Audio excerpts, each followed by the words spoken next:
Haters gon' hate anyway, man. Subscribe to this in the lab live. Used to bake pies, now I'm on YouTube on In the Lab Live. Hit the like button, yeah, go ahead subscribe. Ain't no telling what you see, it's gonna be a long ride. Better open up your eyes, cause we be in the bitch till 7 in the morning. Coffee in one hand and the sweet got me zoning. Blocking all the haters, shout out my moderators. They make the show greater, main reason why we made it. So up on the top, I can't see the ground. Got these niggas mad, they love when I was down. Now nigga up, and they can't tell me shit. Shout out to Scale Gang and all my people in this bitch. I got haters, I got friends, I got product, I got ends. If I ever get a plaque, I know they gon' hate me then. Still rolling in that lag slow, hotter than Tabasco. Don't matter what you buying, I can get you what you ask for. Hottest in the streets, where these niggas can't compete. We be grinding while they sleep, yeah, 7 days a week. I ain't tripping on the docks, telling niggas come box. Right, knock them out of socks, boy, you must be smoking rocks. Hey, this in the Lab Live, man. Subscribe to the channel, man.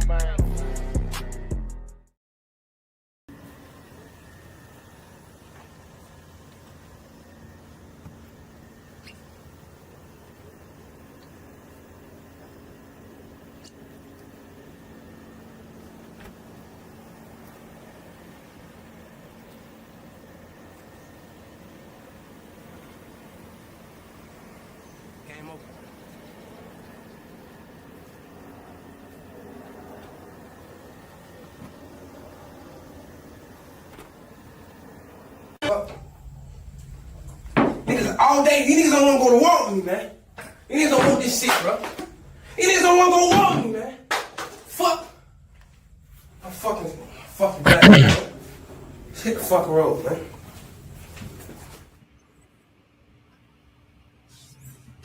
Young and they say they don't want no war with this ish. You know what I'm saying? They don't want no war with him. What's up, y'all? You know what I'm saying? They don't want no war with this. Absolutely, man. We in the building, man. Day 2 of the Julio Foolio trial, guys. Yeah, man, it was a lot that went on yesterday. I anticipate a lot going on today. You know, shout out to everybody in the building, man. Make sure y'all hitting that like button. If you're on the vertical, make sure you double tapping that screen. That's how you hit the like button over there. And if you over here on the other side, man, make sure you're that you just hit the like button, the regular like button. But yeah, we getting ready for them in the courtroom, man. They getting ready, you know, they got the cameras on. They haven't started saying anything yet.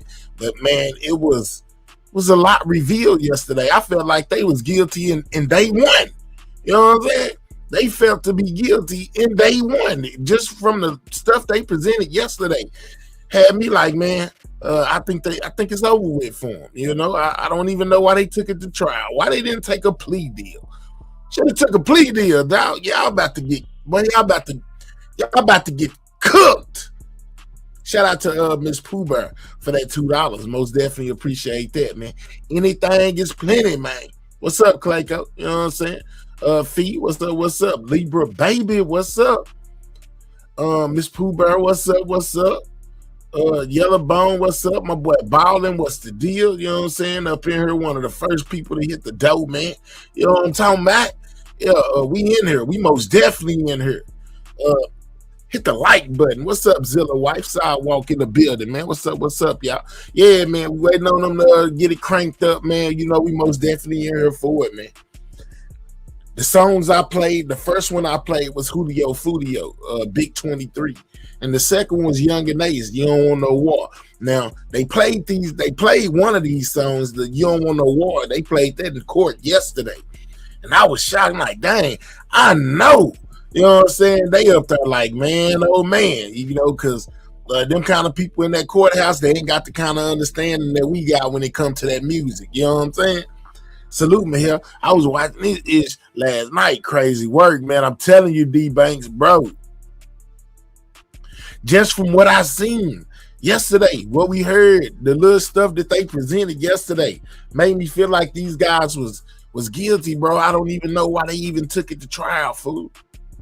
I don't even know why they took it to trial, fool. They should have took a plea agreement. You know what I'm saying?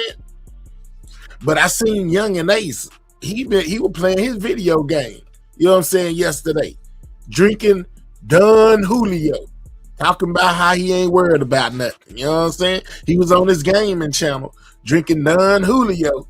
You know, making fun of Foolio, basically talking about how he didn't care on his gaming channel yesterday. Any one of y'all see that? I just so happened to sweep by there, you know, seen him live. He was live right after the trial got done. I got off here, and then I went to looking through YouTube and stumbled across his gaming channel, and he over there drinking Don Julio, you know, popping at the ops on the game. Yeah, he ain't learned nothing. 10 of y'all drinking Don Julio, had a bottle of it, drinking it straight out the bottle. 10 of y'all smash that like button, man. Hit the like button. Wow. Mahel Sidewalk. What's up, Carly? Yeah, man. Yeah, he was over there drinking Don Julio, man. You know that when you catch them drinking that Don Julio, that'd be a shot at that's a shot at Julio Foolio, guys. I seen that too, Mahel. No care in the world, man. That nigga, he was not worried about it, balling with that Don. Like I said, had that Don sipping on Foolio, had that Don Julio in his hand.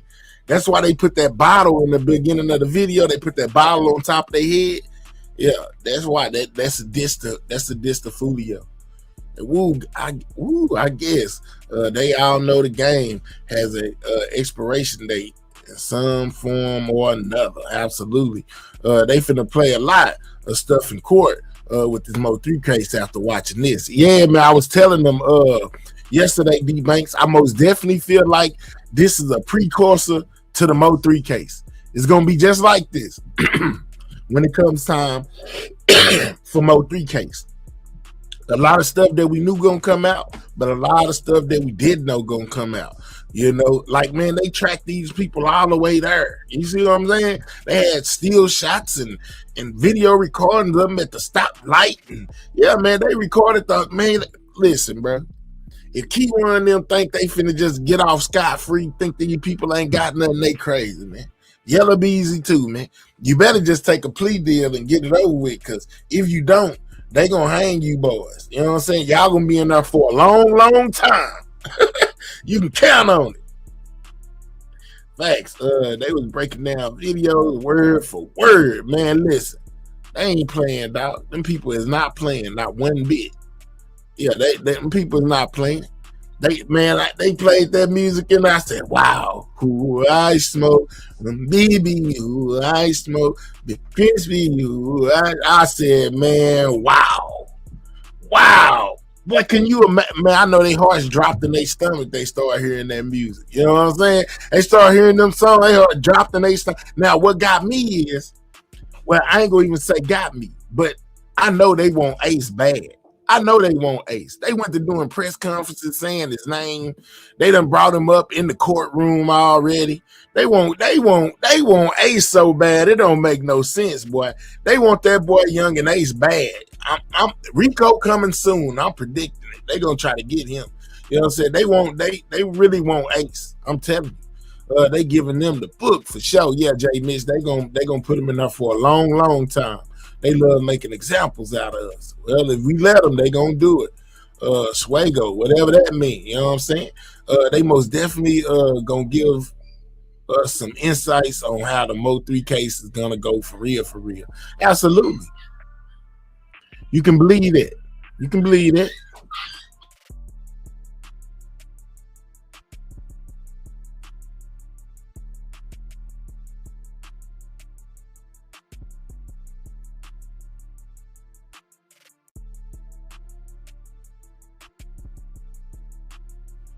Facts, man. We let them. They gonna do it. Couldn't say it any better. Absolutely, man. I'm telling y'all, they finna, boy. They gonna get these boys a life sentence without the possibility of parole, if not the unallowed penalty. Yeah, just for playing with their time. These people know these boys guilty, man. I'm telling you, I know they guilty.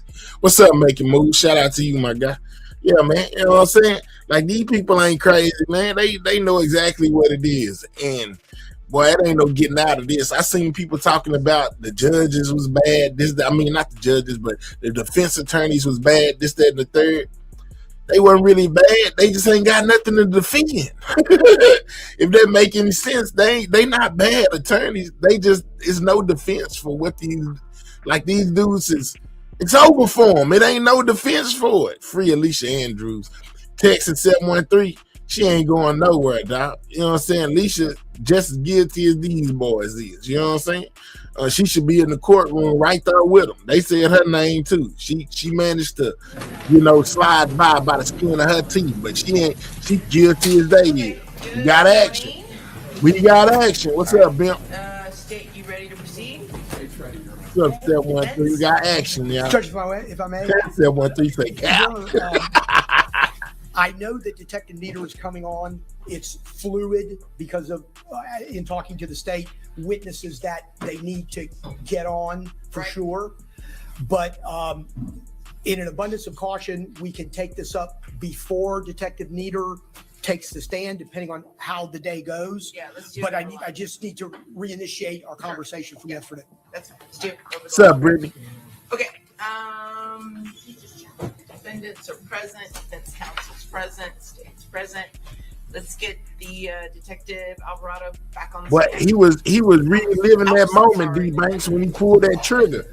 Not only was he doing the dance, he also envisioned himself back at the hotel taking out Foolio. That was crazy. You right, that was crazy.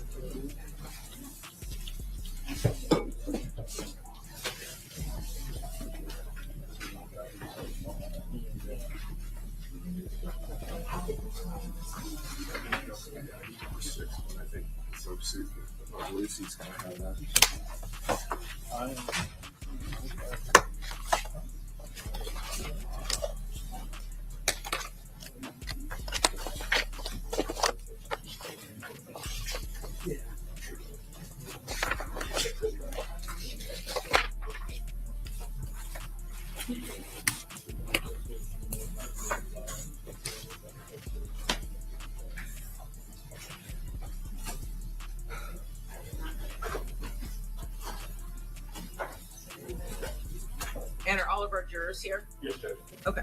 Once the detective takes the stand, let's go bring him in. Yes, Judge.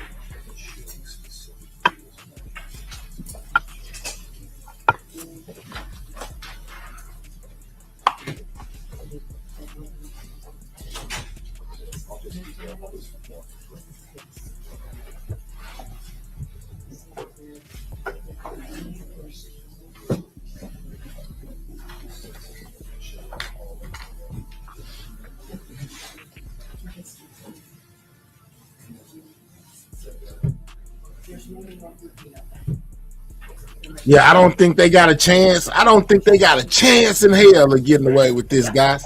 Make sure y'all hit that like button if you're in the building, man. You know it ain't but a small collective of us that ain't in tune in the mess 24/7. So make sure y'all hit the like button, while y'all here on the content stuff, man.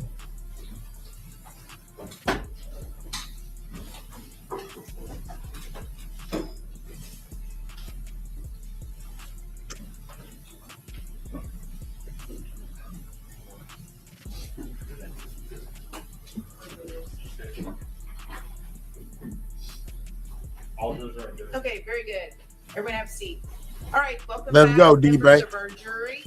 Since we saw each other last, has anybody watched, read, listened to any news accounts or social media posts related to this case? Have you done any independent investigation or talked to anybody about anything related to this case? Okay, all right, very good. All right, Detective, you remain under oath from yesterday, Yes. and Mr. Harmon, you may proceed. Your Honor. Yep.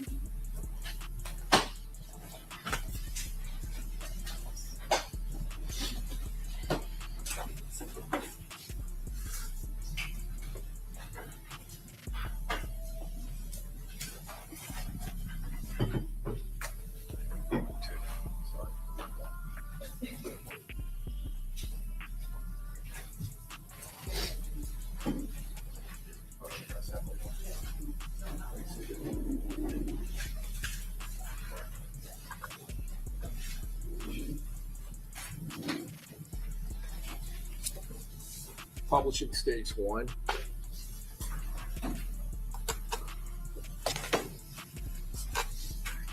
Detective, when we left off yesterday, we were discussing the south end of the home to suites. This area to the west of the portico. Of course, they do 713, and they lying if they say they don't. Markers, the yellow cones were located. Yes, sir. So I want to revisit that area.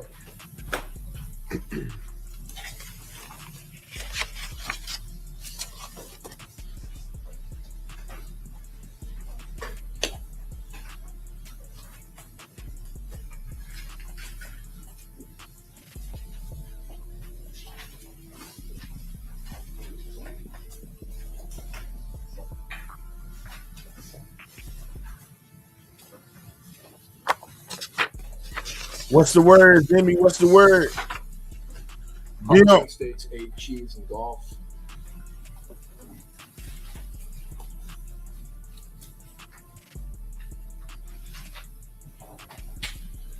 Detective, when items of evidence are located in a homicide scene, such as this case, at some point, if it's in an area where law enforcement has access, meaning it's not something that is a privately protected area like a residence where you have to obtain a warrant.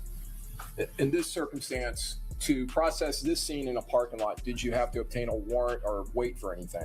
No, we did not. Okay. So after finding the evidence and going through, viewing it, did crime scene technicians from the Tampa Police Department begin to process this area? Yes, they did.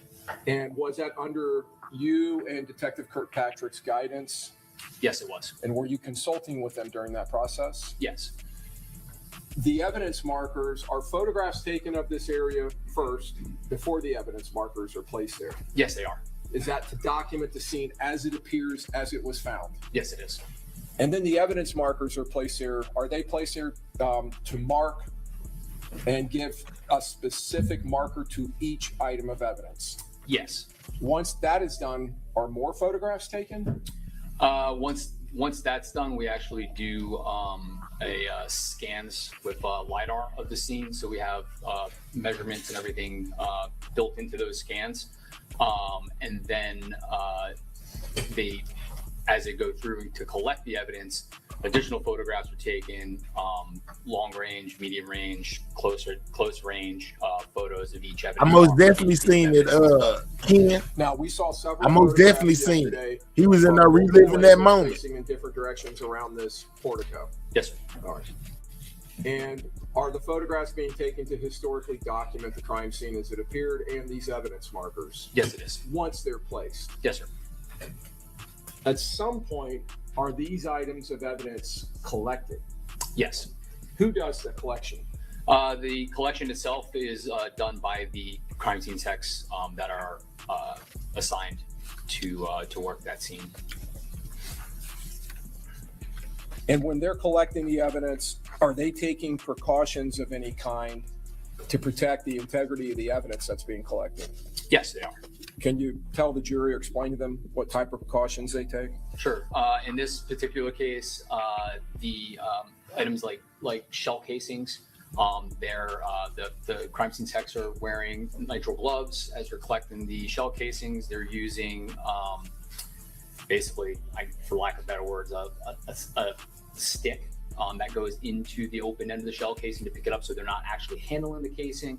And in this particular case, these casings were actually placed in a specialized container. Each individual casing was placed in that container to provide or to prevent that casing from moving around, rattling around for the potential of any potential, or to protect the potential of any DNA evidence that may have been found. Obviously, while handling the vehicles that were involved, again, the crime scene techs and everyone involved was wearing gloves to prevent any kind of contamination to those. Did y'all see the photos of Julio's car he was in? With the medical examiner, they hit that thing about 50 times, guys. To make sure there's no cross contamination. Any of y'all see the picture of Julio's charging? Process for us to remove those gloves and put a new pair of gloves on to prevent any kind of cross-contamination going forward from there. So the crime scene technicians have boxes of these gloves in the crime scene units that they arrive in? Yes, they do. And you're talking about nitrile gloves, I believe they're called, Yes, like sir. very thin rubber gloves, and they're just being torn off as any kind of contamination occurs as items are touched. They're changing those frequently Yes, sir. to avoid cross-contamination. Yes, sir. Your Honor, the state would tender states 9A as in alpha through AA. Okay, any objection, Mr. Gonzalez? No objection, Your Honor. Mr. Sonardi? No objection. Mr. Wise? No objection. Oh, or, I'm sorry. Man, they hit it up about Okay, 50 very times. good. That boy not smiling. You better And, take that smirk off your face. Okay, First good. thing they gonna Thank do you, is say, defendant was So we'll walk smiling in through court. the markers and some of the items in the looking at these exhibits. Do you recognize those in that area of the crime scene? Yes, it is. All right, and let me go back to our stage 1. Where did I put that?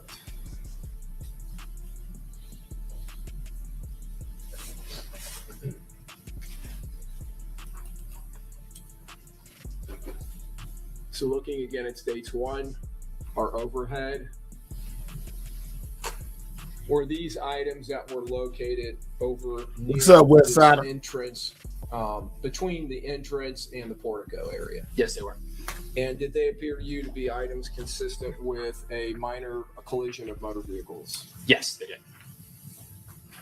Did your investigation later reveal that there was a collision between 2 motor vehicles that were fleeing from the shooting in this case? Yes. So in this instance, are those items marked with evidence markers? Yes, they are.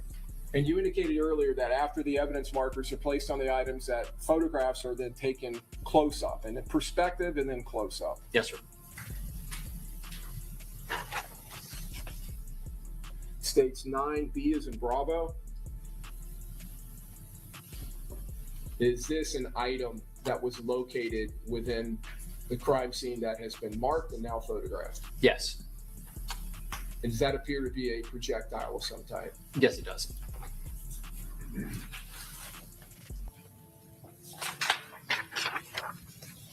States 9C, C as in Charlie. Is this just a more close-up photograph of that? Yes, sir.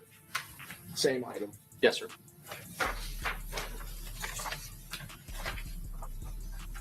States 9D is in Delta.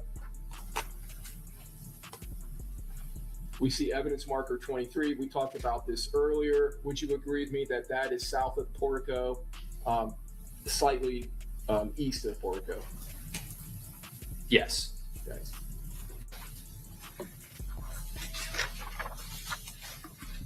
States 9E is an echo, a close-up of that item. Does that also appear to be a projectile?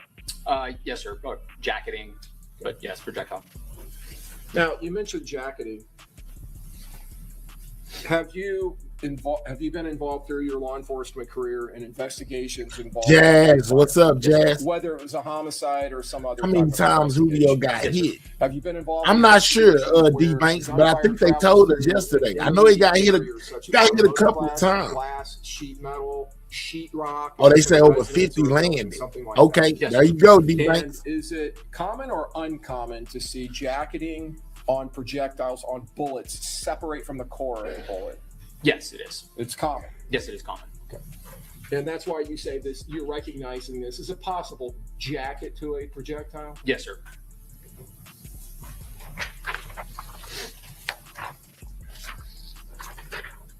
States 9F. is What's a up, gun. highlighted?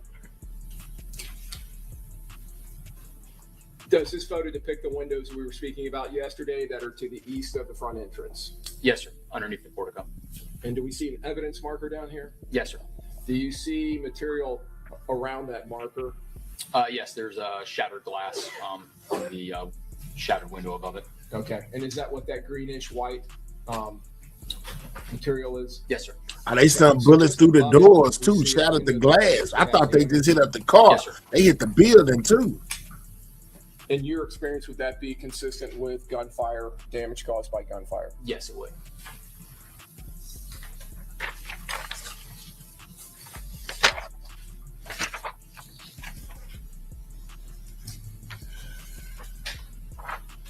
States 9G is in golf. We'll probably come back to this evidence marker so we can see where it is in the scene, but at this evidence marker, Is there another item that appears to be related to gunfire? Yes, appears to be more bullet jacketing or fragments. What's up, BTWB? States 9H as in hotel. In this photograph, at the bottom of the photograph, we see evidence markers 26 and 27. Yes, sir. 26 appears to be at the crease of the wall and the ground there at the bottom of the wall. Yes, sir. Appears to be some type of tile. Yes, sir. Or brick. Okay. And then to the south of that, there's a pillar with a evidence marker next to it. Is that correct? Yes, sir. 27. All right. So at 26, there's an evidence marker, and if you go up that wall above it, there appears to be some defect in the wall. Do you see that? Yes, I do. And did that appear to be something that is related to, or was related to gunfire? Yes, it appears to be some type of projectile strike. Okay. Just moving it a little closer to look at it. Have you seen brick like this and exterior walls on buildings struck by gunfire before? Yes, I have. Did this appear to be consistent with that? It did. Were there other holes and divots in that wall? I don't believe in that portion of the wall. No. Now, when a high-powered rifle projectile or a pistol projectile impacts a wall like that, can that also cause separation of a jacket and the core of a bullet? Yes, it can. Now, going to the pillar, we have this evidence marker 27. If we move up the pillar, was there also some type of defect on the pillar? Yes, appears to be another projectile strike.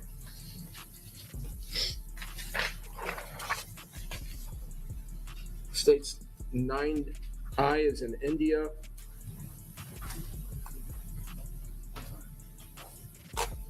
Is this in the portico, on the ground near the vehicle that belonged to one of the employees? Yes, sir.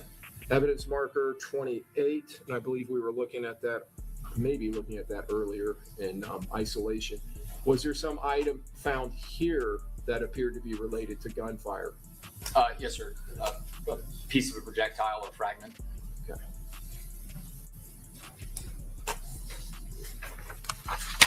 States 9J is in Juliet. Is that a close-up of the same area? It is, yes, sir. And same item? Yes, sir. Now, does that appear to you to be jacketing or possibly part of the core of a projectile? Part of the core of a projectile more than the jacketing, the lead core of the projectile itself. In the core of rifle and pistol ammunition, one of the possible materials could be lead. Yes, sir. States 9K is in kilo. Does this also appear to be an area, we can see the edge of a pillar over here in the beginning of a sidewalk, so maybe this looks like it may be the western edge of the portico? Yes, sir. It's the very western edge of the portico. So if we were to proceed this direction, we would come to the Lexus SUV parked in the handicap spot? Yes, sir. So we see here,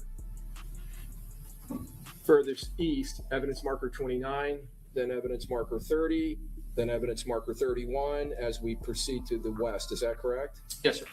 And evidence marker 33, 34, 32 over to the far left of the photograph? Yes, sir. It's a lot of bullets on that crime scene, guys. A bunch of It them. is.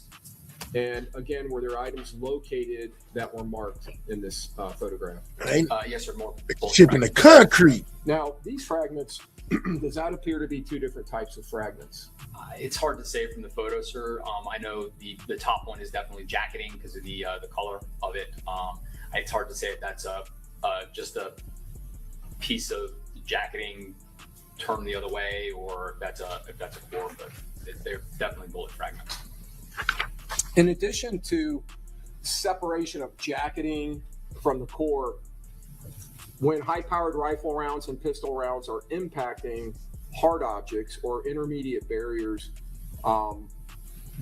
can the core be deformed or can it be chipped or separated? Yes, it can. Okay. States 9 M. So Mike, in this photograph, those appear to be the same two items. Yes, sir. without the marker. Well, actually, the Just marker close shifted close away. enough. Yeah. Yes, sir. One of the other evidence markers in that area of the scene, evidence marker 30. This is states 9 in is in November. To the left in the photograph, we see an item. Does that appear to be jacketing? It does. Yes, sir. And then above that evidence marker, is there another item I'm pointing to here? Yes, sir. Does that appear to be part of maybe a core? Yes, sir. Now, this appears to have some kind of a flatter appearance. Is that something that can also happen to bullet rounds when they separate and the core separates? So it can Man, there was a lot of bullets fired, guys. A lot of bullets Depending on the fired. thickness of the object that it's striking.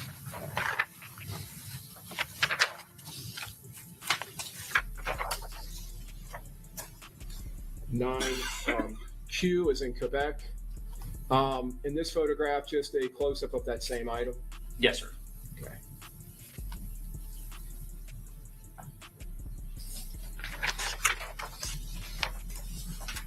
Going to another evidence marker in this western edge of the portico. States, or I'm sorry, this is states 9R, is in Romeo. Evidence marker 31.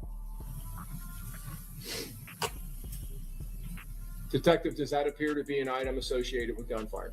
Yes, sir. There appears to be a projectile. Okay.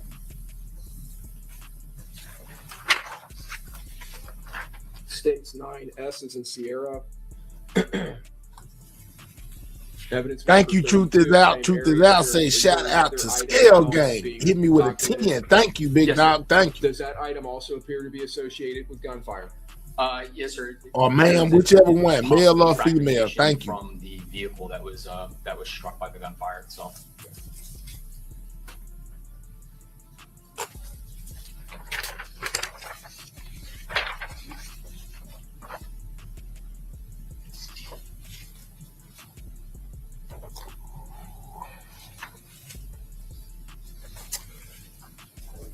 States 9U is in uniform.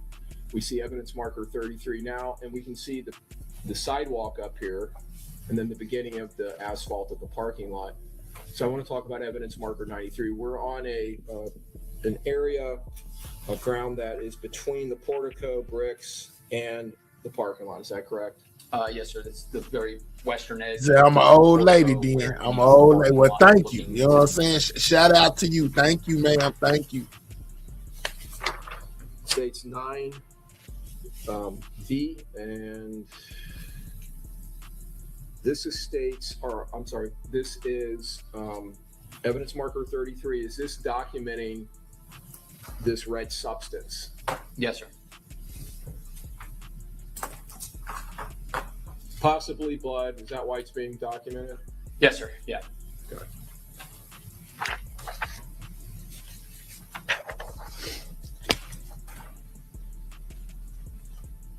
States 9X is an X-ray. You see evidence marker 34. Now we are moving into the asphalt of the parking lot.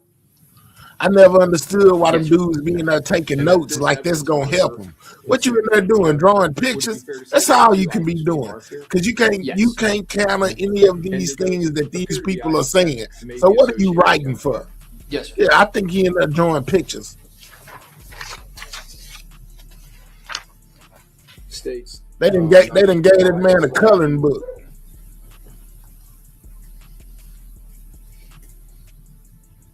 On this appears to be on the sidewalk, maybe looking west southwest. The angle of the camera. It's the southern portion of the building, probably looking.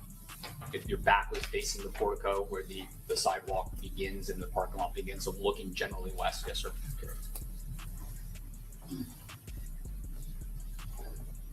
Does that appear to be documenting some stain on the sidewalk? I believe it's the. Or is there an item? I believe it's documenting the. The item. Okay. Jacketing. Okay, so there is a piece of jacketing there. All right. That's 35. Okay, here we go. States 9. Z is in zebra. Same evidence marker. Hey, amazing. 35. So now we can see that item. Yes, sir. Does that appear to you to be some type of jacketing or a portion of jacketing? It does, yes, sir. That's all he can be writing, Zimmy. On some of the jacketing, I'm going to use a paper clip as my pointer. We see these lines on the jacketing. On some of them we've seen. Yes, sir. In your experience and based on your knowledge of firearms and investigations involving firearms, could that be consistent with impressions left by the rifling of a barrel? It could, yes, sir.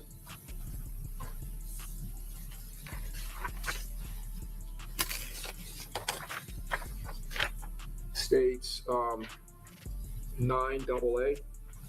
This is evidence marker 36.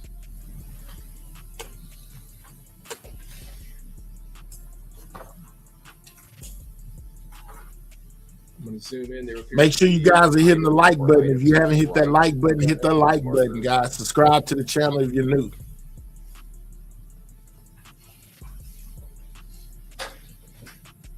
Yes. Maybe even 3 items that are being documented? Yes, sir. Okay. All right.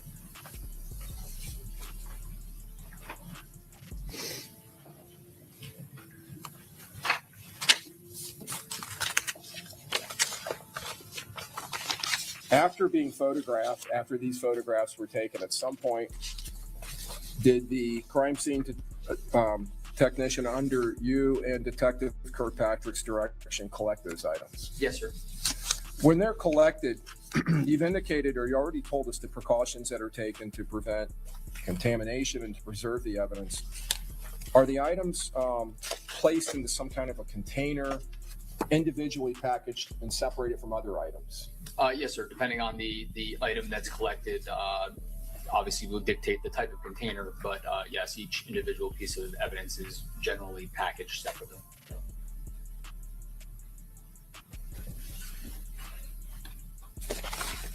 Your Honor, the state would tender states 10A through 10Y.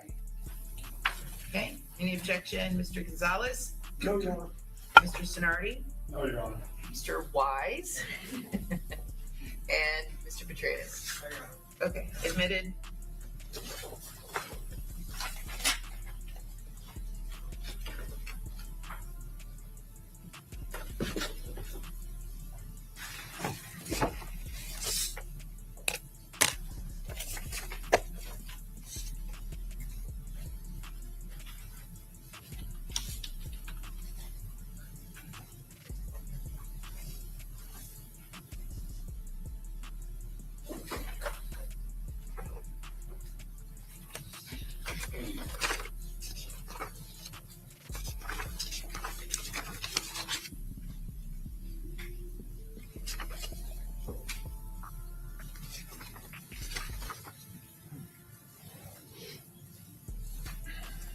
Boy, it's over for you. You might as well get ready. It's over.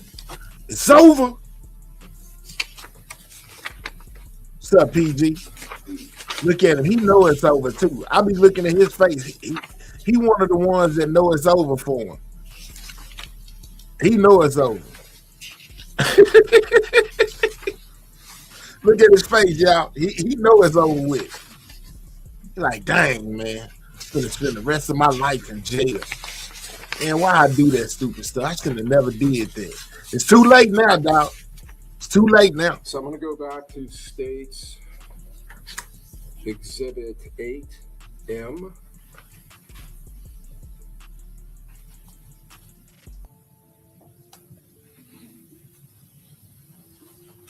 Shout out to Amazingly Beautiful for being a member for the last 22 months. She say, make sure y'all hit that like button.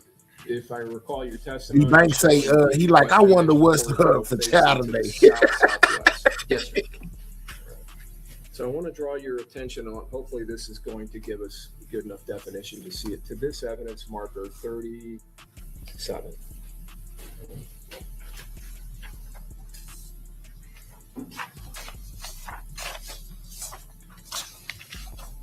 Yeah, I think it was well over 100 bullets on that crime scene, guys. I'm believing it was well over 100. All of these bullets, guys. which we've just seen is just to the west, southwest of the portico. Is there an item that is being documented? Yes, sir. It's a shell casing. Is that one of the shell casings that you saw on the crime scene that were later identified as 9mm shell casings? Yes, sir. D Banks, that's your boy right there. That was in the interrogation room doing the Erda dance, you know, and also reenacting what he did while he's in the interrogation room. That's him right there, without the dreads. Do we now see the gloves that you were talking about earlier being utilized? Yes. And is the item being picked up and held? Dang. 713 said he wanted to be his own lawyer, but the judge convinced him not to do it.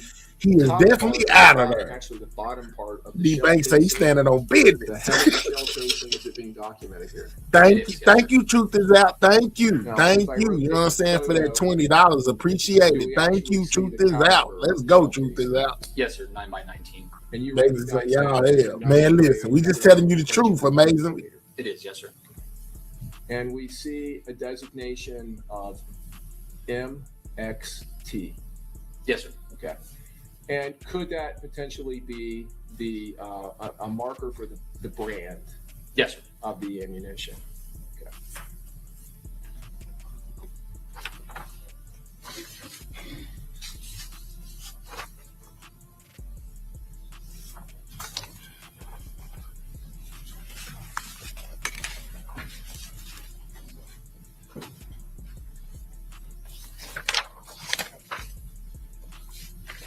States 10. Top Flight, what's up?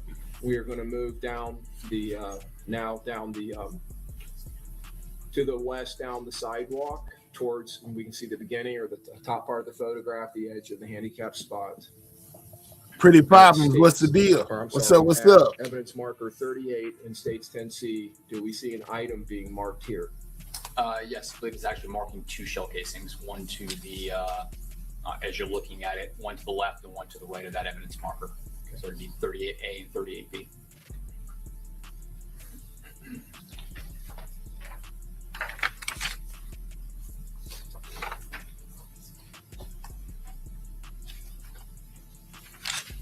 Slightly more close-up photograph.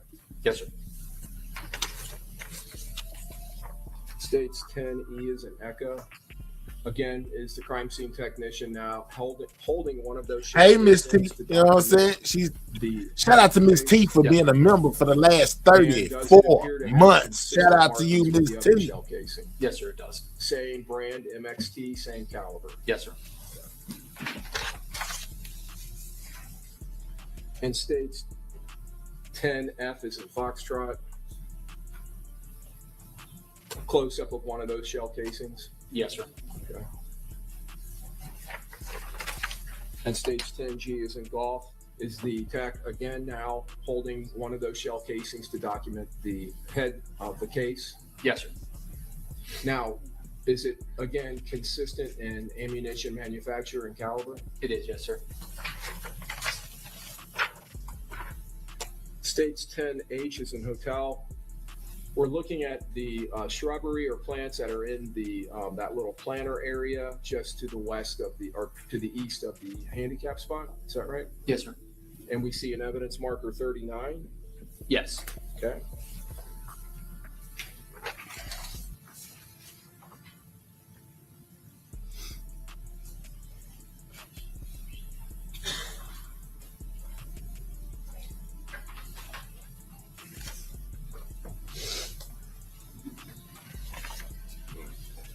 Evidence marker 39, just a more close-up photograph. And this is states 10I is in India. Hard to see. Does it appear to be marking a shell casing? It does, yes, sir. Well, they done found shell casings all in the grass. Yeah, they was most definitely doing their job. You find a shell casing in the grass, oh yeah, you own it. Look at them. They found one in the grass, guys. States 10K is in kilo. And again, is the evidence, is that item picked up using gloves and using this piece of metal wire to hold it, and then documenting the head stamp. Yes, sir. And does the head of the case have the same ammunition manufacturer markings? It does. Yes, sir. Is it the same caliber as the other shell casing? It is. Yes, sir.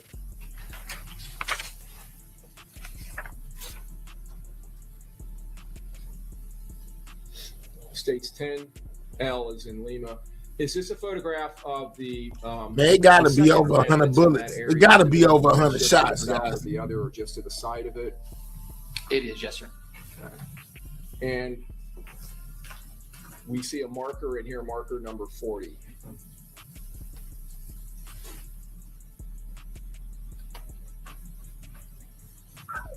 Evidence marker number 40 right there.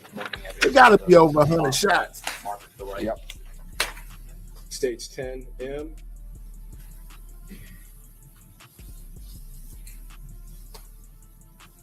And we see the shell casing that's being marked. Yes, sir. States 10N is in November. And again, crime scene technician is holding this up with the wire, wearing gloves, and photographing the base of the shell casing. Yes, sir. Does the shell casing appear to be marked the same as the other shell casings? Yes, sir. It does. States 10O is an Oscar. Outside of the that area of the plants now into the parking area, we see evidence markers 41 and evidence marker 42. Hey, Sipping Sounds. Hey, man, I like when you cover trials. I appreciate you appreciating me. You know what I'm saying? Make sure y'all hit that like button. What's up, Sipping Sounds? T, it's in Papa. And just a close-up of that shell casing. Yes, sir. States 10Q is in Quebec. Same process being followed by the crime scene tech. Yes, sir. Same markings on the shell casing. Yes, sir.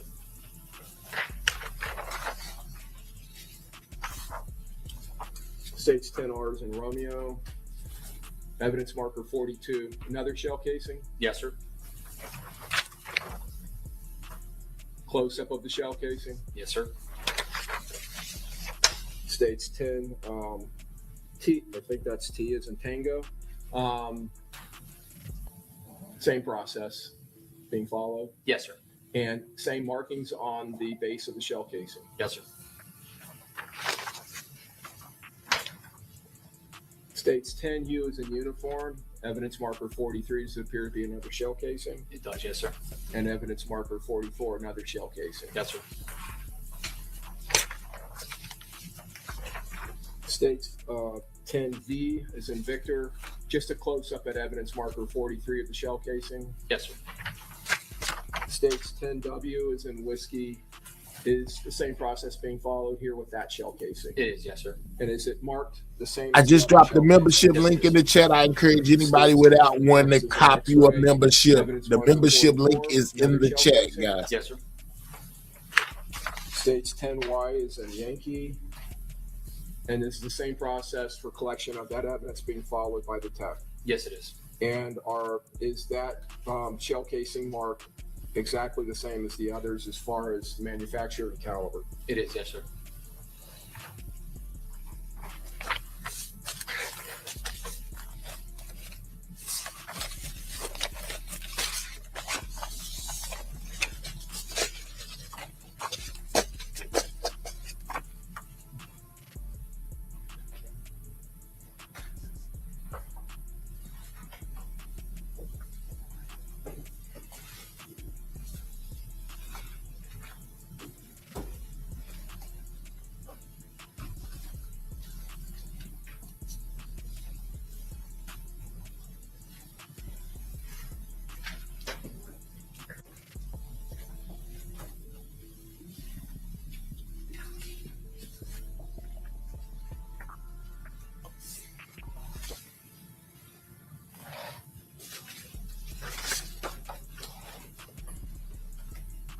Told you, bro. Them dudes landed 50 out of possible, or maybe 250 shots.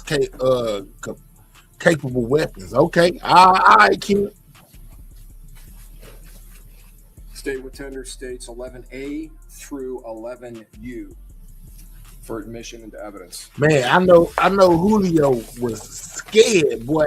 They say that Julio tried to get from the front seat to the back seat while they were frying up on his vehicle, guys, and didn't make it. Basically passed away laying in between with his legs in the front seat and his other half in the back seat, guys. Sad, man. Prayers. And Alpha, we are moving now a little bit south into the parking lot, and we see evidence markers 40, 45, 49, and 48. Is that right? Yes, sir. Okay. And at all of these, well, let's start with 49. Well, actually, I start at 45. Close up of states 45. This is states 11. B is in Bravo. Do we see 2 shell casings? Yes, sir.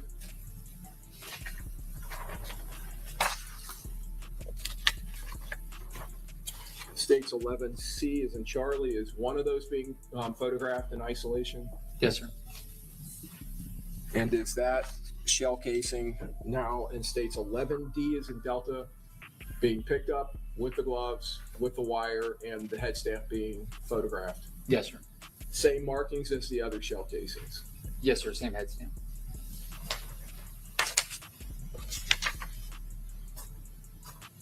States 11E, still at evidence marker 45, the other shell casing?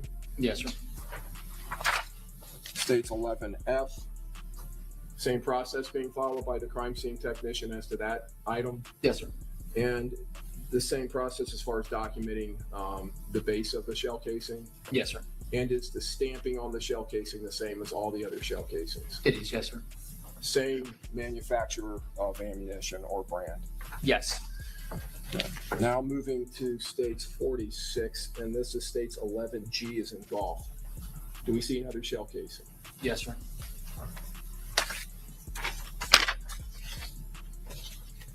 States 11H is in hotel, same process being followed? Yes, sir. Okay, and just to make this a little faster, same head stamp?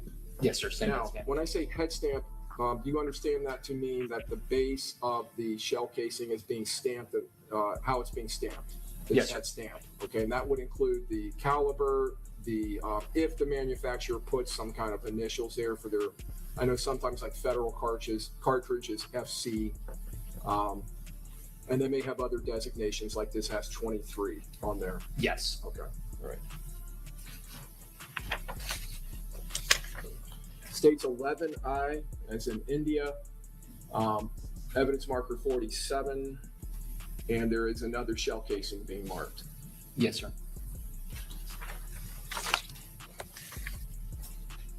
States 11J is in Juliet, same evidence marker. I wonder if the shooters be knowing, like, when they find one of their bullets, what's going through their mind when they look at the screen and they showing the bullet, the shell casings, and they like, man, that's the one that came out of my gun right there. Hey, that's the one that came out of my gun. Same marking, same head stamp. You know what I'm saying? Like, man, I can only imagine what's going through the defendants' minds right now as they look at all these shell cases. Evidence markers 48, 49, and 45. Is that right? Yes. At 48, is there a shell casing? There's 2 actually. 2. Okay, I see 1 and 2. Is that right? Yes, sir. Okay. And up here at 49, there's a shell casing? Yes. That's visible? Okay. States 11M, it's in Mike. At 48, we see the 2 shell casings. Yes, sir. States 11N is in November. Same process being followed by the tech.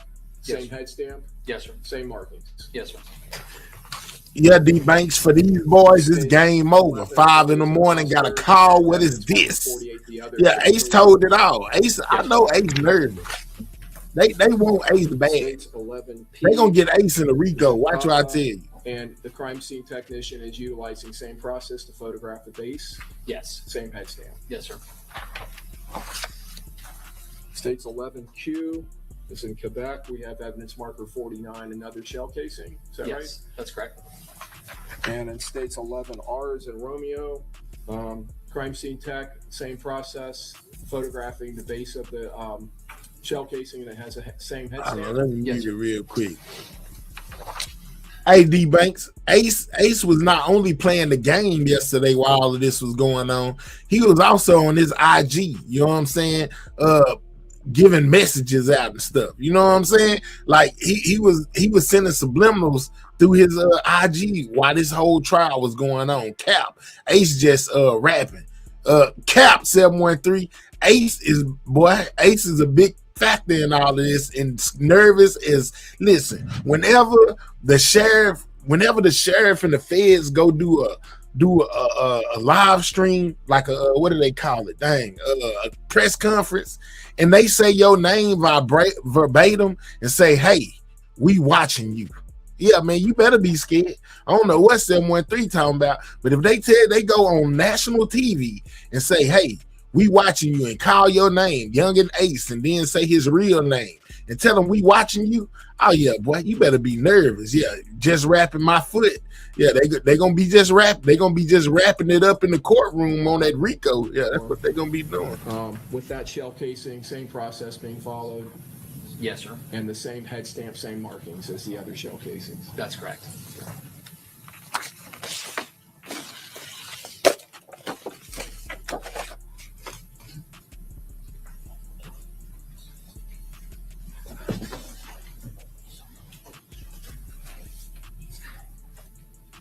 Let me bring up the.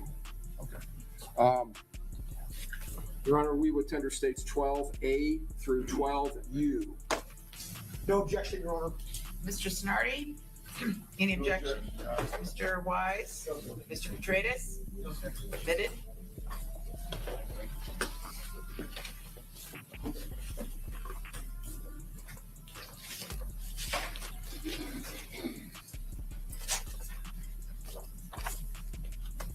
States 12A is an alpha. Are we now looking at an area just to the east of the handicap spot? Maybe looking north in the photograph, back towards the building. Yes, looking north, and I believe this is further west from the last sequence of photos, so further west away from the portico. From the portico. Yes, sir. This would be the tire of the Lexus up here in the corner? Yes, sir. Okay. So at that evidence marker in the center there, 51, states 12B is in Bravo, we see a shell casing. Yes, sir. States 12C, with that shell casing, the same process being followed? It is, yes, sir. And do the markings on the base of the shell casing appear to be the same? They do. States 12D is in Delta, we're at evidence marker 52. Is there a shell casing being marked? Yes, sir. States 12E is in Echo, same process being followed? Yes, as far sir. as collection and photographing? Yes, sir. And does that shell casing appear to have the same markings? It does, yes, sir. States 12F, evidence marker 53, we can see the shell casing in the white paint. Yes, sir. States 12G and collection of that shell casing was the same process followed. It was, yes, sir. And were the markings on the base of the shell casing the same? Yes, they were. States 12H is in hotel, evidence marker 54. We're now moving slightly into the handicap spot or parking area. At 54, we can see a shell casing. Yes, sir. All right. States 54, evidence marker 54 states 12I is in India. Is that the shell casing and close up? It is, yes, sir. States 12J is in Juliet. Same process being followed with the collection and photographing of that item. Yes, sir. Same markings on the head stamp. Yes, sir. States 12K is in Kilo, evidence marker 55, another shell casing. It is, yes, sir. Same process being followed as reflected in states 12. L is in Lima. Yes, sir. Same markings on that shell casing. Yes, sir. States 12M is in Mike. We see 3 evidence markers. This would be the front driver's side tire of the Lexus. Yes, sir. That's being shown in the upper left corner of the photograph. That's correct. And we're at evidence markers 56 in the blue painted area of the handicap spot, evidence marker 58, and evidence marker 57, which appears to be just under the edge of the Lexus behind the front driver's side tire. Yes, sir. Shell casings marked at all of those. Yes.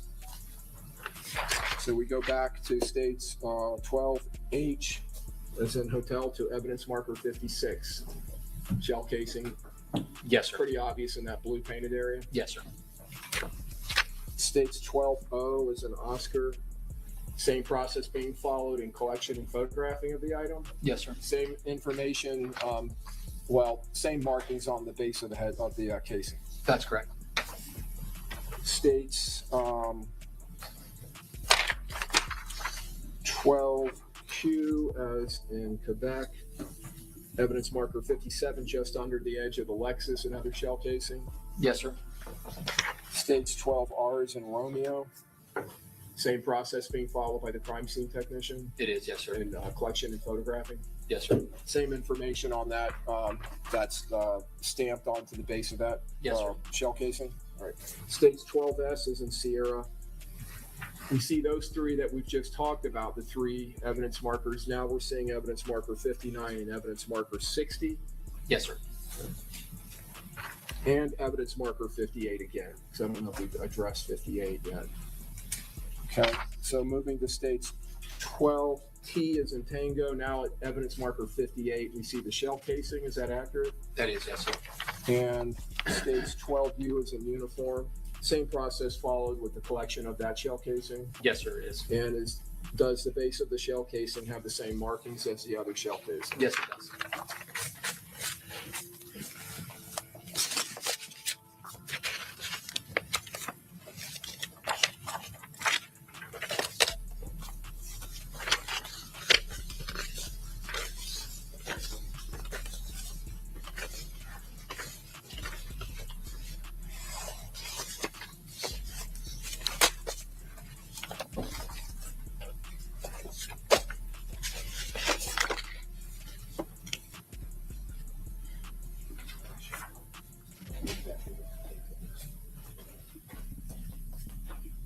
State with tender, Your Honor.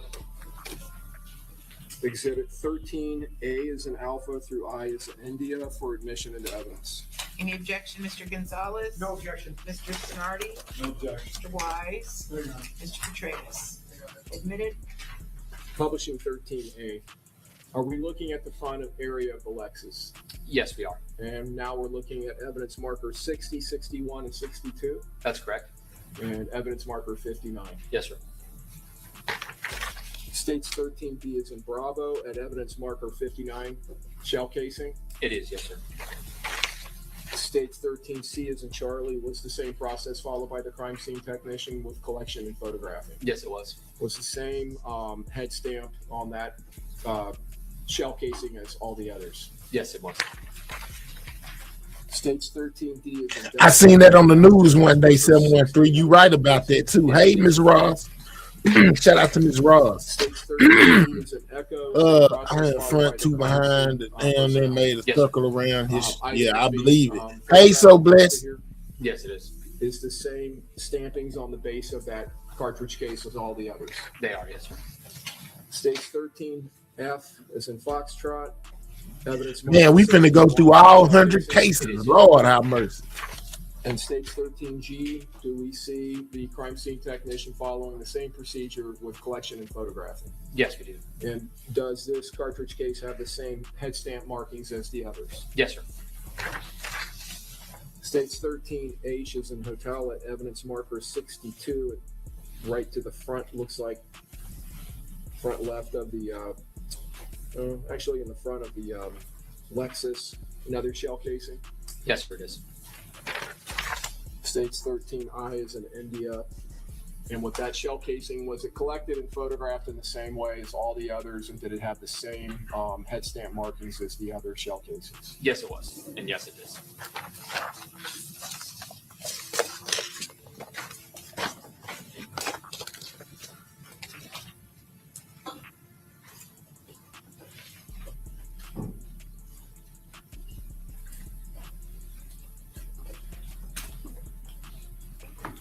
Detective, were there a total of 31 shell casings collected in this scene? Yes, sir. Were they all 9mm shell casings? They were. Did they all have MXT marked on them, They did. on the base of the shell casings? Yes, they did, sir. State would tender Exhibit 14. Okay, any objection? Mr. Gonzalez? No, Your Honor. Mr. Sonardi? No, Your Honor. Mr. Wise? No, Your Honor. Mr. Petratus? Okay, admitted.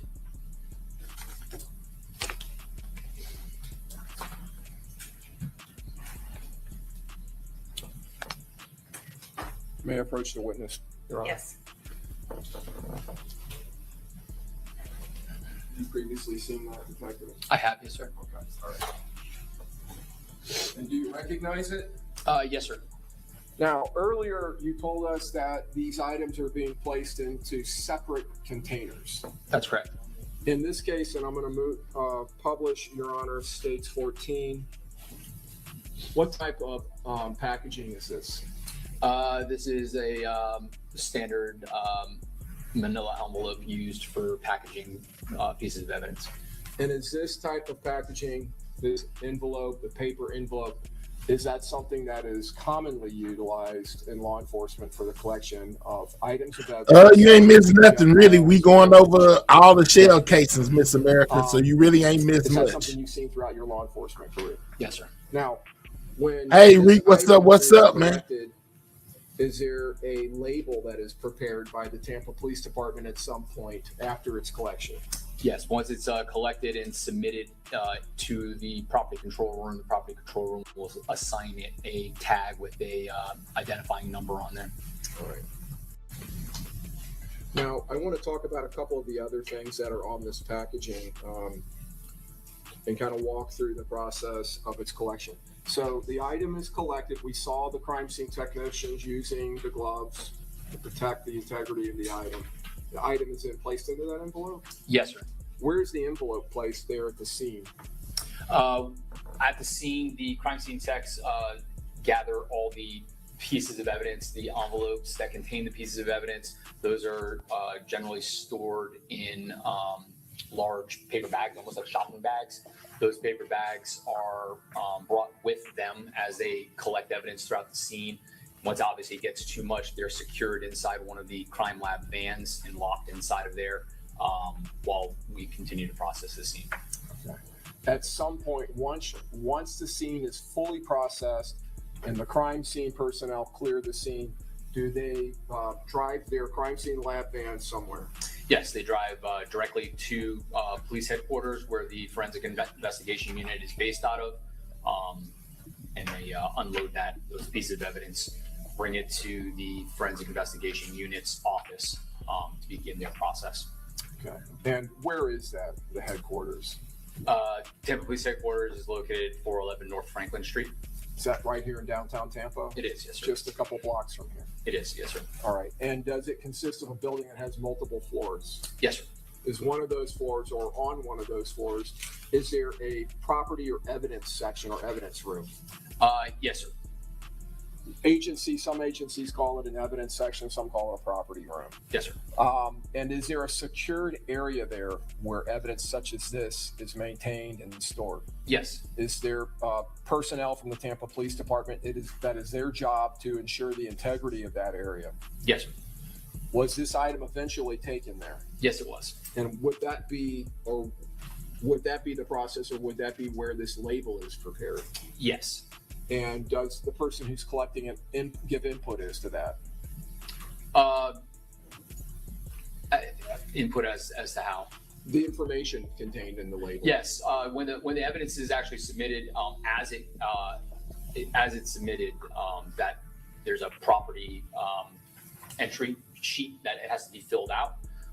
Each item number has a description block next to it, where the person who's submitting that evidence completes the item number, the package number, and the description of that evidence. That information is then transcribed by one of the evidence control technicians that works in the section, and that's the information that gets put onto the label. So I want to go to this label. kind of walk through it with you. First of all, we see a barcode. Yes, sir. Are these items inventoried in the property section by use of computers and barcodes? Yes, they are. On top of this, we see this 1847503-5. Is that some type of a crime scene number and item number or something like that that is utilized to document this item? That's the evidence control number. So once that piece of evidence is brought to whoever is submitting the evidence to the evidence control section, that individual piece of evidence will get a control number. So the first string of 7 numbers there would be the control number, and then the -5 would be the item that's associated with that.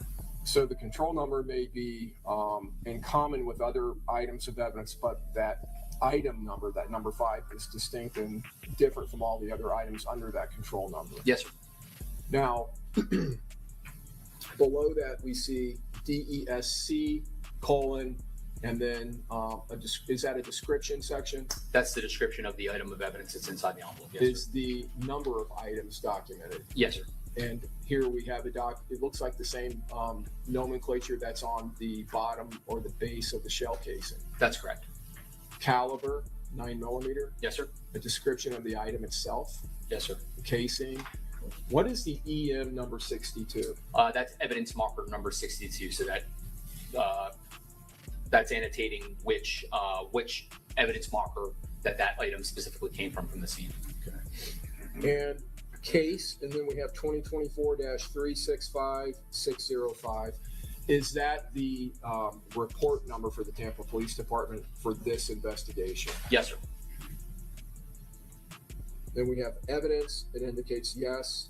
The report date, June 24th, 2024, and the officer, Sarah Price. Yes, sir. Package number. All right. Yes, sir. When this label is placed, after this label is placed on there, is this item then placed into the property room and stored there? Yes, it is. Now, if the item is and also when it is sealed, is there evidence tape that is placed onto the envelope Yes, sir. around the seal, which would be here, the folding top portion of the envelope? Yes, sir. And is the date that the evidence tape was placed on there, is it written across the tape and into the envelope? It is. Yes, sir. And is this also to ensure the integrity of the storage of the item? Yes, it is. If the item is transported to a laboratory, like a state laboratory, like the one maintained here in Tampa, the Florida Department of Law Enforcement, are you familiar with that laboratory? I am. Yes, sir. Have you dealt with them on numerous cases in your career? I have. Yes, sir. And if they open this, once this is submitted for analysis to them, do they place their own tape on the item? They do. And do you see their tape that you recognize as FDLE tape? Yes, I do, sir.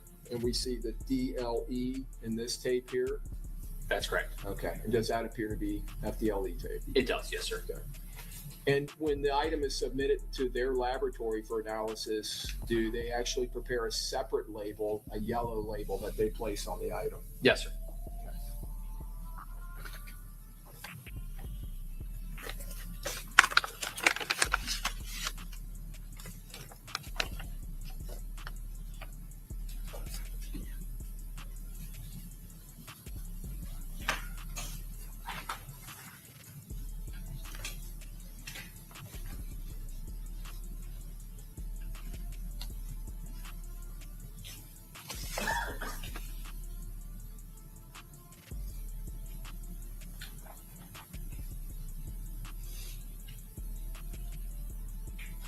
May I have one moment, Your Honor? Yes.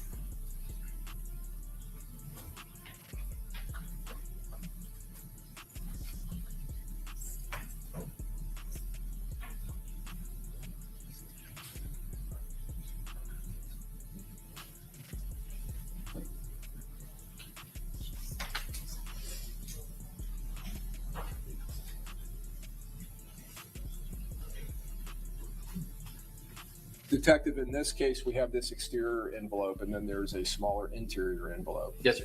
So the smaller interior envelope, was that also utilized by the crime scene tech who collected this item of evidence to place into that first Yes, sir. before placing that into the larger envelope? That's correct.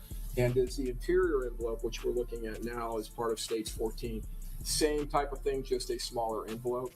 Yes, it is. So just brown paper? Yes, same material that the envelope's made out of, the Okay. small manila envelope. And in this situation, we see evidence marker number 62 being reflected, Yes, sir.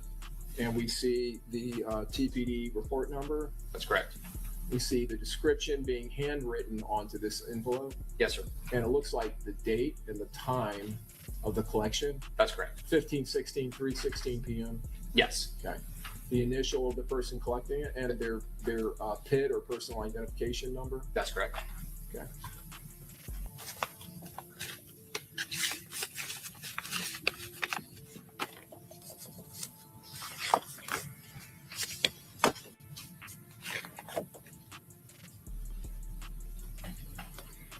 The 9mm shell casings, from what you saw, and we're going to talk about the video. I wonder who had the nine. Whoa, dude with the extendo, the light skin when they were just showing. He was the one with the 9 with that extended clip on it. Okay. The person on the far, or let me put it directionally, to the far north towards the edge of the building during the incident that is firing a weapon, to be near that person and be consistent with his pistol firing and leaving those shell casings. Yes, sir.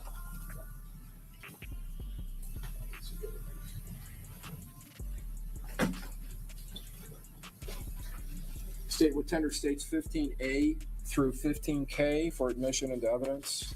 Okay, Mr. Gonzalez, any objection? No objection. Mr. Sonardi? No objection. Mr. Wise? No, Your Honor. Mr. Petratus? Admitted? Publishing states 15A is an alpha. Detective, I want to revisit these windows again. We've already talked about the evidence marker, the broken glass. We see the crime scene tape that has been placed in this scene. Is that right? Yes, sir.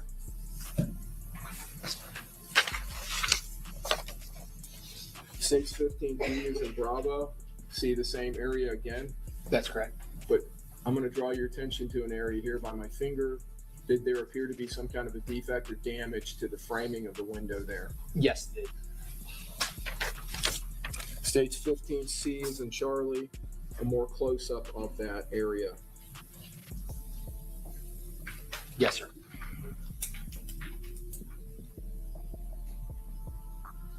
Did that damage appear to be consistent with gunfire? Yes. States 15D is in Delta. Is this just a more close-up photograph with a scale being utilized, a measuring scale? Yes, sir. We see what appears to be an impact and then some type of debris being deposited onto the framing of the window Yes, sir. from the impact. That's correct. We also see in this aluminum or metal here in the frame that there's defects and damage. Yes, sir. Did it appear that that was where the glass was broken and then it just shattered? Yes, that appeared to be the projectile strike that resulted in the shattering of the glass. States 15C, back to the divot in the wall at states 26. States 15F is in Foxtrot, a more close-up photo of that. States 15G is in Golf. So now we see that defect, would that be fair to say, Detective? Yes, In scale, that's correct. okay. And it appears this scale is centimeters. Yes, sir.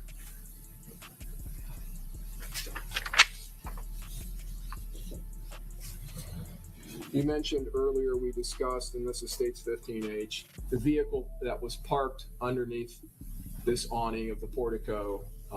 The vehicle's facing to the east. That be fair? Yes, it is. And that vehicle was there, parked there during the incident as reflected by the video. It was. Yes, sir. And the employee was there working. Yes, sir. Okay.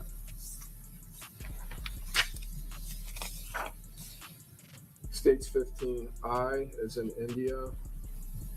We see an evidence marker 64 on top of the vehicle. Yes, sir.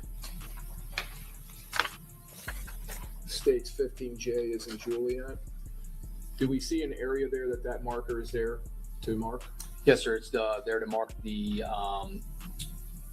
defect on the top of where the roof meets the B pillar of the passenger side rear door and window. States 15K is in Kilo.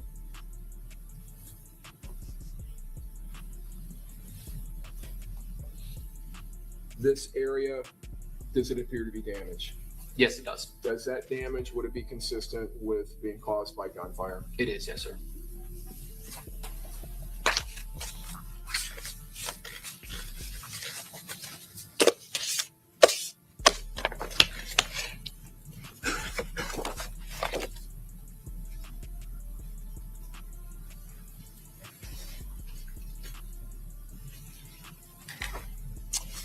State what's under 16A through 16R, 16 Alpha through 16 Romeo. Any objection, Mr. Gonzalez? No, Your Honor. Mr. Zanardi? No, Your Honor. Mr. Wise? No, Your Honor. Mr. Tratus? Admitted? Publishing 16A. We see a white, looks like a white minivan. Yes, sir. Can you tell us where that, well, first of all, do you recognize the vehicle? I do, yes, sir. Do you recognize the area where it's parked? It is parked on the east side of the parking lot of the Home Pew Suites, kind of almost opposite the east entrance of the portico.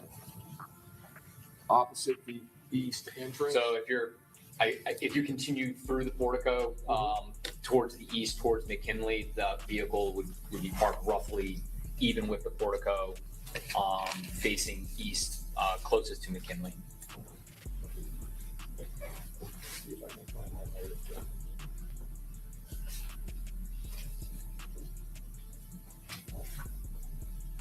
So I'm going to publish states 1 real quick.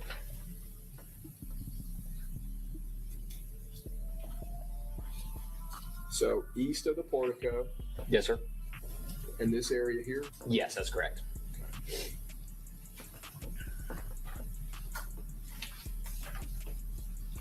so that vehicle would be facing 40th Street or McKinley. Yes, sir. State 16B. Was there some damage that was noted to this vehicle? Yes, sir.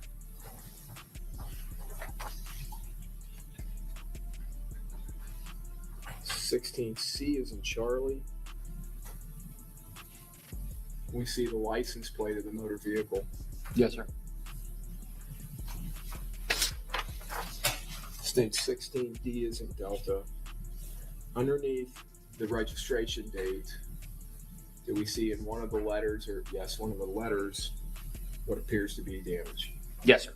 Is that damage consistent with being caused by gunfire? It is, yes, sir. State 16E.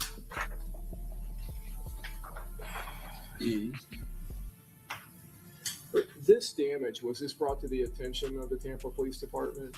Yes, sir. While we were on scene investigating the rest of the scene, we were approached by the driver of that vehicle.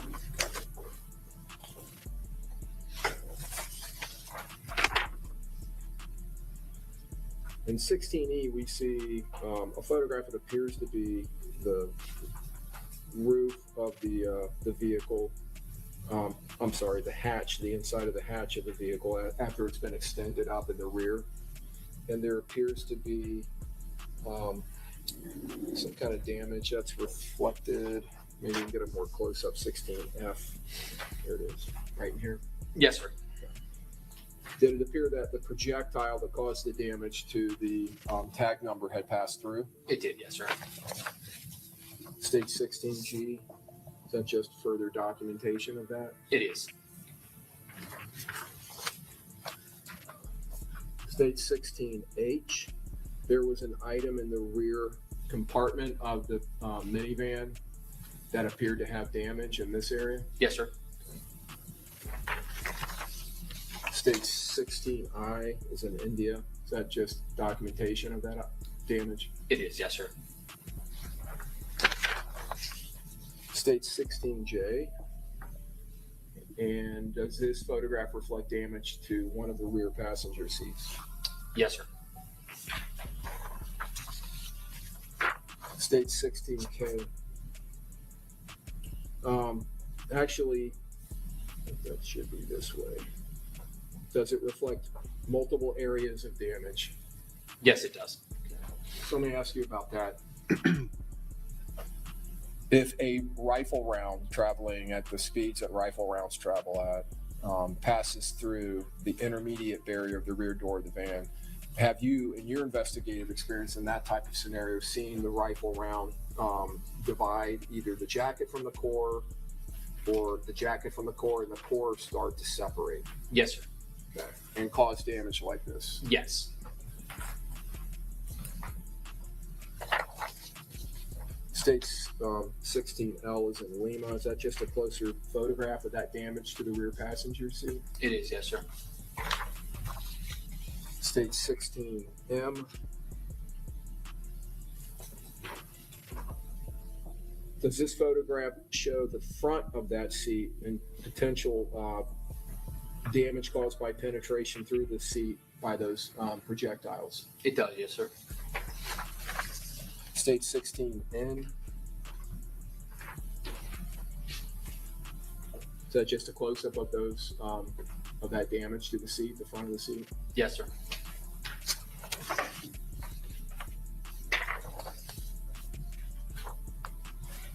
State 16P. Now we're moving to the front seat. Is there damage reflected in the front seat? Yes, there is. State 16Q. Just a close-up of the damage. Yes, sir.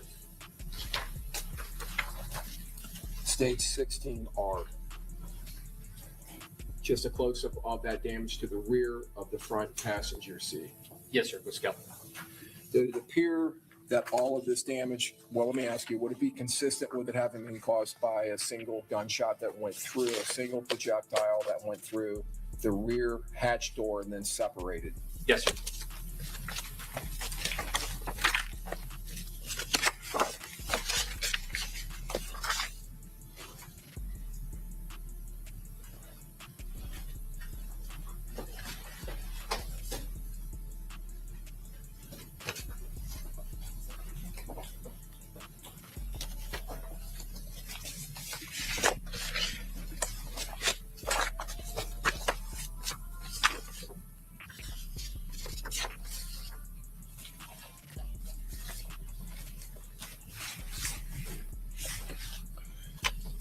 Go back to states 8B is in Bravo. This photograph, would you agree with me, is facing pretty much directly west? Yes, sir. Across the southern end of the hotel, we see the portico to the right. That's correct. We see the Lexus motor vehicle in the handicap spot. Yes, sir. Man, they got these dudes hook, line, and sinker, dog. It's over for these Spots that are boys. stacked in a north-south direction. We see this empty spot here between this sedan and what appears to be a Mercedes SUV. Is that correct? That's correct. I want to talk about that area. I would move, Your Honor, Intender State 17A is an alpha through K is in kilo for admission into evidence. Any objection, Mr. Gonzalez? No objection. Mr. Sinardi? No objection. Mr. Wise? Mr. Petratus? Admitted. Early in the investigation, was this yellow Bronco parked in that spot? Yes, it was. And in your investigation of this case, your review of the video of the actual shooting, at some point during the shooting, did a third shooter appear in this area between these two motor vehicles? Yes, sir. And was he firing what appeared to be a rifle? Yes, he was. So in 17A, we see this yellow Bronco, and we see an evidence marker on top of it, of evidence marker 63. That's correct. Is that right? Okay.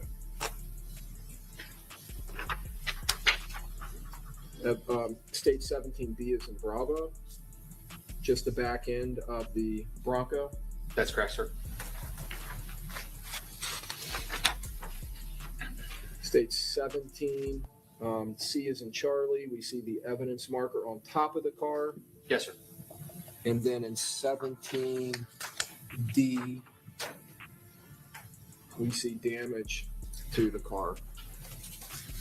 Yes, sir. If we go back to 17C,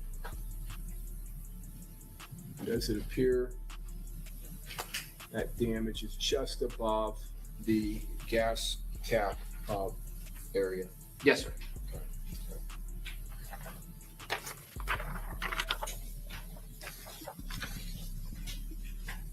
State 17D.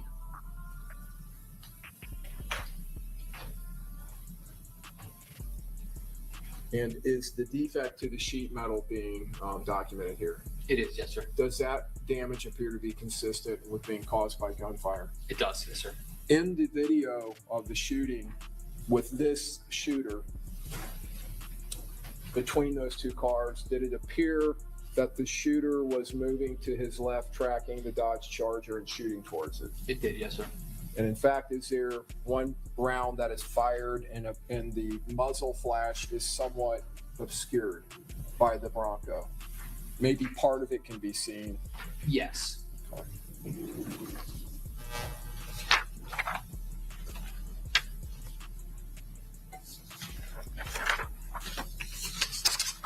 Stage 17E, is that a photograph of the interior of the car?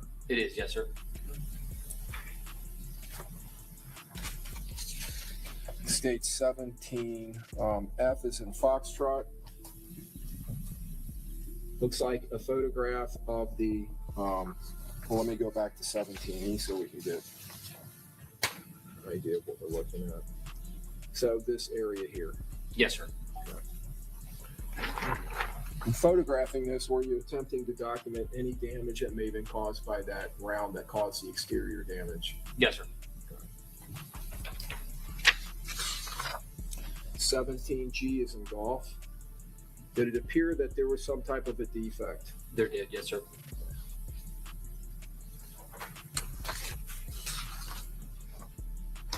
(17H) is this the rear hatch of the Bronco extended up in the air? It is, yes, sir. 17I is in India. Did there appear to be damage to the inside of the rear hatch? Yes, sir. State 17J is in Julia, and is that documented here? Yes, sir.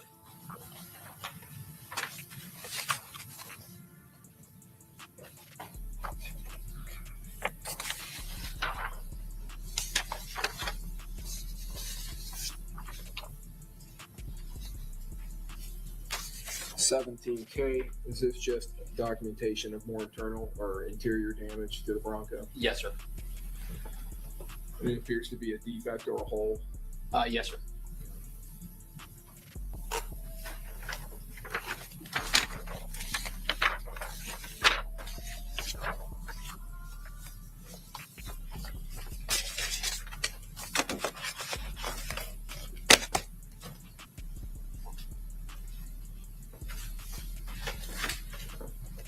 State Witender states 18A is an alpha through J is in Juliet for admission into evidence. Any objection, Mr. Gonzalez? No objection. Mr. Sonardi? No objection. Mr. Wise? Mr. Petratus? Admitted?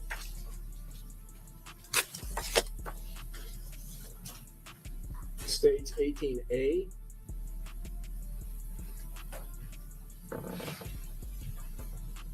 You recognize this area being shown in this photograph?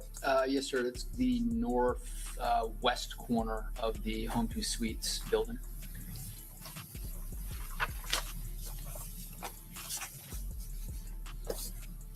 State 17, or I'm sorry, 18B is in Bravo. Looking, well, first of all, the camera angle here would be fair to say is facing south. Yeah, pretty much due south. Yes, sir. And the flagpole we see in the distance, would that be back down towards the end of the hotel where the portico is? Yes, sir. There is some type of structure here that appears to have a wall. Do you know what that is? Yes, sir. I believe it was like a dumpster area with a cement wall surrounding it. I'm going to zoom in a little bit. Was there an item found right here in this area? Yes, sir. The plastic molding from the underside of the vehicle.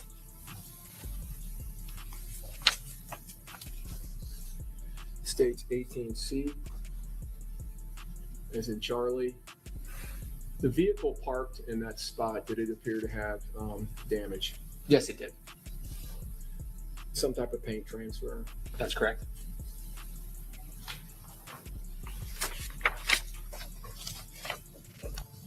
States 18, D is in Delta.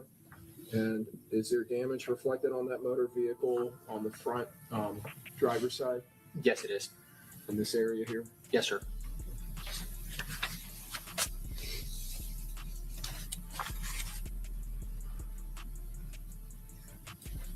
Just so we can, I'm going to go back to one real quick, just to kind of orient us to what we're looking at. Got it upside down.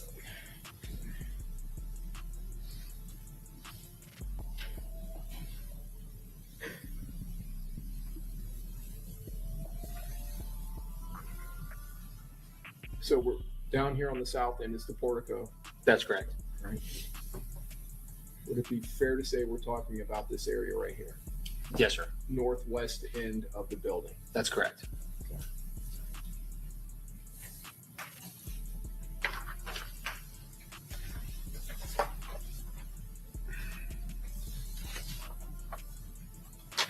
States 18E. It's an Echo. Was there more damage noted to the rear quarter panel, driver's side quarter panel of the vehicle? Yes, sir. Hey, CB.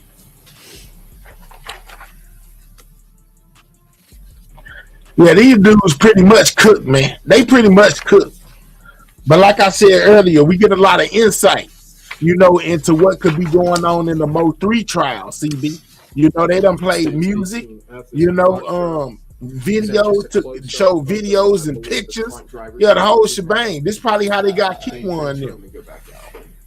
That's what it's looking like. Absolutely. These guys are cooked. I ain't gonna lie to you. It's over for them, CB. A lot of property damage. Absolutely. To the hotel, man, it's crazy. They had over 100 shell casings.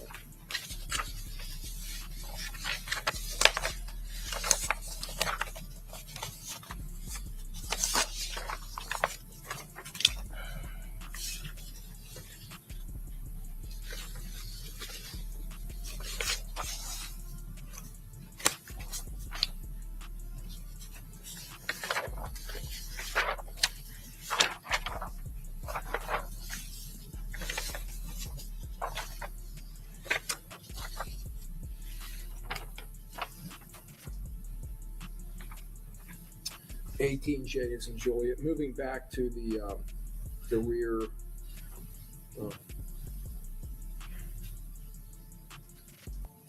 maybe the front quarter panel.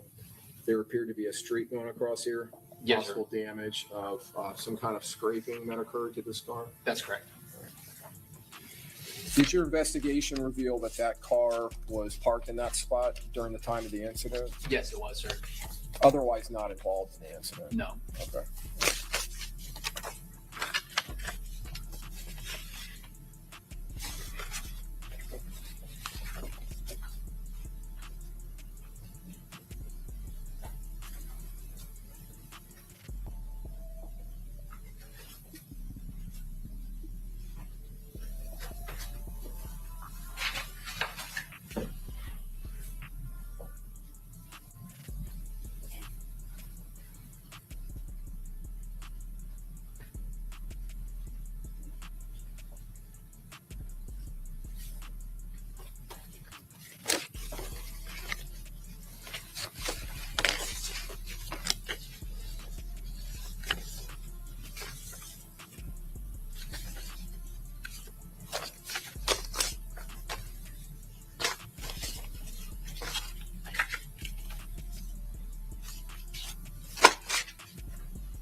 States 5F is in Foxtrot.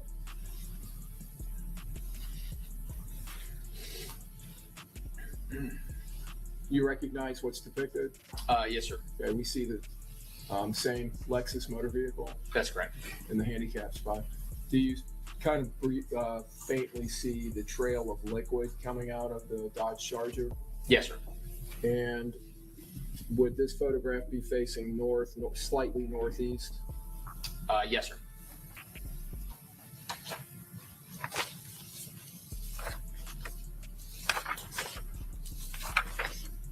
States 5J is in Juliet. And now the camera is moving further north, still documenting a northbound direction. Yes, sir.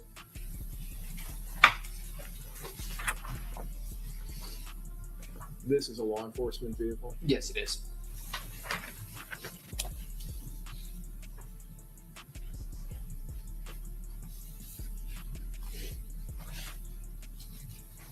States 5L is in Lima. Is this the northwest edge corner of the home to suites? Yes, it is. Is this the structure you were talking about earlier when we were looking at the car with the damage? Yes, sir. It appears to be a dumpster. Yes, sir.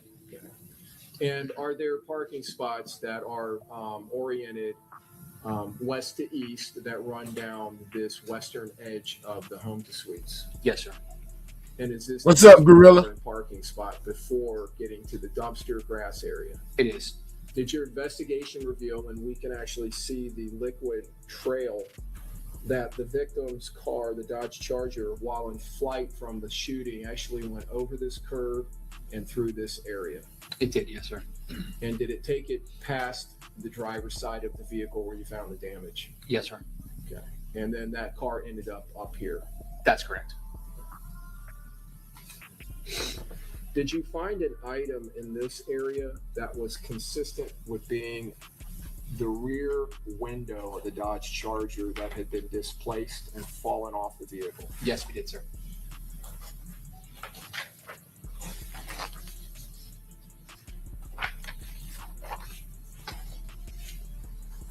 States 5M.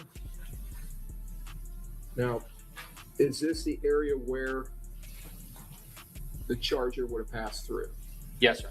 And is this camera angle facing directly west towards that small building with the dumpster? Yes, sir. And is this the sidewalk that the Dodge Charger would have passed over? Yes, sir. This item here, was that the item we saw earlier when we were looking at the car with the damage? I believe it was depicted in that photo as well. Yes, sir. And this is a portion of the bottom of the Dodge Charger that was displaced? Yes, sir. The it appears to be the plastic molding that covers the bottom of the engine compartment of the vehicle. States 5N.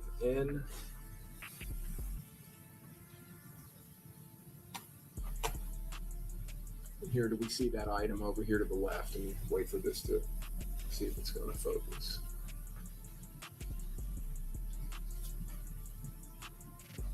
Yes, sir. All right. And does this reflect the path that the Dodge Charger took? It does, yes, sir. Okay.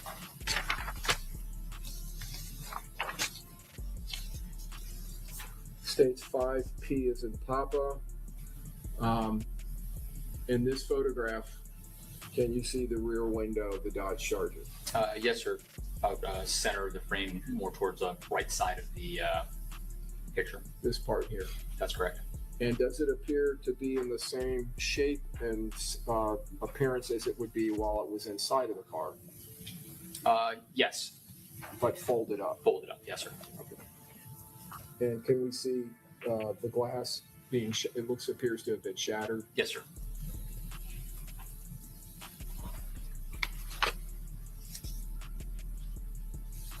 States 5Q. In this photograph, can we see reflection of light off of the liquid that was left? Yes, sir.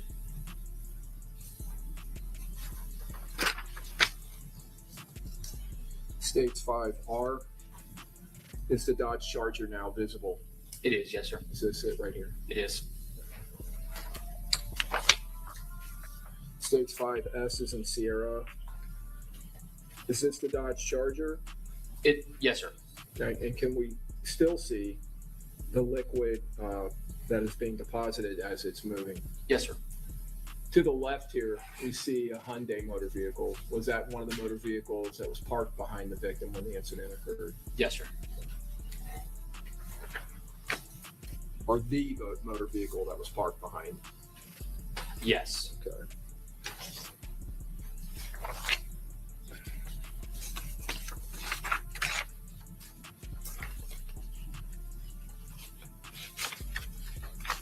While we're in this exhibit, I'm going to have you look at this in 5P. This would be the northwest edge of the hotel, reflecting all the floors. Yes, sir. Just for reference, this is that dumpster area. That's correct.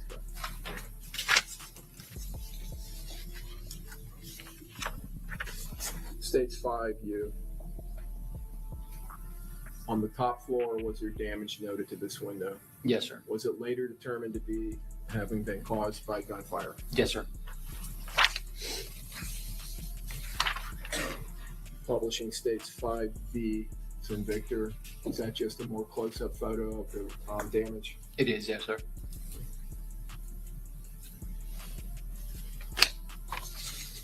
States 5N. Is this another window that was impacted by gunfire? Yes, it is.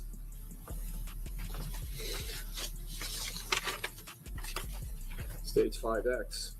Just a close-up of that photograph? That's correct, sir. Or that damage? Yes, sir.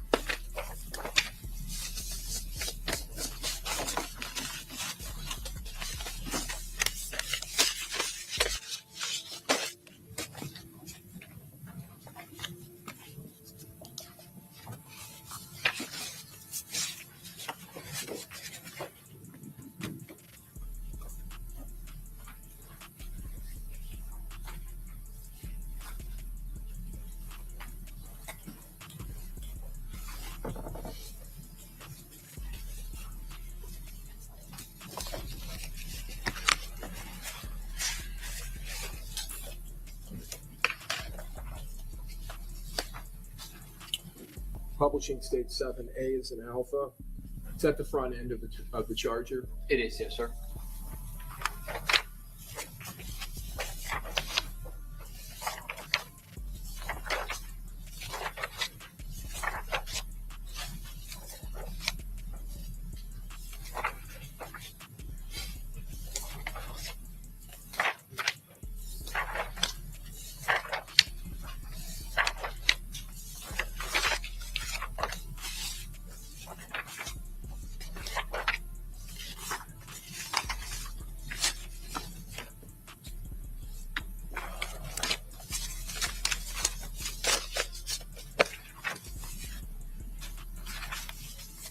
May I have one moment, Your Honor?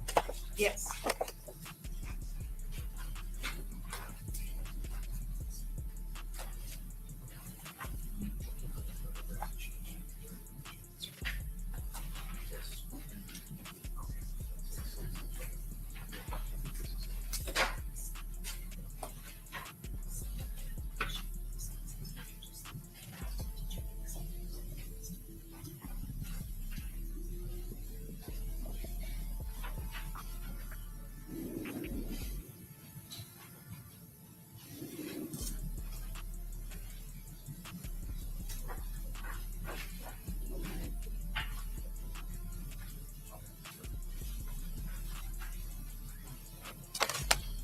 Detective, was there an officer who came out at the scene, a Detective McNamara from the Tampa Police Department that was part of a federal task force? Yes, sir. And as a result of his association to the federal task force, did employees from the, or individuals from the federal ATF come out to the crime scene? Yes, sir, they did. And that's alcohol, tobacco, firearms? Yes, sir. And other than the one shell casing that was collected and impounded by the Tampa Police Department, were the other shell casings collected by Tampa Police Department personnel but then provided to the ATF personnel? Yes, eventually they were, yes, sir. Okay. And, well, were they provided after being processed through a TPD? Once they got submitted into evidence by the techs and assigned a property tag number, then they were transferred to the custody of the ATF. Yes, sir. And it was a total of 31 9mm shell casings in the scene? A total of 31. Yes, sir. Okay. So I'm going to call your attention back to the charger. States 6B. We can see what appears to be the red shorts of the victim and the victim's body still in the vehicle. Yes, sir. Okay. 6C, we can see the Hyundai over here. That's correct. And when I say over here, to the west, northwest of that charger. Yes, sir. Stage 6E, victim's legs and socks. That's correct. And stage 6F, we can see the victim's upper body, his right arm, his hair, and a stocking cap in his upper body. Yes, sir. Would it be fair to say that his body is face down, straddling over the center console into the back seat? Yes, sir. Would that position be consistent with him attempting to take cover? Yes, sir. Okay. Now, stage 6G is in golf. We can clearly see in these photographs that we are now, you were now at that time clearly into daylight hours. Yes, sir. All right, so I want to talk to you about that. When the Tampa Police Department in the city of Tampa and Hillsborough County, which is contained within Hillsborough County, Yes, sir. when you respond to a homicide scene, does the homicide unit, if you determine that there is a deceased individual that you believe is the victim of a homicide, do you contact other agencies to respond to that scene other than law enforcement? Yes, we did. Well, at least TPD. Yes, sir. Is one of the agencies the state attorney's office? Yes, sir. And when a body is still in the scene, does an assistant state attorney normally respond out to the scene? Yes, sir. And is that to assist with legal issues such as search warrants and that type of thing? That's correct. Maybe charging decisions. That's correct. Yes, sir. Do you also contact the Hillsborough County Medical Examiner's office? Yes, sir.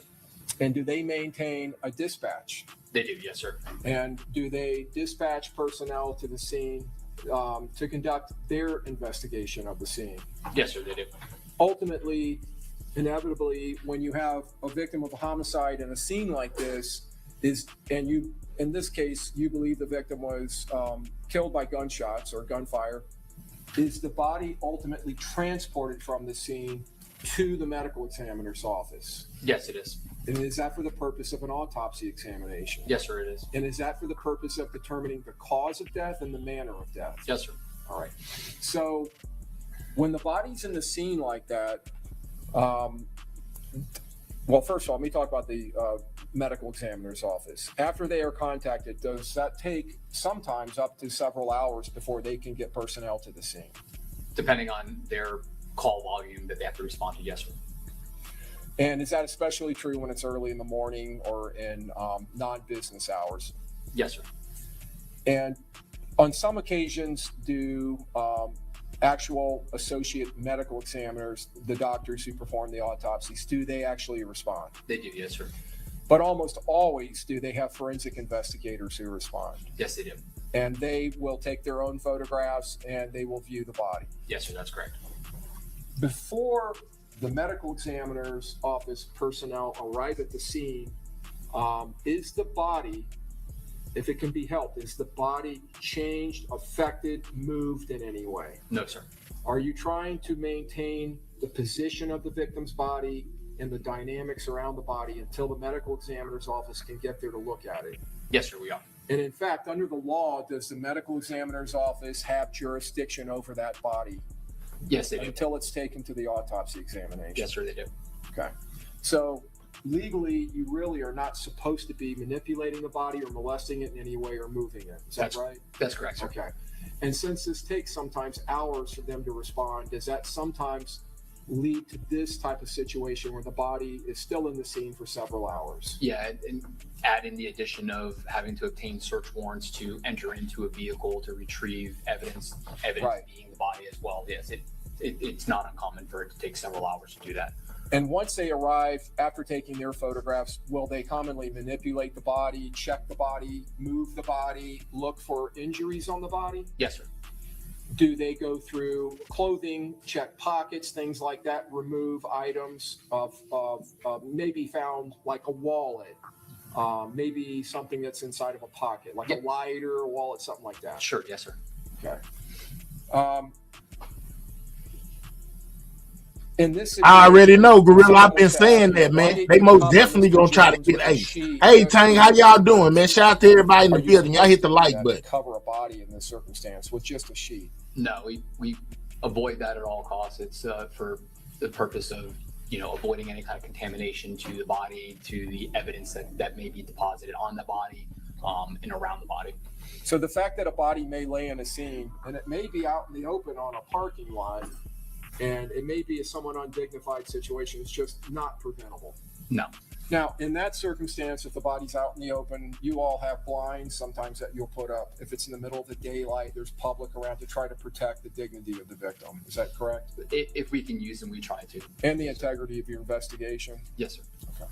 But in this instance, the body was inside of a motor vehicle and there was a huge crime scene protecting it? Yes, sir. Tape was around it, protecting it, keeping the public away? Yes, sir. All right.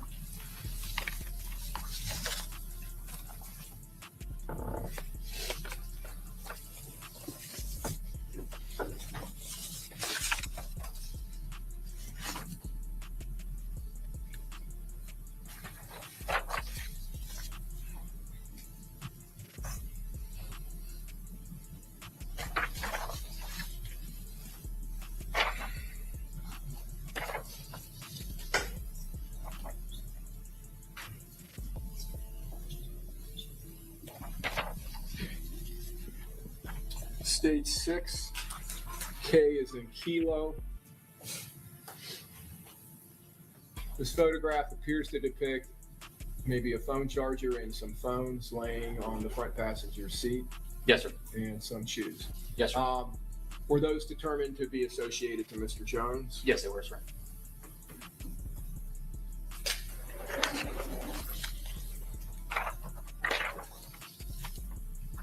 Stage 6M. And is this documenting the process I talked about earlier where the victim's pockets are emptied? Yes, sir. And here we have a key fob and a driver's license and looks like a credit card or a debit card. Yes, sir.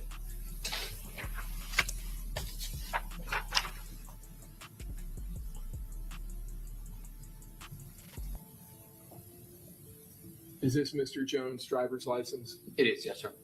Showing an address in Jacksonville. Yes, sir. His date of birth, 6/21/98. His height, 5'11", expiration date, etc. Yes, sir. Okay. Now, did it come to your attention fairly quickly in this investigation that Mr. Jones was from the city of Jacksonville? Yes, sir. And that there were other individuals in his car and the individuals in the car behind him and to the side of him that fled and came back and were later you made contact with them, that they were all from Jacksonville? That's correct. Yes, sir.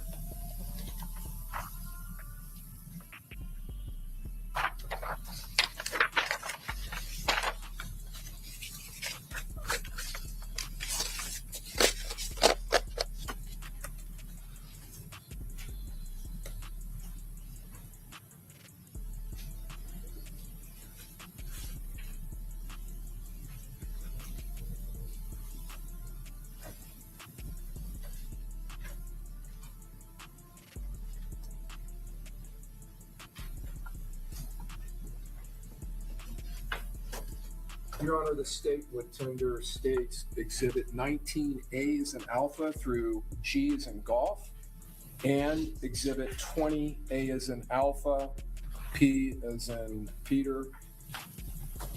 Okay, any objection, Mr. Gonzalez? No objection. Mr. Sinardi? No objection, Your Honor. Mr. Wise? Mr. Petratus? He'll be admitted. Earlier, we saw the damage to the exterior windows of the northwest side of the home to suite. So I want to talk to you about your investigation of that. Sure. In States 19A, did your investigation lead you to room number 230 on the second floor of the hotel? Yes, sir. And I'm is this, I'm Mr. sorry? Harmon, the time kind of got away from me. I realized Yes. it's almost 11. That's fine. Does anyone need a comfort break? Yes. Okay. All right. Very good. Sorry. All right. 5-minute recess. We'll be back. All rise.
What's up, man?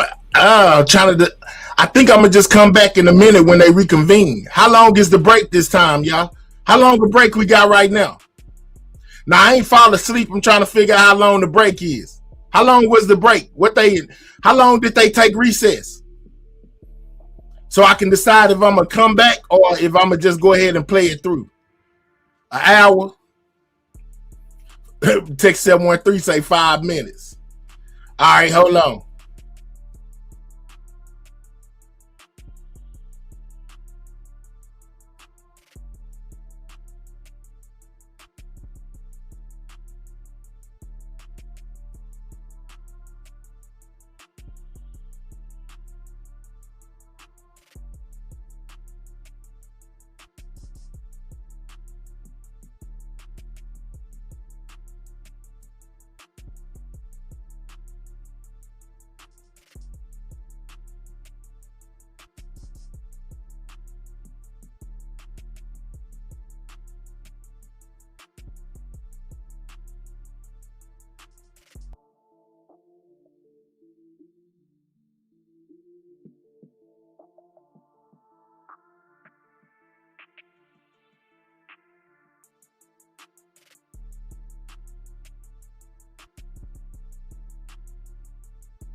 I'm trying to find the interrogation room video with old dude when he was up in there, acting like he was at the crime scene.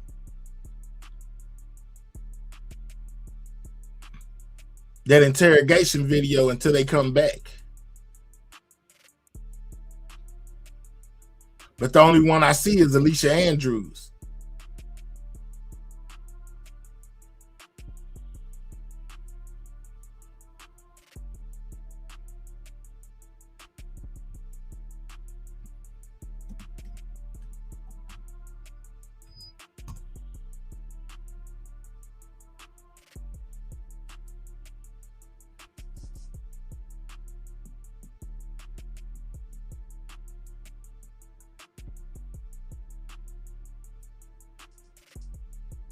Dang, man, where is it at?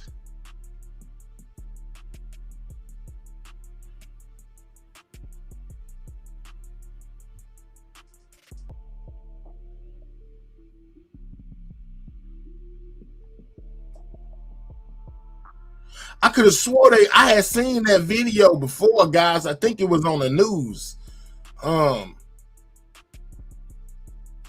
It was most definitely on the news. I see people got it on shorts, but I want the whole video. But the only one they got up here right now is Aaliyah Andrews.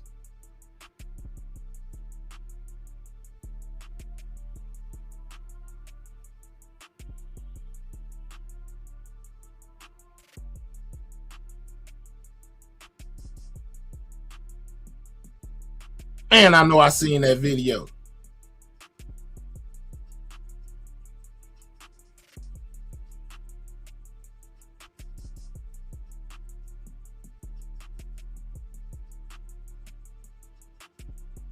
What was his name?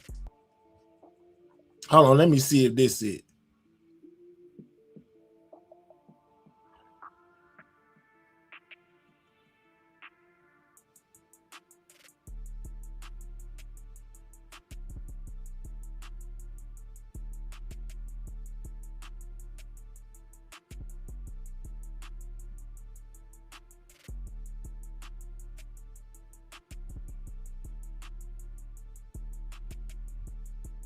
Here, we'll just go here. Maybe they'll show it within this video right here. Hold up.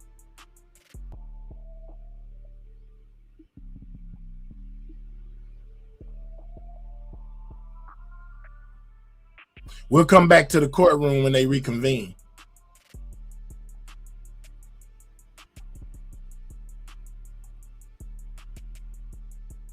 And I edit this part out later. To apprehend them. The investigation would later reveal that the 3 armed shooters were Sean Gaithright, Rashard Murphy, and Davion Murphy. Detectives used footage from the scene, license plate readers, and phone logs to identify 2 vehicles and link them back to the suspects. Furthermore, it was found that the shooters are members of or affiliated with rival gangs of Jones that go by ATK and 1200. Jones was part of the 6 Block gang. Detectives believe that the ATK and the 1200 worked together to target Jones as part of an ongoing feud in Jacksonville. I want to send a clear message to anyone that the city of Tampa is not where you want to come to settle a dispute. You will be charged. I think this is the same conference where they called out and you will what's be his name? prosecuted to the Ace. fullest extent possible. Furthermore, if you're a gang member, there's no alleged immunity through a cone of silence. All right, so we got them back in the courtroom now. We got to cut that short. They back. They back in the courtroom.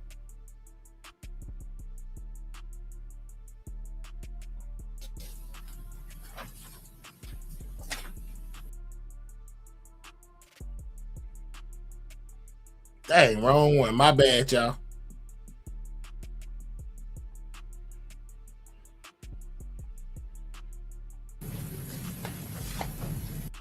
Very good. Welcome back, members of the jury. And Mr. Harmon, you may proceed.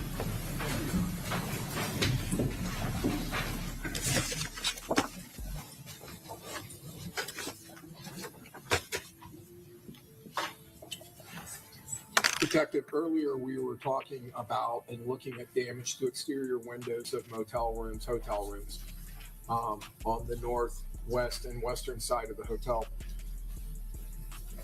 And I'm going to show you States 19A that's in evidence now. This is depicting, it looks like the front of room 230. Is that correct? Yes, sir. That's on the second floor, obviously. Yes, it is. And did you go there following up on the exterior damage? Yes, we did. Were you allowed into the room? Yes, we were. States 19B. Since we're looking at photographs, were there crime scene technicians that went with you or participated in this investigation? Yes, there were, sir. Yeah, we back. This it, 713. This it. This live.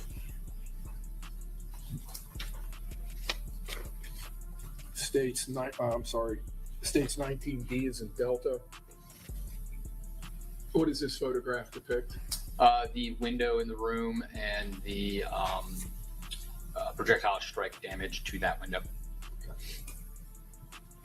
It appears, looking outside of that window, we can see the top of the dumpster area. That's correct, yes, sir. Would that put this room slightly north of that dumpster? Yes, it would.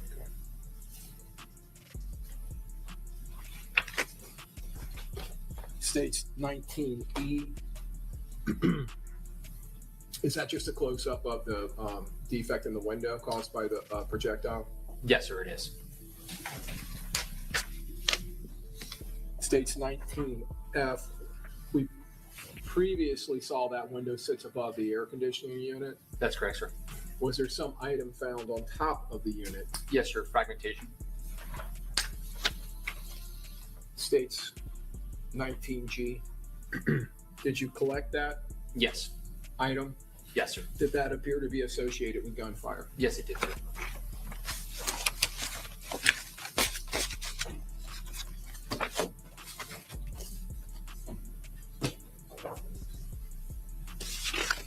Moving on to states 20A, and now going to the fourth floor of the hotel.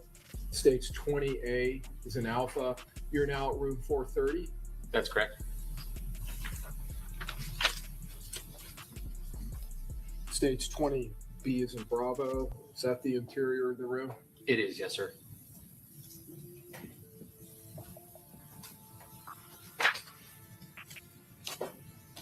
Stage 20, C is in Charlie. Just another view of the interior with the beds, and now we're looking at, I guess, partially the roof, ceiling. Yes, sir. Yeah. Stage 20D is in Delta. Was there some damage or defect in the wall that was being documented Yes, sir. in this area here? That's correct. Stage 20E. Is that a close-up? Yes, it is.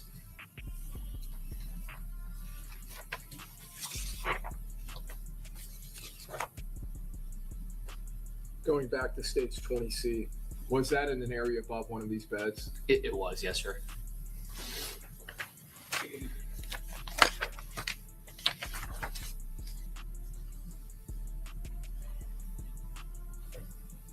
Stage 20F is in Foxtrot.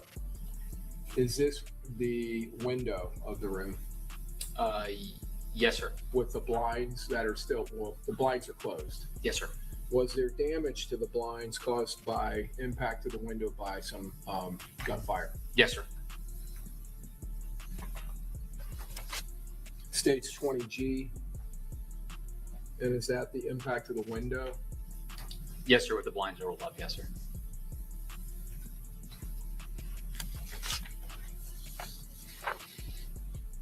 Stage 20H, is that damage to a window? Yes, sir.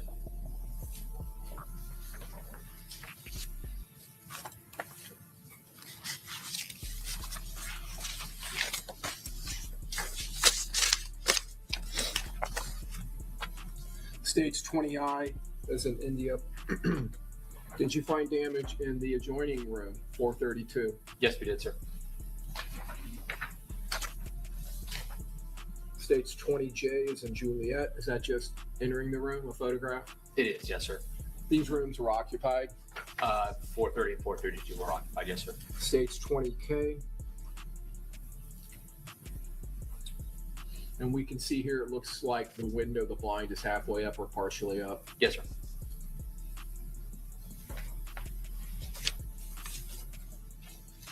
Stage 20L is in Lima. Is there some defect on the wall that's documented here? Yes, sir. See if I can close it.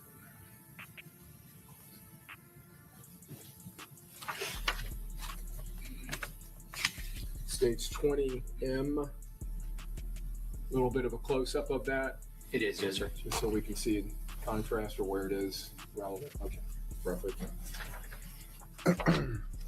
Stage 20N is in November. Is that a close-up of the damage? Yes, sir.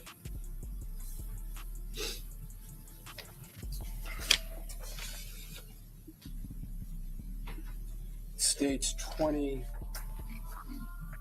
is in Oscar. Was there damage not just to that wall, but also on the ceiling? Yes, sir.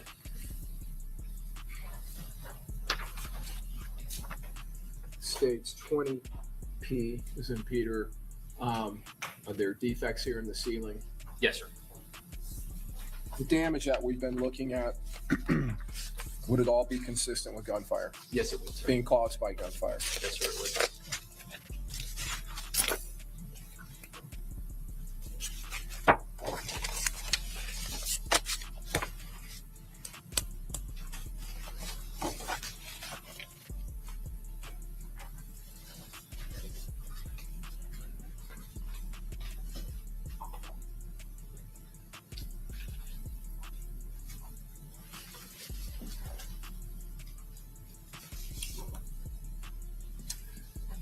The state would tender for admission into evidence states 22A through B and states 23.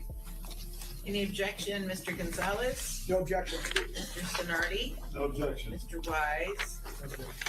Petridis? Admitted?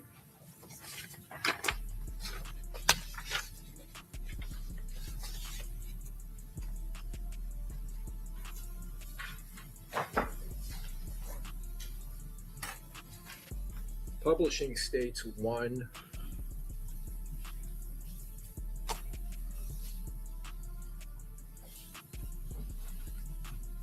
All right, detective. So just to orient ourselves, we have the south end of the hotel in the portico, the area where the Lexus was parked. And we have these parking spots that are lined up north to south that we talked about. And then we have in the curb angles at a 45 degree approximately to the northwest. Is that right? Yes, sir. And there appears to be a drive heading into the back of the Holiday Inn. That's correct.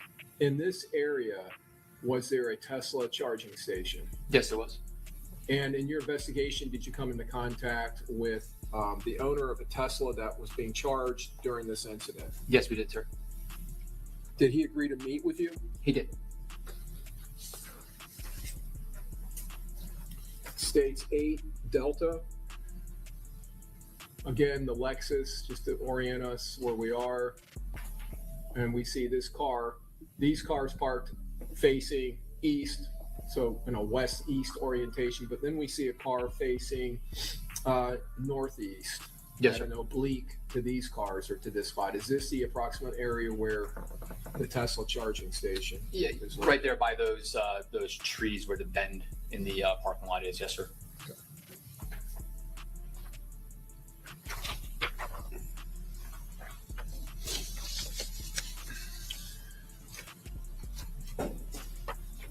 And when you met with the owner of the Tesla, did you and Detective Kirkpatrick both meet with him? Yes, we did. Why were you meeting with him? Why did you summons him?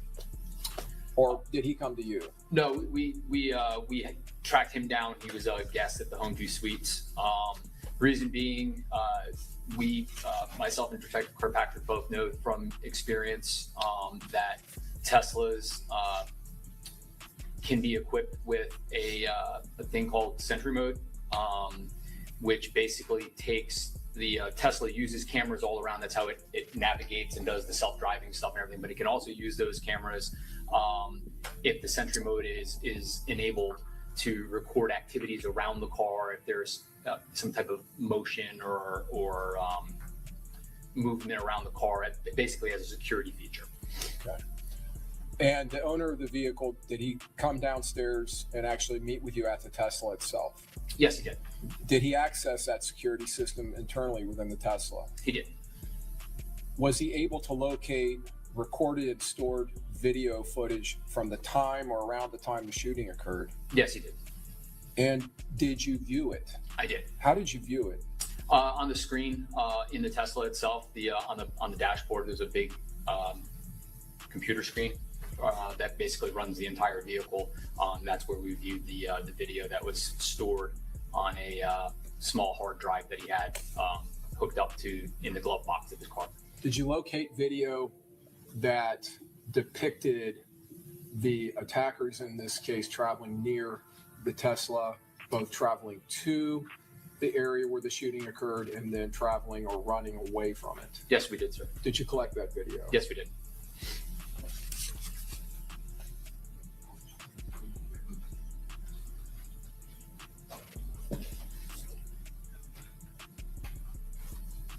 Your Honor, we're going to publish States 23. Okay.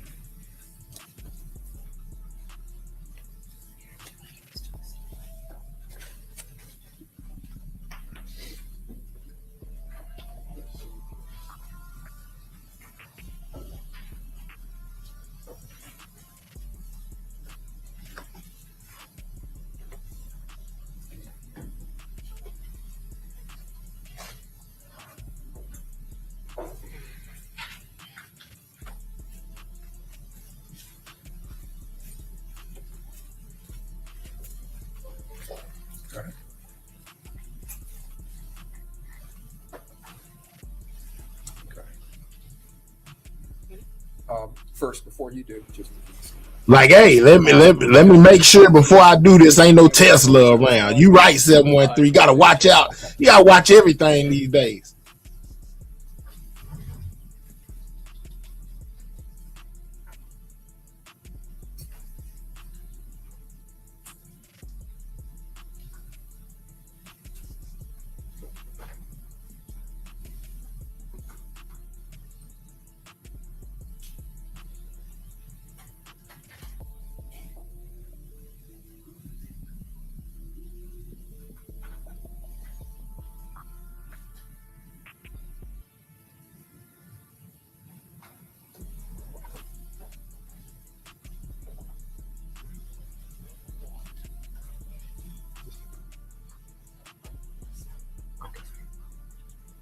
It's an opening, man. To me, this is an open and shut case, man. Oh, that's Pooh Black. What's up, Pooh Black? I ain't know that was you, my guy. What's up with it?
Detectives, that appear to be the same car that had passed earlier, Yes, sir.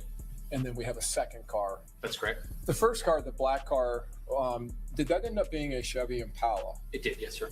that became a suspect vehicle in this case? Yes, sir. The second car, is that a silver Chevy Cruze? It is. Yes, sir. And did that become a suspect car in this case? It did. Yes, sir. And it appears the Cruze just did a 3-point turn and turned back around to That's head correct. to the south. That's correct. Yes, sir.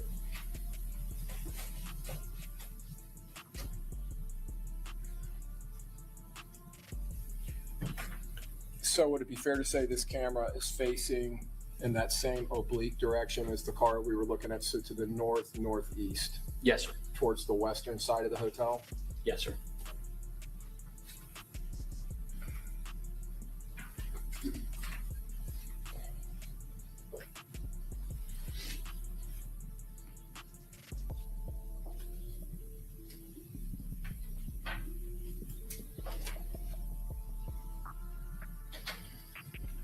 The people who just ran by in the videos that were later collected from the hotel, did they appear to be consistent with the shooters They do. Yes, sir. and how they're dressed?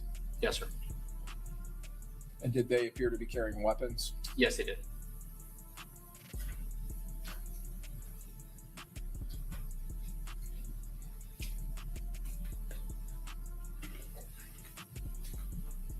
Is that the Dodge Charger? It is. And again, the two shooters? Yes, sir.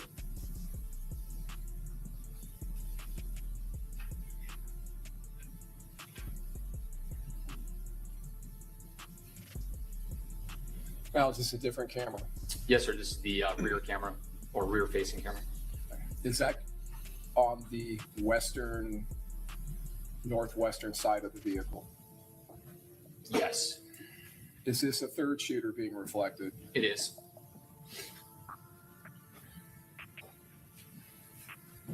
Does, in this video, can we see the charge, one of the charging stations?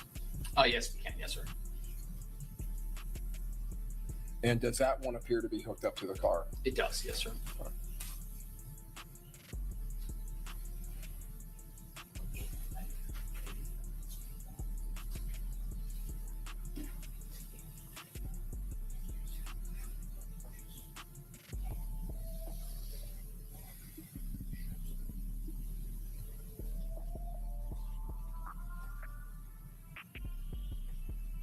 Does that appear to be the same person that came by earlier? It does. Yes, sir.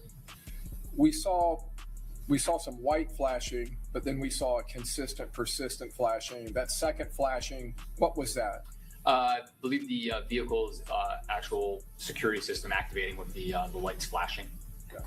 In this view, did we see that same third shooter run past both charging stations on the rear of the Tesla? Yes, sir. Is that what this camera, where it's mounted and where it's, I guess, recording from? Yes, sir. Right above the tag.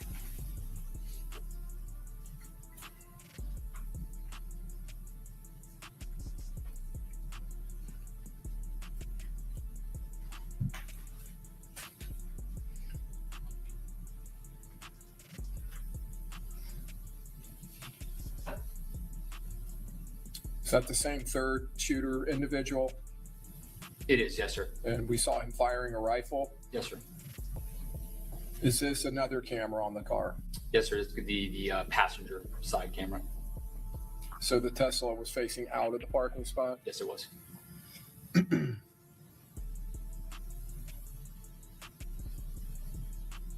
Same individual? Yes, sir.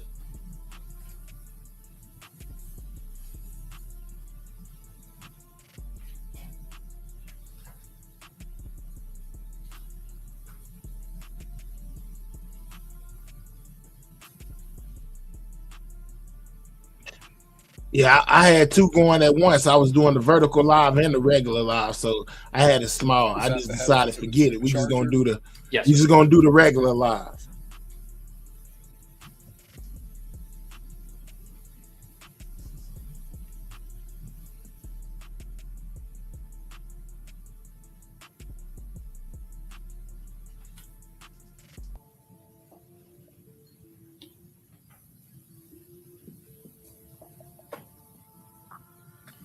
Is this the original camera position we were looking at? It is, yes, sir. And does it show the flashing lights of the alarm system? Yes, sir.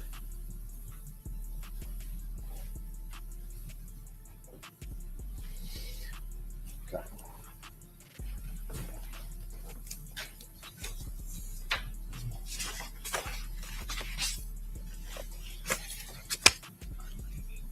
I'm going to do 22A through B.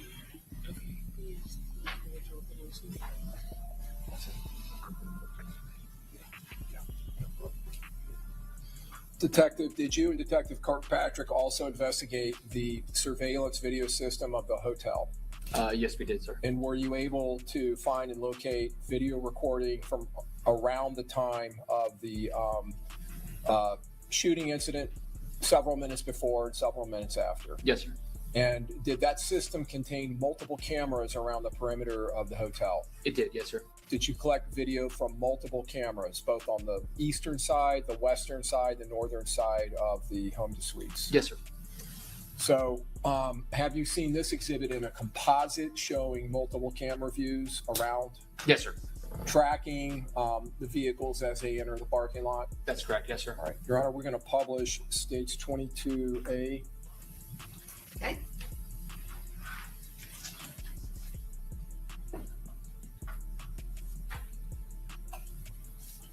So if you can assist us with some narration here, is this the Impala entering the parking lot? It is, yes, sir. And is it heading now northbound on the eastern side? It is, yes, sir.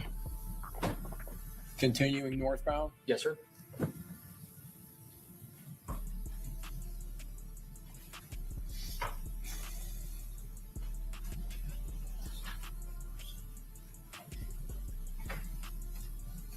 Is that vehicle now passing into the northern end of the parking lot? It is, yes, sir. And now is that vehicle on the western side of the home to suites, Yes, sir. facing south, Yes, sir. and it would have just passed the Tesla? It would have, yes, sir.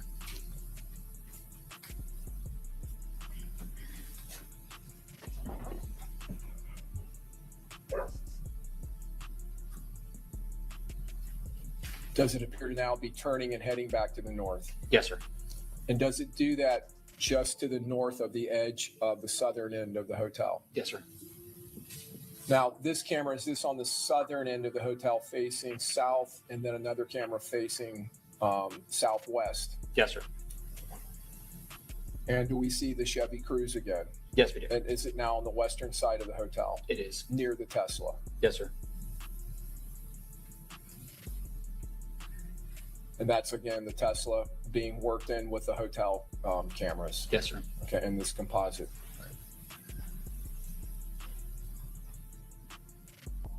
The hotel recording system, the cameras, especially the ones showing the portico from both ends, was the timestamp on that determined to be a couple of minutes slow? Yes, sir. It was 1 minute and 45 seconds slow, I believe. 1 minute and 45 seconds. So to get real time, we would have to add 1 minute and 45 seconds to the time being reflected. That's correct. Date was correct. It was, yes, sir.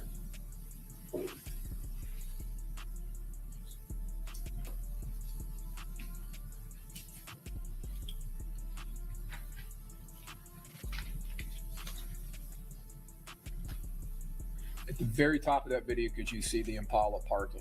It is, sir. Yeah, it's backing into a space. All right, and now the cruise is leaving. Yes, sir.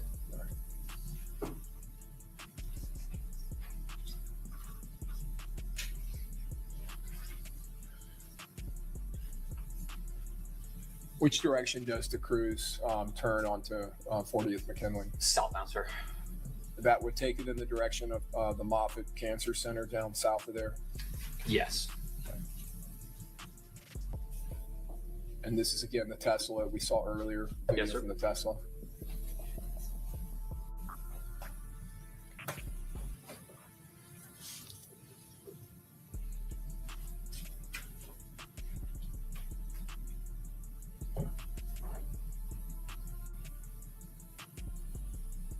Do we see here the collision between the fleeing Altima Yes, sir.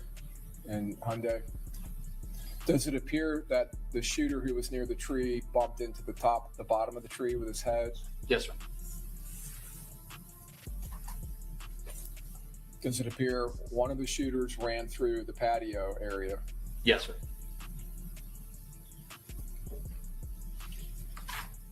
And then came out running past the Tesla? Yes, sir. Okay.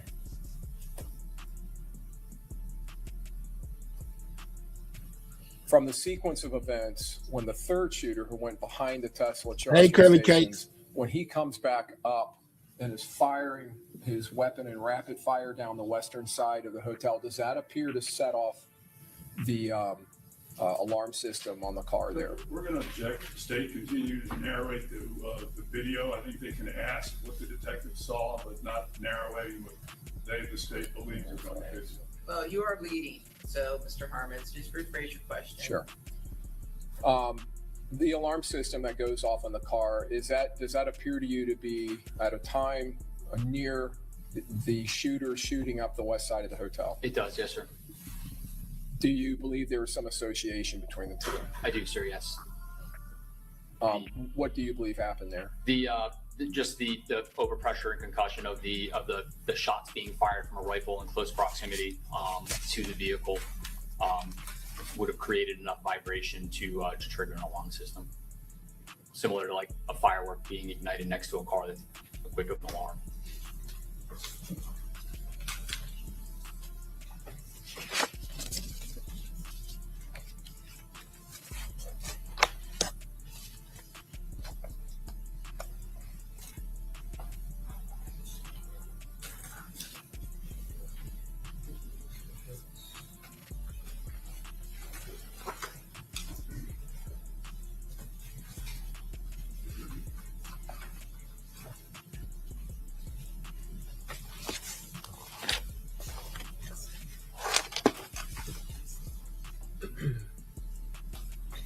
This is the true definition of cook, guys. These guys are cooked. Out of there. Oh, I did. That's fine. I'll tender the witness, right? Okay, Mr. Gonzalez, No objection. Oh, excuse me. No questions, Your Honor. Mr. Sonardi, No questions, Your Honor. Mr. Wise, Thank you, Your Honor.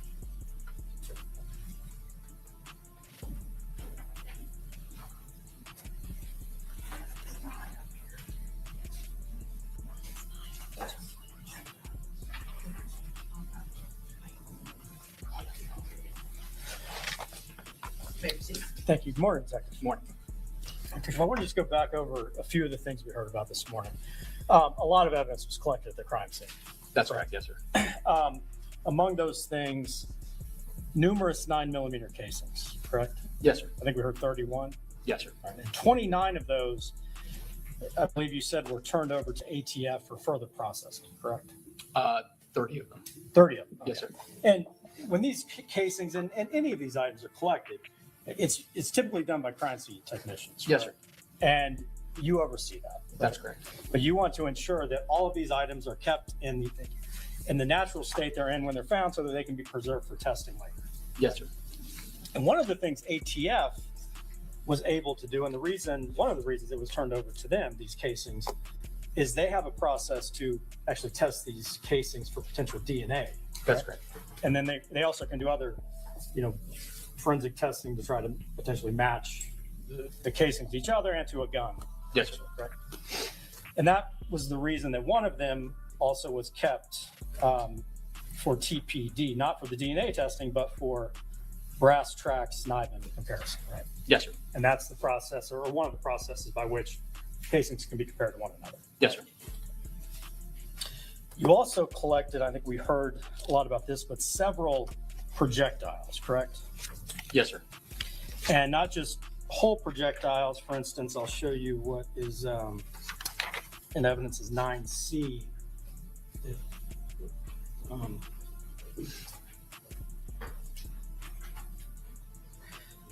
We're a couple seconds behind or something.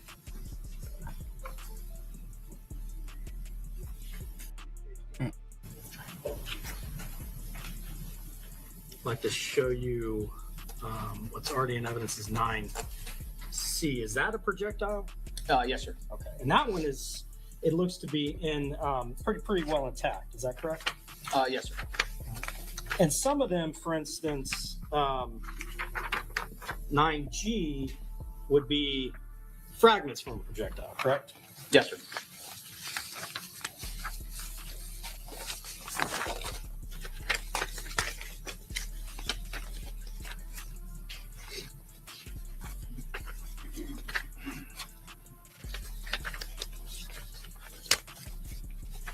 One of the important characteristics that you might be looking for in these fragments, we can see it somewhat, for instance, in this one, 9T, would be these striations in the projectile, correct? Yes, sir. That's rifling. Usually rifling, could be the crimping at the edge, depends on where it is on it itself, but generally rifling, yes, sir. And rifling, and this may have been covered this morning, but rifling, those are the marks that are left behind on a projectile from the barrel that the projectile travels through, right? That's correct, yes, sir. And that can be important in an investigation like this because firearms examiners can compare those riflings to other projectiles and to potentially other firearms to determine what caliber the projectile may be and what firearm might have fired it, correct? Yes, sir. So any projectiles that you find are pretty critical pieces of evidence, correct? Yes, depending on the quality of the evidence, but yes. Sure. Find them. Some may be so broken up they can't be of use, right? That's correct. Some, especially any that have rifling left on them, can potentially be pretty important. Yes, right. And then I don't know if this was covered, but you didn't only collect projectiles from the scene of the shooting, but I believe the next day you actually also collected several projectiles from the Dodge Charger as well, correct? Fragments, but yes, sir. Fragments, and it was maybe about 8 or so fragments collected from the Dodge Charger. I'd have to refer to my report, but it sounds about right. You listed them in your report, right? I did, Each specific one. Yes, sir. And again, those are pretty important because these are projectiles coming from the shooter who likely would have killed Mr. Jones, right? That's correct. Thank you, sir. That's all I have. Okay, Mr. Petridis? Okay, redirect, Mr. Harmon? Yes, Your Honor. Detective Counsel for Mr. Gathright just brought up NIBIN, so I want to talk to you about that. NIBIN is a process where shell casings are put into a system, and there's a screening process to see if they may be related to other shell casings that have been collected in other crimes or scenes. Yes, that's correct, sir. But even if they're associated, that is simply a screening process, correct? Yes, sir. The bullet or the fragment or actually in this case, the casing for NIBIN that's being analyzed would eventually have to go to a crime laboratory for an actual microscopic comparison. So that's just an investigative tool that may lead to evidence that you would then submit to a firearms examiner or analyst at the Florida Department of Law Enforcement. Yeah, it's just for investigative leads only. Okay. And then you would base your findings or your investigation on the findings of that firearm analyst, correct? That's correct. And you have submitted evidence to the firearms lab at FDLE in the past? I have, yes, sir. How many times? More than I can count, especially 5 years in homicide and almost 2 years in the gun unit. A lot. Okay, a lot. And do you rely upon their findings? Yes. Okay. And you've been asked about the importance of projectiles and items located in crime scenes like this from firearms, as to whether they are potentially important or critical evidence or very, and you responded, it depends on the quality of the item, correct? That's correct. It depends on whether it has characteristics that lend itself to comparison. That's correct. So if you have an item like the ones we saw where you have a flattened piece of lead with no rifling on it and no striations on it, that is of zero quality to a firearms analyst, isn't it? That's correct. Those cannot be compared to any rifle or to anything. That's correct. It's only items that touch the inside of the barrel where the rifling is that actually have imparted rifling where you could potentially compare it. Yes, sir.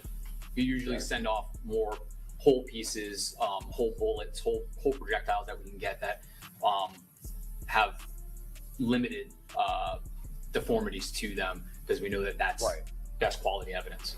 Now, in this scene, you had 31 shell casings, correct? Yes, sir. 31. All right. So at least 31 9mm projectiles were fired, correct? Yes, sir. All right. And if those 9mm projectiles were recovered, you would not expect them to match an AR rifle that is chambered in 300 blackout or 5.56, right? No. Different caliber class, right? That's correct. Okay. And if, like you were talking about, a high-powered, high-pressure, the same pressure that set off the alarm of the Tesla, if that high-powered round passes through automotive glass or sheet metal and fragments, like the rounds or the articles that you found inside of or may have collected from the Charger, and they fragment away from the jacket, or even the jacket is separated and it fragments, you can have items that have no quality or maybe some quality, right? Yeah. Yes. Okay, I can rephrase. Yes. If they fragment and the jacketing either departs from the core of the bullet or is deformed in some way, would you expect it to have value for comparison to a rifle or to any other item? No, some of those fragments when they start separating are almost microscopic. Nothing else. Okay. This witness be excused, subject to recall. Yes, Your Honor. Okay. Thank you, detective. You're free to go. State you have a quick witness. I do, Your Honor. I would like to call Joa Randolph. Okay. And so before we bring the witness in, I want to alert the media that this is a witness that has requested that their identity not be portrayed as they're testifying. Okay. Thank you, Your Honor. All right. We have a mystery witness, guys. Somebody that doesn't want to be shown. We have a mystery witness. She don't want to be shown on the camera. Or he. Let's see which one of them it is.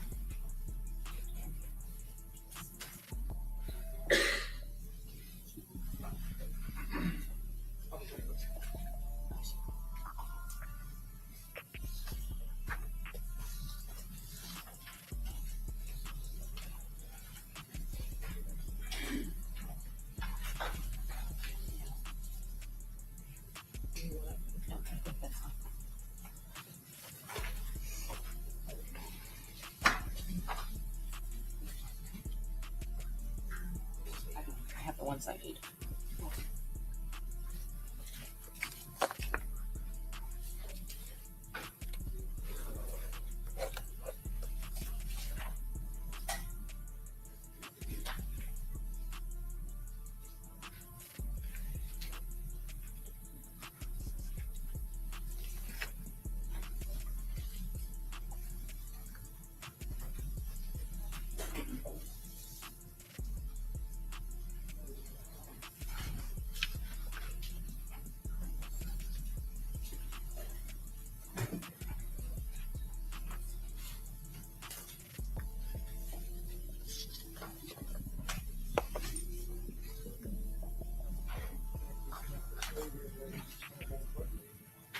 Do you solemnly swear or affirm that the testimony you're about to give in this class will be the truth, the whole truth, and nothing but the truth, self you got?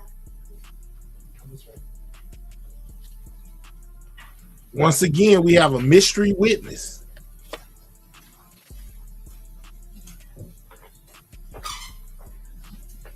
Okay, you may proceed. Thank you. Ms. Randolph, I'm going to ask you to kind of get a little bit close to the microphone because I know that you're a little soft-spoken. Please state your full name for the It's a record. woman. Aaliyah Albertton. Okay, that's way, you gotta project your voice a little bit. Let me see where that microphone is. Yeah, you gotta lean the microphone and try and speak up, because if I'm having trouble hearing you, that means everybody else is gonna have trouble. Is she scared? Aaliyah Albertton. Much better. Thank you. Ms. Randolph, what city do you live in? Jacksonville. How long have you lived in Jacksonville? The street person. Can you see My whole life. your whole life? Okay. She And most do you know definitely somebody African by the American. name of Charles Jones. Yes. How long have you known Charles Jones? Since 6th grade. 6th grade? One of Julio And friends, when I you guess. speak, I'm going to ask you to kind of to get really close to that mic because it projects your voice out. You said that you know Mr. Jones since the 6th grade. Is that correct? Yes. Did Mr. Jones, did he like to rap? Yes. Did he do that even in grade school? Yes. Does he have a nickname now that he was an adult? Yes. What was his nickname? Foolio. And did he have, Man, what was did there you another write part to stuff that? up? Put the book down. Quit drawing pictures, man. They got him a coloring book over there. Was That's the there a only name thing he before can be Julio writing that like that. sometimes he also went by? I guess Julio Foolio. Julio? Okay. Foolio regularly. And let's go to June 22nd of 2024. Did you come down to Tampa during that weekend? Yes. Okay, and was that a Saturday? I don't know. Do you know if it was the weekend? Yes. Okay. Who did you come down to Tampa from Jacksonville What's up, during son, that kiss? weekend? Money. You said Monty. Mhm. Is that a nickname for somebody by the name of Armani Turner? Yes. How do you know Armani Turner? We're friends. Friends. And how long have you been friends with Miss Armani Turner? 7 years. 7 years. Back in June of 2024, was Armani Turner, was she dating Charles Jones? Yes. And you said you traveled down with her. Is that correct? From Jacksonville to Tampa? Yes. And how did you get here? A car. A car. Who owned that car? Money. Okay, so it was Armani Turner's car. Is that correct? Yes. Okay, I'm going to show you what's already in evidence. Shout out to Lady Ava. Shout out to you for that subscription. States Exhibit 2E. Can you see that on your screen? And I'm gonna, let me take that out of Zoom. Do you see that vehicle, ma'am? Yes. And do you recognize that car? Yes. And whose car is that? Money. Armani's? Okay. And I know that you keep calling her Monty. I'm gonna formally call her Miss Turner, okay? Okay. But I know that that's how you know her. Is that correct? Yes. And So you the charge- came down in that vehicle with her. Is that correct? Yes. Why did you come to Tampa that weekend with Armani Turner? For Charles' birthday. For Charles Jones' birthday? Yes. There was a celebration here in Tampa. Yes. And where was that celebration going to be? At a club. At a club? Okay. And where were you going to stay overnight? Airbnb. An Airbnb? Yes. Okay. Are you familiar with Tampa? No.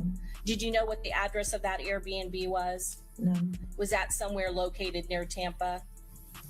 I thought it was Tampa. It was in Tampa. Is that correct? I'm not sure. You're not sure. So you went to an Airbnb on Saturday. Is that correct? Yes. Was there anyone else with you in the car and Armani Turner coming from Jacksonville to Tampa? Yes. Who else was with you?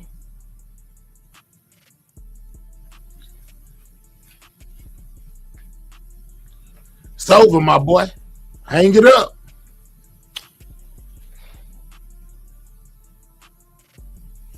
Trying to think of the name.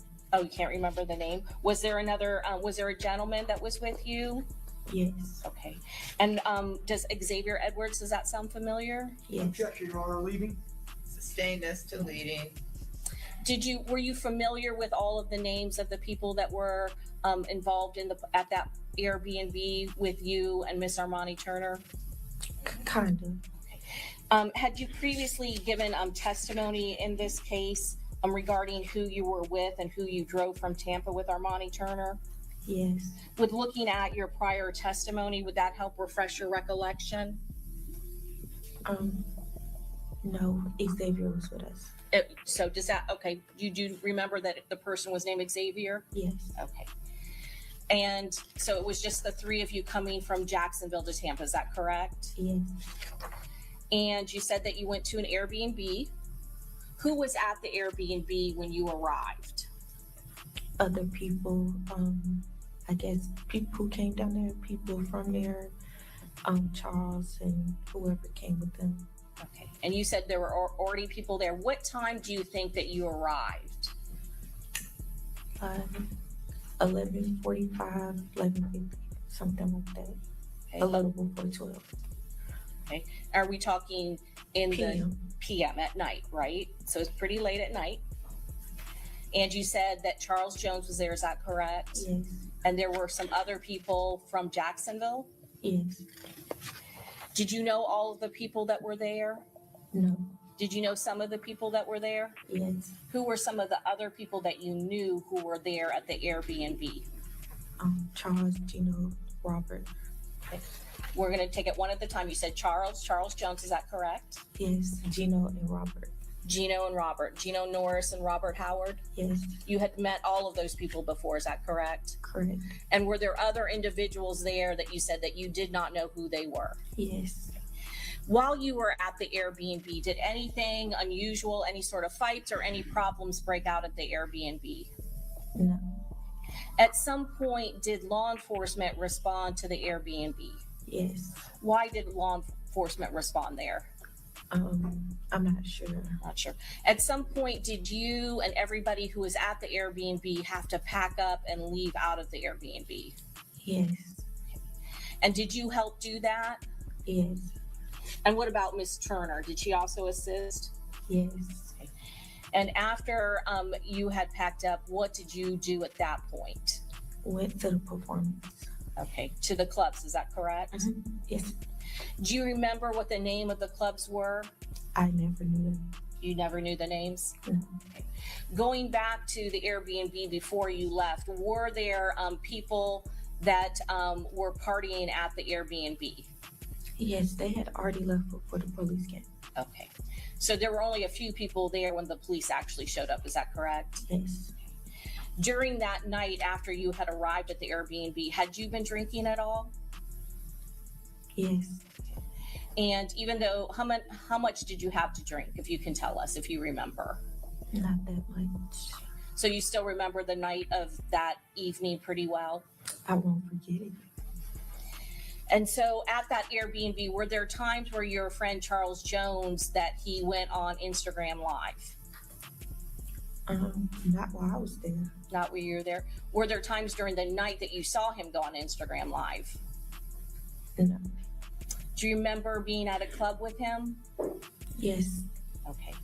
And do you remember kind of going up to the steps with one of the clubs? Yes. Okay. Do you remember him at that point, anytime during that point of him going on Instagram? No. You don't remember? No. Okay.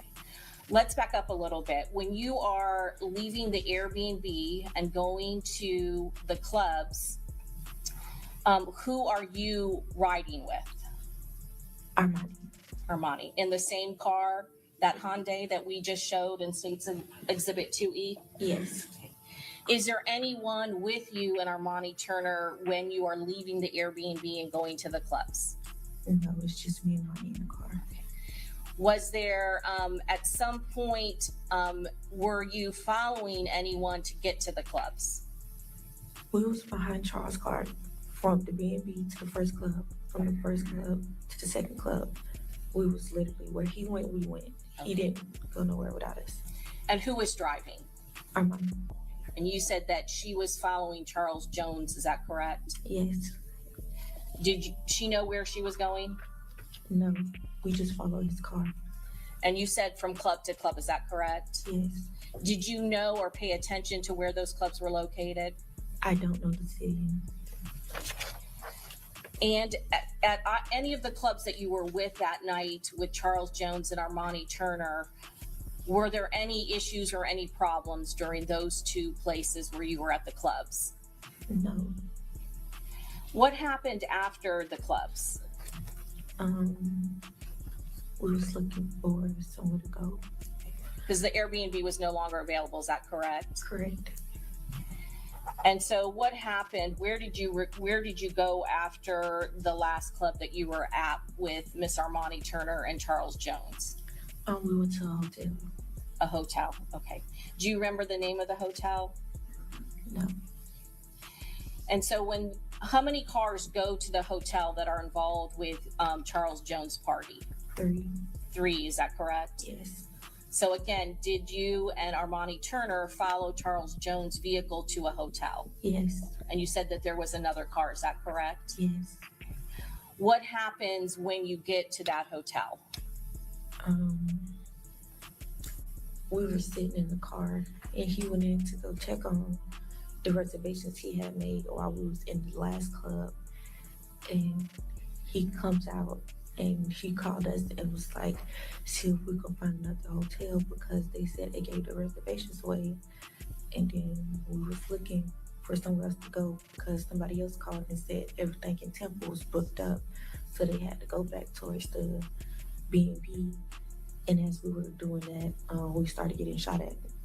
I'm going to stop you a little bit and back up a little bit. You said he went back into the hotel. Who are you referring to? Well, Charles went to the hotel to check on the reservations he made. He came back out, got in the car, called us, and said we got to find somewhere else because they gave away the reservations. And then that's when we started hearing gunshots. And you are still in the vehicle, the Hyundai, with Miss Armani Turner, is that correct? Correct. Is there anyone else in the vehicle at that time when you went from the last club to the hotel? Robert. Robert, are you referring to Robert Howard? Yes. Okay. So he was also in the vehicle with you and Armani Turner, is that correct? Correct.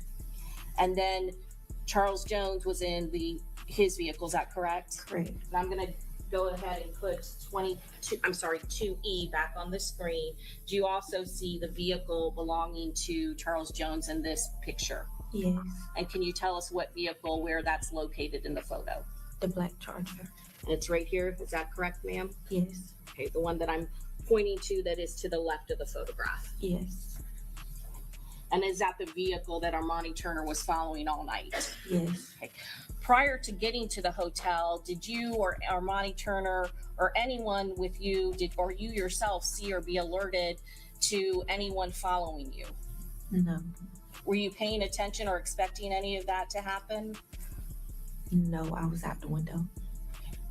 And you said at some point you were at the hotel, is that correct? And Charles Jones comes back out. Yes. And you're just seated in your vehicle, or I'm sorry, in Armani Turner's vehicle, is that correct? Correct. Okay. And where are you seated in the vehicle? Either the passenger seat or in the back seat. And you don't remember where you were seated? No. I was in both because we were sitting for like a little minute, so I went back and forth. At the time that the gun started going off, I don't know if I was in the front or the back. So during different rides that night, you had changed your position, is that correct? I changed when we was sitting in front of the hotel. Okay. And so what happened? You said you started hearing shooting, is that correct? Correct. What happened when you heard the shooting? We was trying to figure out where it was coming from. And then as it got louder, we started to drive off, and then we ended up hitting the other car that was with us. And who was driving at that point? Monty was still driving. And you said that she ended up hitting the other car that was with your party, is that correct? Mm-hmm. Did you know who was in the other car? I think his cousin or Charles' cousin or something. Charles Jones' cousin, is that correct? Yes. Did you know what his name was? No, I don't know him. What happened after those two cars, Armani, the car that you were in and the other car, hit each other? We pulled off. I guess we went separate ways, and we was driving down the street, and we seen another car pull out, and we thought that was Charles' car, so we turned around, but that car kept going. So then we rode down the street and found the police officer and told them we just got shot at. And then they wasn't listening, so we got back in the car and rode off, and they started following us, and we just led them back to the hotel and drove around until we found Charles' car. Okay. And was that the first time in states 2E where they're positioned? Is that the first time after you had left the parking lot that you saw Charles Jones' vehicle again? Yes. And was that, and I'm going to go to 2E. Oh, hold on one second. Oh, is that I touched you?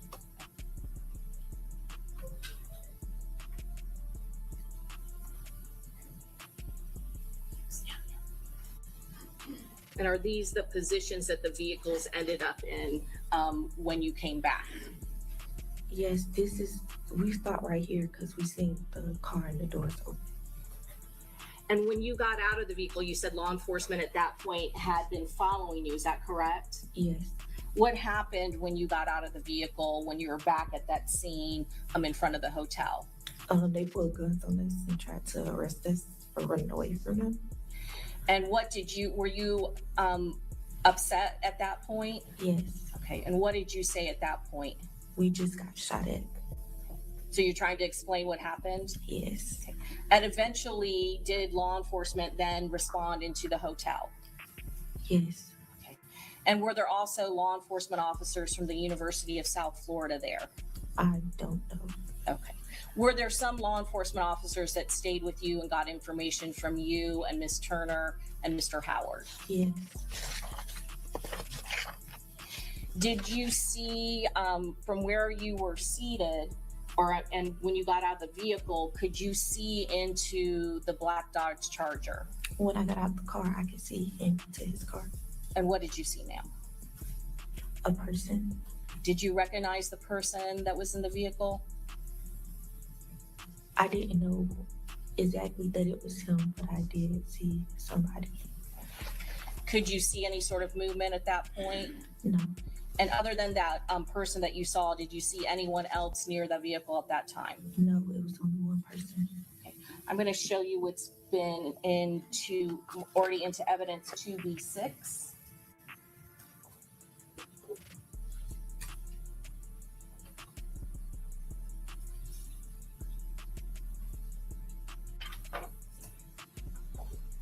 Do I have to watch this?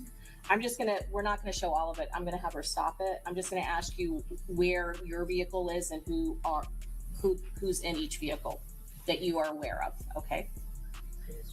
Yep. Okay, ma'am, you see where the black Charger is in this vehicle? I'm sorry, in this video, is that correct? Yes. Okay. Where is Armani Turner's vehicle, the vehicle that you are in this video? Directly behind it. Okay. And so that is the vehicle behind the black Charger under the portico, is that correct? Yes. Okay. Where is the other vehicle that is his cousin? Where is that located? On the side of the driver's side. Okay.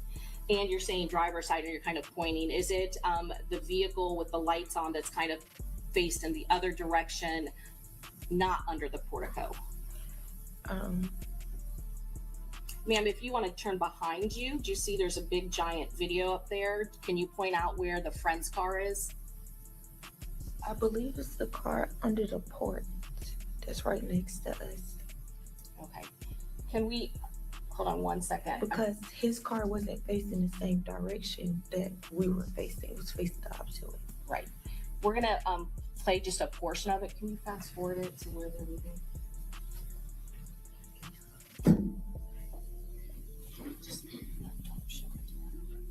Let me shut this off.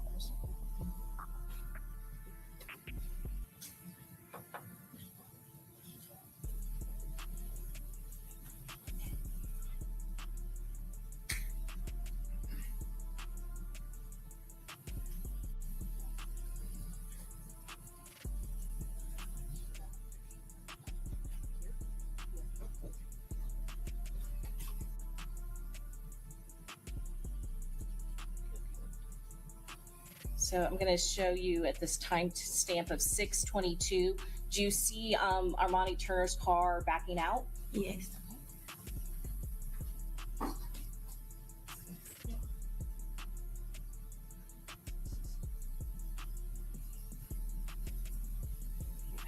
And is that the friend's car that crashed into her?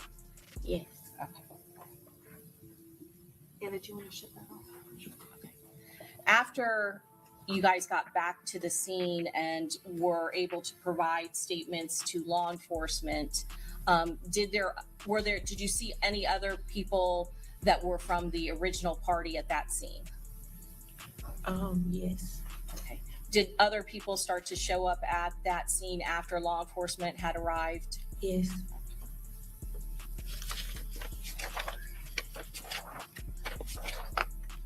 Do you know who Aaliyah Albertton is? No. Okay. Had you ever met her before? No. And you said that there were people from Jacksonville who you were not aware of. Is that correct? Yes. And at some point, did his mother arrive at the scene as well?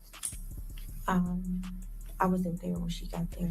Okay. That you had already left at that point? Yes.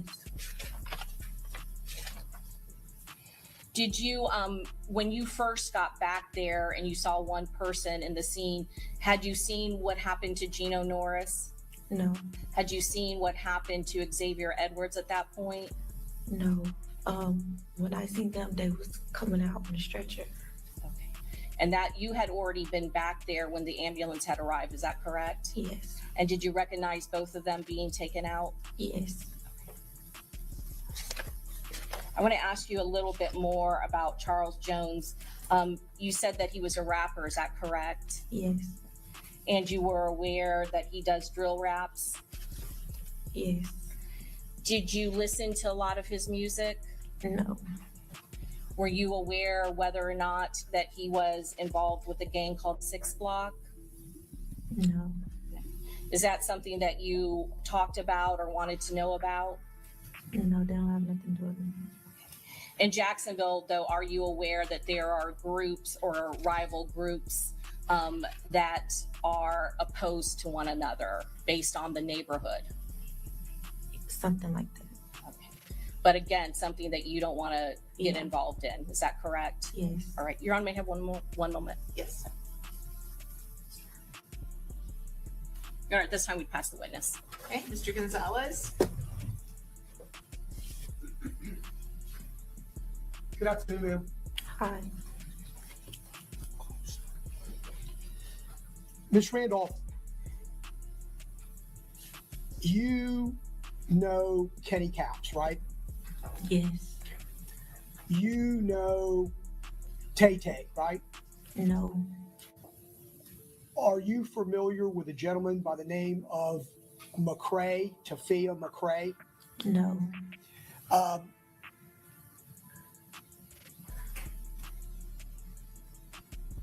And you said you're not aware of a person by the name of Aaliyah Albertton? Correct. Don't know her. How about Zay or Omerta 55? Do you know 55? Xavier, yes.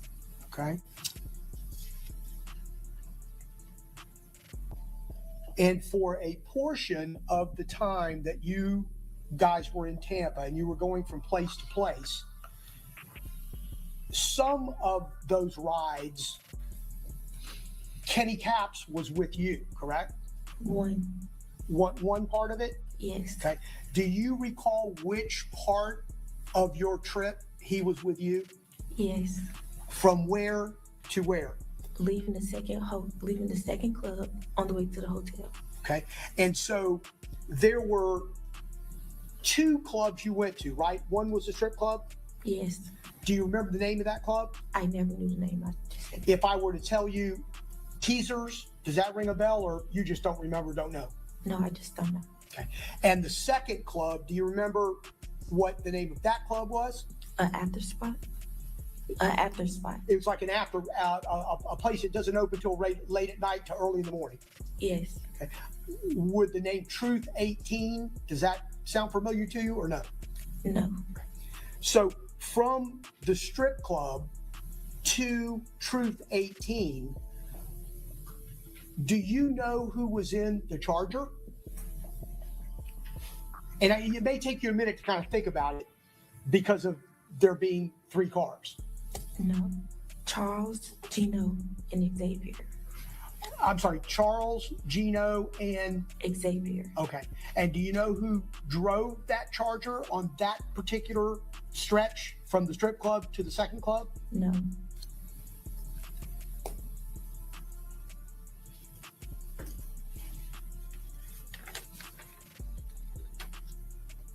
I don't have anything further. Thank you. Okay, Mr. Sonardi, any questions? No questions, Your Honor. Mr. Wise, any questions? Mr. Petridis, any questions? Okay, redirect? No redirect, Your Honor. Okay, may this witness be excused? Yes, you may. Okay, thank you, ma'am. You are free to go.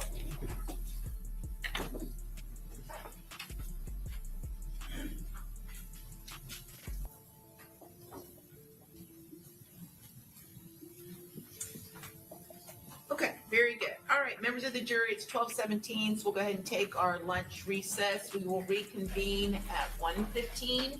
And just remember my previous instructions, don't watch, read, listen to any news accounts related to this case, talk to anybody about this case. All right, see you all at 1:15. All right. All right, so you know they got it. They taking a break. Miss America, it's the truth. Yeah, so they going to recess. You know, they got some stuff they need to do, and they'll be back in like an hour. Court reconvenes in an hour. Let's go here real quick. Salute to everybody that's still in the building, man. Make sure you double tap that screen. We got Gino Norris coming up next.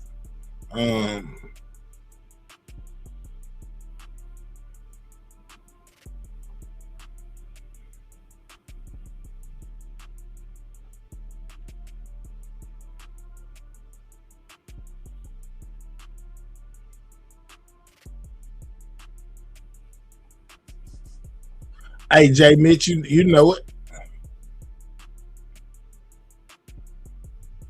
Yeah, I think these dudes is pretty much cooked though. These guys are fried, man.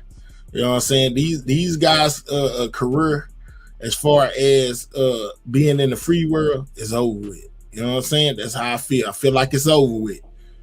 713 done told me to drop the link. I dropped the link for you, dog. Yeah, it ain't looking good for him right now. Yeah, I think they even more guiltier than I thought they were before. You know what I'm saying? I think it may be something bigger coming, just like I said before, just for the simple fact that when they got out there, they call Young and Ace by name. The way how he was able to avoid this is beyond me, because I know they want him bad. One of them boys get to talking, it's old face. What's up with it, Good morning, good morning. What's up? You hear me? You hear me? Yeah, I can hear you. You can hear me? Yeah, I can hear you now. I can hear you. Yeah, them boys done for, man. I don't even know why they even wasting their time, but yeah, because everything that I done seen thus far already, you know, incriminate them real bad. You go back to the video where before he got shot. Go ahead. Oh, I say I don't know why they didn't use the part where they could use doubt in there, because like I say, if you watch the video when they pull up and the other car pulls up on the side and the girl in the pink gets out the car. She used to date Young and Ace brother that died with him. Mm-hmm. I think I seen that on the news. They was pointing that out. So I would use that for doubt. Like, man, how do you know she didn't drop the low, or she has something to do with this? You know what I mean? Mm-hmm. But I don't know how Ace get. I don't know how Ace just comfortable, right? I don't think he comfortable right now. I think he know they own to him, bro. 713. When they called it, when they told him they watching him at that news conference that they did when they was talking about all of this that we watching unfold in front of us right now, that would have been enough to put me on my P's and Q's. Like, man, I need to chill out. They really trying to get that boy. Yeah, but he's smart. He moved to Houston, so he really ain't got nothing to. I mean, he got things to do with it, but I think this was more of like, you know, he ATK. I think this is more like a 1200 hit. Most of them boys are from 1200 because Isaiah, he got kicked out of ATK. You know, so he went to go latch on with 1200. So I think this is more like a 1200 hit. ATK, I mean, Ace he just gonna troll with it. So I really don't think he had anything. I don't think he had anything tied to it.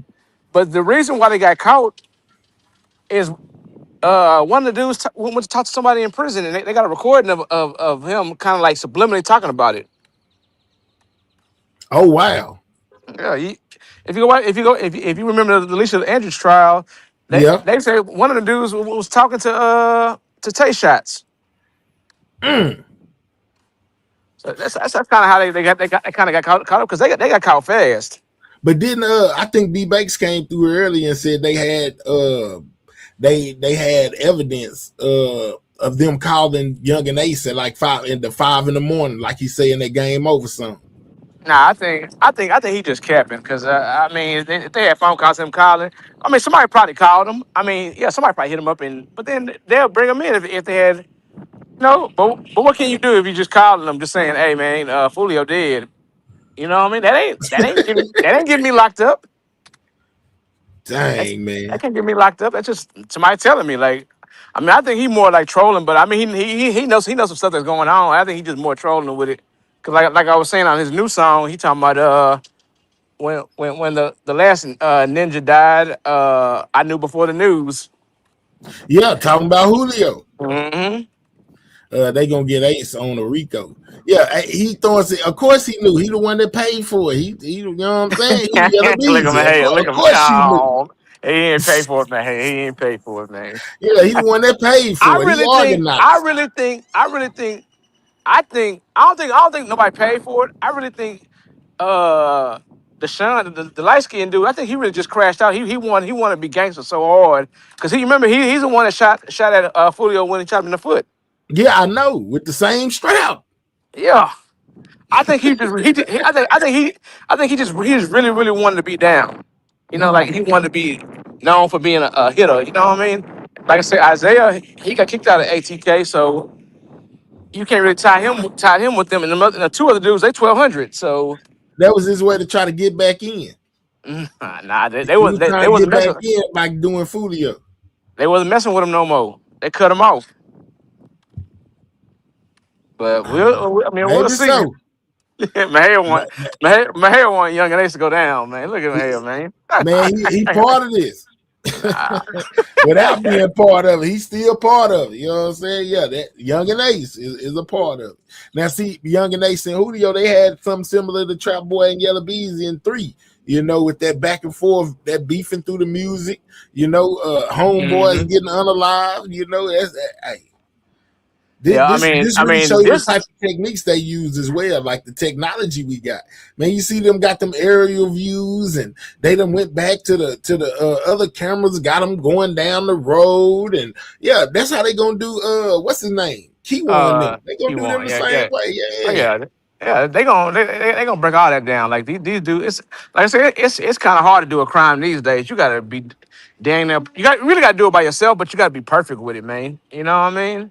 Yeah, you got to be super careful. Like I think it was you that typed earlier in the comments talking about imagine having to watch out for a Tesla before you go do something. You know what I'm saying? Got to make sure there ain't no Teslas on the scene. That's crazy. Cause I was thinking about not to change it up, but I was thinking about the David case. Like why they ain't got video why they ain't got videos for the Tesla? You know what I mean? But that's crazy. Like you gotta them boys on 4K. Shooting in front of a Tesla, man. The Tesla recording everything. See, but I don't think they may not have known because that was the first time that I ain't gonna lie to you. That was the first time I had just heard of it. You know what I'm saying? Like as far as them having those all around cameras, I did not know that until this. Well, they say that's how the Tesla self drives. You know, you got to have the cameras on it, so that's how it self drives. That's crazy though. 713. These boys cooked, dog. It's over for them. They might well hang it up. This is the last time they'll see any free world, real life people like this. You know, it's over. They out of there. Yeah, they orange and black for the rest of your life. You know what I'm saying? The orange is the jumpsuit, the black is the right. Go ahead. I mean, Alicia kind of threw them under the bus a little bit, but she just didn't drop no names on them. But they out of there, man. Like it's too much evidence. Y'all were at the Airbnb. Everything y'all did was recorded. Y'all, how you packing guns on the Ring camera, dog? Tripping. but their excuse is that was That because he a videographer, so he gonna say that's video equipment. But man, them guns, man. Yeah, real talk. He had that stick in his pocket, that 9mm. They was focused on that. They like, man, if we can tie, one of them to the scene, we can tie all of them to it through the one. You know what I'm saying? Because they was all together. It was all together. That's crazy though, man. And Alicia, she escaped by the skin of her chin. No, she didn't, dog. She did. Dog, the girl didn't know what was going on, man. Yeah, right now. See, there you go. We know. You can't. Come on, man. Man, you can't tie nothing to her. It's nothing tied to her. She was in the car. She didn't know. She didn't know. She wasn't making no phone calls, Mahia. She didn't know nothing, dog. Man, you can consider her. You consider she didn't need to make the phone calls. Her boyfriend took and told her what to do. No, he took the phone and did it himself. He used the girl, man. He used her to be like so he can have an alibi. You know what I mean? He used her. Okay, so the first time they went out to go look for Foolio, she was at home chilling, waiting for on TikTok and stuff. So why the second time you had to take her? 713. I don't care what you say, man. Alicia knew exactly what was going on. She supplied the ride. She followed them around. No, that wasn't her car. That wasn't her car. She was with. Was she driving? No, she wasn't driving. She wasn't driving. No, I thought they said she was driving. Man, that nigga used my girl, man. My girl about to get a new trial anyway. Yeah, and she gonna get a worse charge than what she got this time. No, she can't. They can't. The worst charge she can get is manslaughter. So if they give her a new trial, the most she can get is manslaughter. And then when they break down the evidence, they ain't gonna better charge her for manslaughter because she didn't do manslaughter. She was a part and she knew 713. I don't care what you say. Nobody said she knew anything. No, she knew. We know she knew. How? Come on, 713. In your mind's eye, you don't think she had nothing to do with it. My girl hit the stand and handled that prosecutor, dog. Now you defending her like you be defending 88. Right, wrong, different.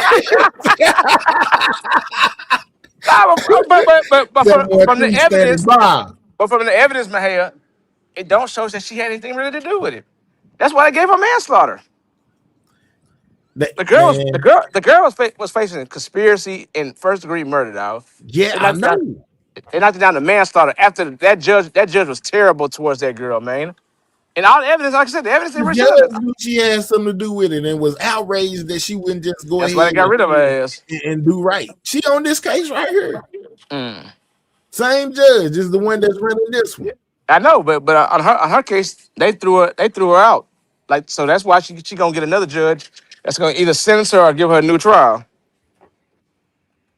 Man, that girl listen. That's why she pregnant. She was trying to get sympathy from the juries. You know what I'm saying? When she had got pregnant at that time while in jail. See, that's what was happening in that house when they was coming to come pick them up. They both felt like it was over. They hurry up and got it in. You hear me? Oh man. No, she Isaiah dude. Remember they brought him out in the rain out that crib. Yeah. That's when she got pregnant. I mean, she was pregnant. She been pregnant. Nah, she got pregnant that day right there. I bet you if you line up the dates, it's gonna come to that day they picked her up. Picked him and her up from that house. They knew it was over. They had already started picking up them other people. They knew it wasn't gonna be long before they come get them. But out of all of them, man, she held it down the best, dog. She ain't fold. She folded. Yeah, because she know she didn't have nothing to do with it, dog. So she folded. No, she didn't fold. She just told the truth. Like, man, I don't know what they did. I didn't know them niggas were coming. She didn't know them niggas were coming. Even when so everybody went through the house, went to the Airbnb, went through the back door. She went through the front door. You think if she knew what was going on, you think she gonna get on the Ring camera for what? Man, she knew they was going down there to go get Julio Foolio. She chose to be a passenger and go. She just as guilty as everybody else. Nah, bro. She knew what they was doing. Like, even if she didn't know when they first got down there, she was there with them when they was following him around. No, because she never seen him. She never. That's what her alibi was. Dog, She that's was what the there. just because you're there. I mean, the dude used it out. He just used it for what you call it for his She was use, man. pregnant. She was pregnant when she went to Tampa. How Man, you know, okay, Virgo? You just going against what I? Oh it's no, Virgo saying that she she before what was I said. pregnant. She was pregnant. You know, she was pregnant when went to Tampa. How She you said it. know? She said it. She said that's why I had the mask on when we went to the club. I had the mask on. She was pregnant Because at she the was time. pregnant. Yeah, Man, y'all good at making up these excuses for that girl. man. Hey, she was no, dog. It's no She excuses, is dog. guilty as hell. Man, Mahal 713 is Captain Save a 3-letter word. Let's go, Miss America. man. No, I'm going by the evidence, dog. The evidence. She had nothing to do with it, dog. Virgo said she seen them. I know she did. Ain't no way she didn't know them boys was there. She knew. Man, listen, when they left from Jacksonville and went to Tampa, they knew exactly what they was going for. She did too. That's like saying them boys, the 1,200 people didn't know what was gonna go on. Man, they knew what they were doing. Shoot, they already knew what they were didn't doing. know. We didn't know. They just picked us up, asked us we want to ride. So these days you got to keep your strap. So I had my strap with me, but I ain't know we was going to go do that. Man, all of them knew. Okay, Virgo, you watched the trial. I watched the trial too. She got on the stand and handled that prosecutor. She that's the reason why she free almost. 713, we know you watched it. You in the evidence box. Yeah, 713 is in the evidence box. Yeah, he helped her get a new trial. She really owed him some money. I want them to call me to Tampa. I'm going out. I tell that judge, man, you a bias, you a bunch of bullshit. I'm getting on the stand about that lady, nigga. That lady was terrible, nigga. 713. They really shocked me, boy. I'm telling you, that day they sent me that. I said, look at 713. They made his way in the case. Yeah, I didn't know, nigga, like, cause I was just typing and then all I said, man, damn, I was watching somebody else coverage of it. I'm like, what the hell? My name on this show, nigga. Like, oh man. I think it was Seti Nash is where I first seen it at. It said, oh yeah, I said your exact handle. I said, look, that's Texas 713. But he done made it in the case. Because you was really over there. Like, I know if anybody know what went on in Alicia Andrews, it's 713. He was there every day. You hear me? He was there every day. Yeah, I was on. I mean, I like the whole situation between Foolio and Young Lady. So this case, I mean, this story, this was like a real war, dog. Like them niggas, so many people died from this shit, dog. So much diss music and it's so many videos of niggas like talking to each other like on Instagram, Snapchat, what's Clubhouse, niggas beefing on that shit. This shit was like a real story, dog. You know what I mean? Yeah, real talk. And through them, showing them pictures of the people that was unalive during the opening statements, I found out that it was more people that passed away than the ones that I knew. Dog. It's a lot of Julio and Ace had going on. It's a lot of people died, man. It was a little baby that died. That really nigga got a couple of niggas locked up. They got like life. Man, it was a lot of people got killed in this situation, bro. If you ever go watch that Trap Low Ross documentary and shit, man, that shit gonna break. I mean, it ain't 100% accurate, but it's damn near close. It's pretty much on point, like he was with the Mo3 and them stuff. He stayed, pretty close to what was actually going on in his stuff with 3 and them too. But yeah, I can imagine, man. That is crazy. It reminded me of a baby Chicago. I'm just saying, Chirac. Well, Virgo, her excuse is the nigga, the man used to beat her. He was physical to her, so she was scared of him. So he took the phone and he did what he wanted to do. So you can say you know what I mean? No, he sent her at them people. She went and got at them and then, told her, hey, tell them to meet you here. This, that, and the third. Fat Boy. Ain't that what she said the name was? No. That was Fat Boy. See, that's another girl. That's a girl Sean called and was trying to get. See, I wonder if they're gonna call her to the stand because I want to know who that girl is. Like, you see how crazy how women will set a nigga up. Absolutely. The girl was like, oh, he had some the girl that Sean called, she was in Jacksonville, but she called Fat Boy to see where he was at, and she called Sean back and said, yeah, he had some club called Feezer, but it was teaser. She didn't know because she was she was out, and he told her, man, tell him you drunk and you want to link tonight, and yeah. You know finna what I do mean? him, and that's when she knew that he was finna get done right then. Yeah. She knew it. See, she knew. Nah. But see, You see what I'm saying? Alicia wasn't in the car when he was doing that. He was in the other car with the other guys. Man, she was right there. She was the one that did it. She just said he did it. He took ownership of it because she in the baby way with his kid. Nah, man, my girl about to get a new trial. She about to be out. She about to be with her baby. She gonna be straight. Your girl finna get a worse. Well, you said it can't get no worse than what I already was. I Nah. finna say she finna get a worse Even charge than the one she already got. I mean, even if she do get sentenced, the most she can get is 15. But because she a first time felon, or will be first time felon, she ain't really got no history of crime or nothing. They might give her 8 at the max probably. But we looking for a new trial and get all the charges dropped, dog. Man, you remember when one of these dudes pleaded insanity at one time? You remember that? I think it's the one with the lock. The one look. He tried to he said he wanted to be his own lawyer.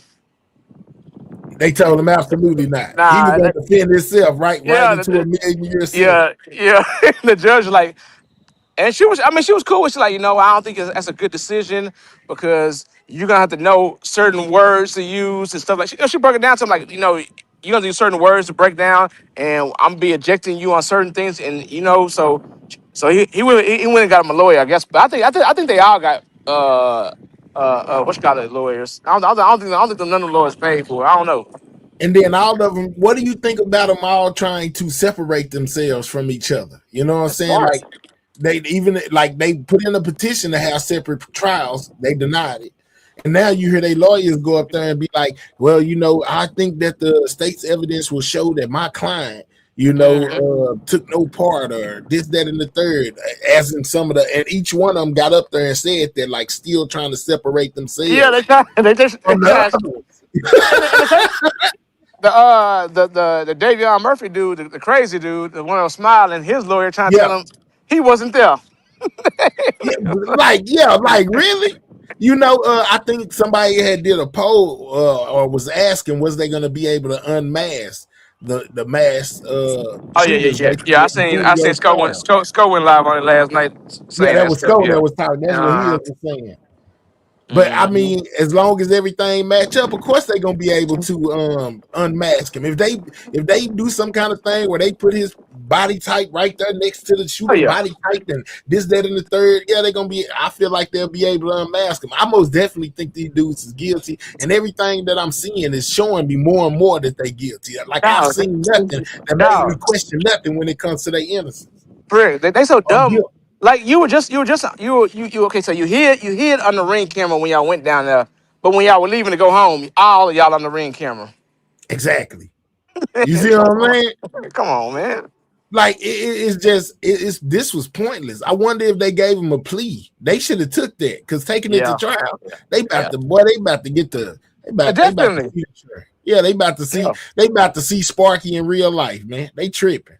Now I think out of all 4 of them, Isaiah's probably the only one because he didn't do the actual shooting. He should have worked the deal out. You know what I mean? Now you cool with your girl and her homeboy. I mean, and her boyfriend. No. He guilty too. I'm just saying because he didn't do no shooting. I would definitely try to give me a deal. You know what I mean? Mm-hmm. Because they saying the two gunmen was the crazy dude and that other dude. Well, both of them crazy. No, Sean is a real killer. Sean's a real killer. He's the one when the car passes by with the chair catches. The brass catcher. Yeah. Yeah, Sean is the one when they pass by, when they driving by him, he's the one shooting inside the car, right close up. I think he's the one that actually killed Foolio. Cause he was so close and he was unloading. But you seen the video when they were running after the car.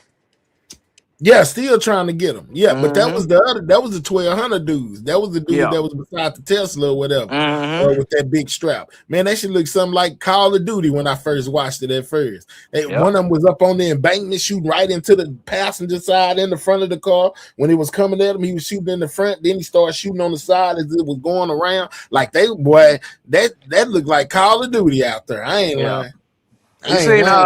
But okay, so the crazy part was this how David kind of got caught too when he went to the interrogation room. Like I want to see his whole interrogation video too. I want to see it like.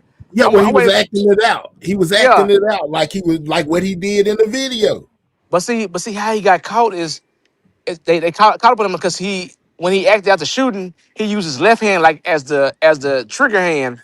And then, but when they make him sign, papers to talk to them, he signed his hand. He signed it in right hand, and they were like, "Are you okay? Because your writing is kind of bad." He like, "Nah, I'm good." But then when he went to do the acting after shooting, he did it with his left hand, and they're like, "Man, this dude might be left-handed." Yeah, yeah. That And then they but he was trying to be smart. they matched him. I guess when he's out there shooting on a video, he was shooting with his left hand. I think they did, Jazz. She said they bring up Lil Papa name. Yeah, I think they did, but Nah, they did. It was in I it was don't in think Lil Papa. the beginning.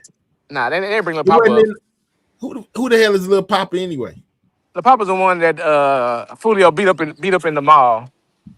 Oh, Yeah, they really didn't get Lil now Papa they ain't really brought got up it. one of them. They brought up one of them. The dudes from the 1200. They cousin, whatever his name Oh, was. Spaz. Yeah, the one that got unalived and said that Yeah. was basically the motive for why they did what they Spaz. did to Yeah, Julio. Spaz got killed at the high school game by Lil Bibby and Kenny Caps. He So ain't got nothing to do with that. yeah, Lil Papa ain't got really nothing to do with it. He just got beat up at the mall by Fulio, so that kind of like tied him into it. But the reason why the two brothers wanted to kill Fulio because he was capping on he was dragging Spaz. I mean he was making drill raps about Spaz, and they wanted to get their get back. And they got it too in a major way.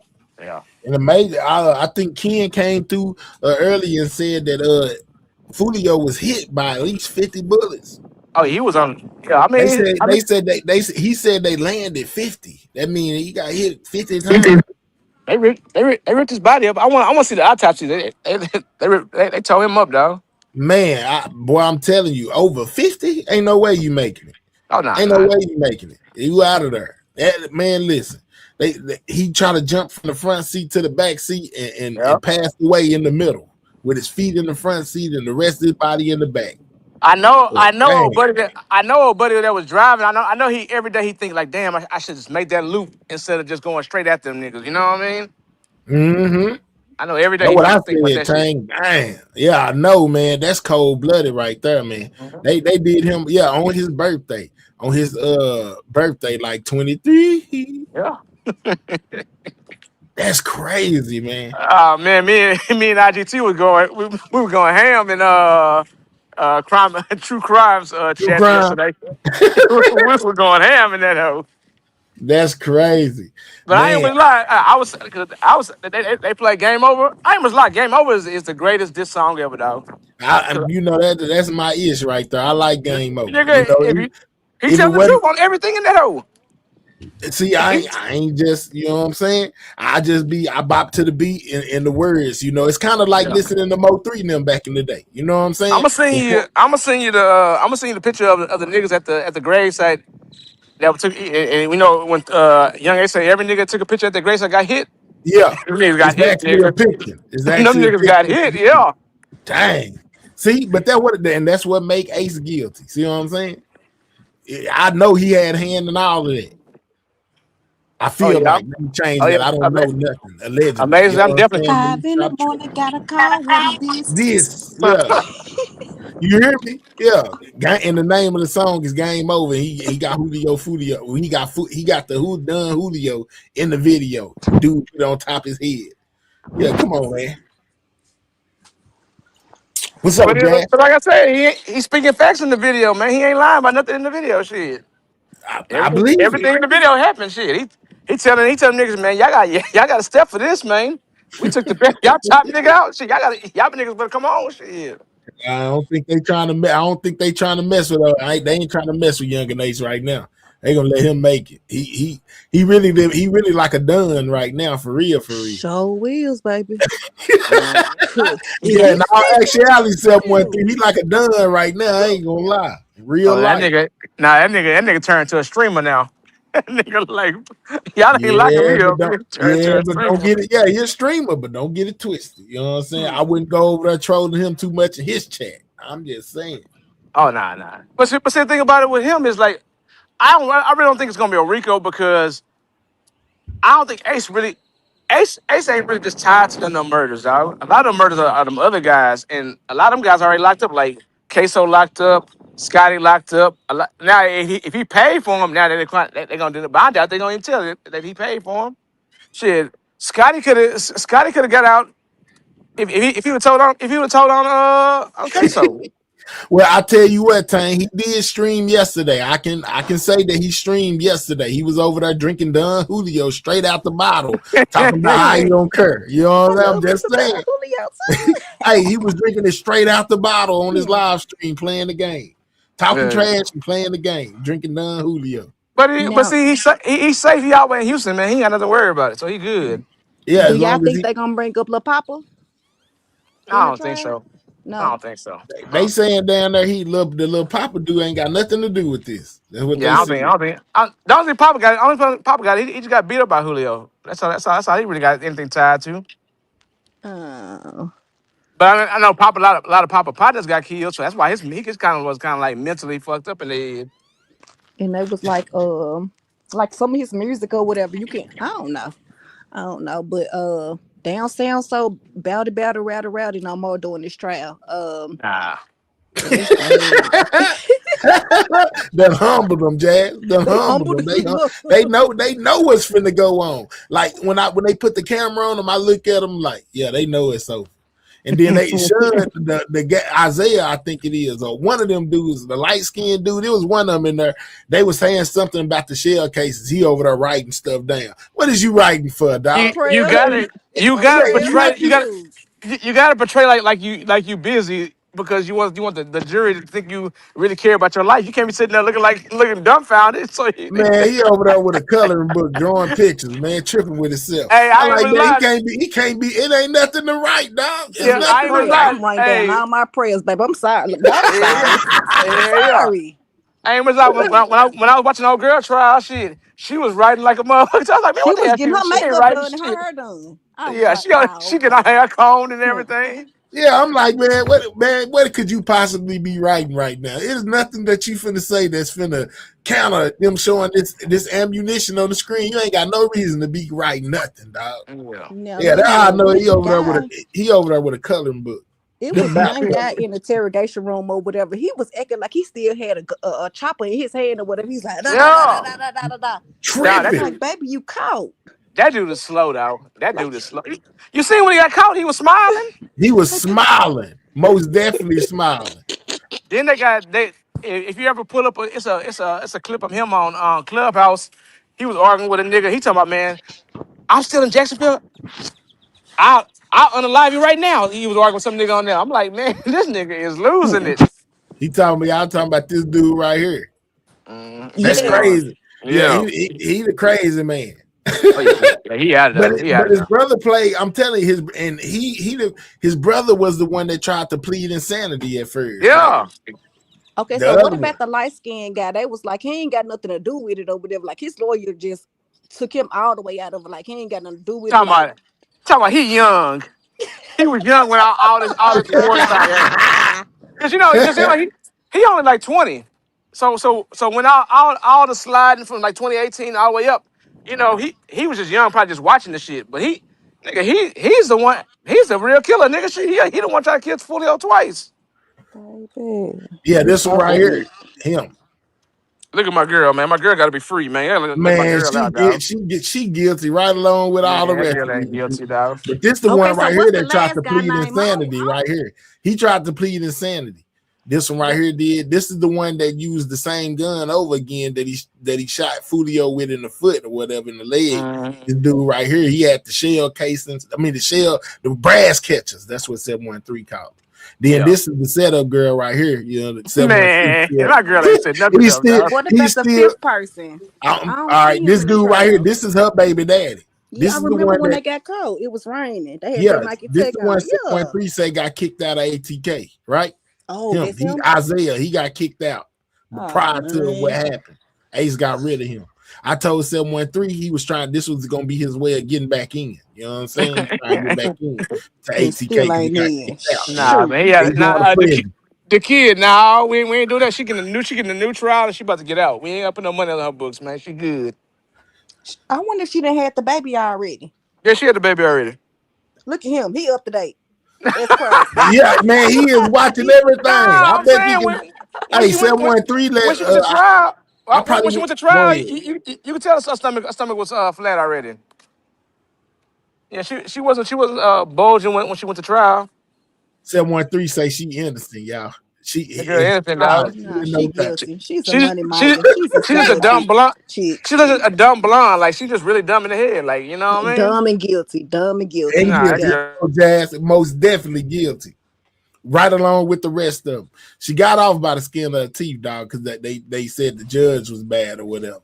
But she most definitely Oh man, now I got to was a part of refresh. all of this. There he go, you know what I'm saying, on his day, you know what I'm saying, having to stand in front of the court.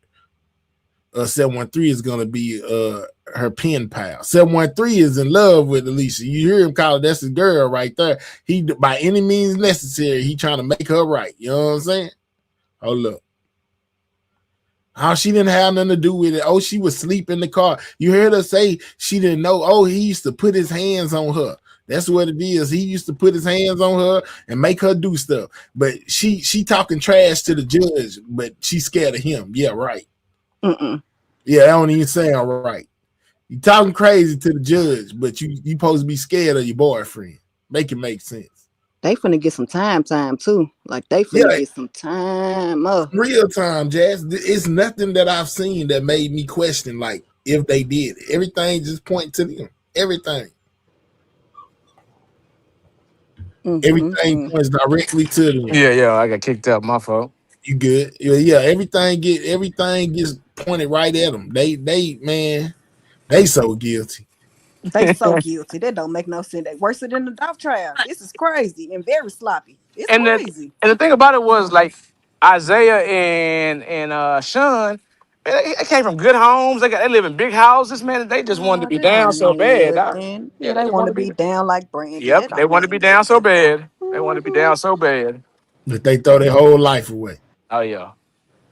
They definitely get him with their 40. So yeah, okay, play that video right there, man. Hey, watch the girl in the pink come out the car. All right, Play a little bit of it. Let me see if it played. It may not. It may just be pictures. Let's see. They had the concrete coming up and everything. License plate readers and phone logs to identify two vehicles and link Look them at 'em. back to the suspects. Furthermore, it was found that the shooters are members Look at 'em. Call of Duty. Yeah, that's what I said. This scene right here is like Call of Duty. Yeah, that's Sean. That's light skin right there. Like They didn't show her getting out. Oh yeah. It's before the shooting happened. It's before the shooting happened. So they probably ain't on there. But when you watch the video, they show that girl with the pink come out the car. That used to be Young and A's girlfriend that died. Yeah, So, I think they also said that on the news. She was affiliated. These women are trifling, man. You go to one click go, and then you go lay up with the other click. Man, these women ain't Young, shit. dumb, and full of cum. Yep. They get back. They say no face, no case. That's what they try to say for Key1. They gonna make sure it's a case without a face, baby. Yeah. And that's why I say a lot of this reminds me, of the Mo 3 case and shows us some of the things they could potentially use, you know what I'm saying, to basically get these guys convicted when it comes to this whole situation, man. Yeah. They say Q1 over there crying on Instagram. I ain't heard turn that. on each other. They turned on each other. Nah, they didn't, but they tried to get separate. They tried to get separate trials though. They didn't all turn on each other though. Nah. Yeah, they basically trying to all say that they wasn't there. They had nothing to do with it, but they want all separate trials because they don't want to be tied together. But the judge said no. So that's crazy. So Key1 done start crying now. You see it? Yeah, I seen a blogger post. I guess one of his IG messages. He over there crying, talking about everybody turning their back on him. He just care about his daughter, his some girl and his family. That's all he want. We're talking about He not supposed to Ooh, be on. He not supposed to be on Instagram no more, or some shit he was saying. he ain't gonna be on Instagram, so that means he ain't gonna be on Lawton's no more either, because the judge is on his neck. Well, he got Queen Tulsa or whatever, so he should be okay. So Damn, he I should. got Queen Tulsa. Oh, he should be it. Yeah, but man, that dude right there was something else, man. It was the first time somebody done did something like that. They put that boy on silence. I went over there the next time they went live. They ain't talking nothing about no more 3 case. They was talking about somebody else's case. They wasn't talking about his no more. He don't even go live no more. I'm like, do he still Well, got the page, didn't or do they the say? feds got the page? Didn't they say he basically he can't be on Instagram no more, or YouTube or whatever no more, right? They was having a hearing about it. I don't know if they told him that he couldn't be exactly in those words. Don't get me to line. I have to ask CB and Josh. But I know they most definitely had a hearing about him being on here and discussing the Okay. case. They said that he was on here discussing the open case basically and receiving funds for it. They put the whatever the word is. Okay. Yeah, for what he been Let doing me on ask here. this one question before I leave. I don't mean to mix up your content, but is You David good? guilty? Is David guilty? Man, David is so guilty. I don't know how he got. No. Man, they said that girl unalive from puncture wounds. Yeah. They said she No. had. Go ahead, Go ahead. 713. Go ahead. I'm gonna go No, I after was finna say, her toxicology report said she had alcohol in her system, she had meth in her system, and she also had MGHB or Molly. what have you. Yeah, that in She her had Molly. system. Yeah. All at the same time. What took them When they so did long to her arrest initial him? autopsy. At 14. Yeah. They I don't know what took them so long. Maybe they was building a strong case. His daddy is a lawyer. That's one thing that I found out too. But David's dad is a lawyer. yeah. They say he got a well, he wants a speedy trial because he wants to hear him and get to trial so he can get the shit over with. But they're gonna do a lot of proving because and they're gonna have to show some real evidence because it's gonna be hard just to, like who kills a Because who the killed a girl evidence is weak. The yeah On the evidence is live weak. 713. who unalive somebody and put them in their own car and leave their car on the side of the road? Come on out. Right. That's why I thought the manager or somebody But had y'all something to gotta do think, with it. okay, but think about it like this though. As long as David was there, he could move the car. You know what I'm saying? Because remember, I don't know if y'all remember, but from me covering it, they said that the neighbors basically had seen him park his car, like he would park his car at different places. You know what I'm saying? On that road, he kept the car moving from place to place. It would sit here for a little while, then somebody would move it. It would move over here for a little while, so on and so forth. You know, but they remember smelling the smell from it. But as long as he was there, he could move the car around. Is when he went on tour that messed everything up. I don't think his Tesla has the cameras on it, so that's why it might be that might be a good thing for him. Like it don't have the function for the cameras on his, Yeah, so he might be but good on that. you see what I'm saying on this though, as far as the movement of the car, like it could be moved as long as he was there, but when he went on tour, that's when it was unable to be moved. That's how they got it. But why leave her? Why leave her in the trunk of the car and just get rid of her body like in the woods something? You know what I mean? Well, maybe he was Probably didn't have trying. enough You know time. what I'm saying? Yeah, maybe that was the reason for sticking it in the car. You know, because he trying to he didn't have time to basically take it wherever to do something with it. No, come on, man. Hey, if I was able to get the body in the car, that's when I leave it and dump her somewhere. Right then and there. Come on, man. Well, you'll never know But what you run it. somebody going through in that situation. But at the same time, you run the risk of them finding her faster, if that make any sense. No, because if you got the car parked in a neighborhood just abandoned and it's just sitting there, people gonna be like, man, But why is the car he just sitting moving it. there He for was weeks? moving it. 713. He was moving it. It had been tagged and everything. They had the record people had already put a tag on it, whatever. But he had just kept on moving it. You know what I'm saying? He was moving the car from place to place. It would go park by this place for so long, then park over here at another place for so long, taking that, just moving it from place to place. And when he went on tour, there was nobody to move the car. So it just stayed in that one spot until they towed it. But I'm wondering if I wonder if the manager played a part in it. Yeah. I mean, I'm wondering if was she going to the police ready to tell him that she was having sex with him? That's why he That's what they unalived her. said on Or the news. That's what they said on the news. yeah. He unalived her behind her she was threatening to go public, Mm. with that situation, and he said that would be bad for his music career or Yeah. whatever. So he laid in wait. He called her to the house one day and laid in wait. That's what they said. Laid and waited on her to get there and then unalived her with a sharp object. Oh, so they got a testimony. They got a statement from him. No, they got a statement from the friend. Oh, I'm betting you it's the friends. See, they was calling different people in to have grand jury meetings, right? Where they would ask them questions about it, each people that was around him.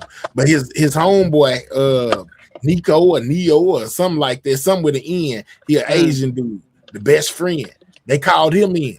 At first he skipped it, right? He didn't even go, he didn't show up like he was supposed to. And he got locked up. So then they went and arrested him, and basically I guess that's when got to tell it. Just got to he tell did it. what he went to talking, or whatever. When they arrested him, he got out. He's out again, but he went to his Instagram and posted a lot of encrypted messages on there. You know what I'm saying? Like about it. Yeah, they think they this and that, and I got this and that, and more. Some he was saying. He was just saying a lot of stuff on like his Instagram, and that led everybody to believe, okay, this is the one that did it right here. He was the egg that cracked. You know what I'm saying? He told it all. Man, they said they said the girl I got ate. Man, by the one maggots eye. and stuff. Yep. Badly decomposed, man. That's what they said. They said that like what you just said, her face was only half a face. Yeah. They say now they say one of the fingers got cut off. One of the fingers gone. Yep, you couldn't tell her eye color or none of that. Tattoo on it. Yep. It's crazy. And I think he made that song about her. Oh, most definitely. And I didn't even cry. Huh. I That still blame song the parents crazy. a little bit or whatever, but tomato or whatever. I'm just surprised it took this long. Cause I was I was like, wondering okay. why it took so long, and then they say they still debating, like the DA and the police department ain't together really. It's crazy, man. What y'all? Hold on. Well, another change since we done changed and we can go back. But your boy, people done forgot about him. YNW Melly, man. What y'all think about him just sitting off in there? He just sitting there. Golly, man, free that dude, man. That dude did 7 years and waiting on to go to trial. That's crazy. They should just let him go. God. And the way that I feel about it, you should just let that man go. He done served this time. He done served this time, whether he guilty or innocent. He been in there about 10 years just in the camp. And then they say he be in solitary confinement. He don't get to use the phone. A lot of stuff they doing him dirty. Man, boy, it's like they so sure he guilty, they don't want to let him out. Yeah. They just refuse to let him go. Like, man, get a man a bail or something. He been a sport. He been sitting in there 7 years, man. What we doing? Well, he got another trial. He got a bond. He got a bond hearing coming up. I think next week or a week after next. In the next 2 weeks, he got a bond hearing coming up. So hopefully he get out but his trial will start to 2027. So. Man, I bet you they deny that one too, man. Yeah. They gonna deny that one too. Whatever reason they've been using the rest of these times, they just gonna use that reason again, deny them again. I ain't lie. It's a bunch of good trials coming up pretty soon. I'm gonna be on watching trials like a mug. I wish we could watch the Dirt. I wish we could watch the Dirt trial, but that's a Fed case, so that ain't gonna be televised. It's gonna be like the Diddy one. It's gonna be people who go there and then report on it. That's gonna be the closest anybody gonna be able to get is to watch somebody who report on it or somebody who recap somebody that reported on it, because there ain't gonna be no cameras in the courtroom. I thought so the little black boy from Dallas that stabbed the white boy at the track thing. They put restrictions on that. They I don't think they're gonna try to televise that case either. Man, so hopefully they don't do the Mo 3 case like that. Hopefully not. I can see them not doing it their trial like that though, because they was underage maybe. That and they say it's Frisco a little small town in Dallas. And it's a lot of they was doing their racial profiling stuff when it came to that racial case. profiling. They they don't want when it came to that case. All right, have you ever heard that song 713, the romantic homicide song, David song? I listened to a couple of them songs, but that dude's super weird, man. I know, and my son knew who he was, because of Fortnite or maybe Roadblocks Oh yeah, or yeah, yeah, something. yeah. One of my notes. He had a big time endorsement with, like, I think Fortnite. Fortnite. Yeah, Mm-hmm. Fortnite. Yeah.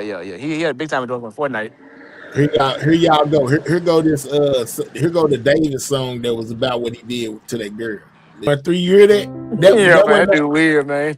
Hey man, you know what I'm saying? And that wasn't actually him. That was one that I'm able to play through YouTube of somebody Oh, singing okay, the okay. actual song. You know what I'm saying? But at the Yeah, same time, it's the same lyrics. To the song. Just somebody else singing it outside of him. But yeah. yeah, that's a dark song, bro. That should sound dark in the Yeah. mud. He was into all that devil stuff and all that weird stuff, man. You gotta just let him make it. But hey, I'm about to drop back down. Good show. I'm gonna be watching it if watching the content. So you good? I already appreciate All you. right, bro. All right. But yeah, man, there's a lot of weird stuff going on around here. You know what I'm saying? When it comes, y'all know I be doing the news too, so I be on a whole bunch of topics. But when it comes to these guys in this situation right here, I most definitely believe that it's over for them, man. You know what I'm saying? Like, they just going through the motions right now because they got to, But I believe it's over for them guys. I don't see them being able to get out of what they got going on, man.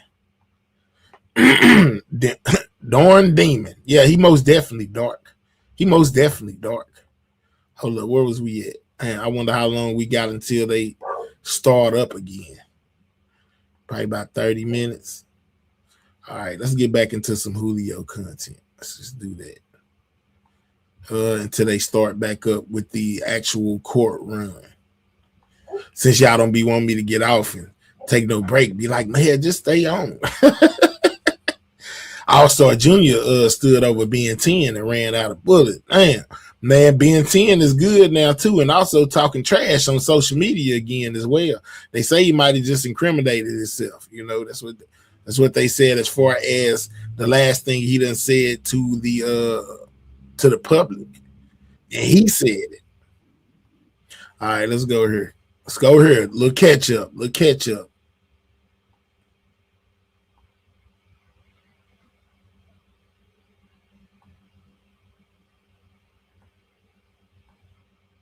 Hold on, y'all. Keep on messing it up. My bad. What was which one did I have? I had this one. All right.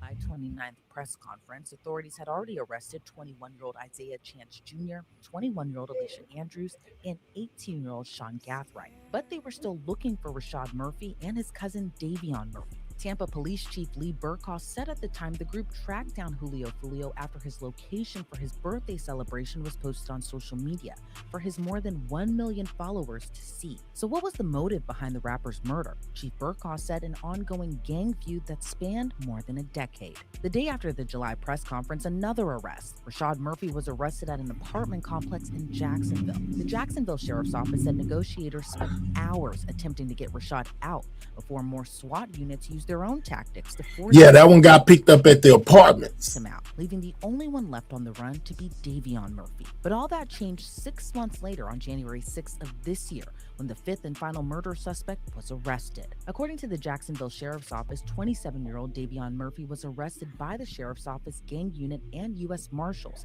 after he was found hiding out in a Jacksonville apartment complex.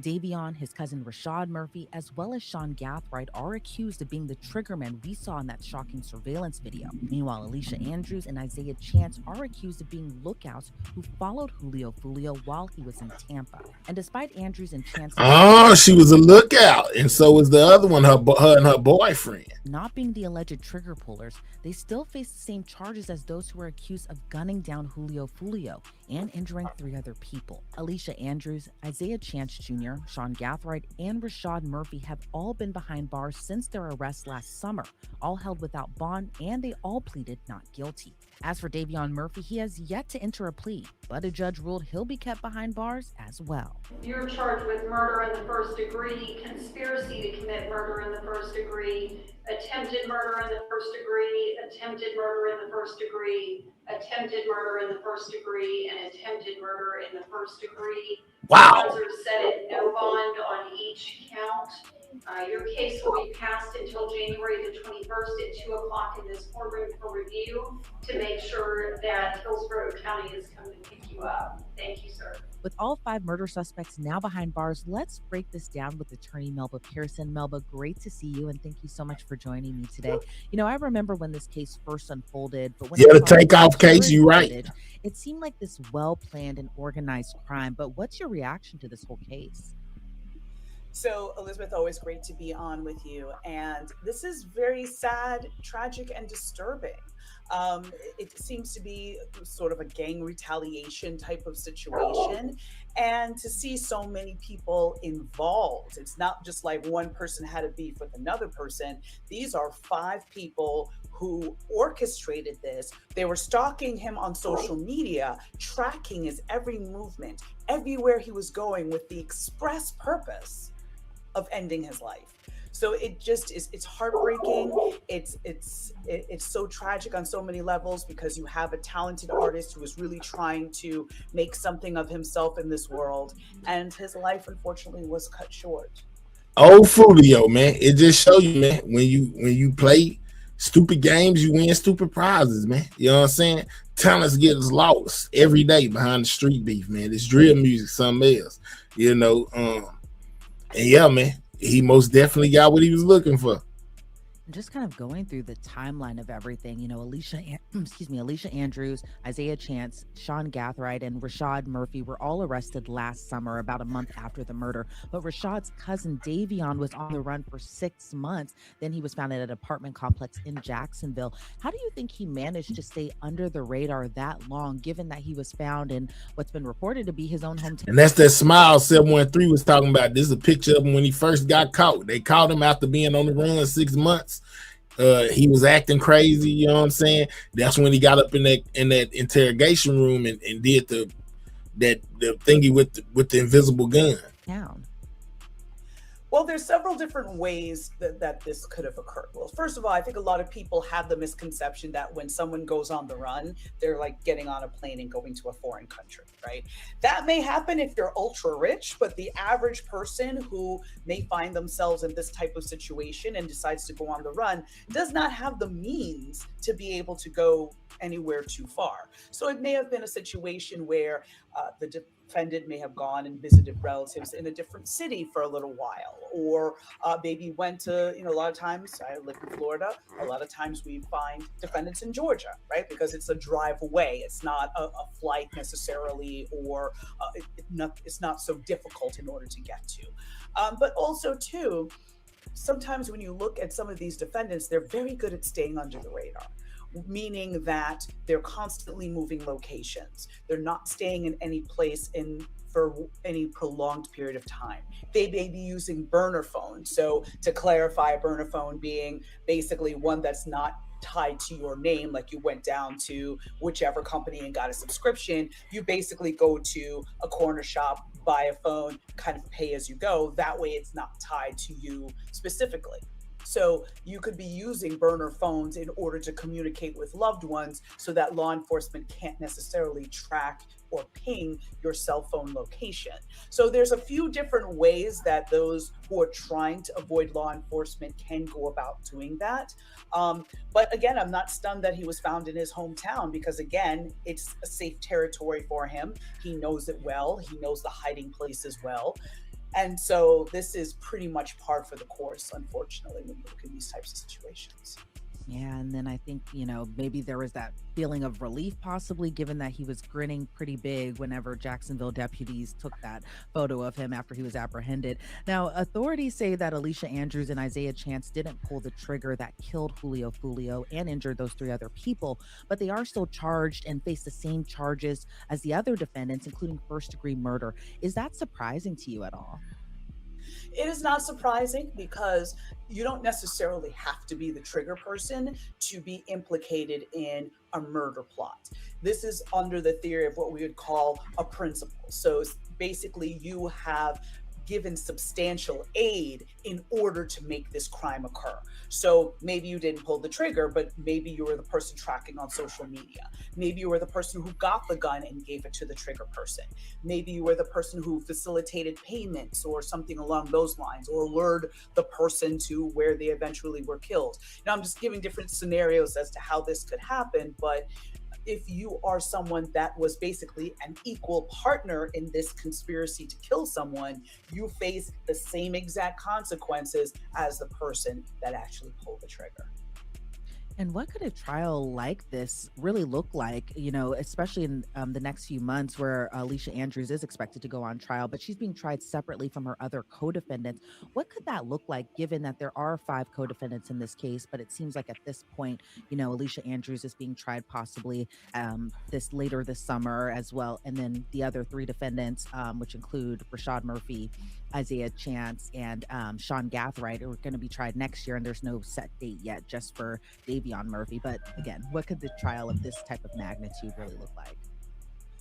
So a couple different things can happen in this as well. Just because a trial date is set does not mean it's actually going to go to trial. So what may end up happening, especially when you have multiple co-defendants like this, it's a race to the courthouse steps. So who is going to be the first one to flip, or in other words, testify against their co-defendants so that they can receive a better plea deal, a better outcome?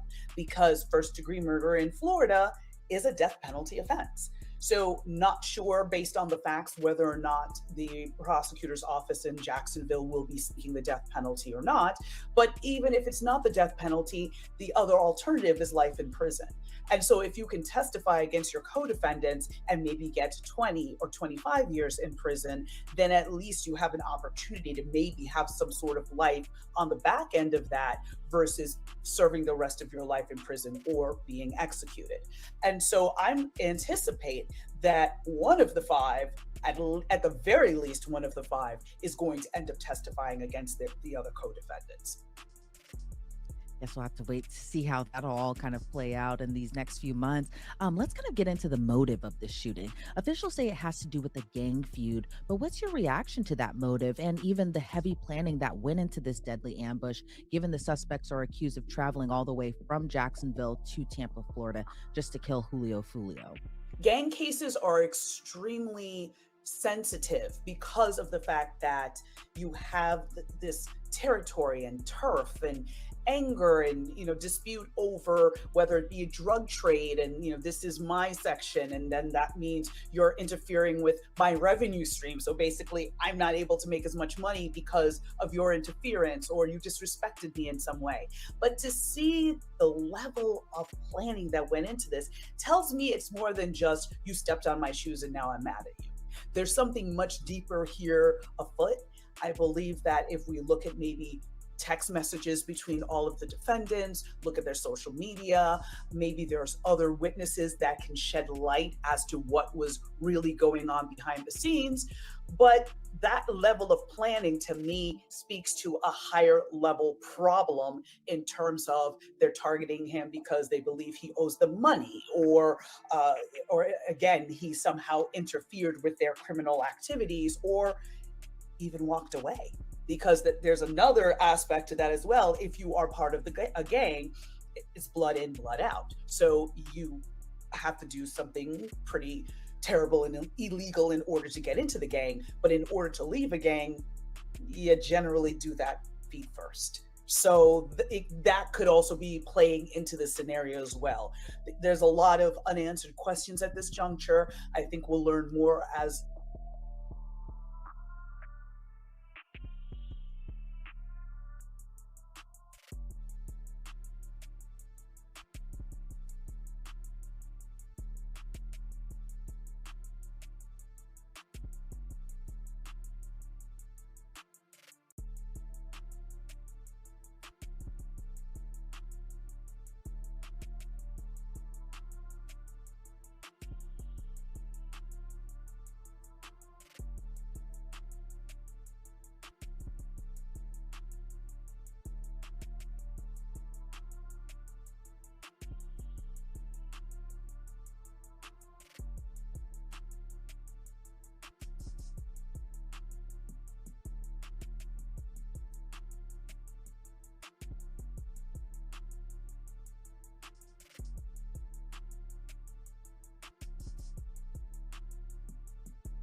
plea, especially for those who are not the trigger people. I would not be surprised if the plea ended up being somewhere in the realm of 20 to maybe 40 years, somewhere in that range. Again, depending on criminal history, depending on the level of involvement and how actively they were involved in the case.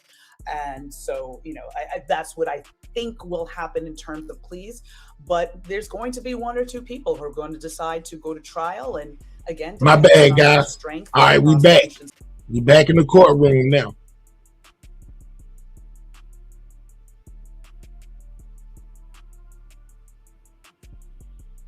Yes. Gino Norris. Okay, let's go ahead and bring in our jury.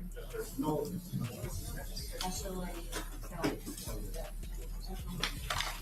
Your Honor, this is another note. Okay.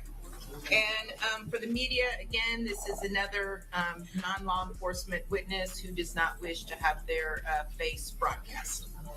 Judge, he also is going to be asked where he's working, and he does not want that published. Do you have to have that on the record? I just like the jury.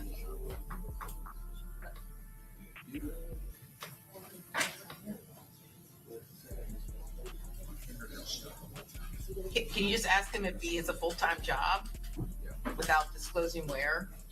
And just do that. Okay, we're ready. All right.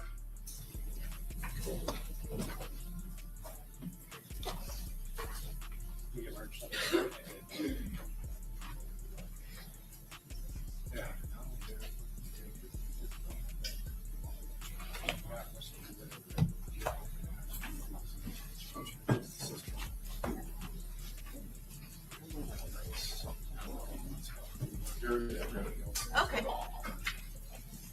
Very good. Welcome back, everybody. All right, everyone have a seat. State, call your next witness. State of Florida calls Gino Norris.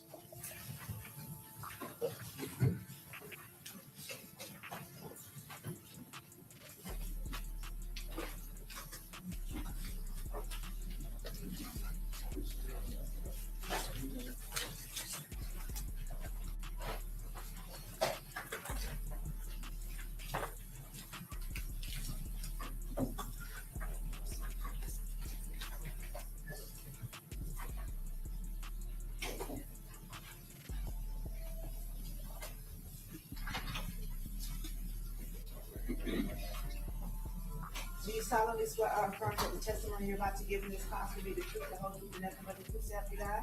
Yes, ma'am.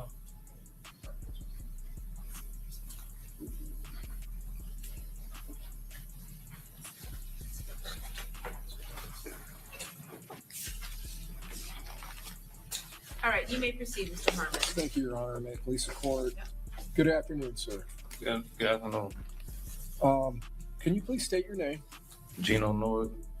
Mr. Norris, do you live in the city of Jacksonville? Yes, sir. Or did you come down here to testify in this case? Yes, sir. Do you have a full-time job right now? Yes.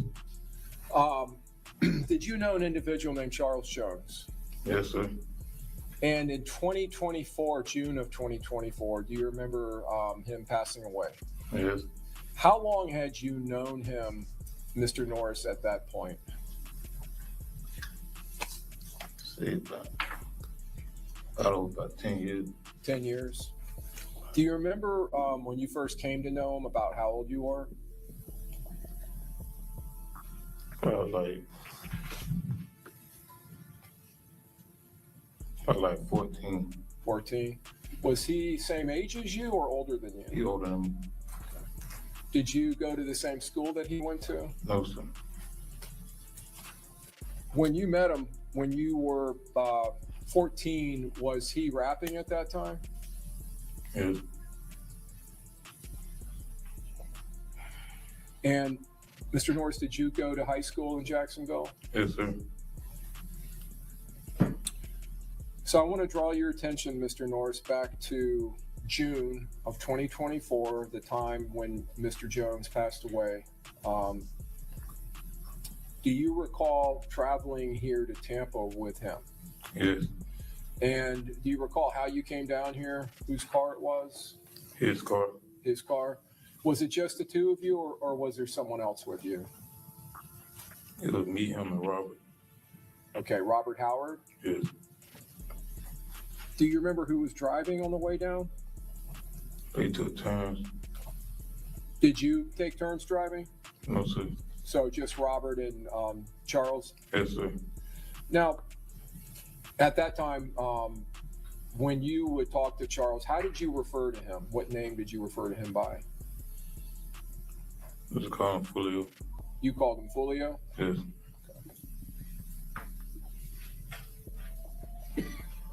When you all came down from Jacksonville, do you remember the purpose for coming here to Tampa? Celebrate his birthday. Did Mr. Jones invite you on that trip? Yes.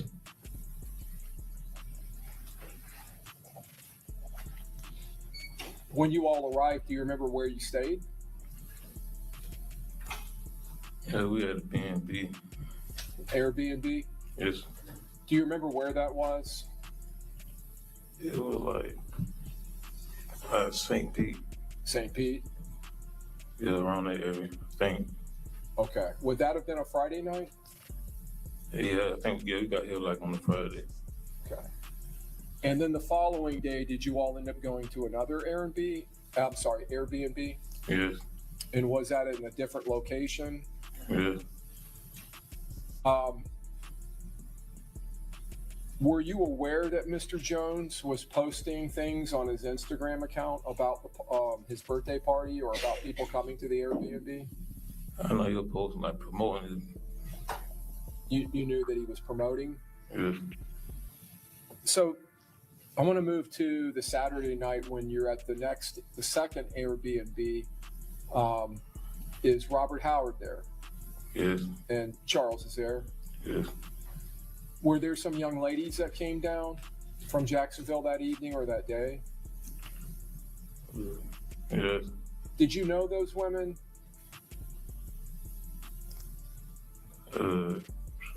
His girlfriend came on that day and her cousin, but all the other people, I didn't really know them. Okay. So Charles Jones' girlfriend, what name did you know her by? Armani. Armani? Did you ever hear anyone call her Armani? Yes.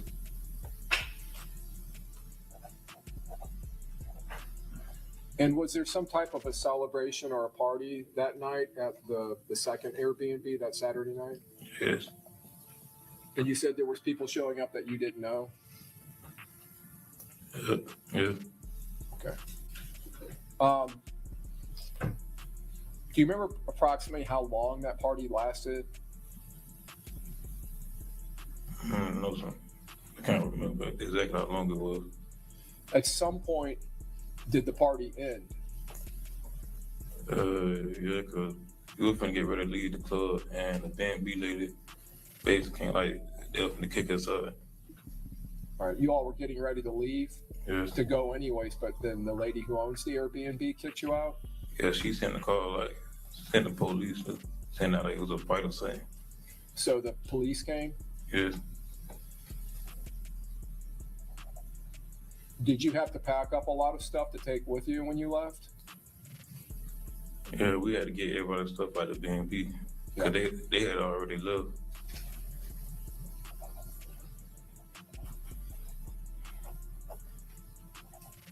When you left the Airbnb that night, did you travel in Charles Jones' vehicle? Yes. And that's the same vehicle you came down here from Jacksonville in? Yes. And was that a Dodge Charger? Yes.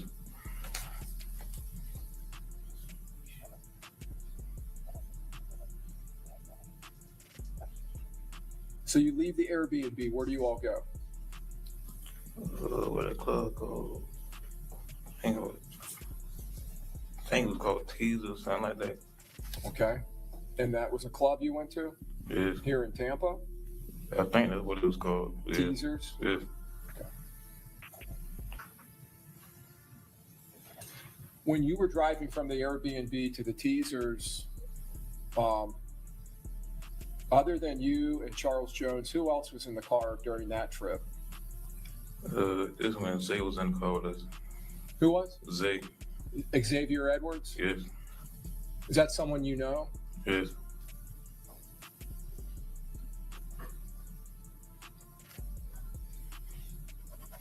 Do you remember who was driving? Zay was driving. Xavier was driving? Yes. Do you remember where Charles Jones was sitting? He was in the passenger. Front passenger? Yes. When you all arrived at Teasers, were there already people there from the Airbnb or people from the party there? No, like all of us like drove around at the same time, so we all met up. Okay. When you all got there and met up, did you end up going inside of the club? Yes. And did Mr. Jones, did he make some kind of an appearance there at the club? What you mean by appearance? Well, did he perform or did he do some kind of a show or? No. Okay. Did he meet with people there? Yeah, some other people he knew was there. Okay. But you were aware that he had advertised that he would on his Instagram that he was going to be there? Yes. And that's what I meant by an appearance, that he was going to be appearing there. Do you remember approximately how long you were there? Probably like an hour or two. Okay. During the time you were there, well, let me ask, you and Charles Jones are inside the club? Yes. Was Robert Howard inside the club? Yes. Was Armani and her cousin inside the club? Yes, all of us inside the club. You all were. Xavier? Yes. Did you know Taifa McCrae? Yes, that's my cousin. Oh, you don't know, you know him as your cousin? Yes. Okay. Did you know the young lady that was accompanying him that evening? I know of her, but I don't really know her. Okay. Did you know another, well, let me move on. So you said you were there for a while, almost an hour or more than an hour? Yes. During the time you were there, Mr. Norris, did any issues or problems with anyone? No, sir. Any fights, anything like that? No, sir. Anyone threatening any of you? No, sir. Okay. And at some point, you all leave? Yes. And when you leave, do you again travel in the Dodge Charger or in some other vehicle? Same car, the Dodge Charger. And who's driving this time? Zay was still driving. And was Charles Jones in the car? Yeah, he's still in the passenger seat. So when you leave Teasers, and did the other folks leave? Taifa and Armani and her cousin? Yeah, we all went to the next club. Went to the next club. Okay. Did you know why you were going to the next club? Just that club, it was like boring, so we just went somewhere else. okay. Still celebrating his birthday? Yes. Do you happen to know how old he was turning? 26. 26?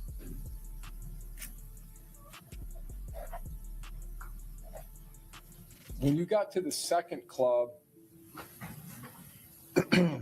did you all, after arriving there at some point, go inside? Yes.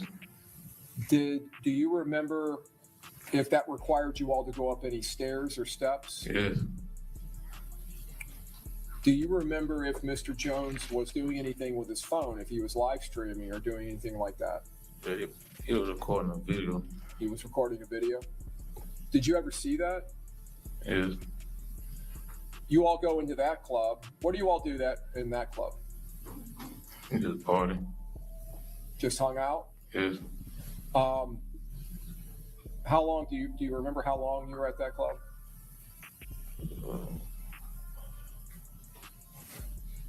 We'll probably end up at like about 2 hours. Till about 12? I said about 2 hours. Oh, 2 hours. I'm sorry. At some point, do you leave? Yes. Do you know where you all went? Do you remember where you went? Yeah, we went to the hotel. Okay, so at that point, you all were just going to call it a night? Yeah. So when you left there, what car did you drive in or what car were you in? Same Dodge Charger. Do you remember who was driving? Zay was driving. So Xavier Edwards? Yes. And was Charles Jones in the car? Still in the passenger seat. So would that be the front passenger seat? Yes. Where were you sitting in the car? I was in the back seat. Back seat. Okay. And you said you all went to the hotel. Yes. When you arrived at the hotel, do you remember pulling up in front of the entrance to the hotel? Yes. At some point during this time period, were you getting groggy or sleepy? Yes. And did you fall asleep at some point? I fell asleep in the bed. So did you fall asleep on the way there or right after getting there or when? Right after getting there. Okay. Do you remember if Charles Jones went into the hotel? Yeah, I mean, he had went in. Then they saying like we couldn't get a room, and we came back in the car, and they were looking for hotels, and I fall asleep. Okay. Were they looking for hotels on their phones? Yes. And was Mr. Jones in the front passenger seat again? Yes. Between the time that you got to Teasers and up to this point, did you have any reason to believe anyone was following you? No, sir. Or anyone was surveilling or watching you? No, sir.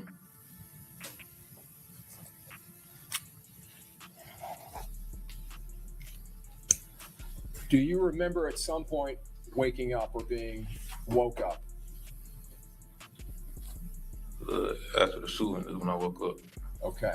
Do you remember or did you ever figure out what woke you up? Was it movement or noise? The car had hit something and that woke me up. Okay.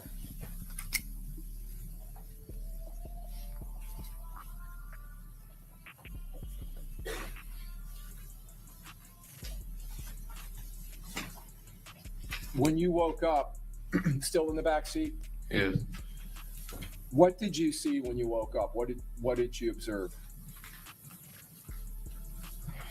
First thing I saw was Foolio laid up.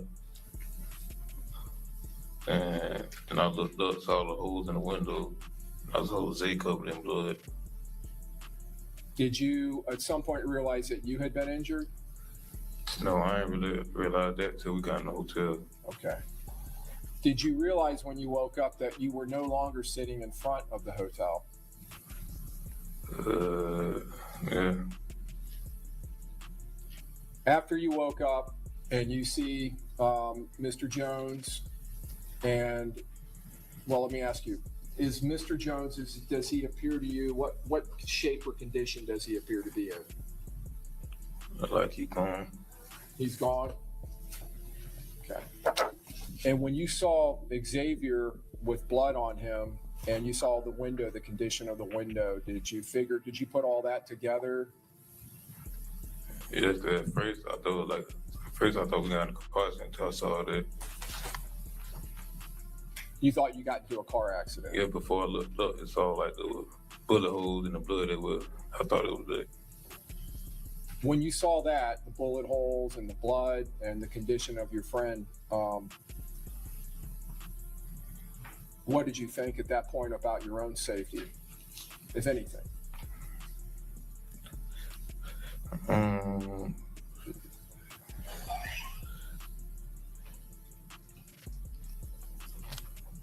don't know, just trying to stay alive. Just trying to stay alive? Yeah. Okay. So did you and Xavier Edwards leave the vehicle? Yes. Was Mr. Edwards saying anything to you? It was just him get out and come to the hotel. He was telling you to get out of the car? Yeah. At that point, having seen the bullet holes through the windshield, did you have any idea where the people that had done that, where they were? No, that's why we had him getting out of the car. And you said you went into a hotel? Yes. Did you have to walk to the hotel or run there? We had ran. Okay. And did you go into the main entrance of the hotel? Yes. When you got into the hotel, what did you do? We was trying to get help. Did you find any employees when you went into the lobby? No, sir. Were you saying anything to try to get help? We was screaming out for help. Just screaming for help? Yeah. Did anyone respond or help? No, sir. Once you were in the lobby, where did you go? Well, like knocking doors, trying to ask for help. Then we ended up going to like the third floor because we didn't know if people were still there. I'm sorry, I didn't hear what you said. I said we had ended up getting on the elevator to go to the third floor because I don't know if they would have followed us there or not, so we just went on the third floor. Okay. Before you get on the elevators, do you walk by any doors or any rooms in the hotel? Yes. Do you try to knock or get into those rooms? Yeah. We tried to knock on doors, to ask for help. But nobody responded. Nobody responded. So you and Xavier go up an elevator? Yes, sir.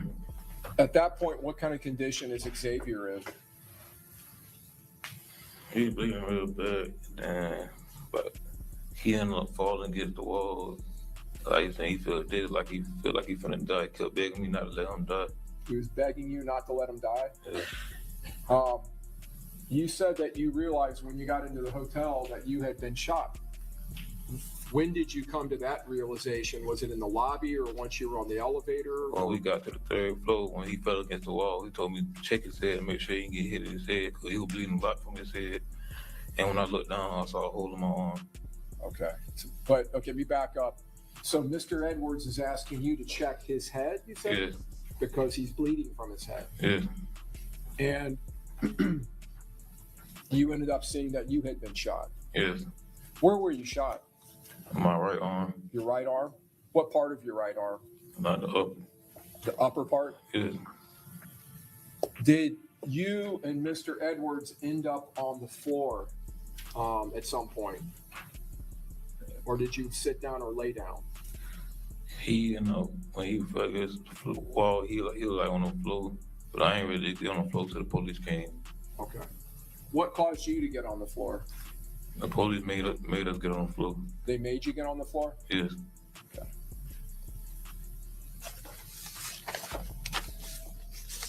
Your Honor, I'm going to tender States Exhibit 91 and Exhibit 25 A through D. That's 25 Alpha through Delta.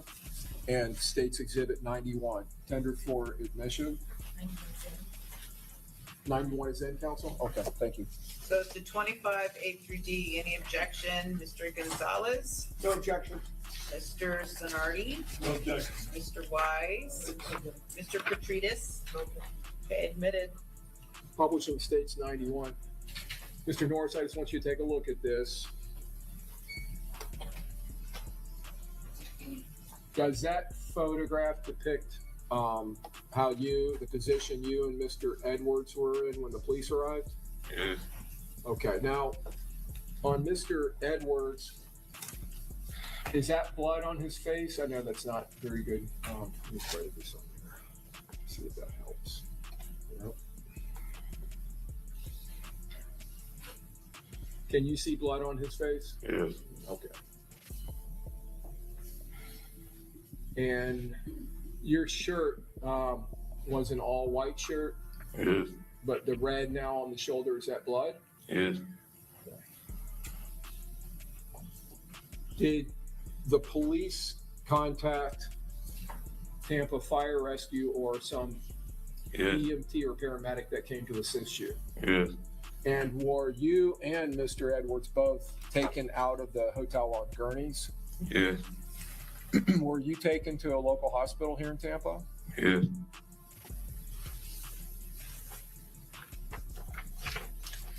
Do you remember law enforcement, police officers coming there to talk to you? Yes. It'll publish States 25A. Is that you, Mr. Norris? Yes, sir. Okay.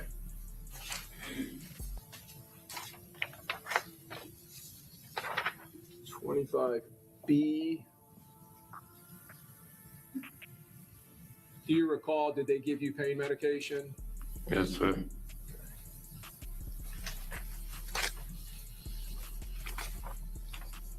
25C is in Charlie.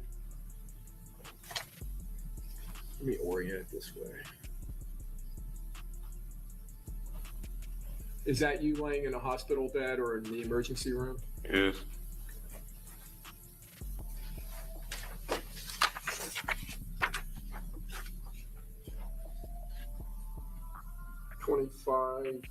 D is in Delta.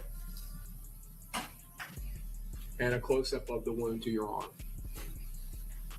Let me ask you, how long were you in the hospital, Mr. Norris? I ain't leave till about 11 because I had to wait for my parents, wait for my dad to come to pick me up. Okay. Was that the next day? Or how many days were you there in the hospital? I got out a couple hours after. A couple hours? Yeah. So you mentioned your father. Does he live in Jacksonville? Yes. So he traveled here from Jacksonville to come help you? Yes. And when he got you out of the hospital, did you all go back to Jacksonville that day? Yes.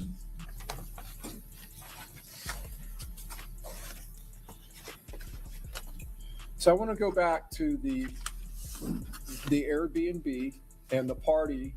So the beginning of the birthday party that night before you go to the clubs. While at the Airbnb, did you drink any alcohol? I took one shot. One shot? Yes.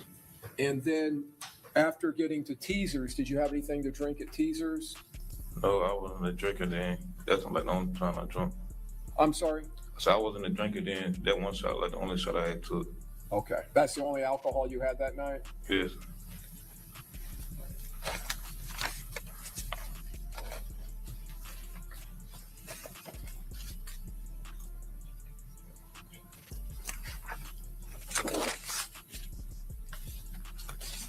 Being that you were asleep during the shooting itself, did you ever see the people who were doing the shooting? No, sir.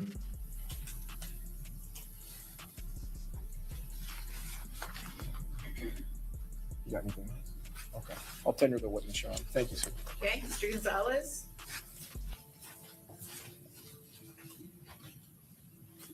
Thank you, Your Honor.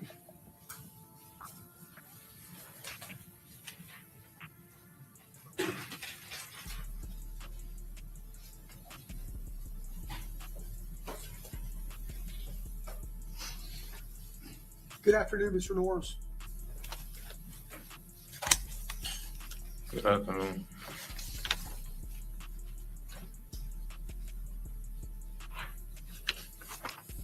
Mr. Norris, I think you've told us that you knew Charles Jones, Julio Foolio, since for about 10 years, correct? Yes.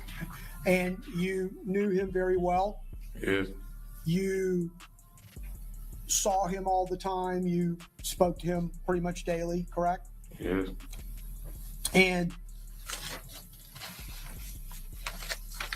you also know Tata because he's your cousin, correct? Yes. Right? That'd be Tapia McCray. Yes. Right? And you know Kenny Capps as well, correct? Yes. And you know. Your Honor, I just asked if counsel can identify who that is he's speaking about. Yeah, is Kenny Capps a nickname or is that a full name or? No, Judge, that would be. That's Robert. I'm sorry? Robert Howard, correct? He knows him as Kenny Capps? Yes, Judge. Okay, thank you for clarifying that. And what about Xavier Edwards, 55? You know 55? Yes. Do you also know him in other circles as Omerta? That's the right name. Yes. Okay.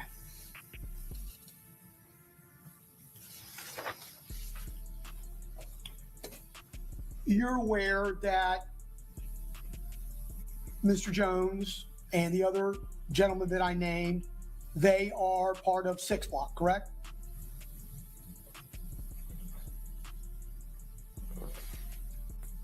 It's a part of 6. Say it again. 6 Block. 6 Block is a gang. Are you aware of that? Not of the gang. No. Okay, so you're not aware of 6 Block. I'm singing the songs now, but I don't know about it being a game. And I'm sorry, sir, I didn't understand your question, if you don't mind. I say I heard in songs, but I don't know that it's like a game. No, I don't know if it's a game. So you're telling me you only heard it in a song? I'm saying I hear the song, but I'm saying I don't know that it's a game. That's what I'm saying. Okay. What is it you know it as? I'm saying they were singing the songs and stuff. Okay, and I'm sorry, I'm just a little confused. You knew it because you heard it in songs, but you didn't know it as a game?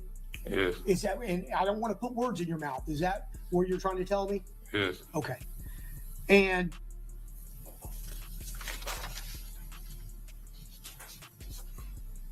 did you listen to Charles Jones, Julio Foolio's music?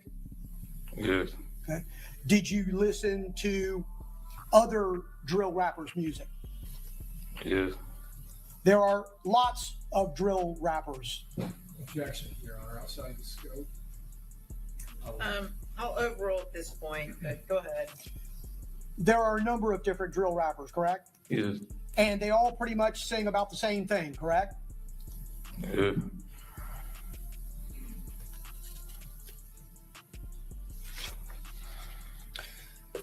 When you came to Tampa, Mr. Norris, did you expect that there was going to be some kind of trouble? No, we came here for celebrate his birthday. How about Mr. Jones, Julio Foolio, or Mr. Howard, Mr. McCrae, Mr. Edwards?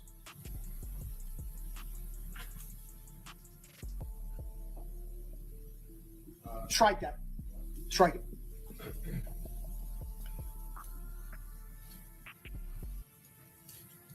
Were you aware before you went to Tampa that there was going to be trouble? No. You brought your gun with you, did you not? Yes. And you had it in the car, correct? Oh, it was in my cousin's car.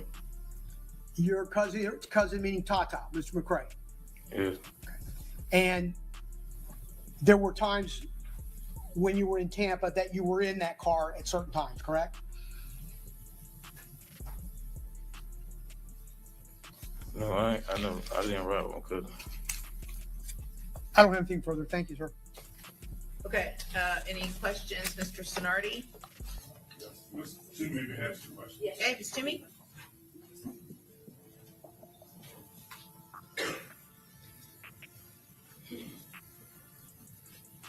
Good afternoon. Good afternoon. All right, so I just have a few questions for you.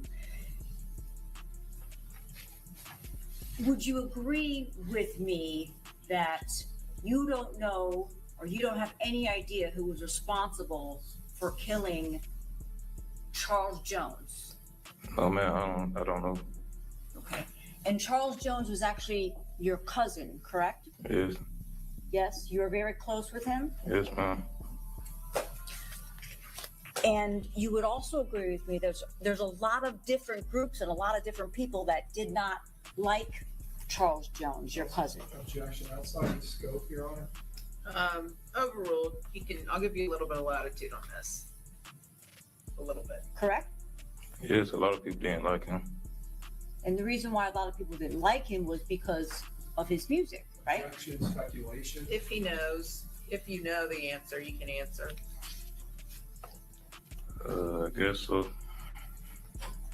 And it's not necessarily his music, but it's the content of his music, right? Objection, speculation. Answer, Mr. Norris, if you know.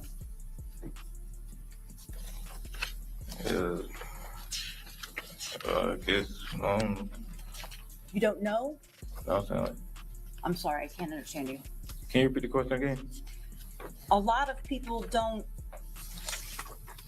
like or didn't like your cousin Charles Jones because of his music, the content of his music. Yeah, you could say that. correct? Yes, you can say that. Because he says a lot of stuff in his music that people don't like, right? Okay, listen, I'm not gonna have him guess about people, so he's already indicated to you regarding people generally responding to Mr. Jones and his music, but I'm not gonna have him keep guessing what. That was gonna be my last question, Judge. Okay, very good. So am I allowed to? Yeah, you can ask it, then we need to move to the next topic. There's a lot of people that didn't like Charles Jones because of the stuff that he would say in his music, right? Yeah.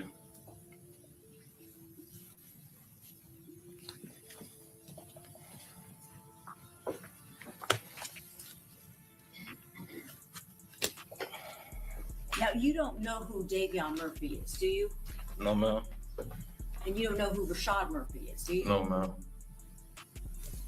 Thank you, sir. Okay, Mr. Wise, any questions? Yes, thank you.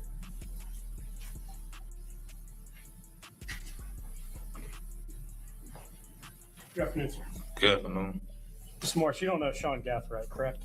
No. In fact, before he was arrested in connection with this case, you'd never even heard that name, right? No. Thank you, sir. Okay, and Mr. Petridis?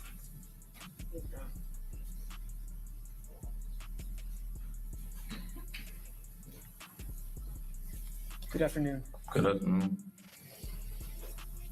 You did know Isaiah Chance, correct?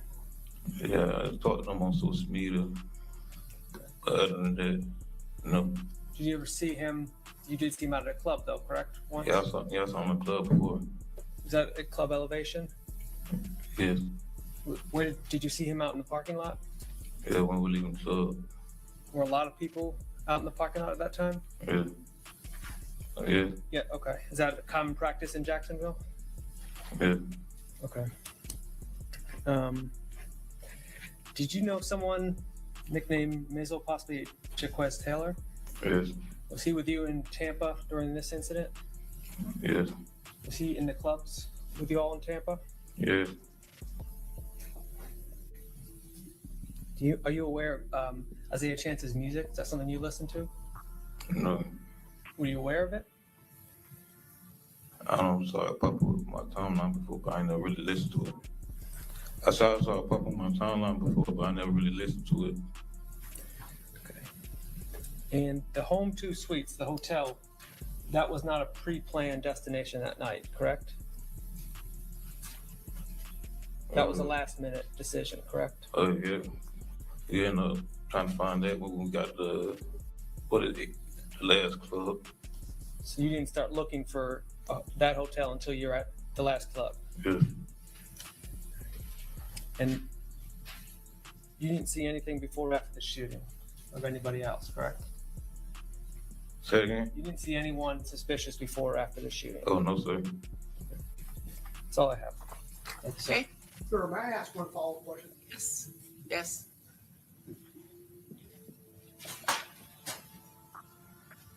Mr. Norris, you don't know Rashad Murphy, do you? No. Thank you. Okay, redirect. Mr. Norris, you've known Charles Jones, you said, since you were 14? Yeah, about 14 years. So you were asked if you were his cousin. Are you his blood cousin, or is that just something you all refer to each other as his cousins? Yeah, I refer as cousin. You were first cousin? It's not referred to each other as cousins. You refer to each other as cousins. Okay. Let me ask you about the handgun. Was it a handgun, a pistol that you brought with you? Yeah. Here to Tampa when you all came down? Yeah. First of all, do you legally possess that, legally own it? Yes. And did your cousin Tafa, did he bring that down or did you bring it down? It was my gun was in his car. It was in his car, right? Yes. All right. So this isn't a gun that you were carrying on your person in any of these clubs or anything like that? No. Okay.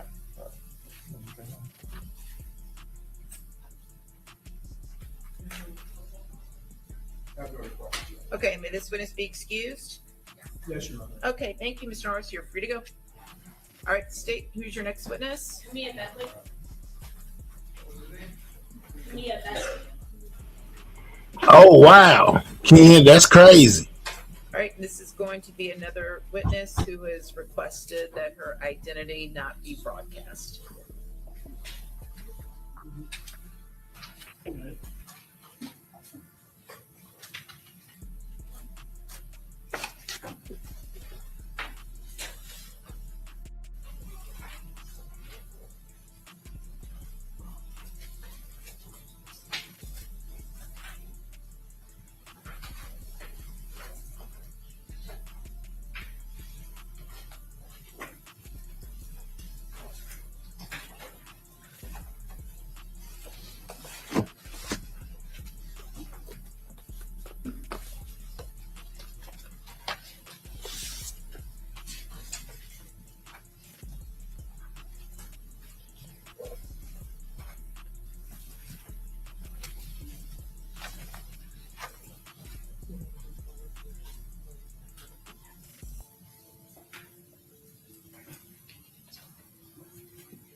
Do you solemnly swear or affirm that the testimony you're about to give in this house will be the truth, the whole truth, and nothing but the truth, so help you God?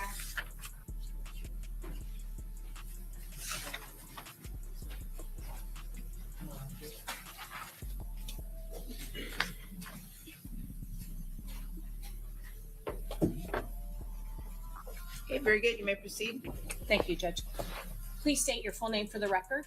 Kamir Bentley Miss Bentley, where did you grow up? in St. Augustine.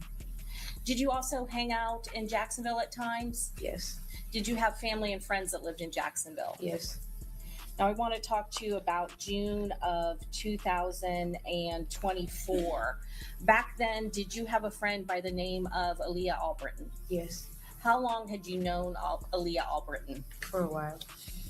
Did you plan to do a girls' trip with her for the weekend of June 21st of 2024? Yes.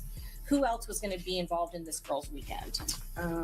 It was just me, Aaliyah, and it was supposed to be another one of our friends. And where were you supposed to go for this weekend trip? Here in Tampa. And did you come to Tampa on that Friday, June 21st of 2024? Yes. Where were you going to stay? At my friend's house. Did you go there on that day? I did. At some point, did you meet up with Aaliyah Albertton? I did. Tell us how that happened. Well, we came together. And where did she live in Jacksonville at the time? Yes. And where were you living at that time? St. Augustine. St. Augustine. And how was it that you came together? We just been friends for a while. We knew each other from social media and through other people. I meant together to Tampa. Did Together she to come? Tampa. Yes. Did she come pick you up? Yes. Okay. And whose vehicle did she come pick you up? In Tata's car. And you said Tata, and I know that you know him as a nickname. Is that Tafa McCrae? Yes. I'm going to show you. This time we put into evidence States Exhibit 27. Okay. You're moving it in? Or- Yes, Your Honor. Okay. Any objection? No objection. Mr. Sonardi? No objection. Mr. Wise? No objection. Mr. Petratus? No objection. Okay, admitted. Miss Bentley, I'm showing you States Exhibit 27. Do you recognize him? Yes. And who's that? Taifa. Taifa. And he's the person you know known as Tata, is that correct? Yes. Okay. And how do you know Taifa McCrae? Through Aaliyah. Through Aaliyah? He was friends with her? And other than knowing him through Aaliyah Albertton, had you met him before? No. And was he driving a car? Yes. What type of car was it? A Nissan Altima. What color? Black. So they came and picked you up in St. Augustine. Yes. And you guys came down to Tampa. Yes. Was there an Airbnb that they were staying at? Yes. Was there a celebration or a party that was going on at the Airbnb? Yes. Where do you remember where the Airbnb was located? Not really, because there were multiple. There were multiple Airbnbs, is that correct? Yes. There was a different one Friday night as opposed to Saturday night. Yes. So going to Friday night, did you go to the Airbnb Friday night? I was there. How many people were at the Airbnb? Just me and Aaliyah and the girls and the guys that were there. Were one of those guys Charles Jones? Yes. Had you known of Charles Jones before that trip? Known him? No. Did you know of him? Yes. And how did you know of him? He's a rapper in Jacksonville. And you, from being in Jacksonville with family and friends, you were aware of Charles Jones as the rapper Julio Foolio, is that correct? Yes. Had you listened to his music before? No. Had you, you said that you didn't know him, you just knew of him, is that correct? Mm-hmm. And so when you went to this Airbnb Friday, you were introduced to him, is that correct? Yes. And you said there were some other girls there? And were there some other men there as well that you did not know? It was just me and Aaliyah and one of our friends and just the guys that were there. Okay. Was there a party when you moved to the second Airbnb? Did you go to that Airbnb as well? I was there.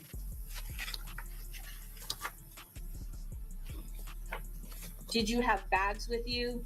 Yes. And at some point, did you go into a room so that you could get ready for the night? Yes. Was there a party that was going on at the Airbnb that you had moved to with Charles Jones on Saturday, June 22nd of 2024? Yes.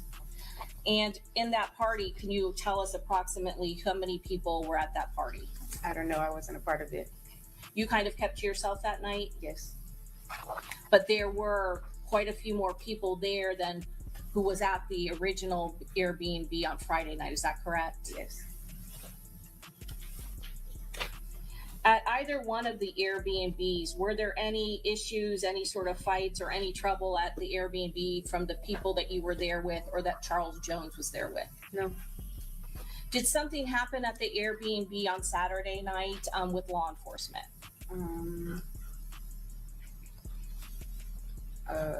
I just remember we all left.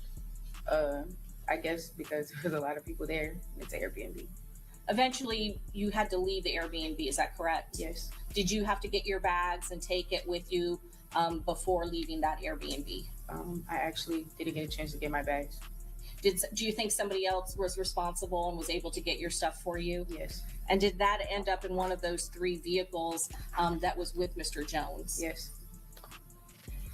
When you were at that Airbnb, was Aaliyah Albertton there as well? Yes. And what about Tafa McCrae? Yes. Did you know the names of any of the other guys that were with Charles Jones? No. Had you met them before? No. Had you ever hung out with them previously? No. So you were just there because of your friendship with Aaliyah Albertton, is that correct? Yes.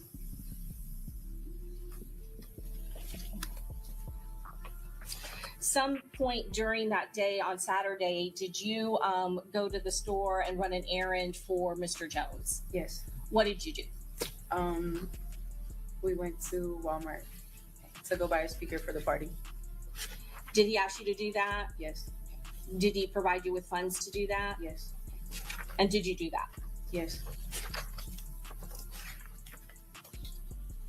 And other than that interaction with Mr. Jones, did you have any other interaction with him? Not really. No. Do you know approximately what time it was, or were you keeping track of time that night, Saturday, June 22nd of 2024? No. At some point you said that you had to leave the Airbnb, is that correct? Yes. Who did you leave the Airbnb with? The people I came with, Aaliyah and Type. Aaliyah Albertton and Tafa McCrae, is that correct? Yes. And whose vehicle? Typhus. Where did you all go? We went to I think we went to the first club. The first club? Yeah. Okay. And that was a first story club, correct? That wasn't on two, there wasn't a building with 2 stories, is I that think correct? so. It's hard to remember, sorry. And how long were you at that club? I don't know. I couldn't keep track of time. Were there Wasn't for others? long. That's okay. Were there other members that came from the Airbnb with Charles Jones to that club with him, as well as you and your friends? I guess so. I'm just there. I was just there. I understand. And at some point, do you go to another club? Yes. And when you go to another club, are you in the same vehicle with the same people? Yes. Who is driving? Taifa. Taifa McCrae? Yes. I'm going to introduce into evidence Judge States Exhibit 29A through R. Any objection, Mr. Gonzalez? Briefly, Judge. No objection. Mr. Sonardi? No objection. Mr. Wise? No, Your Honor. Mr. Petridis? Admitted. Ms. Albert, I'm sorry, Ms. Bentley, I'm going to ask you to look at the screen and I'm going to show you 29A. Are you familiar with that black Nissan? Yes. And is that the vehicle that you described that you got picked up in that belongs to Taifa McCrae? Yes. And you said that he was driving, is that correct? Yes. Where were you seated? At first I was behind the passenger seat of the car. Okay. And where was Aaliyah Albertton? In the passenger seat of the car. Passenger seat of the car, front or back? Front. Front. And were you in the back? Yes. And so you went to the second club, is that correct? Yes. And you said you don't know how long you were there. No, Was Charles Jones at that club? Yes. And at some point, you left that club, is that correct? Yes. Did you leave with the same people? Yes. And in the same vehicle? Yes. Where did you go after you left the second club?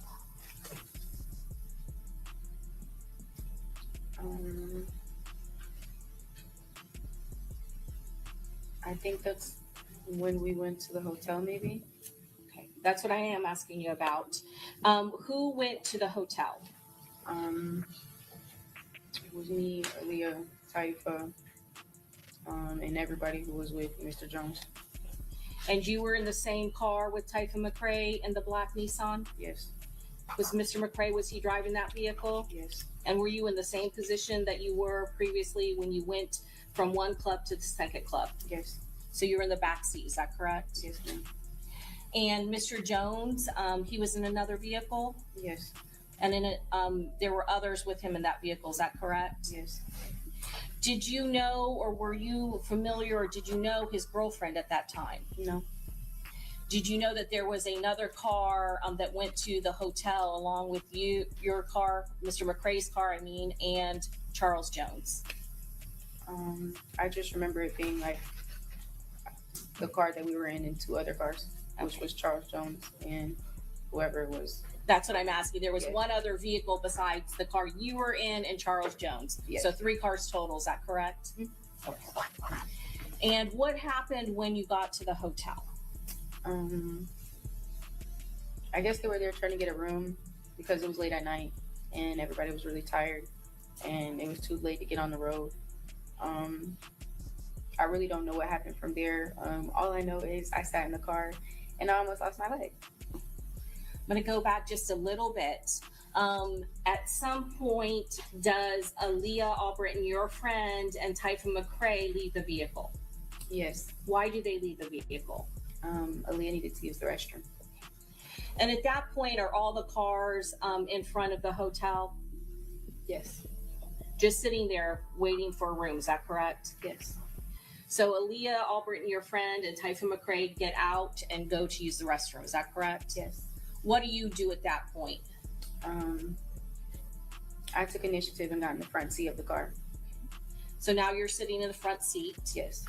And what happens when you're in the front seat of the vehicle? I just remember looking down at my phone. I looked out the window. I was on my phone for a second. And when I looked back up, that's when I just started seeing bullets flying past my face, and that's when everybody started shooting and all that. So you were hearing shots, is that correct? Did you hear it? Yeah, I heard it. I didn't see anything though. Okay, that's what I'm going to ask you. When you heard it, what did you do? I immediately, I looked for the keys in the car, and I didn't see anything. When you say you didn't see anything, did you see any of the shooters? No. Did you know where the gunfire was coming from? No. And what did you yourself do at that moment? I couldn't find the keys, and I prayed until I could find the keys, and the car cut on. I still didn't see any keys to that very day.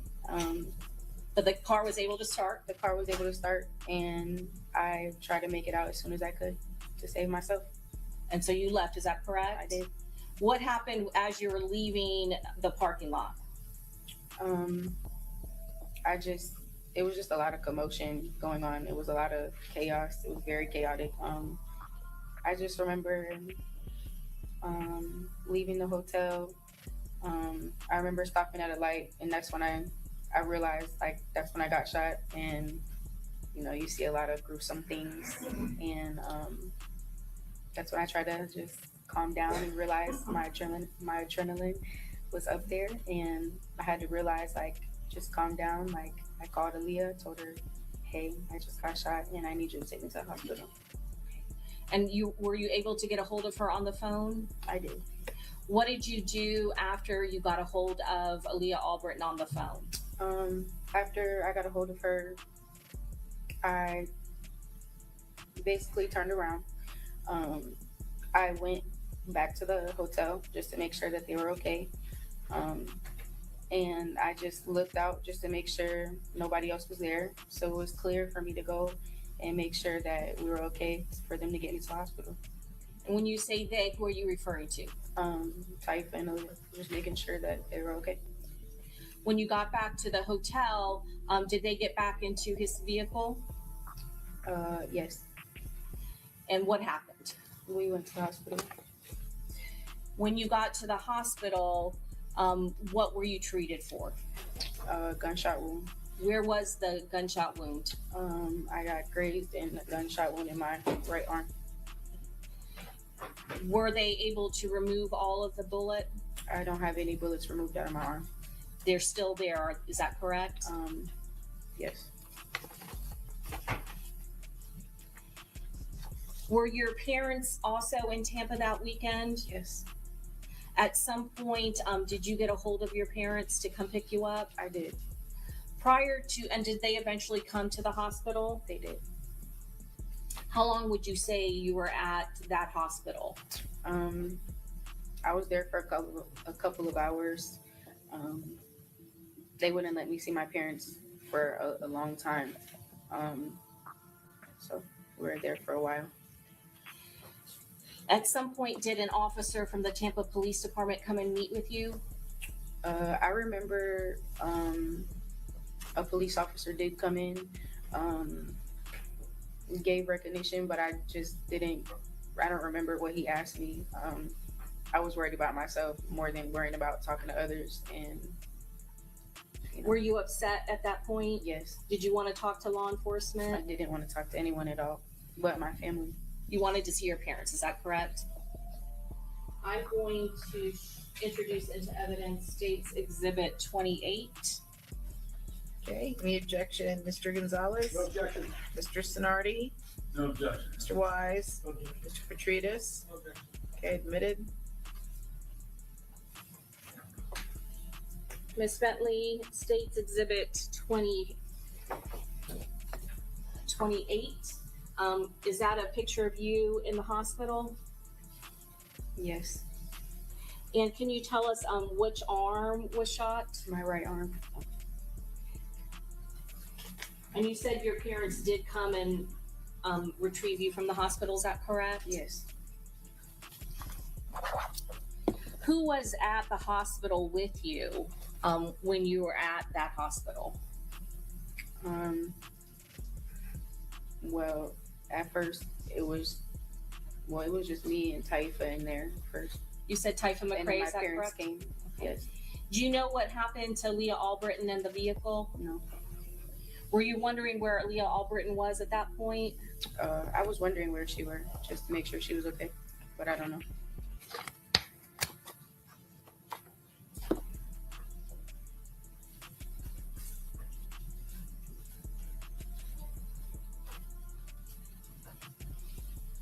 Show you States Exhibit 29A again. The black Nissan Altima that belonged to Typhon McRae. Do you see this damage here to the front of the vehicle on the right-hand side of the picture? Yes. Which would be the left-hand side of the driver's side of the vehicle. Yes. Was that damage there prior to the shooting that occurred at the hotel? No. Also going to show you States Exhibit 29B. The driver's side. Do you see the damage and the paint transfer here? Yes. And again, was that damage there before the shooting that occurred at the hotel? How did that occur? I'm assuming from all the chaos. All the chaos. Then I'm going to show you States Exhibit 29C, the back of the black Nissan Altima. Do you see these two bullet holes on the back rear shield window? Yes. Were those there prior to the shooting? No.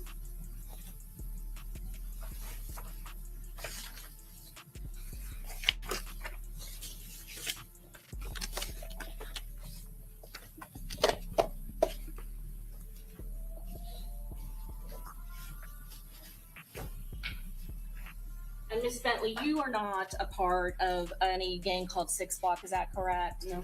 Not a part of any ATK? No. Or 1200? No. You are familiar with the rivalry between Six Block and ATK, is that correct? I don't know anything about none of that. Do you know about it just from the music that you listen to in Jacksonville? Yes. But you yourself have never been involved in any of that, is that correct? Yes.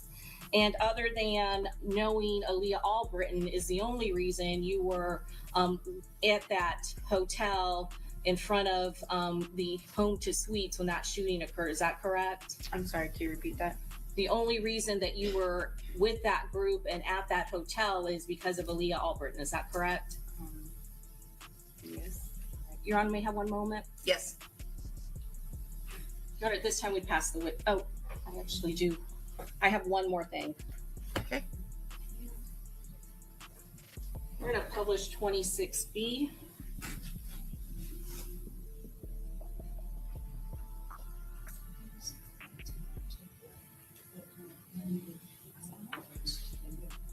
We don't have it. The clerk doesn't have a 26B that's been admitted. 22B6. I apologize.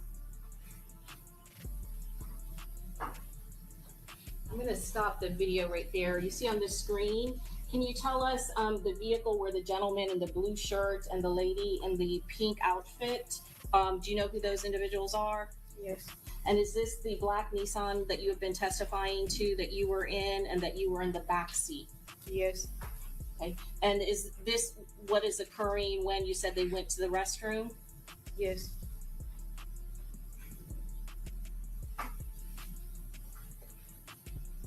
Did you see a hand come out and shut that front driver's side door? Back it up just a little bit.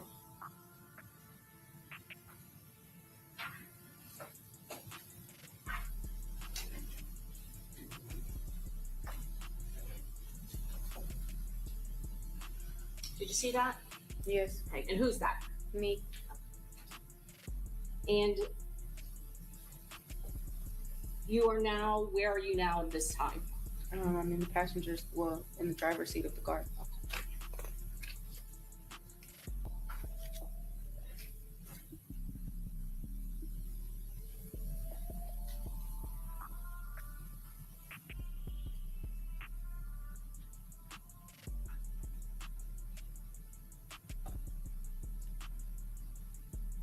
She answered. I'm just waiting to for it to go forward before I ask another question.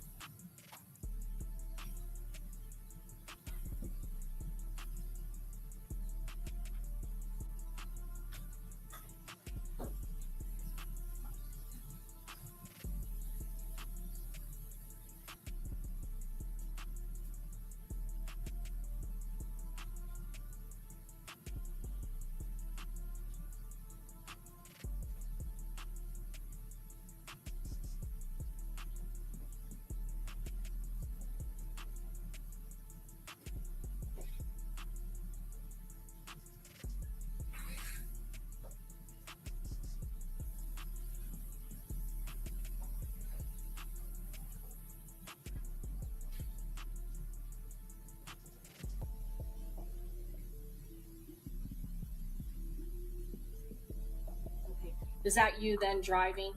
Yes. Okay. And do you see the other car that goes into the driver's side door? Yes. Is that when the damage to that side of the driver's side panel of the door happened? Yes. Your Honor, this time we pass the witness. Okay, Mr. Gonzalez, No questions, Your Honor. Mr. Sonardi, No questions, Your Honor. Mr. Wise.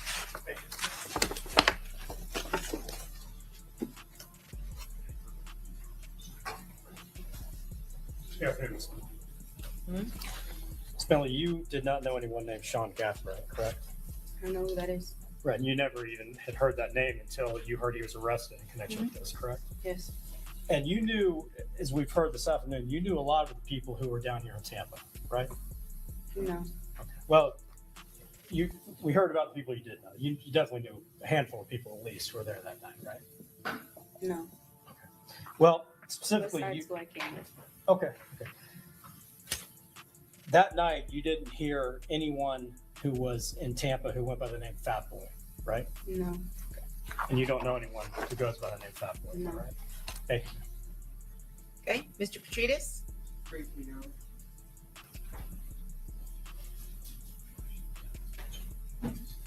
Just briefly, ma'am, just so I'm clear, when you were in the back seat when they pulled up to the hotel and they got out to go to the bathroom, did they ask you to go to the bathroom too? I don't remember. Okay. And did Miss Albertton ask you to get in the front seat, or is that just something you did? That's something that I did. She did not ask you. No. Okay. Thank you, ma'am. Okay, redirect? No redirect, Judge. Okay, this witness be excused? Yes, you may. Okay, thank you, ma'am. You're free to go. And also remember to state, return the evidence to the clerk. All right, who's your next witness? Judge, the state is calling Audra Agramonte. Okay.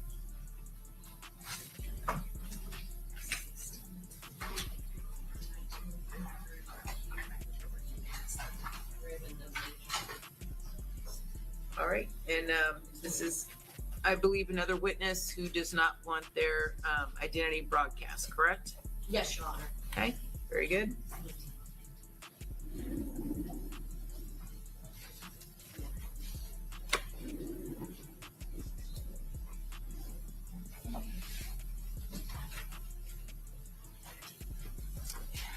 Turn this back to the elbow. Okay.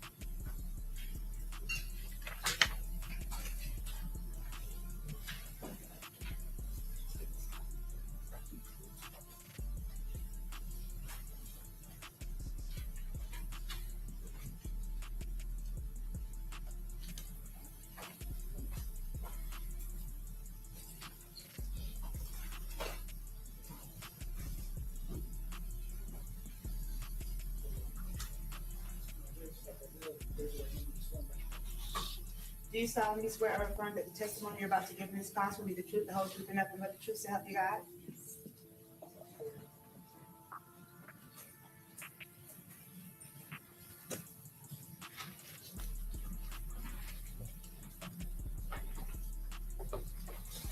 You may proceed. Thank you, Your Honor. Please state your full name for the record. Audra Agramonte. Ms. Agramonte, back in June of 2024, did you live in Tampa? No. What city did you live in? Lake Worth? Were you visiting Tampa June 22nd of 2024 going into the early morning hours of June 23rd of 2024? Yes. Why were you here in Tampa? We were moving my daughter into the dorms at University of South Florida for her first semester of college. And with myself was my husband, Nestor Agramonte, my daughter, Alyssa Agramonte, and her boyfriend, Braden Smith. Where were you staying at during the time in Tampa? Home 2 Suites across from campus. Okay. Is that the one located on McKinley Drive? Yes, I believe so. And you said across the campus from University of South Florida? Yes. I'm going to ask you about the early mornings of June of 2024, June 23rd of 2024. Do you remember what hotel room you were staying in? Yes, it was on the second floor, and I believe it was room 230. And who was staying in that room with you? It was myself, Nestor, and Braden. Did anything unusual happen in the early morning hours? Yes. Tell us what happened. Sorry, it was a really scary night. We were sound asleep around 4:30 in the morning. I heard popping noises. By the time I realized what it was, thinking it was maybe gunshots, Braden, who was in the bed on the other side of us, pulled me down to the ground and shielded me. Right at the same time, my husband went and looked out the window, saw there was a bullet that hit the window, so he yelled for us to get down. And of course, we were already down at that point. Was your daughter at the dorm rooms at that point? Yes, she was. After that happened, did you try to get information and make some phone calls? Yes. We called 911. We called the hotel lobby and USF campus police because I was really worried about my daughter. At some point, did law enforcement respond to your room to take photographs and collect evidence? Yes, they did. I'm going to show you what's already been introduced into Evidence States Exhibit 19A. Is this the door or photograph of the door? And I'm going to blow it up for you so you can see it because I know the number is small. Is that the door of the room that you stayed in? Yes. I'm going to show you States Exhibit 19B. Is this a picture looking in at the room that you were in? Yes. And you said that there were 2 beds, is that correct? Yes. Which one were you and your husband in? And let me show you 19C.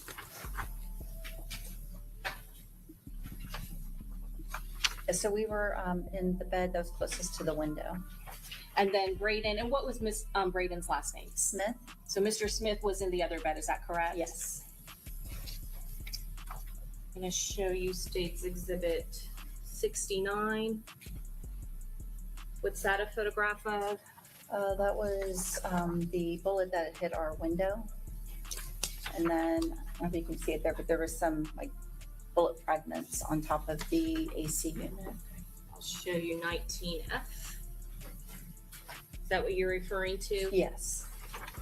And then 19G, is that a close-up of what you found on the AC unit after the shooting? Yes, it was.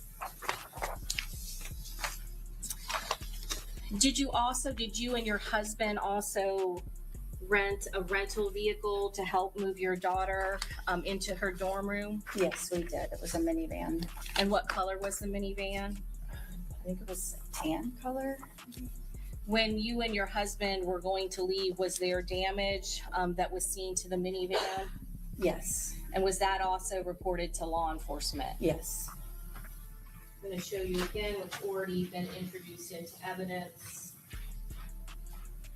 States Exhibit 16A.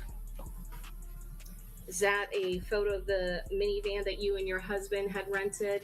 Yes. And I'm going to show you 16C. Is that the license plate in the rear of the vehicle? Yes. And was there damage to that license plate? Yeah, right on the queue. That's where there was a bullet that went through. I'm going to show you 16D. Zoom it. Hold on a second. Let me zoom it a little bit. Is that what you're referring to? Yes. And did the bullet actually penetrate into the interior of the vehicle? Yes, it did. And was there damage to the interior of the vehicle? Yes. And at some point, did crime scene investigators from the Tampa Police Department, did they respond to document and photograph all of the damage, the exterior as well as the interior of that vehicle? Yes, they did. Your Honor, at this time we pass the witness. Okay, any questions, Mr. Gonzalez? No questions, Your Honor. Mr. Sonardi? No questions, Your Honor. Mr. Wise? No questions. Mr. Petrides? No questions, Your Honor. All right, may this witness be excused? Yes, Your Honor. Thank you, ma'am. You're free to go. Thank you. All right, who's your next witness? Officer Craig Douglas.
Do you solemnly swear or affirm that the testimony you're about to give in this class will be the truth, the whole truth, and nothing but the truth, so help you God?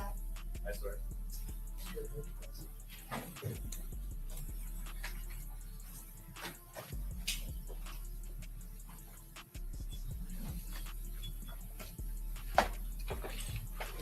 Okay, you may proceed. Please state your full name for the record. Craig Douglas, How are you employed? Tampa Police Department. How long have you been with the Tampa Police Department? 6 years full time. Were you working on June 23rd of 2024? Yes, ma'am. Did you respond to the home to suites located 1606 McKinley Drive? Yes, ma'am. Did you respond to that location in reference to a homicide? Yes, ma'am. Is there another hotel that's located right next to the home to suites? Yes, ma'am. What's the name of that hotel? Do you remember? I don't remember the name of that. That's okay. What time did you respond to that location? Approximately 6 a.m. in the morning. What were you assigned to do when you arrived? To go check for surveillance video at O2 Suite. There were already law enforcement officers working the crime scene at that point? Yes, ma'am. And did you assist detectives in obtaining that video footage from the home to suites? Yes, ma'am. Were there cameras in the interior that covered the interior of the hotel as well as the exterior? I'm aware from the interior should be the interior and the exterior. Okay.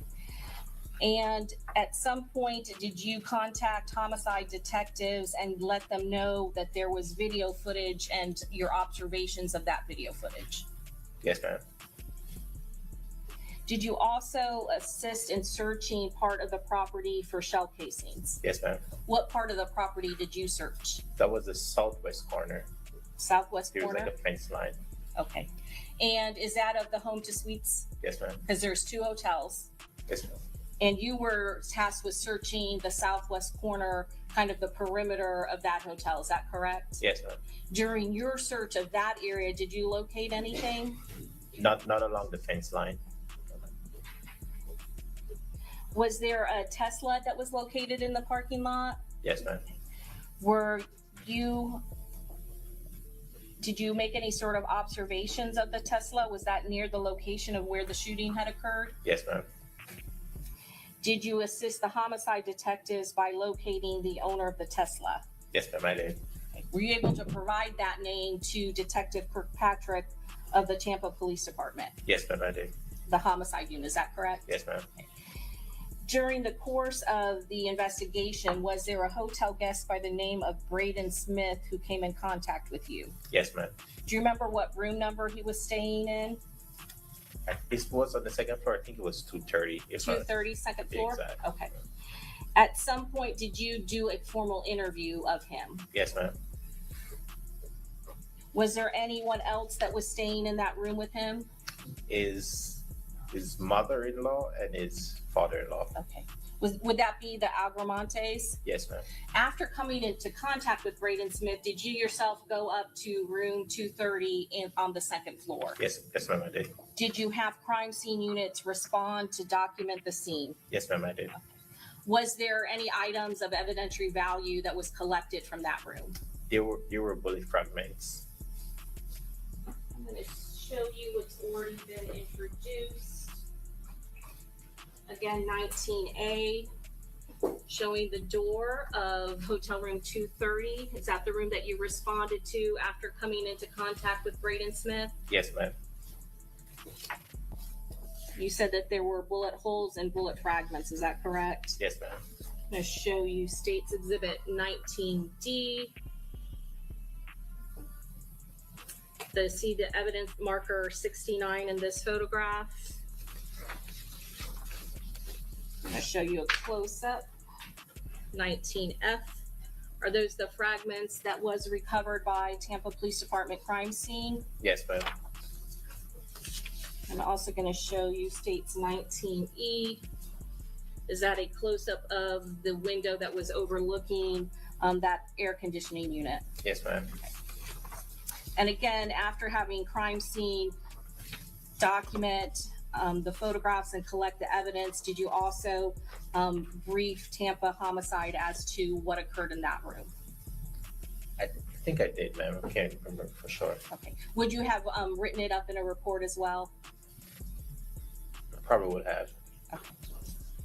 All right, may I have one moment, Judge? Yes. Your Honor, this time we've passed the witness. Okay, Mr. Gonzalez? No questions, Your Honor. Mr. Sonardi? No question. Mr. Wise? No question. Mr. Petrides? May this witness be excused? Yes, Your Honor. Okay, thank you, sir. You're free to go. Thank you very much. State, do you have another quick witness?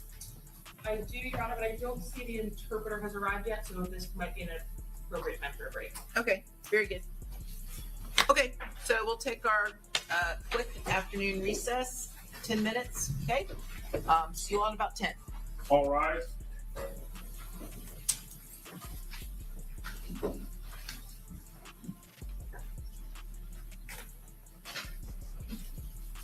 They say about 10 minutes, could be 10 hours. Ain't no telling with them. So what y'all thinking so far? Have y'all heard anything that changed your mind thus far? I've heard nothing. I heard nothing that changed my mind at all. I still think these dudes is guilty. Okay. Everything I'm hearing is saying they guilty, man. You know what I'm saying? But they adjourning for 10 minutes. Got 10 minutes.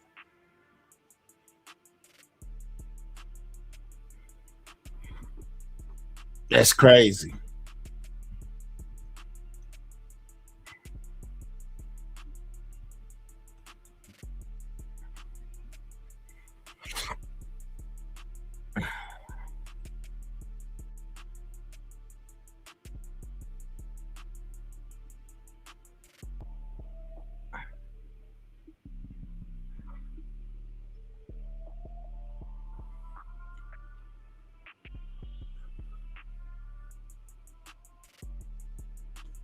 Yeah, it's reporting they turned against each other, but not really. They just been trying to sever their cases.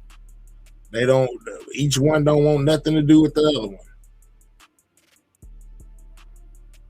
It's crazy, y'all. Hold up. Let's see what I see here for us to do while they get it right. Let me go here real quick. Hold up. Shout out to everybody in the building, man. Make sure y'all hitting that like button. You know what I'm saying? If you ain't hit that like button yet, hit it, man. We most definitely here, you know, for the long haul when it comes to this case, man. You know what I'm saying? We most definitely taking a look at everything they put out. Hold on real quick.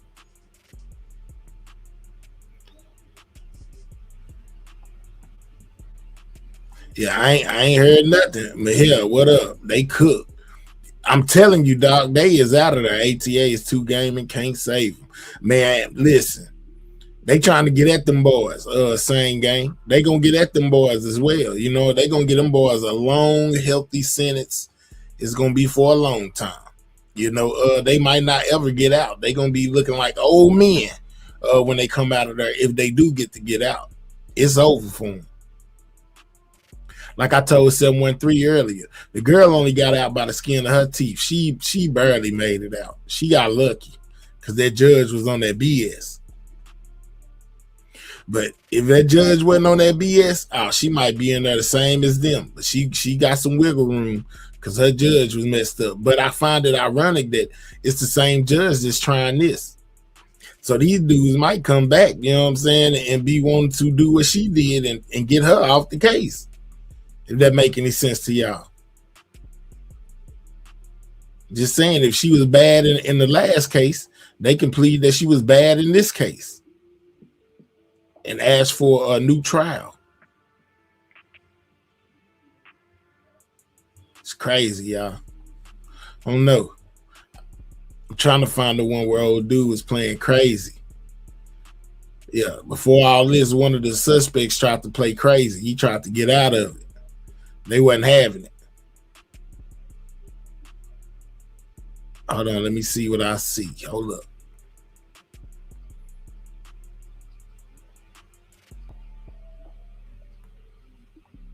That can hold us over for 10 minutes.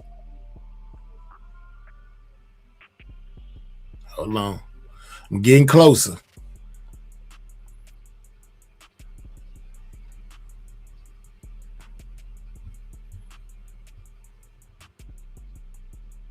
Hold on real quick.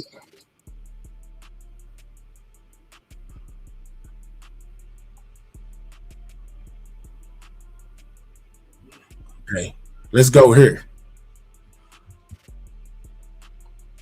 Where they basically, you know what I'm saying, laid out what was done to Foolio through Aaliyah Andrews' testimony. Hold on. Go here. Because they really laid it all out on the table during her case. Let's go here. As we wait on them to come back. Hold on. It's a good thing I didn't cover all of it over here. I really ran her trial on my other channel. But this is a little insight into what they exposed, you know, during her trial. As what they was going to do to her as well as them as far as this case goes. Was fatally gunned down while celebrating his birthday. You see the shooters are getting in position for their planned out murder. Officials arrested 5 people in connection to the fatal ambush, but only one has been convicted so far. Did you know that Charles Jones was going to die on June 23rd of 2024? No, I did not. Yes, she did. What her She conviction did. is for her other 4 co-defendants, plus what prosecutors say was the motive behind the deadly attack. This is Inside the Crime, presented by Law and Crime. I'm Let's Elizabeth. go. Investigators, they followed him from place to place and then ambushed him in a hotel parking lot. I mean, I heard a lot of shots, so I didn't know. This is where they use her testimony to shooting kind of in the air, paint a somebody got picture, shot at. guys. I didn't know. Did you know that somebody died? No. That was Aaliyah Andrews explaining her side of the story when she took the stand in her own defense. The 22-year-old was accused of helping her boyfriend and his friends plan the murder of Charles Andrew Jones II, who's known better by his stage name, Julio Foolio. And he only saw his killers for mere seconds as they rapidly closed in on him, dressed from head to toe in all black, like ninjas coming out of the dark. The case surprisingly landed in a Tampa courtroom a little more than a year after the crime. But let's go back to June of 2024. Julio Foolio had just turned 27 years old. In a flyer posted to Instagram a week before the shooting, the Jacksonville rapper said that he'd be coming to Tampa. He likely thought only those who wanted to celebrate him would turn up. However, according to detectives, 5 other people had other plans. He's on a live. Julio Foolio had gone to a few clubs in Tampa for his birthday, but there was a group tracking him down, and they were close behind him. According to officials, Julio Foolio's movements were tracked and surveilled that night, and how the suspects found him? Well, he reportedly shared his location on social media. As the night was winding down, absolutely, he was planning went to check for- into the La Quinta Hotel They in most Tampa. definitely Then, did. masked gunmen arrived to the hotel. They said that the judge was being biased, so they removed the judge and granted her a new trial. There were But according to 713, she can't get any worse than she already got. So the highest they're gonna be able to convict her of is manslaughter, because that's what she got charged with. according to 713. It won't be she go back to court, you know, and it could be she convicted of a homicide or nothing like that. Nah, she get manslaughter charges. Other people saying that night. In surveillance video shared by Tampa police, you can see a dark-colored car parked near the hotel lobby entrance. Seconds later, 2 masked gunmen are running on what looks like the side of the hotel, while another appears to be sneaking through the hotel's parking lot. Then bullets begin flying. That dark-colored car parked near the entrance then speeds off to try to avoid the gunshots. The driver narrowly escaped with her life, but it wasn't the same for the passenger. The car was carrying the rapper who died in the passenger seat. 3 others had to be hospitalized, but thankfully they survived. The following month, arrests were made in connection to the shooting. Hands up and walk toward me. Keep coming. Keep coming. Keep coming. Keep coming. That's where they got the Isaiah dude. It was pouring down that day. I remember this. Stop. Stop. Turn around. Look at 713. Let's go, baby. She stood on business on the stand. Keep walking. Keep walking. Nah. Keep walking. Keep walking. Now She ain't stand on no business. Put She your hand told on your on him. back. She told on him, 713. She told on him. You talking about she stood Turn. on Now business. walk back to sound of my voice. Come on. Keep coming. Keep coming. Keep coming. Keep coming. I'm just trying to Keep get my coming. card. Keep coming. Share, man. Keep coming. Keep coming. Walk back to me. On July 27th, Aaliyah Andrews, her boyfriend Isaiah Chance, and their friend Sean Gathright were arrested in Jacksonville. During a press conference 2 days later, investigators revealed the motive behind the shooting. These individuals took extreme measures to try to cover their actions, but they were no match for our investigators. Isaiah Chance, Aaliyah Andrews, Sean Gathright, Davion Murphy, and Rashard Murphy are all accused of playing a role in Jones's death. The investigation would later reveal that the 3 armed shooters were Sean Gathright, Rashard Murphy, and Davion Murphy. Detectives used footage from the scene, license plate readers, and phone logs to identify 2 vehicles and link them back to the suspects. Furthermore, it was found that the shooters are members of or ATK. affiliated with rival gangs of Jones that go by ATK and 1200. Young and Ace. Jones was part of the 6 Block gang. Detectives believe that the ATK and the 1200 worked together to target Jones as part of an ongoing feud in Jacksonville. When officials announced the arrest of Aaliyah, Isaiah, and Sean, the other suspects, Davion Murphy and his cousin Rashad, were still on the run. Rashad was arrested a day after the July 29th press conference. Video posted by the Jacksonville Sheriff's Office showed law enforcement, including SWAT units, surrounding a local apartment complex. They say And that's what he they gonna ultimately get him surrendered on. to law enforcement. Rico, His cousin that's how they Davion gonna was get the Ace. 5th and final suspect to be arrested. He was arrested in January after 6 months on the run. According to the Jacksonville Sheriff's Office, 27-year-old Davion Murphy was arrested by the Sheriff's Office gang unit and U.S. Marshals after he was found hiding out She is also not in the innocent. Jacksonville apartment complex. Again, Davion Murphy, Rashad Murphy, as well as Sean Gathright are accused of being the triggermen we saw on that shocking surveillance video. Meanwhile, Aaliyah Andrews and Isaiah Chance are accused of being lookouts who followed Julio Foolio while he was in Tampa. But all are still facing first-degree murder charges, whether or not they allegedly pulled the trigger. Out of the 5, Aaliyah Andrews was the first to go on trial. Defendant does not have to be present when the crime is committed or attempted to be committed. But in this case, folks, you will hear that this defendant, Aaliyah Andrews, was right there driving Absolutely. right next to that Dodge Charger in Driving, the she seconds said. They said driving. before this murder happened. 713, So why was he I thought targeted? She wasn't driving. I told you I could. You won't hear any she evidence was to driving. suggest that he had anything to do with that shooting. He was affiliated with 6 Block. We most definitely. You're going to hear can, the evidence that he 713. wasn't just a member of On 6 one of Block. the breaks He next was a time, we most definitely notorious can do that. member of 6 Block. Probably the most well-known I thought you member said of she that wasn't gang. driving. In fact, he was the public face of 6 Block. The spokesperson, basically. He posted on social media, but most notoriously and notably, he wasn't just a spokesperson for 6 Block. He was a certified celebrity. Charles Jones had millions of followers on social Absolutely media, did. if not tens of millions of followers. Absolutely did.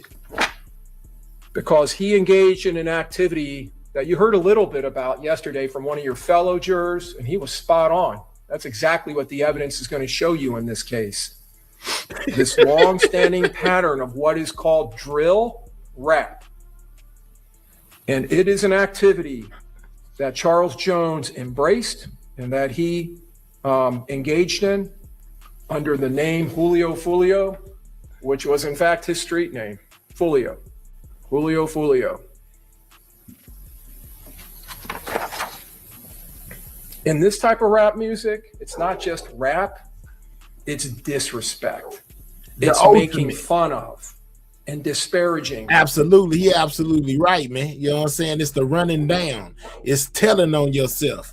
It's saying you committed this crime, when, where, and how you did it. That's what drill rap is. I ran up to him, I unloaded, then I threw it in the pool. Yeah, I did the fool. Yeah, I think I'm cool. I done broke all the rules. Laws, if you're looking for me, I'm at my mama's house in the basement. Yeah, you know, that type of thing where you just tell on yourself. You just tell everything you did. I was mad because he shorted me on the dime. Now I'm about to go to his house and commit a crime. I ain't even, you know what I'm saying? Yeah, type thing. Here, she was not driving. I don't know why the DA said that in his opening for her. Gutter was driving. Okay, all right.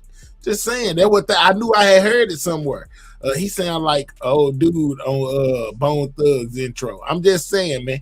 You know that drill rap something different. You know what I'm saying? Popped his top. Then I waited for the cop. I didn't see him, so I spotted another op.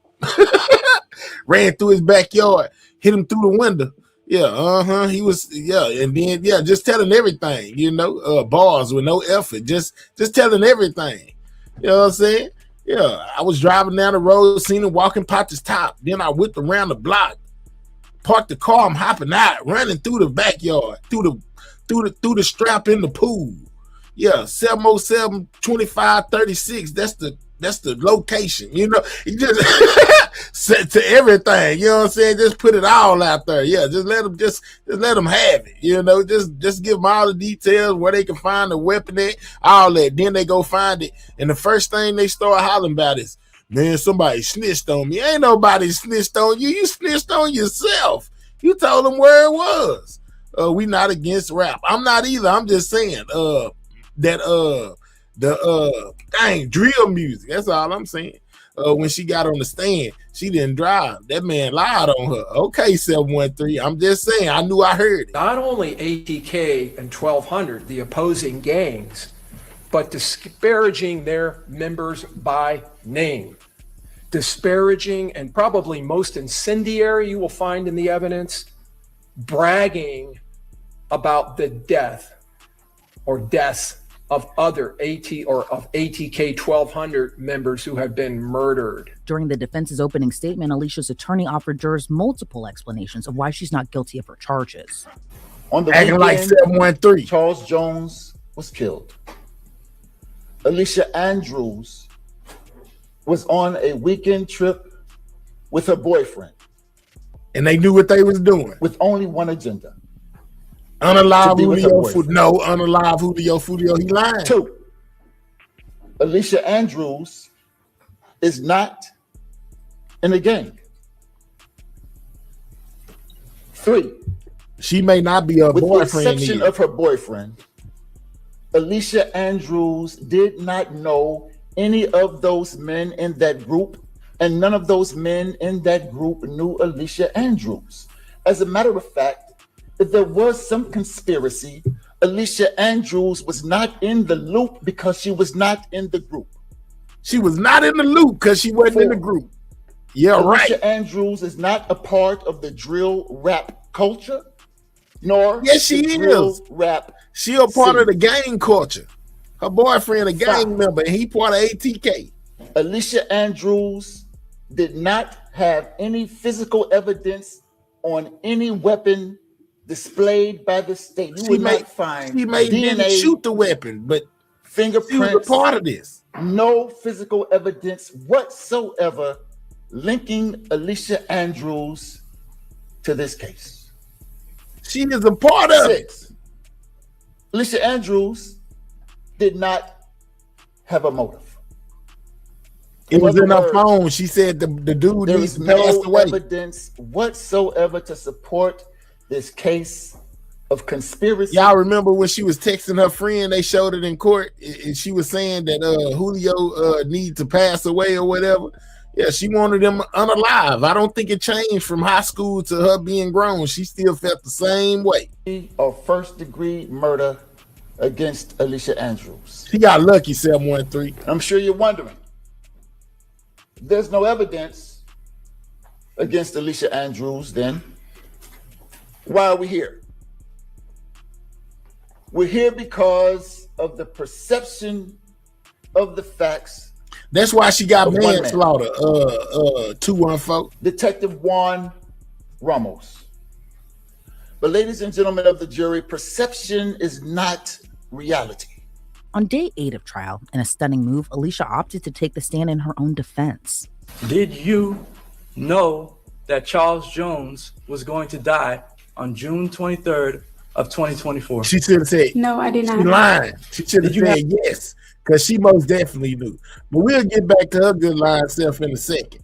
You know what I'm saying? Court has reconvened. We most definitely back in the building, man. I'm not sure if Your Honor wants to read the instruction for the interpreter now or at the close of. Do we have people that speak Spanish? Do we know? On the panel, I'm not sure, Your Honor. Sure, I'll read it when they come in.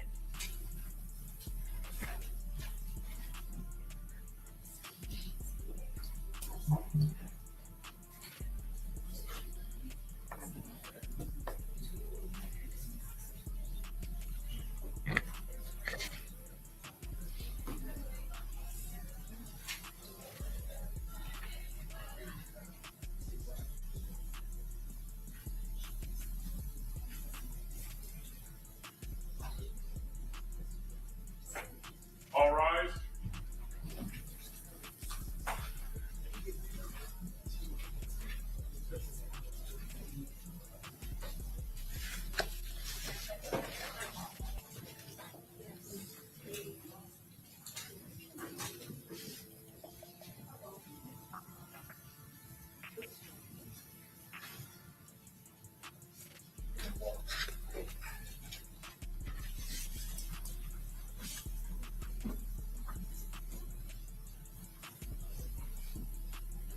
All right, you guys can have a seat as soon as you get to your seat.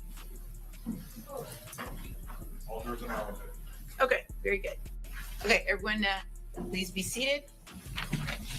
All right, members of the jury, Spanish may be used during this trial. The evidence you are to consider is only that provided through the official court interpreters. Although some of you may know Spanish, it is important that all jurors consider the same evidence. Therefore, you must accept the English interpretation. You must disregard any different meaning. If, however, during the testimony there is a question as to the accuracy of the English interpretation, you should bring this matter to my attention immediately by raising your hand. You should not ask your question or make any comment about the interpretation in the presence of the other jurors, or otherwise share your question or concern with any of them. I will take steps to see if your question can be answered and any discrepancy resolved. If, however, after such efforts a discrepancy remains, I emphasize that you must rely only upon the official English interpretation as provided by the court interpreter and disregard any other contrary interpretation. And we have our interpreter present. Please state your name for the record. Good afternoon, Your Honor. Ryan Woodson states certifying the Spanish court for Okay. the record. Raise your right hand. Do you swear or affirm to translate to the best of your ability from English to Spanish and Spanish to English? Okay, very good. Call your next witness. The state would call Pablo Gabor, Your Honor. Okay.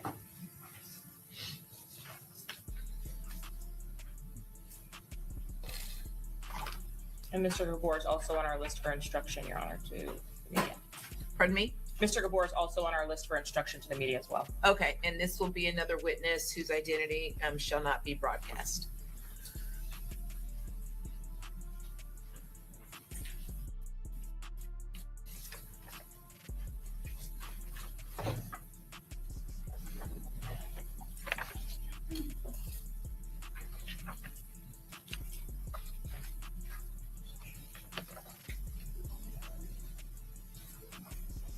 That's crazy. All the witnesses don't want to be shown, boy. They said, no. I give my statement. I don't want nobody to see me, though.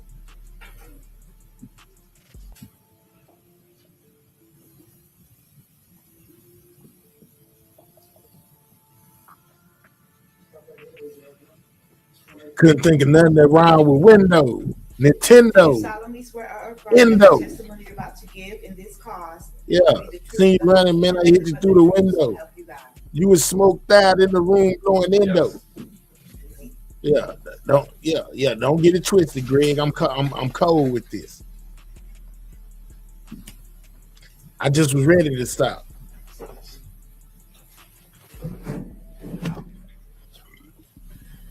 Okay, you may proceed. Good afternoon, sir. Buenas tardes, señor. Good afternoon. Would you tell us your name, please? ¿Nos diría su nombre, por favor? Pablo Gaibor. Pablo Gaibor. And do you Pablo was live there. here in the Tampa area? ¿Y trabajo vive usted aquí en el área de Tampa? No, yo vivo en Ocala. No, I live in Ocala. And what is it that you do for work? ¿Y a qué se dedica como trabajo? Soy técnico en irrigación. I'm an irrigation technician. Were you in Tampa in June of 2024, specifically on the 23rd of June? ¿Estuvo usted en Tampa en junio del 2024, específicamente el día 23 de junio? Sí. Yes. Why were you here? ¿Para qué estaba aquí? De vacaciones con mi familia. I was on vacation with my family. What type of a vacation was that? What were you doing? ¿Qué clase de vacaciones era? ¿Qué estaban haciendo? Vinimos de visita al zoológico. We came to visit the zoo. We most definitely gonna cover the Mo 3 trial whenever it starts. You know, we in that business. We most definitely doing that. We doing that. ¿Quién estaba con usted? Mi esposa, mi hijo y mi hija. My wife, my son, and my daughter.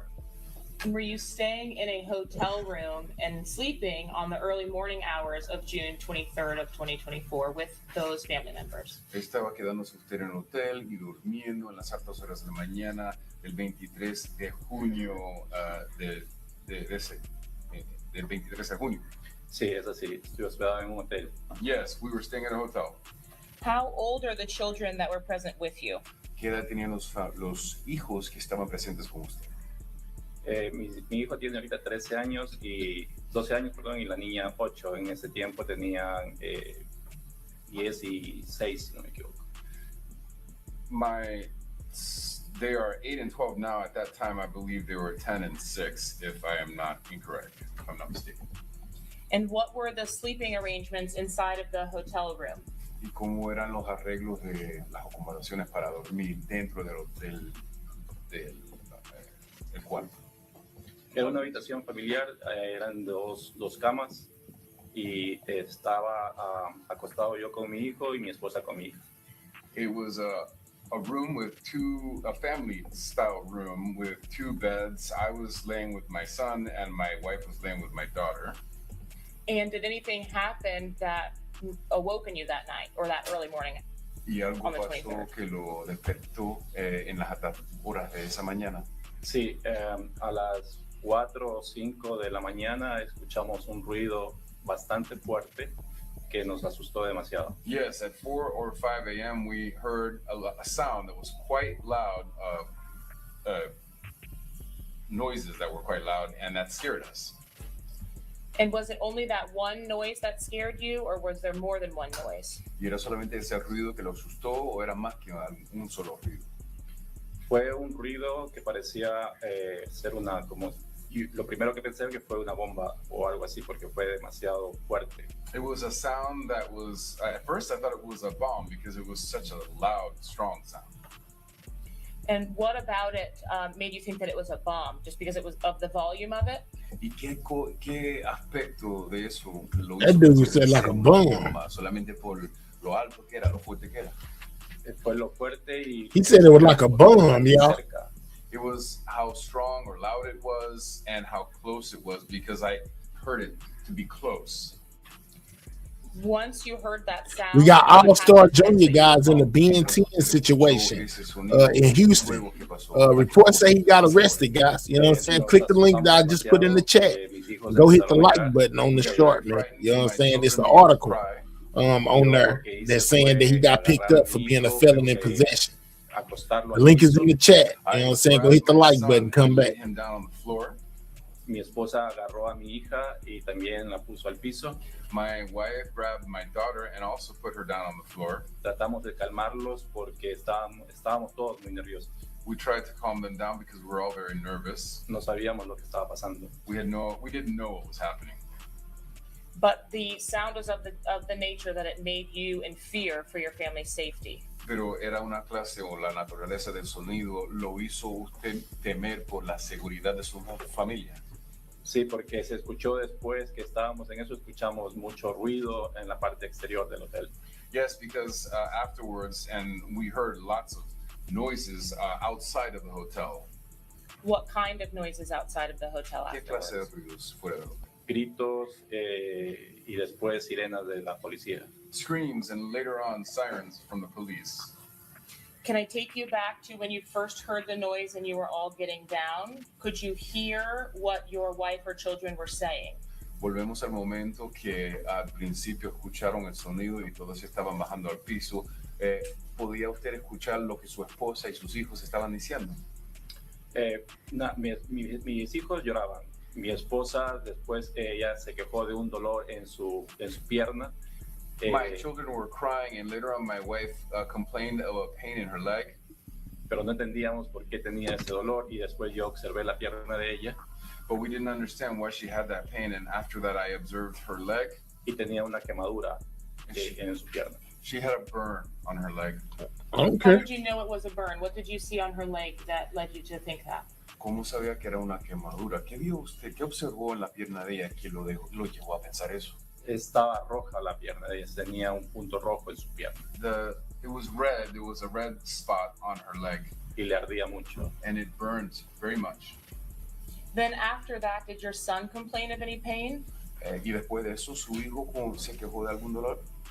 Él no se quejó de dolor, él solo estaba temblando y con mucho miedo. He didn't complain of pain. He was just trembling and was very afraid. Is there a time that you are all laying there when you actually find something that you believe has some kind of value to turn into the police? Y llega algún momento que están ustedes What's up, sweet babe? ahí, que usted encuentra algo que le parece que tiene algún valor para entregárselo a la policía. Sí, después que ya vimos que estaba la policía, que sentimos que estaba la policía, mi hijo vio en la cama de mi esposa. Yes, after we heard that the police was there, my son saw on my wife's bed. Había algo que se había quemado, cobertor. There was something that had burned the comforter. Y él encontró tocó en el piso y encontró un pequeño pedazo de metal. And he touched on the floor and he found a small piece of metal. Y asumimos que eso golpeó a mi esposa en la pierna. And we suppose that hit my wife on her leg. When you could hear the sirens outside, could you see the police? Y cuando usted pudo escuchar las sirenas afuera, ¿podía ver a la policía? Veía a oficiales que caminaban por todo lado del otro hotel. I saw officers who were walking all around the other hotel. Did you feel safe for you or your family to leave your room that evening? ¿Usted se sentía seguro para usted o su familia salir de su cuarto esa tarde? No quise salir porque al principio no sabía si eso estaba pasando en el hotel donde yo estaba o donde estaba pasando. No. I didn't want to go out because at first I didn't know that if that was happening in the hotel where I was staying or the other hotel. I just didn't know. What did you do with what you found inside of the room? ¿Y qué hizo usted con lo que encontró dentro del cuarto? Al día siguiente me acerqué a la administración del hotel porque nos habíamos quedado sin aire acondicionado y entregué ese metal. The following day, I approached the administration of the hotel because we had been left without air conditioning, and I handed over that piece of metal. Did you have any information or idea about whether the loud noise that you heard and the lack of air conditioning were linked in some way? ¿Tiene usted alguna información o idea sobre si el pedacito el sonido que había escuchado y la falta de aire eran relacionados de alguna forma? No, no puedo yo relacionar eso que haya sido, pero justamente cuando ya nos quedamos sin aire, ¿por qué pasó eso? No, I can't relate the two things, but just at the moment when we were left without AC is when that happened. And did you ultimately have an opportunity to provide a statement to the police about what happened? Y al fin y al cabo tuvo usted la oportunidad de hacer una declaración a la policía sobre qué había pasado. La policía se contactó conmigo cuando yo estaba de regreso a casa, a Ocala. The police got in touch with me when I was back at my house in Ocala. So you had provided the metal that you found and your contact information when you all checked out. Entonces usted le había suplido o proporcionado el metal que encontró y sus datos de contacto ya cuando ustedes salieron, se abandonaron el hotel. El pedazo de metal lo dejé en la administración del hotel y ahí quedaron mis contactos. I left the piece of metal with the administration of the hotel and my contact information also. I will pass the witness, Your Honor. Okay, any questions, Mr. Gonzalez? No questions, Your Honor. Mr. Sonardi? No questions, Your Honor. Mr. Wise? Mr. Petridis? All right. May this witness be excused? Mrs. Murr, may this witness be excused? Yes, Your Honor, I apologize. All right, thank you, sir. You're free to go. Okay. Thank you. And is that it for the interpreter? Yes, Your Honor. Okay, you're free to go too. All right, have a good day. All right, who's your next witness? Aaliyah Albertton. And is this another witness?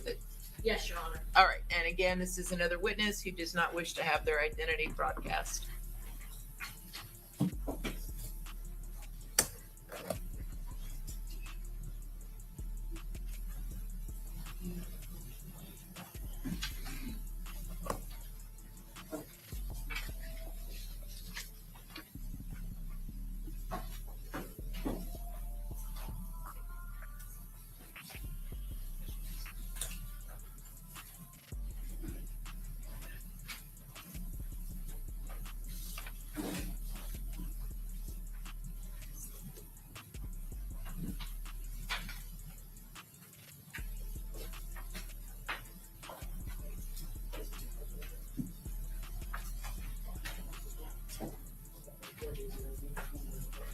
Do you solemnly swear or affirm that the testimony you're about to give in this house will be the truth, the whole truth, and nothing but the truth, so help you God?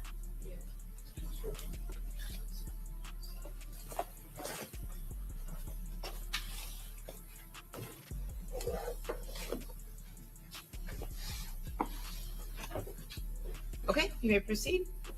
Please state your full name for the record. Aaliyah Albertton, Miss Albertton, how old are you? 22, What city do you live in? Jacksonville, How long have you lived in Jacksonville? my whole life. Do you know somebody by the name of Tafa McCray? Yes, How do you know Tafa McCray? he's my friend. Do you also know a person by the name of Kamir Bentley? Yes, How long have you known Miss Bentley? a few years. I'm going to ask you about June 23rd of 2024 and the weekend leading up to that day, that Saturday. Did you have plans to come to Tampa on that weekend? Yes, Who did you come to Tampa with? Taifa Tafa McCray? and Camille. Who was the driver? Taifa, Did you come in his car? yes. And what day did you come to Tampa? I think on a Friday. The Friday of that weekend? Yeah. Where did you all go? To Airbnb. Who was at the Airbnb? Taifa and his cousins. And when you say his cousins, are you referring to Charles Jones? Yes, Did you know Charles Jones? yes, Did you know who he was? yes, Did you know that he was a rapper in Jacksonville? yeah, He goes by Julio Foolio.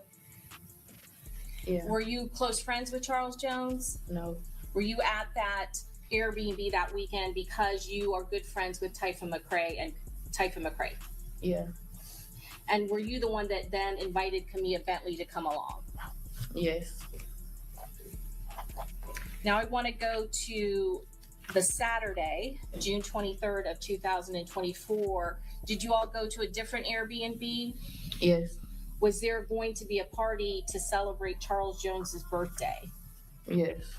Were there a lot more people at the party than who had been at the first Airbnb? Yeah. Did you know Charles Jones' girlfriend at the time? No.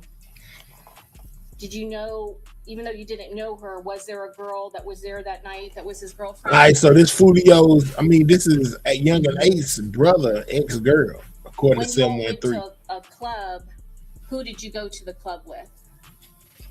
Everybody. Everybody that was there. How many vehicles ended The, up going the to the infamous second girl club? in the pink. 2 or 3. 2 or 3.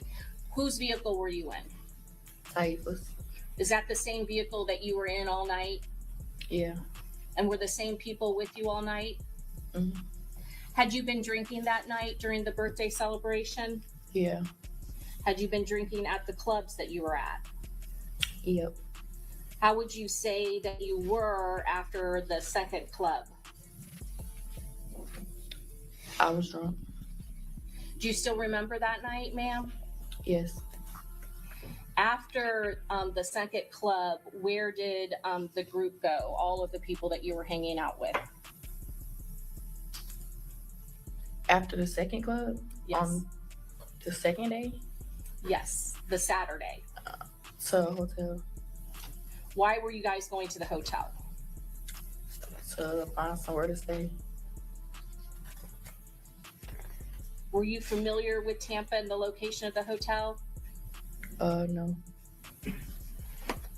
And when you got to the hotel, what happened once you got there? I went to use the bathroom. Did anyone go with you? Typhus. And was Kamir Bentley, she left alone in the car? Yeah. Right. What happened when you were using the restroom? I heard stuff outside. What specifically did you like hear? Boom sounds. And when you heard those boom sounds, what did you do? I went by the front desk in the hotel. Did you go outside at that point? No. Did you see Typhus McCrae? Mm-hmm. Did he meet up with you at that lobby area? Yes. Okay. How many times did you hear those boom sounds? Like 2 different times. 2 separate. I'm sorry, Joanna, I couldn't hear this. Could you say it a little bit? Can you move up to the microphone? Like it started and it stopped and it started again. So there was kind of like a brief pause in between the shooting. Is that correct? Yes. At some point, does Mr. McCrae, does he go out to look to see where any of the vehicles are? Yeah. Can you see, were there glass doors that led out to the parking lot, that separated the parking lot and the lobby? Yes. From that position inside the hotel, could you see whether or not your friend, Kamir Bentley, and Typhus McCrae's car was still out there? Yeah, it wasn't. It was gone? Mm-hmm. And what about all the other cars? All the cars were gone. At some point, did you receive a phone call? I called Kamir. You called Kamir Bentley. And did you, after that conversation, did Kamir Bentley come back to the hotel? Yeah. What happened after she came back in Typhus McCrae's car? We took her to the hospital. When you got to the hospital, did you stay there with her or did you do something else? No, I left. Why did you leave? Because I didn't want to come in contact with any police officers. And why did you not want to come into contact with police officers? Because I was on probation. I wasn't supposed to be there. So did you leave in Typhus McCrae's car? Yeah. Did Mr. McCrae, did he stay there with Aaliyah, your friend, while she was getting treatment? Kamir, but yeah, he did. I'm sorry, Kamir Bentley, is that correct? Mm-hmm. And where did you take the car? To some apartments. I don't really know what they're called. I don't even know where they're at. Did you call Mr. McCrae to let him know where the car was? Yes, I spoke to him. Well, I didn't call him and tell him. He called me and told me that the police were looking for the car. So I told him where the car was. You communicated that to him? Yes. And were you still at the location with the car at the apartments when the police got there to look at the car? Yes, I came back there with Typhus. At some point, did one of Mr. McCrae's, Typhus McCrae's friends come to pick you up? Yes, when I dropped the car off. Did you at some point go back to the hotel where the shooting occurred? Yes. Do you know when you went back there, approximately what time it was? It was daytime. It was daylight early, at that yeah. point? Okay. And were there others from the party that were still at that location? Yes. And you could see them? Yeah. When you heard the booms and the shots occur at the hotel, did you see anybody with any firearms? No. At some point, did a homicide detective Ramos with the Tampa Police Department call you and communicate with you after you had left back to Jacksonville? Yes. While you were in Tampa, did you talk to any law enforcement officers? No. And again, that was because you were concerned of probation? Yeah, I didn't get permission to go out there, so I didn't. Now, I know that you said that you knew Charles Jones, but you were not friends with him. Is that correct? Yes. But you were familiar with all of the drill rap that he had done. Is that correct? Yes. And you were also familiar with kind of the rival group, Young and Ace. Is that correct? Yeah. In fact, you knew Kenyatta Bullard. Is that correct? Keontae, yes. Keontae Bullard. Thank you for correcting me. And he is known as Young and Ace. Yeah. Did you date his younger brother? Yes. And what was his name? Trayvon. And when did that occur? 2018. So quite a while before. Is that all of this? Yeah. And so you know people on both sides. Is that correct? Yes. Your Honor, may I have one moment? Yes. Your Honor, at this time we pass the witness. Okay, Mr. Gonzalez.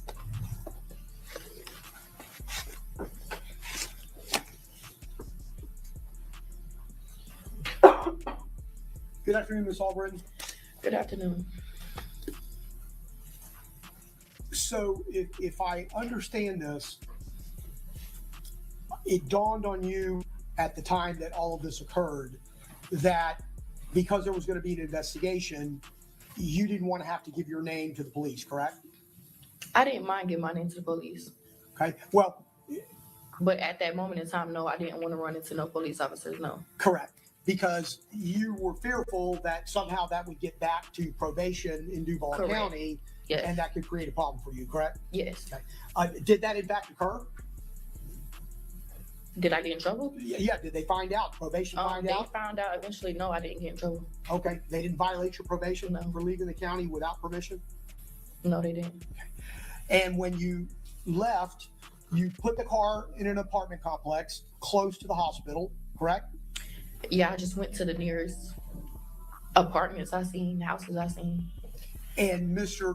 McCray, Tata, right? That's his name, Tata?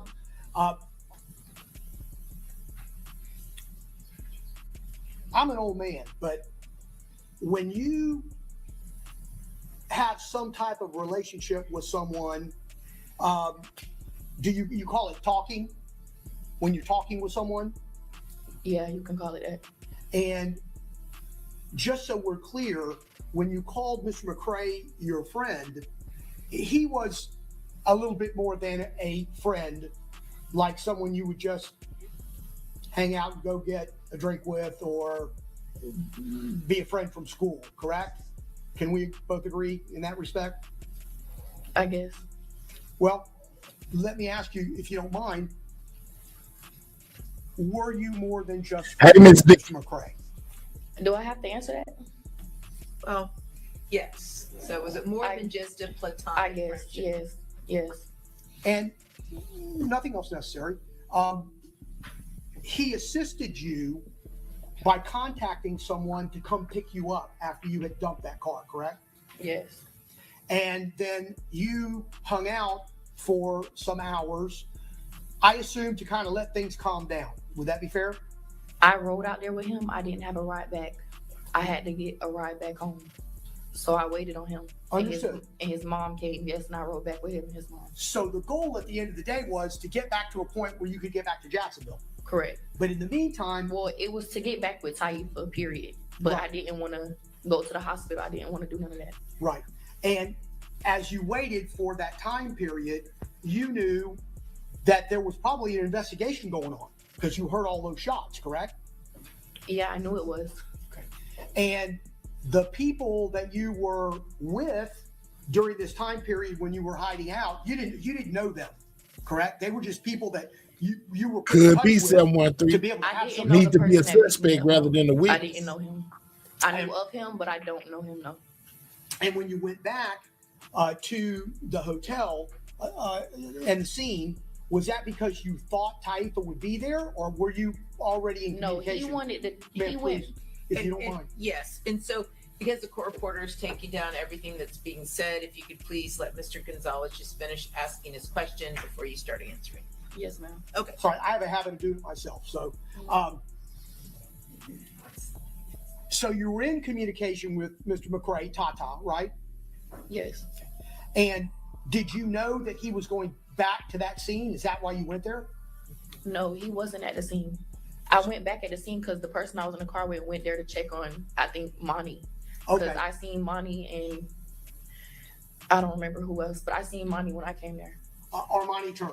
Yes. Okay. Who you know fairly well, correct? I don't know her. You don't. Okay. So you just met her that weekend? I guess I didn't even meet her then. Okay. But you went back to check on her.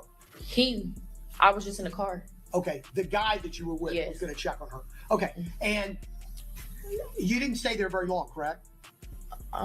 No. Probably like 25 minutes.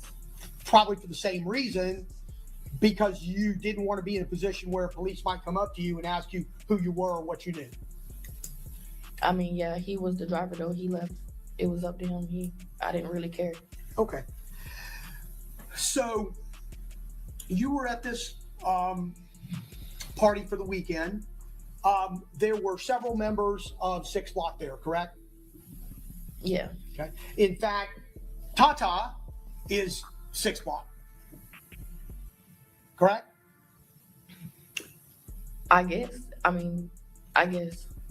Well, you know enough about this to know. Am I correct about that? Yeah.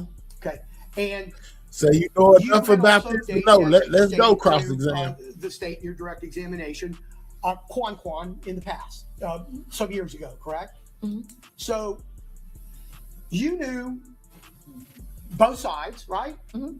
And the people in 6 Block knew that you used to date somebody from another opposition group, correct? Mm-hmm. They all Let's go. Said it, yes. Yes, they knew. And that wasn't an issue, or else you wouldn't have been there, correct? No, it wasn't an issue. No one gave you any problem over that, correct? No.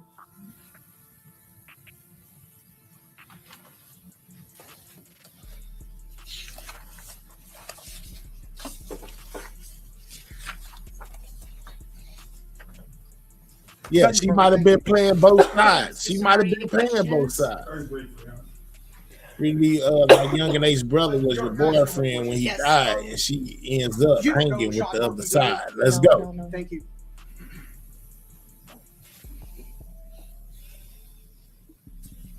Good afternoon, Ms. Albertton. Hey, good afternoon. Do you know who Kenny Capps is? Yes, Robert. I'm sorry? His name is Robert. Robert Howard? Yes. And was he one of the ones at some point in time you rode in the car with this evening when all this went down? I don't think I rode him at all in the car when I was down there. Do you recall there was a point in time when Kenny Capps or Robert Howard refused to ride in the car with Charles Jones, Julio Foolio? You remember that? Yes, I heard something about that. You do recall that? Yes. All right. Thank you. I have no further questions. Oh, one other further. Do you know a Davion Murphy? No. What's up, Thank Miss you. Kim? No further questions, sir. Okay. Ms. Finkelstein?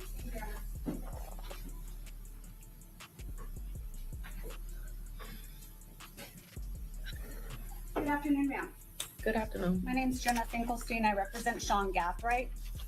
Do you know Mr. Gathright? No. Before this incident, we'll say, have you ever heard that name before? No, never seen him before. Okay, and you did testify a few minutes ago that you're familiar with people that associate with 6 Block and opposition groups, right? Yeah. Okay, and Sean Gathright was not known to you in either of those situations? No, I don't know him.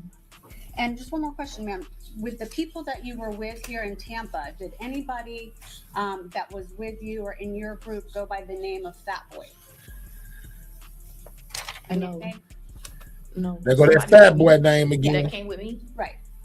No, I don't think so. No. Nobody that you had a nickname that you know of, right? Okay, thank you, ma'am. No further questions. Okay, Mr. Petrides. There go that Fat Boy name again.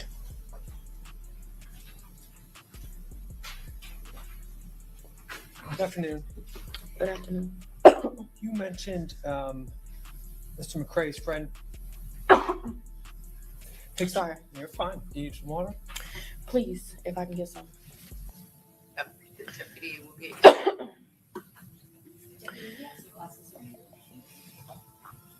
I shouldn't have offered before I knew where it was.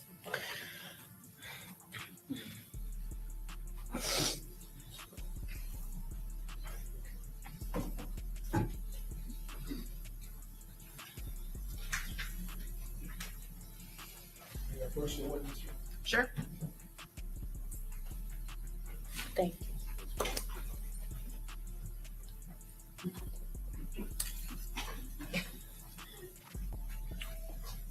Okay, I'm ready. All right, thank you. You said Mr. McCrae's friend picked you up from the apartment complex? Yes. Was that someone named Mizzle, Mr. Taylor? Say it one more time. Was that someone goes by the name of Mizzle, Mr. Taylor? Yeah, that I went with him, but that's not who picked me up. No, I don't know the name of the boy that picked me up. But was a Mizzle there with you that weekend? Yes. Was he with everyone? Yeah, he came to the clubs and stuff, and I think he came to the B&B, but he didn't come there like with us. So he stayed somewhere else? Yeah. Did he have his own car? Yes. Do you know what car he had? Nah, these was all adults. I don't remember, no. And what about Robert Howard? Did he go to the clubs with you all? Yeah. Did he have his own car? No. I think he rode with Charles. And when before the shooting happened, you didn't see anything, correct? Out of the No. ordinary? Mm-mm. Were you able to hear the shooting when you were inside the bathroom? No, I didn't hear it till I walked out the bathroom. The bathroom was in a hallway, so I didn't really hear it till I got out the hallway. I think you even took a selfie in the bathroom and posted it. Is that correct?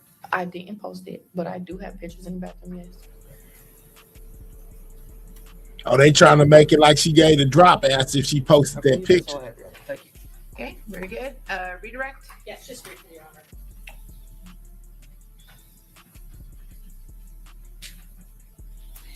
Miss Albertton, when you were on probation, you never asked anyone from my office to intercede on your behalf. Is that correct? As in what? You were not violated for your probation. Is that correct? No. But that had nothing to do with this state attorney's office or my office. Is that correct? No. We never did anything on your behalf. That's what I'm asking. Like towards my probation? Yes, ma'am. No. And then going back to the party and the Airbnb that you were at before going to the clubs, there were lots of people there. Is that correct? Yes. Lots of people from Jacksonville? At the B&B? Yes, at the party. Yeah. And there were people that followed the birthday celebration to the clubs. Is that correct?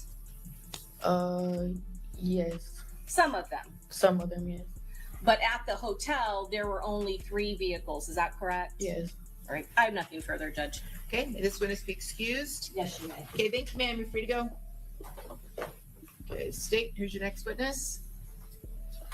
Officer Yanis. A lot of people feel like she should have been a suspect instead of a witness with her ties to Young and Ace.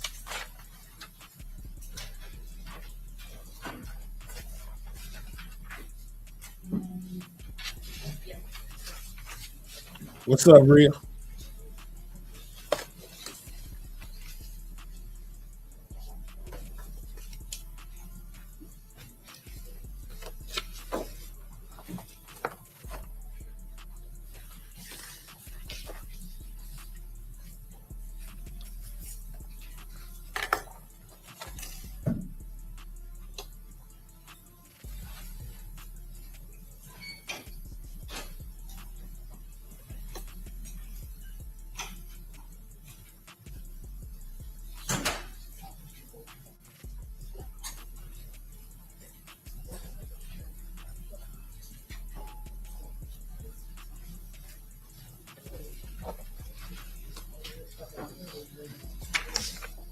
solemnly swear or affirm that the testimony you're about to give in this class will be the truth, the whole truth, and nothing but the truth, so help you God?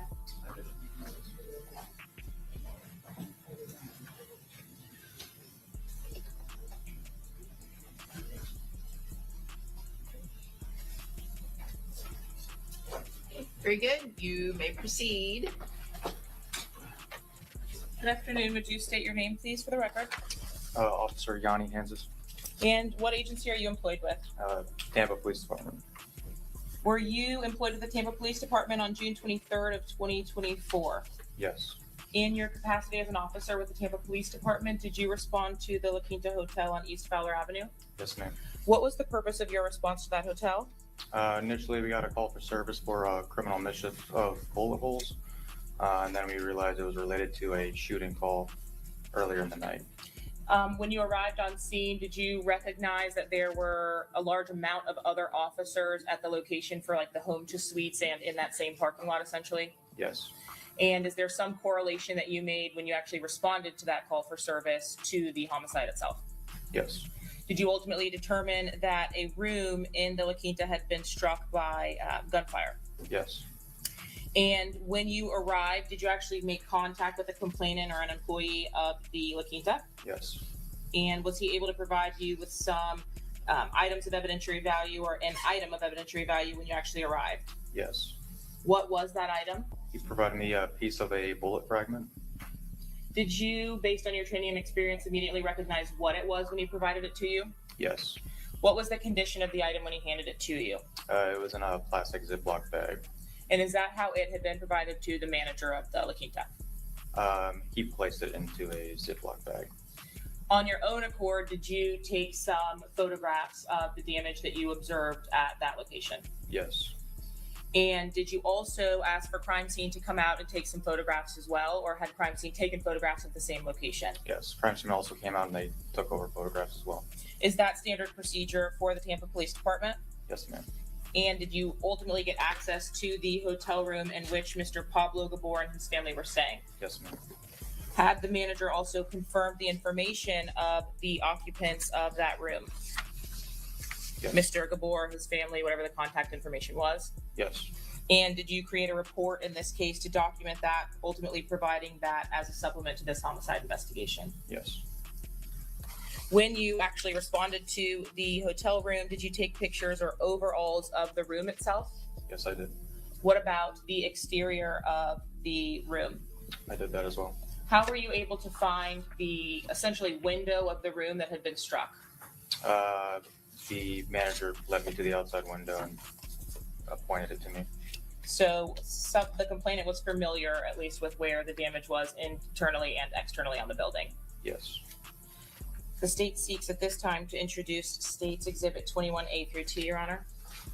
Any objection, Mr. Gonzalez? No objection. Mr. Sonardi? Objection, Your Honor. Mr. Wise? Mr. Petratus? Admitted. So I'm going to show you. If you Me either real vibe, but they do it every day like it ain't nothing, the dog. exterior of the La Quinta. Yes, it's a lobby. Is this a different entrance than, I'm sure over the course of the last 2 years or so, you've become familiar with some of the video footage from the homicide of Charles Jones? Is this a different entrance than the location that occurred? Let me ask it a different way. When you arrived to the La Quinta, was there an investigation and shell casings happening at this entrance? No. Okay. And throughout the time that you were there, was there an investigation happening at this La Quinta hotel? No. Was the investigation occurring at the hotel, which is essentially parallel to this one? Yes. Okay, thank you. And were there overall stills taken, including 21B at the entrance of that La Quinta? Yes. Was there a room just off of the entrance there in which you took photographs of the AC units that are outside of the hotel? Yes. And is that what's depicted here in 21C? Yes. What is it that we're looking at in this image? One of the bullet strikes on the AC unit. And your actual photographs that you took, can you tell us specifically, maybe 21M, if you're able to tell us where the bullet strike was? Right here, there's a hole underneath the AC unit. When you're saying right here, are you talking about the area here with the pipe, or are we looking at this area here? Up there.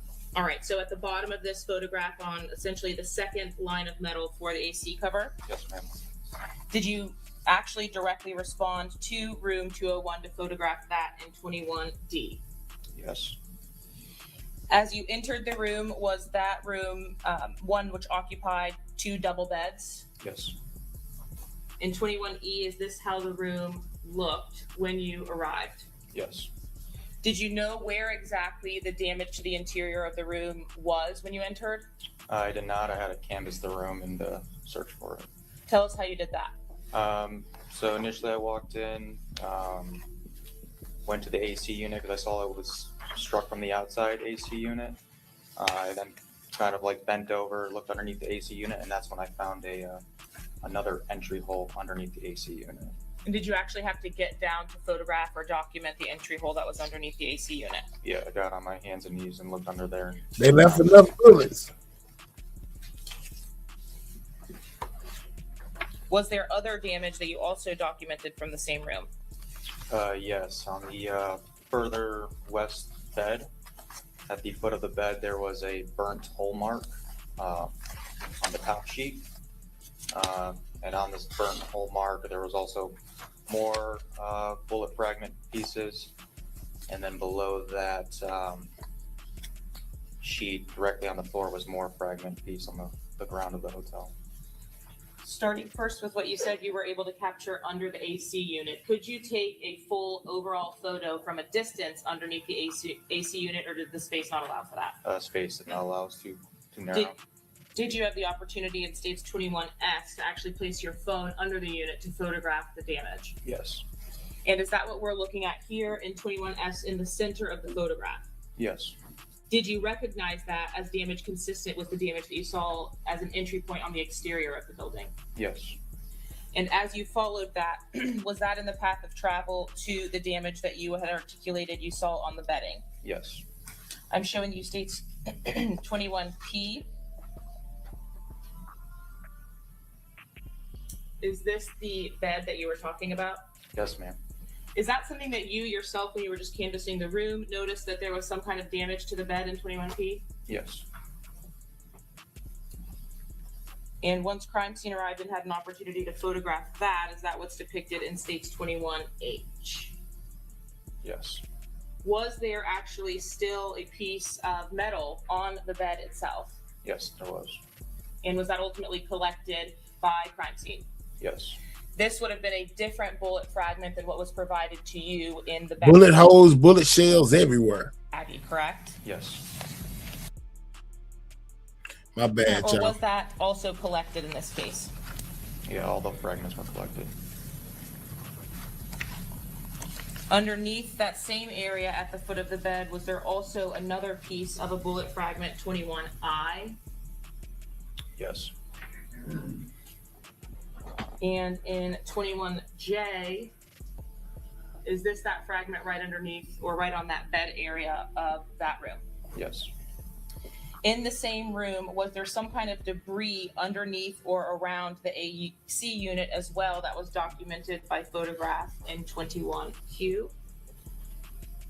Yes.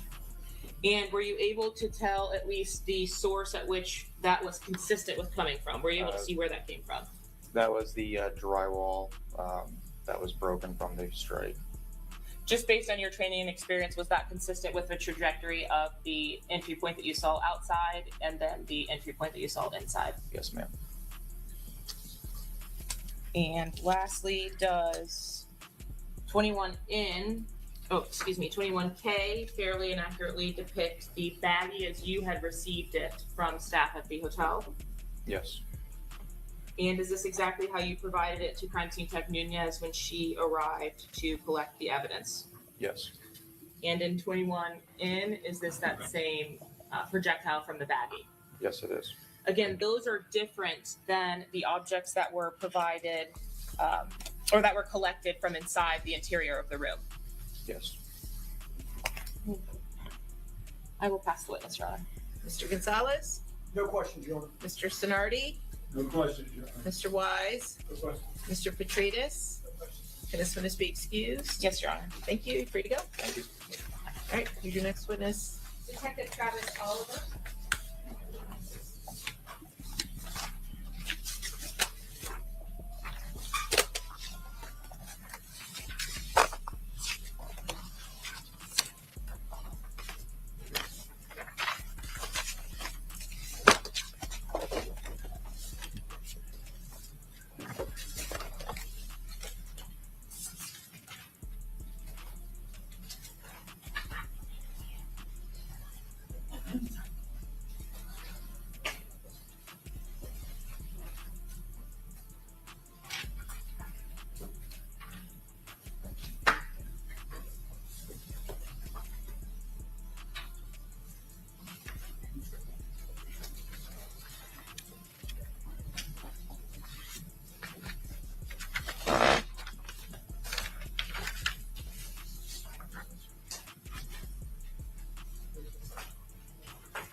Do you solemnly swear or affirm that the testimony you're about to give in this case will be the truth, the whole truth, and nothing but the truth, so help you God?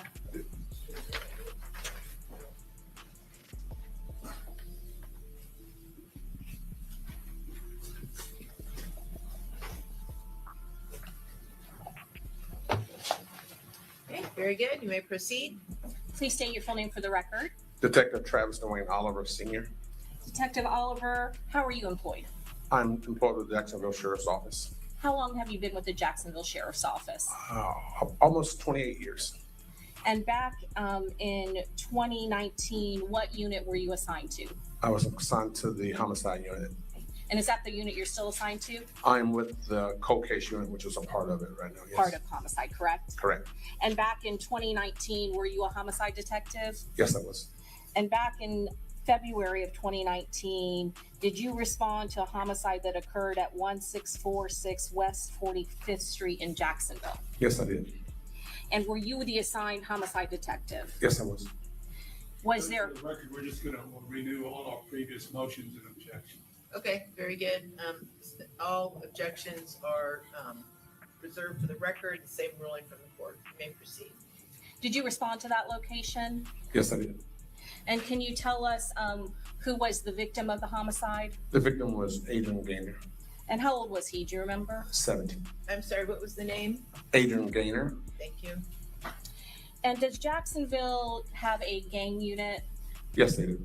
And as part of a homicide investigation, if there are some allegations or suspicion that there may be gang activity, how does that work with the Jacksonville Sheriff's Office? So the Jacksonville Sheriff's Office has a bunch of specialized units where you basically work in one division of the Sheriff's Office. So if we have a homicide where once the person is identified by the patrolman or whoever on scene, we have a database. If they run him through that database and establish that he's a certified gang member associated with a gang, the gang unit responds in addition to whatever specialized unit comes out. Did you yourself as a homicide detective, did you have special knowledge in the area of gangs, Jacksonville gangs? No, I do not. And so you did not have that intel or were not privy to that sort of information? That's correct. And they run their own investigation, is that correct? Yes. Do they also advise you and assist you whenever needed and provide you with information if they can? Yes, they do. And is this one of the cases where there was suspected gang activity? Yes. And you said that the victim was Adrian Gaynor and he was 17 years old, is that correct? That's correct. At the time, were you aware that he had a nickname? Yes, I learned later on, probably after we arrived on scene or shortly after, he had a nickname of Bibby. And you were one of the first homicide detectives assigned to the case, is that correct? That's correct. Through the years, there had been other detectives that were assigned with it? Yes. And there has been a recent plea that occurred in this case, is that correct? That's correct. And who pled to the murder of Adrian Garner, known as Bibby? Hakeem Robinson. And is that something that happened recently? Yes, within the last couple months. And I want to ask you about the location, 1646 West 45th Street. Where in Jacksonville is that located? Well, if you ask someone from the Jacksonville Sheriff's Office, it's the northwest quadrant of the city. If you ask someone else in Jacksonville, they call it the north side of Jacksonville. And so can you tell us how Adrian, I keep saying Gaynor, it's Gaynor, correct? Gaynor, yes. I apologize. How was Adrian Gaynor, how was he killed? He was shot multiple times. And you said that plea occurred recently, is that correct? That's correct. And did you, and I know that you are not familiar with gangs, but again, this was, there was suspected gang activity, is that correct? That's correct. And when the plea happened, you were not a part of the plea, is that correct? That's correct. All right, Your Honor, may I have one moment? Yes. Your Honor, at this time, we pass the witness. Right, 713, that done brought up Bibby, which was Foolio little partner. Man, they about to get extra numbers. Pooh. They about to get extra on top. Man, they up under the jail now. Detective Oliver, you've never heard of Rashad Murphy, correct? That's correct. And in your years of working with the homicide squad, you worked in certain cases hand in hand with the gang investigators, correct? I wouldn't say we work hand in hand. parallel. Yes, if I have something that's gang related, I call gang. If I have something economically crimes related, I call economic crimes. It's just whatever specialty I need to assist us, I call them. And when you do so, you do that because you desire, or it would be pertinent to have their involvement or have their assistance, correct? No, their assistant doesn't do anything for me in my homicide investigation. Okay. They are gang detectives. They come out when a gang member or someone's associated with them is killed or involved in something. What they're doing have nothing to do with my homicide whatsoever. And you don't know what the association is in this particular case, correct? I don't know what they are in any of the cases. That's why we call them. Got it. And is that term, I don't want to make it up, is it called paralleling, or do you parallel? Well, we parallel, yes. Nothing further, thank you. Okay, Mr. Sonardi, any questions? Very briefly, huh?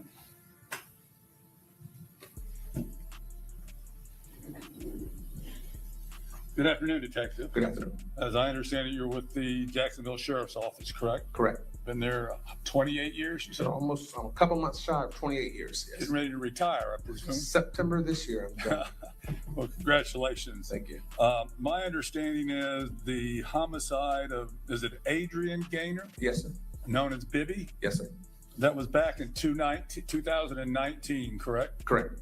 And did I understand you to just say that not you, but the Jacksonville Sheriff's Office or someone in Jacksonville just arrested Joaquin Robinson for that homicide? No, you're not understanding that. We did not just arrest him. He just took a plea on it. Oh, you took a plea on it? I didn't take one. He did. Okay, yeah. But someone at the state attorney's office. Was that Mr. Robinson? Yes. Okay. And so that the record is clear, none of these gentlemen here have anything to do with the homicide of Bibby, correct? That's correct. All right. And you don't even know who Damian Murphy is that correct? Never seen him in my life. Thank you, Detective. Have a good retirement, sir. Thank you. Okay, Mr. Wise?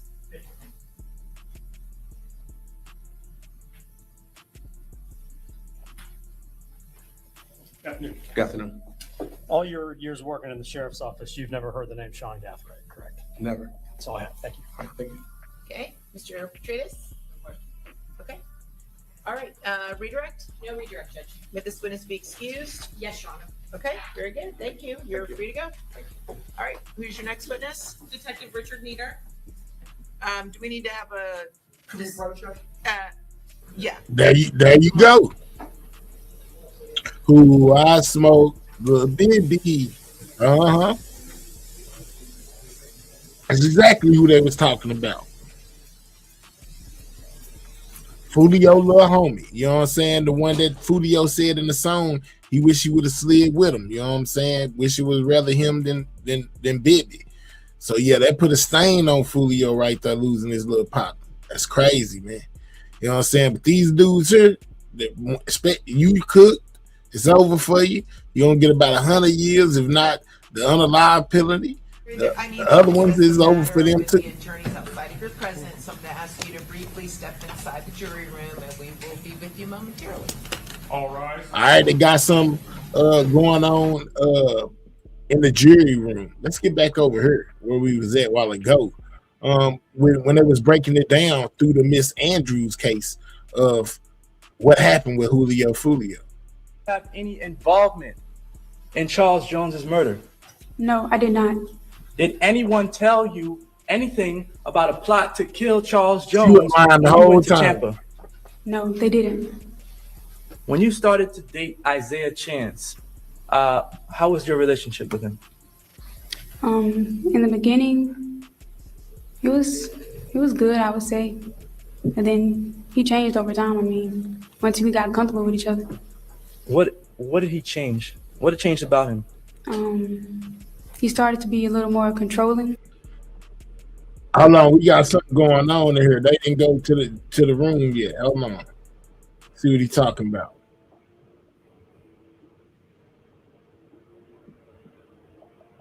Number two, as we've already discussed, was granted in part and denied in part, and part of the reservation was videos. As I understand Detective Nieder's testimony, today, because I believe he's going to ultimately be recalled and he's going to testify about different subjects. My first concern would be if his intention this afternoon is to talk about the history of the gangs, then certainly I think it would be the time and it would be appropriate to start talking about his qualifications and his history and his training. And I don't know if that's what the state's intent was to do that this afternoon in anticipation of what he was going to testify to, which, as I understand it, is our videos, specifically 3 videos: Who I Smoke, When I See You, and Do It. And there we go. As I understand the court's ruling, as it relates specifically to the 6 incidents that are considered motive and historical gang information, that the court has allowed entry of that evidence. What I think the concern is that these videos this afternoon, as well as the videos that are going to be played later on in the trial, mention many names, each of them names of individuals that have previously been the victims of shooting or murders, whether it's as a result of Julio Foolio's songs or Young and Ace, Spin a Benz, Wappa with the Choppa. And I don't believe that was the court's intention, is to allow Jacksonville gang officers to identify other victims of crimes that are historically related to gang violence, and whose names are within those videos. And I'm presuming the state is going to be asking the detectives in this particular case today, Detective Nieder, about who those people are and what happened to them. And I understand, and I know, Ms. Ismer, we've had some conversations about, I'm going to try to streamline it. I'm going to try to say, look, who is this? Did they die? When? If I'm correct.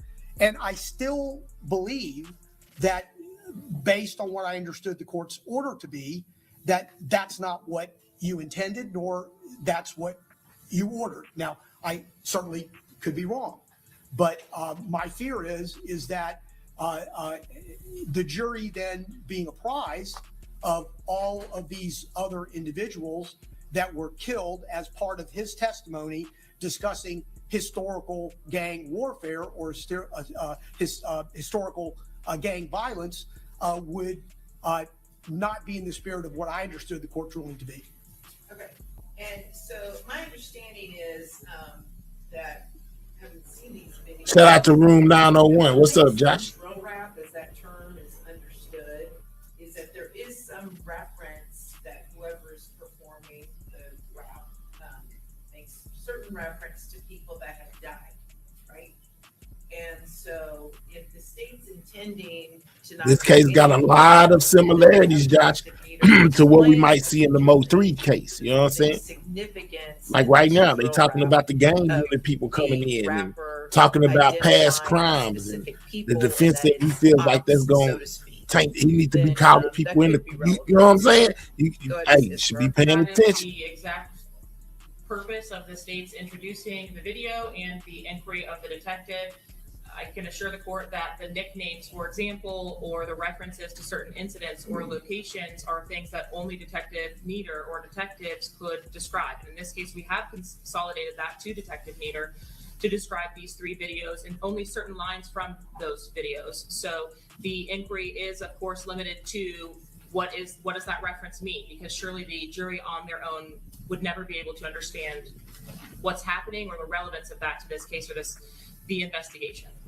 Okay, and then some of, because we have the 6 prior incidents that I've already ruled would be admissible. During these videos, are there other incidents or other victims that are not part of the 6 previous incidents that I've said are admissible? There are other victims mentioned in the music videos that we would be inquiring with the detectives about. Those persons that are mentioned are relevant. So they're relevant both to the gang history, but also to later evidence in the case. My intention was to not go into depth with the relevance of that until the gang detectives were testifying about how that would have related to the specific defendants and their gang enhancement. And can you identify specifically what the references are for video? I can identify what the Right, references Ballin. are. We heard a little bit of everything, dog. I'm telling you. There are so many persons listed, and we're only going to ask about certain Yep, they sure did. I'd be happy to identify those. Man, they want Ace so the bad, it don't make no record's sense. Clear what we're talking about here. So, for example, there is reference to in Mr. Charles Jones' video, "When I See You," Suge, and Suge being shot off of his bicycle. When the detectives are present and testifying about the gang enhancements in this case, they will be discussing Suge, which is Avery McKnight, an individual that is tattooed on Davion Murphy's body, in image, by name, and by alias. And so, yes, we will circle back, I guess, to those issues or those mentions from the videos, specifically as to the defendants during the gang enhancement portion. For today only, though, we will be asking who is Suge and what does it mean to say shot Suge off of his bike.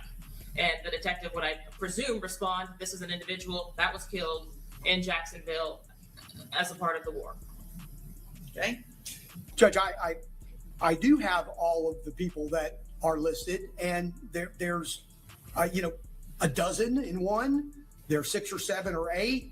I can name them all in each video that the state intends to introduce, plus the ones that will be introduced later that have the same potential issues.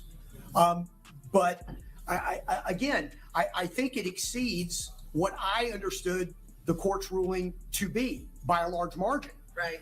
And what's going to happen is that there's no way that this jury can't have a takeaway much more expansive than what I believe the court's ruling is. So, Steve, can't you basically have the detective convey what's going on without going into identifying each and every person that's referenced? Like, can't you have I have no intent to have them identify each person by reference at all. Okay, so then there are in all of the videos dozens and dozens and dozens of references, and so those which would be essentially relevant to our case without discussing the defendants at this particular phase for historical gang evidence, to discuss the motive at this point without talking about enhancement evidence, because I'm trying to create a clear delineation between those two things for this trial. Right. I am asking them, what does that mean, essentially, in these videos? Or why is that item of importance for purposes of the motive evidence in the historical gang, right? That is separate and apart, which is one motion that we've had, historical gang evidence in one category for the motive, from additional items of evidence, which are gang enhancement items that the detectives would individually testify to at a different time from today. Sure, no, I understand that, but I'm saying that for this purpose, just to give context to the motive for this homicide, the state's alleged motive, as the detective's talking about the video, does he have to explain each and every reference, or can you curtail that just as an example, say as an example, this is a drill rap, it's an ops rap, and in this video, the rapper, for example, he mentions... Absolutely. Okay. Yes, Your Honor. And I plan to do that. I plan to say, are these individuals, even though there's a couple named, I can loop that together by saying a part of the case, instead of having them described, died on this date. That is not my intention whatsoever. Okay. So is there any way with the videos to identify ahead of time who you're going to actually ask about in the video? Yes, I could. I have a PowerPoint with the videos and the lyrics as we have presented to the court previously. I'd be happy to discuss that with the defense if the court would allow us time to do that very quickly. Yeah. So what's going to be the first video you're going to play? Who I Smoke. Who I Smoke. Okay. Who I Smoke is up first. Judge, I could probably tell you all those people, and she might be able to say yes, no, yes, yes, yes. Well, why don't you guys talk? Okay. So I'm inclined, just so you know, I'm inclined to let the detective as an example, okay, when he's explaining what these drill rap videos mean, I'm inclined to let him testify to a couple of examples of why he believes, as a gang expert, why these names are being mentioned, okay, but not to have a wholesale go through the whole identify every single person and what happened to every single person, just as like a demonstrative example. Thank you for the cash app. the Appreciate rapper that. and what it is, the message they're conveying. First one of the day. So maybe you guys can agree on a couple that Detective Nieder, because I am going to allow them a couple. Okay? Just as an example. Yes, Your Honor. Okay? So you guys get together right now. If you cannot agree, then I guess I'll pick. Understood, Judge. And for the record, a couple's too many. So please don't mind. You said a couple too many. Let's go. Correct, Judge. That's why I was standing up there on behalf of Davion Murphy. We're going to object to it. The introduction of the drill rep videos initially, and any interpretation by anyone of what they allege they proclaim. Sure.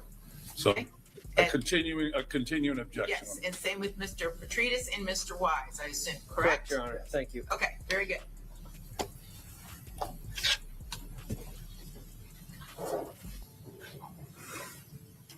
They all objecting. No particular objection. They all objecting, guys, to the videos and the naming of the people in the videos that are on the live.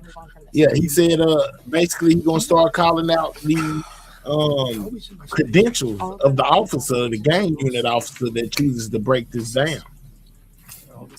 Yes. She said pick two. Okay, just so, and I'm sorry, just for the record, these are the 6 incidents that I have said are relevant for the gang history. And it would be contained in the state's motion in limine. That'd be the August 18, 2018 murder of Joe Rod Adams at Rains High School. The February 2019 murder of Adrian Vivi Gaynor. The August 16, 2023 I don't know if he was murdered. Homicide, yes, Your Honor, of Jaquan Pickens. Yep, Jaquan Pickens. August 17th, 2023, attempted murder of Jacoby Bells. October 7, 2023, Antonio Tilley, ATK member, was murdered. And then the previous attempted murder of Mr. Jones. That's correct. Correct, Your Honor. Right, Queen. So Right. outside of those 6 that the state feels they want Detective Nieder to just briefly explain the significance of the reference to. Okay? Per video. So pick.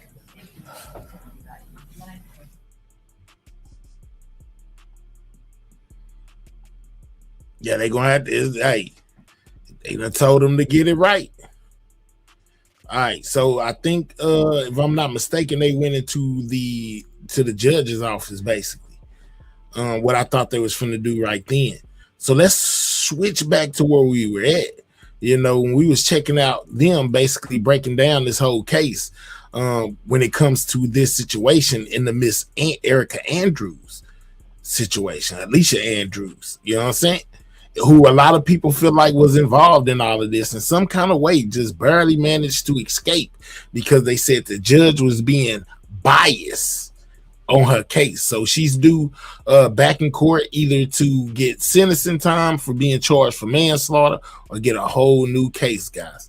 But they kind of broke down what we're seeing right now and gave a lot of evidence in her case as well that could go against these other defendants. Like as I got older and I would want to go out, he didn't like that. She's describing her relationship with Isaiah. Like he would tell me what to post. The ATK ex-member that got or if he kicked didn't want out. me to take something down or don't wear this, don't wear that. Allegedly. Like little stuff like that. And when he was having these controlling ways, would you listen to him? Yes. Why? I mean, I didn't know no better at the time.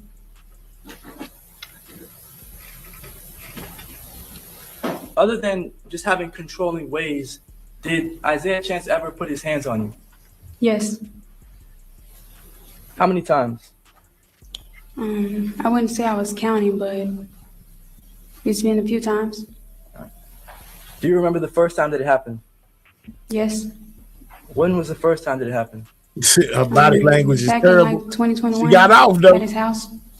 What happened got off in light. that situation? We were arguing over the phone.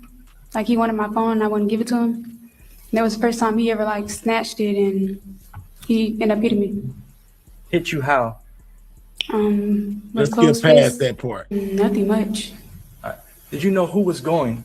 All right, so No, now, at the- yeah, this is when she's When- testifying all right. about And how did you learn that he was going to Tampa? The night Went to with Tampa, Julio. Florida. When I arrive and get in the car with him, pack my stuff. hold up. Beginning of June. All right. Yeah, the day You we tripped leave. down? Yes.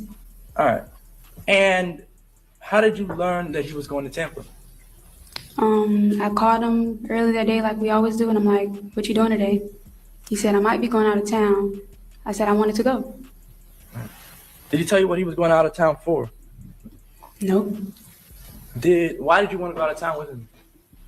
Well, we were supposed to go to Atlanta, and we ended up fighting, so I didn't go.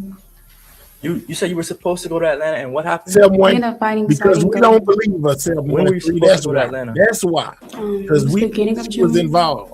All right. So, did he tell you where he was going? What the Like the September? city? Yeah. All right.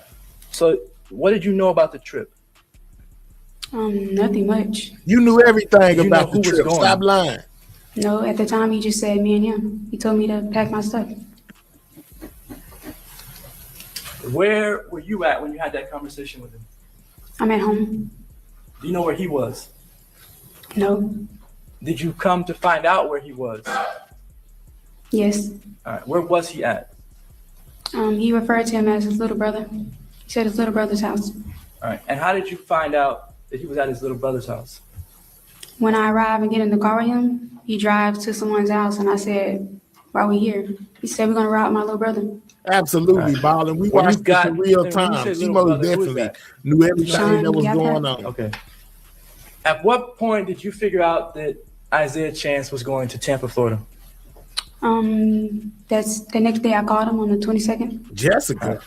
This is Who is Jessica? the day. This is the day of. Her name Alicia. Yeah, the day we trip leave. Yeah, free Jessica. Keep Alicia All right. though. You know And what I'm saying? Keep How did you Alicia. learn that he was going to Tampa? Free Jessica. Keep I Alicia. called him early that day like we always do, and I'm like, what you doing today? He said, I might be going out of town. I said, I wanted to go. Did he tell you what he was going out of town for? Nope. Why did you want to go out of town with him? Well, we were supposed to go to Atlanta, and we ended up fighting, so I didn't go. You said you were supposed to go to Atlanta, and what happened? We ended up fighting, so I didn't go. All right. When were you supposed to go to Atlanta? It was beginning of June. All right. So, did he tell you where he was going? What the Like the September? city? Yeah. All right. So, what did you know about the trip?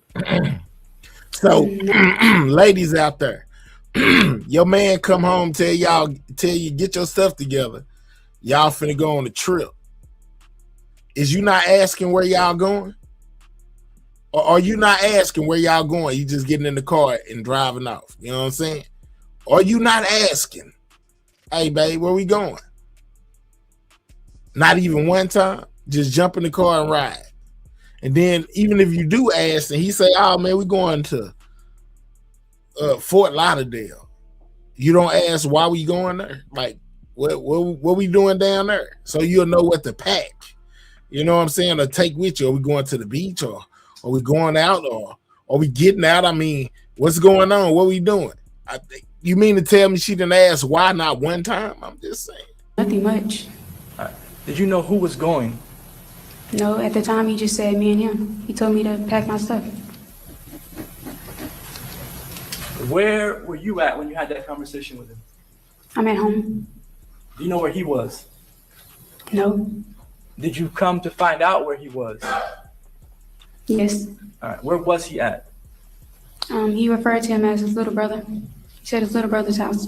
All right. And how did you find out that he was at his little brother's house? When I arrive and get in the car with him, he drives to someone's house, and I said, why are we here? He said, we're going to rob my little brother. All right. When you say little brother, who is that? You know Sean Gathright. Okay. So you get now she gonna put both of them together. Another vehicle, and where do you sit in the vehicle? Backseat. No, And no, what they happened didn't to prove that she knew, but we knew she knew. We drive off to We a know gas she station. knew. What happened at the gas station?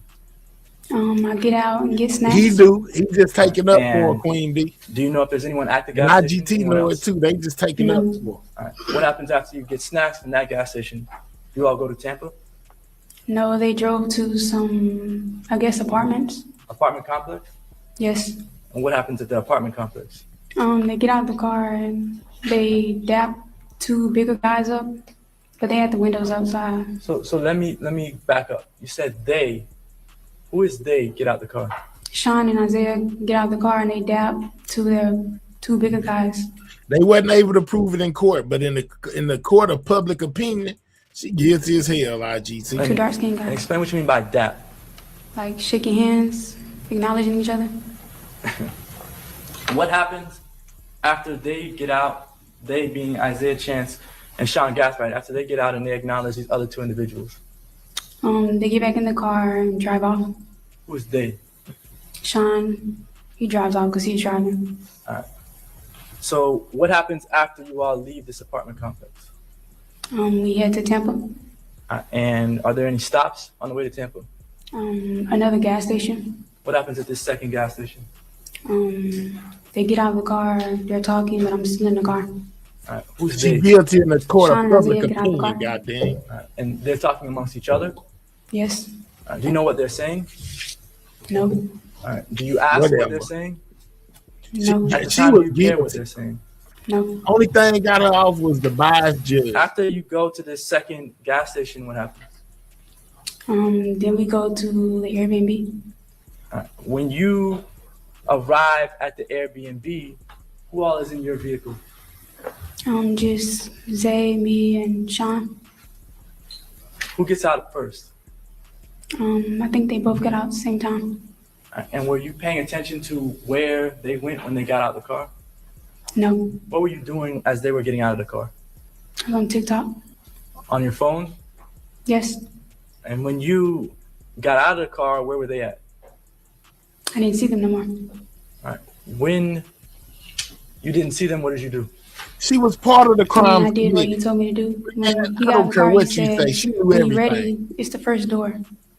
So prosecutors allege Aaliyah and her boyfriend tracked down Julio Foolio, right? But And they she did. testified that wasn't the case. And she At this time, lied. has anybody told you anything about Julio Foolio? No. Were you searching Julio Foolio's Instagram account that night? No. Did you even know he was going to be in Tampa? Now they gonna lock her up for a little bit. Now After she you ain't leave get time McDonald's, served. Do you go to a club? That's what she ain't Yes. gonna get. She ain't gonna get time served. Do you know the name of this club? It doesn't matter if they I prove mean, I know she the name lied. now. It's We Jesus. know she lied. At the And time, do you know the sometimes, name? like you say, No. and sometimes, like you say, all it takes is for us to think it, and it's the truth. So if I think she guilty, she guilty. If I think she knew, because she did know. You can't. She knew. Did you not know the name at the time? That's I how mean, it was public. That's kinda how the relevant. court I of didn't public opinion remember. works. We didn't go in it, so You did not go in the club, but why did you go there? we're thinking about going in there. Whose idea was it to go to this place? Isaiah. And did you follow his idea? Yeah, he said he was taking me out. Did you have any The reason judge got kicked to off the think that he was case. doing anything? I would have got wrong kicked off the or illegal? case. I would have told at her the like time, the no. TI is. When you got to this club, did you all park? Yes. And where did you park? I believe it was the back of the parking lot. Was that the only space available at the time? Yes. And the judge must have knew she was full of it. That's why the judge wouldn't do nothing she was asking for the judge to do. Wouldn't grant none of her requests, none of her nothing. You know what I'm saying? Judge was, every time she asked for something, judge said no, told her stop talking, all that. Cause she was up there lying, in my opinion. And the were you judge driving? knew it. No. Well, let me ask you this. At any point in time during that night, did you drive the vehicle? No. When you get out of the vehicle, what happens? We start walking, then he stops me and say, "Let me see your phone." Do you give him the phone? Yes. At the time, do you think anything of it? Now this is when she No, really he always started has- lying. This is the kind of the Did he dude ask being you text for from her code to get phone. in? Yeah. And did you give him the code? Yeah, I did. Do you know what he did with the phone? He tried to make a call, I guess. So her baby daddy and her is still in the relationship. She talking to a whole nother dude and just give her dude the phone. Like he not gonna care if he see that she talking to this other dude. You know what I'm saying? Come on, man. Come on, man. He had it up, but I didn't hear what he was saying. Are you and Mr. Chance getting out of the car now? Yes. Does Mr. Chance tell you that he's going to this club so he can find Julio Foolio? No, he didn't.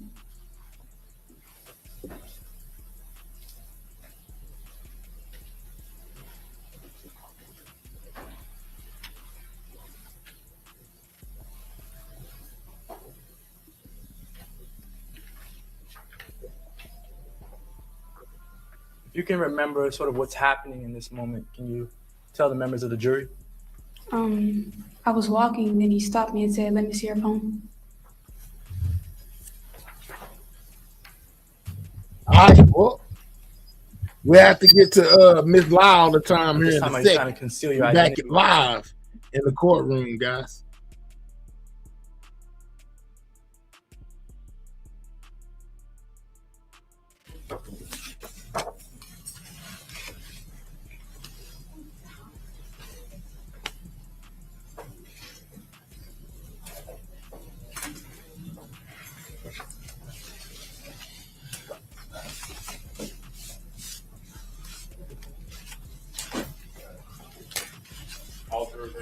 Okay, very good. All right, welcome back. I'm gonna have a seat. Just so you all know, because we do not have court tomorrow, we're gonna work a little bit later, okay? Not too terribly much, but a little bit to keep making progress, all right? State car, next witness. So no court tomorrow. Very good. So they're gonna go a little longer today, guys. We approaching the 8 o'clock hour already. And we've been here long as they've been here. Lord have mercy. You know what I'm saying? Make sure you hit the like button, man. Share out the live. We've been here almost 8 hours and they still trying to go some more. We what, 20 minutes from 8 hours, guys. Get those likes up. You know what I'm saying? Tell a friend to tell a friend. We covering the Julio case over here, man. Lord have mercy. Y'all done had me up 8 hours. Do you solemnly swear or affirm that the testimony you're about to give in this house will be the truth and whole truth and nothing but the truth, so help you God? Yes, ma'am.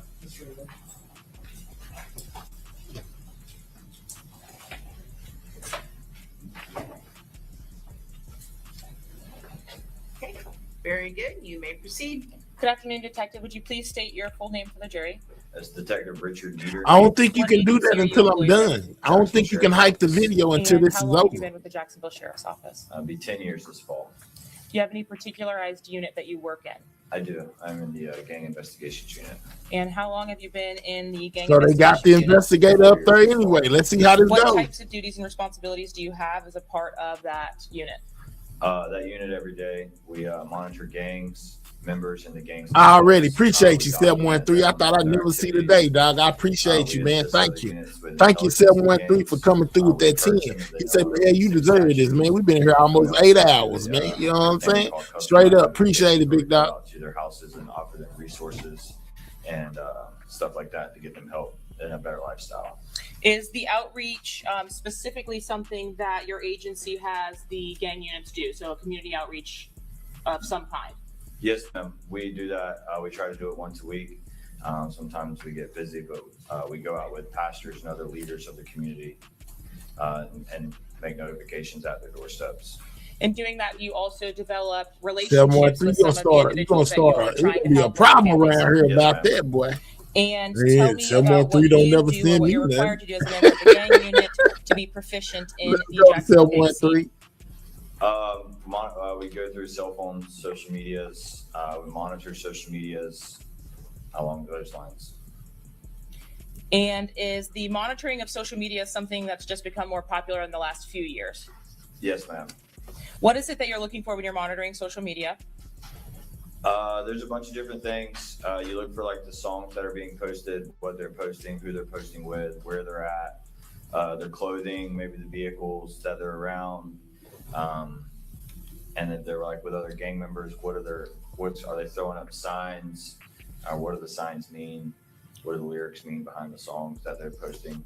Are you in the gang unit with other gang detectives? Yes, ma'am. There's 12 of us. Are you specifically assigned to investigate one gang in particular? Yes, ma'am. And what gang is that? ATK. Uh-oh. See, that's what I'm telling you. They want Julio bad. I mean, they want Ace bad. The detective this is the detective that's assigned to following him and only him. ATK, man. You know what I'm saying? They want him bad. ATK. Do you? Wow. It would be just what other. Yeah, you want it when they got their own thing. His job was to watch. I know. Watching these music videos, etc. Yes. Do your music, does the review of the internet or what's posted include posting things that are posted by individuals? Are you bad when they at the police station saying, yeah, man, we gonna hire people just to watch him? You see what I'm saying? Not to watch over the city or the gangs in particular, but yeah, you get your own personal investigator. Yeah, that's when they own you. That's when they own you. Or investigators, people that look strictly into you. We've also taken classes that are put on throughout the entire country. You're not allowed back in Jacksonville. Dang. What other agencies and police departments are doing that might help better our investigations. Does the FGIA conference? Yeah, we gonna pay you to sit out here all day and watch me here. You know what I'm saying? You get paid. No, it teaches that's like his a general job. Aspect of what they see across the state of Florida. It's not necessarily just related to Jacksonville. Queen D, you see that 713 came through in the clutch with a 10-piece. Let's go, 713. They gonna cuss him out about that. Conference where you learn different things what other people are doing. So you mentioned cell phones. If Miami-Dade County said cell phones are being utilized to commit crimes in this way, you share that information. Yes, ma'am, we would. Are there courses that are taught at those conferences by experts from across the country as far as traditional and hybrid gangs? Yes. And during the course of taking those courses, do you attend each of the courses that are presented? You attend the class that you would find interesting. Throughout the entire conference, there will be like 5 or 6 classes going at one time. And so you go to the ones that kind of relate to what you're doing as a gang unit or like your investigations.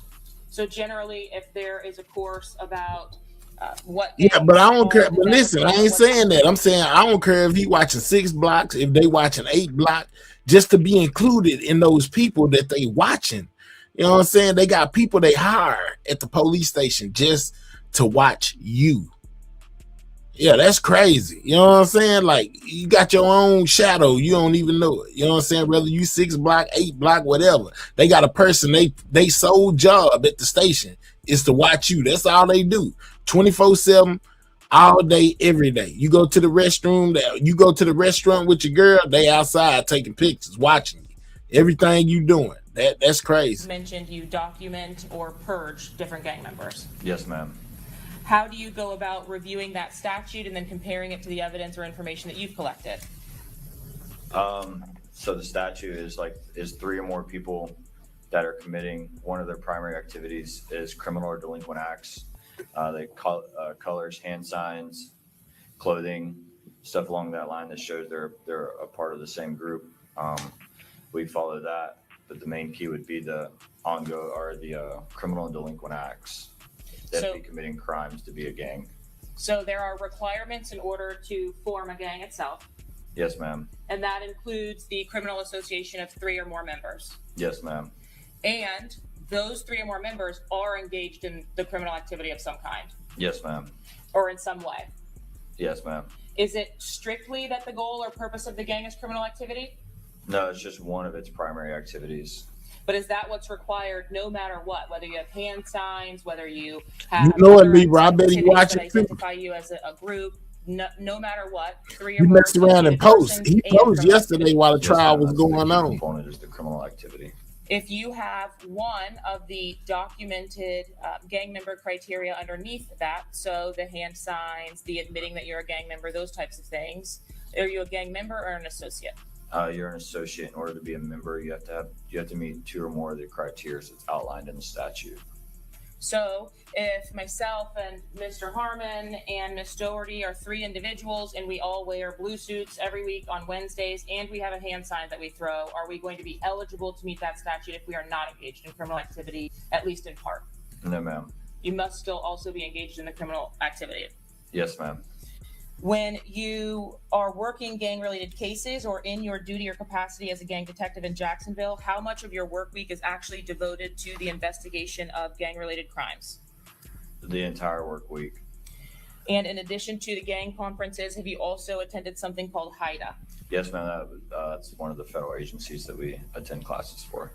Is your investigation or criminal investigation of gangs strictly related to murder investigations? No, ma'am.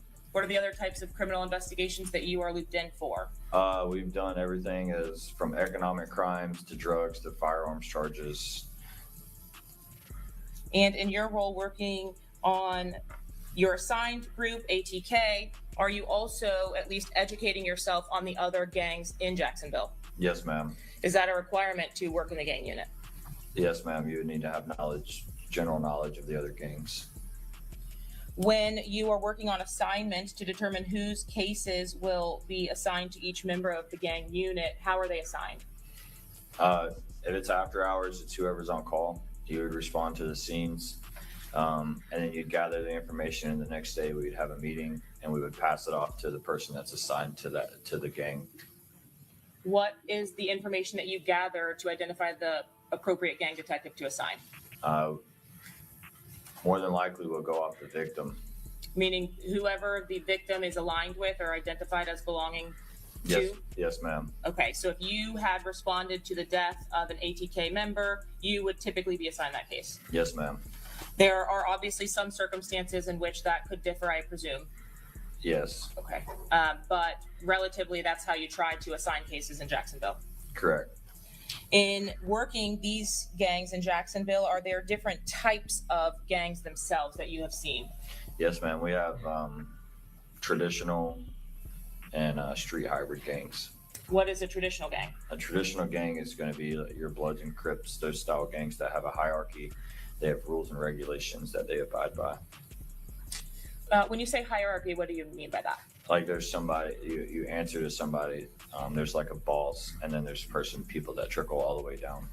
That's like what we would see with, I guess, maybe Latin kings or the mafia. There's someone who's the head of the pyramid, really. Yes, ma'am. Okay.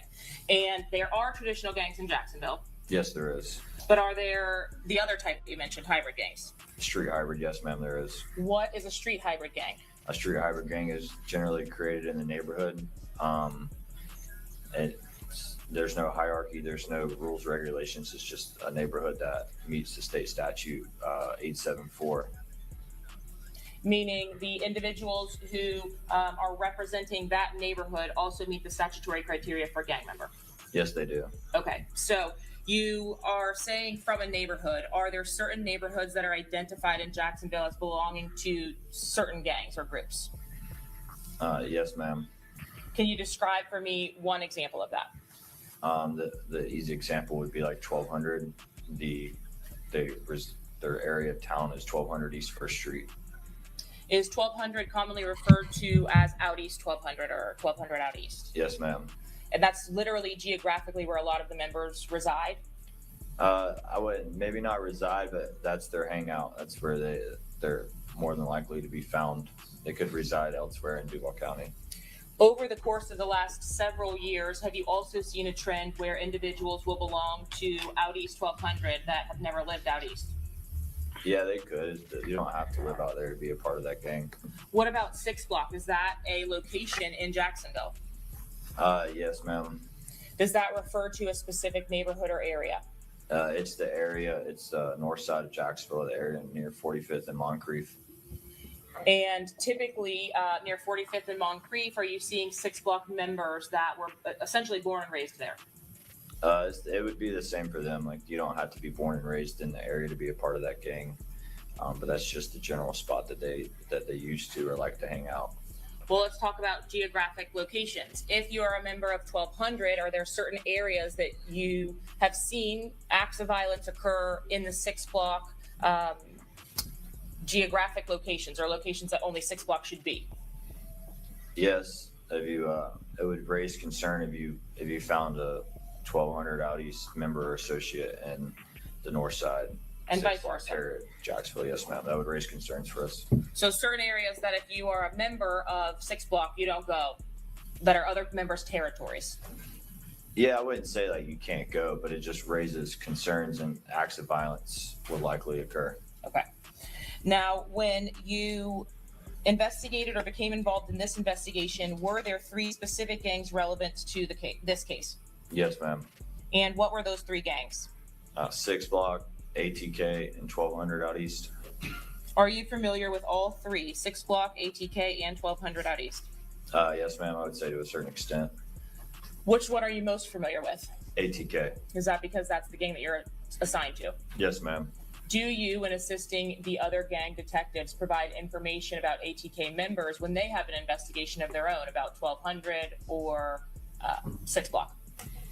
ATK and 1200 we would help out a lot, just due to our gangs associating with each other and they have like an alliance.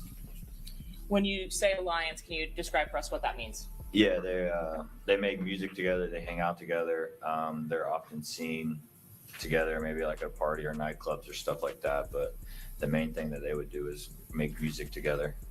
So just because you are not from the same gang doesn't mean that you don't associate with other gang members. Correct.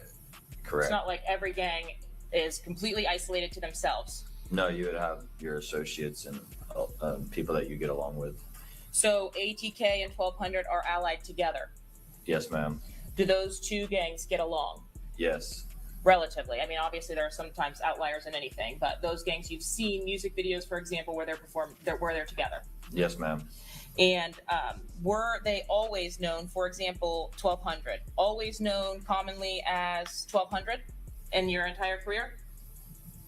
I think they have other names that they call themselves by, but the gang itself is 1200 Out East. That would probably be a better question for the 1200 detective. Let's talk about ATK then. Are there subsets or earlier names that members of ATK went by? Yes, early on they went by Youngin Gang. They've also you'll hear them say NHG too. What does NHG stand for? No Hospital Gang. And when you are looking at ATK itself, do you see members that you had previously identified as NHG photographed, making music videos with, or even claiming ATK? Yes, ma'am. How does that happen? So how does one group that's identifying as one thing develop into something else? They just call themselves different names. The gang is ATK. That's the one that meets the state statute. And then generally they'll spin off of it. They don't quite meet the state statute, so they don't become a gang. They're just a group.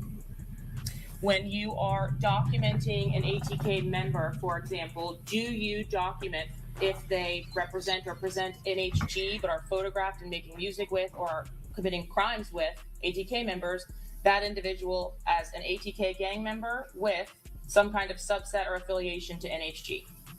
NHG is just a group, but the people a part of NHG are documented ATK members. Okay, that's what I'm asking. So I'm sorry if that was a confusing question. Did over the years you see a separation between 6 Block and an earlier gang, or the members of 6 Block going by something called PCE? I have, but the extent of my knowledge on that isn't the greatest because I don't investigate them every day. So that would probably be a better question for the 6 Block detective. And who is that gang detective? His name is Detective Trey McCullough. What about 1200? Any subsets of that, like 187? Would that be better asked of that gang detective? Yes, ma'am. And who is that? Detective Craig Griffin. Were each of those detectives, to your knowledge, also involved in this particular case and investigation? Yes, ma'am. When you had an opportunity to become involved in this investigation, did you specifically document several music videos of relevance to provide to the lead detectives? Yes, ma'am. And in documenting those music videos, did you document the members of the groups that were associated with those videos as gang members? I believe that some of them are gang members or associates. Would they have been documented by Jacksonville Sheriff's Office, for example, Young and Ace? Yes, ma'am. He's documented ATK. And did you provide a music video by Young and Ace named Who I Smoke? Yes, ma'am. Have you seen that music video? Yes, ma'am. Have you had an opportunity to review the lyrics included in that music video? Yes, ma'am. Same thing with a 6 Block music video. Although you're not assigned, are you very familiar with a 6 Block video called When I See You? Yes, ma'am. And was that a video created by Julio Foolio? Yes, ma'am. Is Julio Foolio a documented gang member of any gang in Jacksonville? 6 Block. And lastly, did you have an opportunity to review the lyrics of a 3rd video called Do It? Yes, ma'am, by Young and Ace. Also, same Young and Ace that is an ATK member. Yes. And is it a part of your investigation to learn the legal names of these individuals despite these monikers of Foolio or Young and Ace? Yes. What is the legal name of Young and Ace? Kenyatta Bullard. And have you been familiar with him since you have been working in the gang unit? Yes. Have you had an opportunity even prior to your time in the gang unit to patrol the neighborhoods in which these crimes of violence would occur? I have. And are you familiar with several of those incidents of violence based on your time in patrol and in your time in the gang unit? Yes, ma'am. Can you explain for the jury specifically what a drill rap is? Drill rap is a style of music that was created in Chicago. It's often a disses towards opposing groups or acts of violence that have happened. It's real life events, more than likely. It's not saying that they committed those events, but they're profiting off of it by speaking about it. What do you mean profiting off of it? So whenever you post a song on any social media platform, you get paid for that. So if you get a certain amount of views, you receive money from that social media platform. So if you post a music video to YouTube and you get 1 million views, you may get a set amount of money per those views. And in the music videos that we have at least discussed today, Who I Smoke, When I See You, and Do It, those each have dozens of millions of views. Yes, ma'am. All of the members, for example, we'll go with ATK since that's the gang that you're assigned to. Not all of the members of ATK are prominent rappers, are they? Correct. Is there a prominent rapper that is leading ATK? Young and Ace. And is he probably the most recognizable, specifically if we go by YouTube views? I would say yes. What about for 6 Block? Is that still Julio Foolio or Charles Jones? More than likely it is. Are there other members of ATK that are rappers? Yes. To the level or extent that Young and Ace is? Not quite that level. But not everyone is a rapper. No. Do you, in reviewing these videos, have an opportunity to ascertain how other members of the gang actually make money or profit if there are only certain members that are successful rappers? I'm sorry. Can you repeat that? It was. Yes, I don't know what's happening. There's some kind of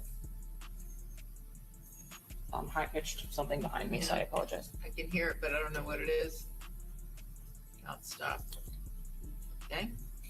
Are you able to interpret the lyrics of those videos and ascertain how other members of ATK, for example, may be making money but are not rappers in those videos? Yes, ma'am. And is that based on the lyrics or the admissions that are given in those videos as well? Yes, ma'am. It is not just that drill videos are made by ATK, is that correct? Correct. You have seen and essentially interpreted music videos from 6 Block? Yes, ma'am. And you have seen and interpreted videos which include ATK and 1200? Yes, ma'am. So while those are two separate and distinct identified gangs with the Jacksonville Sheriff's Office, it is not unusual that you have seen both of those two allied together. ATK and 1200, you're asking? Correct. Yes, ma'am. What is it that you have learned causes them to be allies to each other? They have a common enemy. And who is their common enemy? 6 Block. Are ATK members and 1200 members vocal about 6 Block being their common enemy? Yes. And have you learned over the course of your time in the gang unit a specific member that receives that disdain from 1200 and ATK? Specific member of 6 Block, yes. Do you also have an opportunity to interview current and former gang members to get deeper understandings of the inner workings of gangs in Jacksonville? Yes, ma'am. And are you also familiar with the cases or the outcomes of certain cases that occur in Jacksonville when they are gang related, meaning if one gang member pleads guilty to the injury, homicide, crime against another gang. Yes, ma'am.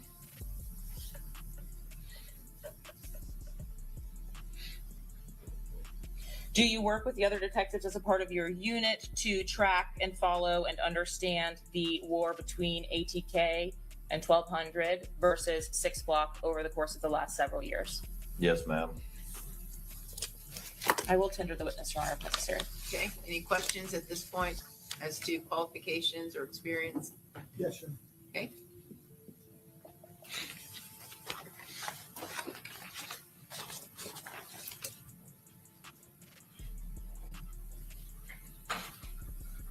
Good afternoon, Detective.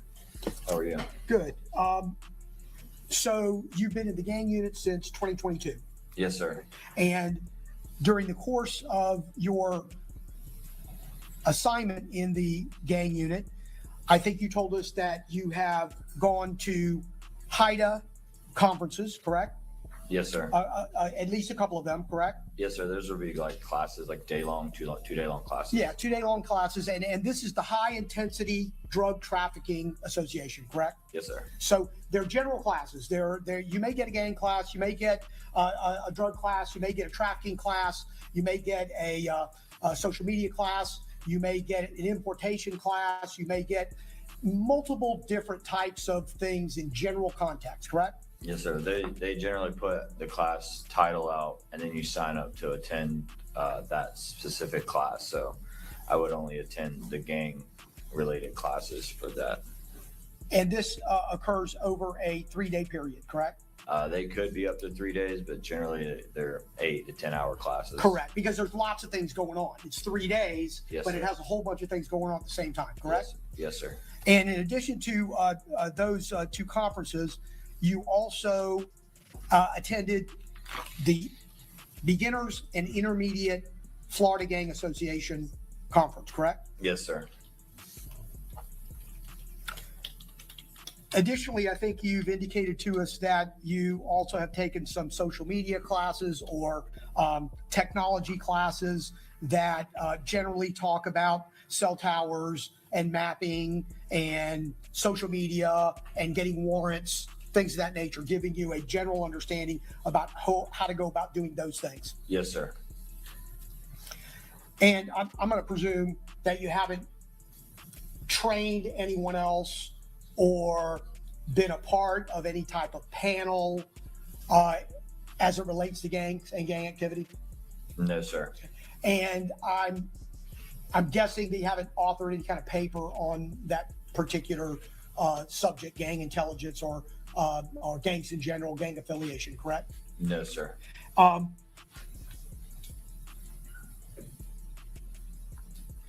And essentially, what training you have, other than what you just told us, is pretty much on the street, on the job training, discussing things from prior gang investigators, their files, looking over files yourself.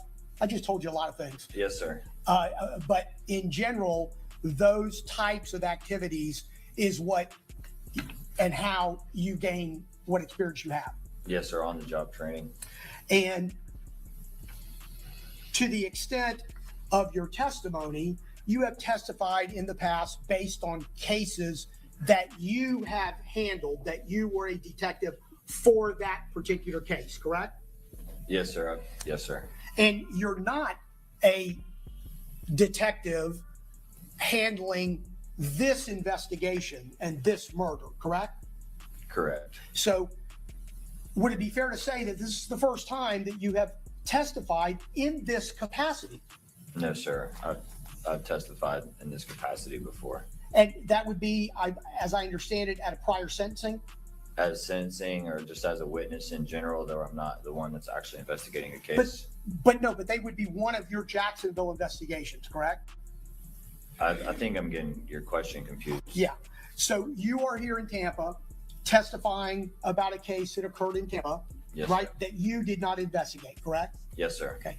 And you've been asked to come and testify because you know some of the parties that are involved because they come from Jacksonville, correct? Yes, sir. And as it relates to the testimony you are giving here, compared to the testimony you've given in Jacksonville, that would be more related to somebody gets killed or somebody is injured and there is some suspicion that there's gang activity. You would come in and you would do an investigation into that particular incident, correct? I would work alongside, it depends on the level of the crime. If it was a homicide, I'd work alongside our homicide team. Our sheriff's office is very big, so we have different units that investigate stuff. The gang unit alone, we do investigate crimes, but this type of crime would be investigated by our homicide unit, and we would provide assistance to them. Yeah, they would call you and say, hey, look, we think there might be some gang involvement, or you may call them and say, we think there might be some gang involvement. Yes, sir. And then you would kind of parallel your investigations. Yes, sir. We'd provide more of intelligence than any type of investigative. And then what you would do subsequent to that, when we're talking about your testimony, then you would testify about what you learned as it relates to that particular case. That is what would entail your testimony in court for that case. Yeah. I'm still not understanding that question. So when you say you've testified in the past, Yes, sir. you've done so as it relates to the incident, the murder, the shooting that occurred in Jacksonville that you were brought into in order to do a parallel investigation as to what occurred. Yes, sir. I know you said that you've utilized 874 in documenting gang members, correct? Yes, sir. Do you know how many criteria there are exactly? I believe right now there's 11, and the statute is being updated. I don't think that is hit yet. But And we know that's going to, I'm sorry, cut you off. It's going to be adding more criterias. Don't know when that's going to happen just yet, correct? Yes, sir. I mean, I am correct about that? I believe, yes, sir. I've learned about it, but I do not believe it's in effect.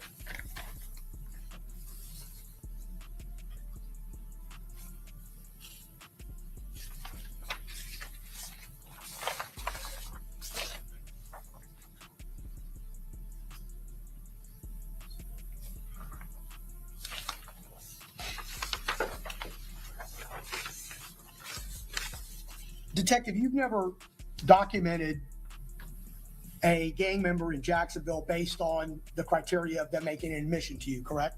I have not. And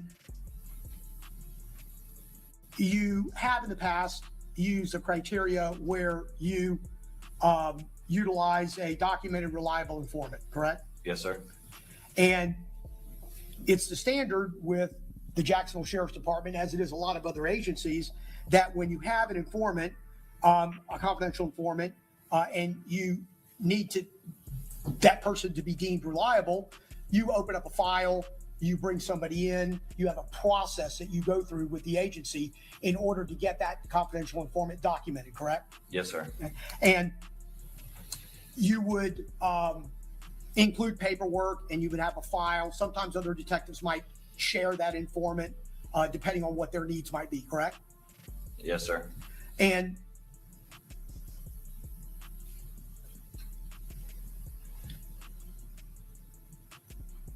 have you utilized in your documentation in Jacksonville gang members informants that are done and utilized and formulated that way? That's not what you do, is it? The informant that I used was documented. We do have informants that they're called sources that are not documented, but they're not. I utilize the documented informant. So you're saying you do both? Correct.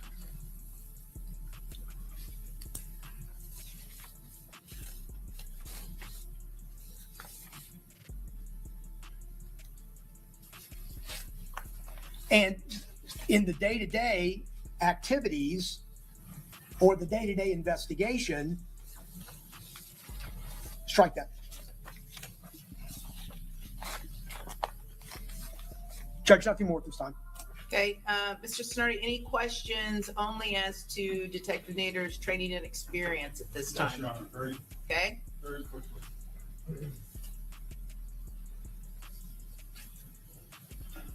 Good afternoon, Detective. How are you? Fine, sir. Detective, we took your deposition back in September of 25 in relation to these cases here. You recall that? Yes, sir. And since that time until today's date, have you ever been qualified by any court for a trial or hearing as a gang expert? Objection, Your Honor, improper argument. Sustain the objection. No further question. Okay, Mr. Wise? Mr. Treatise?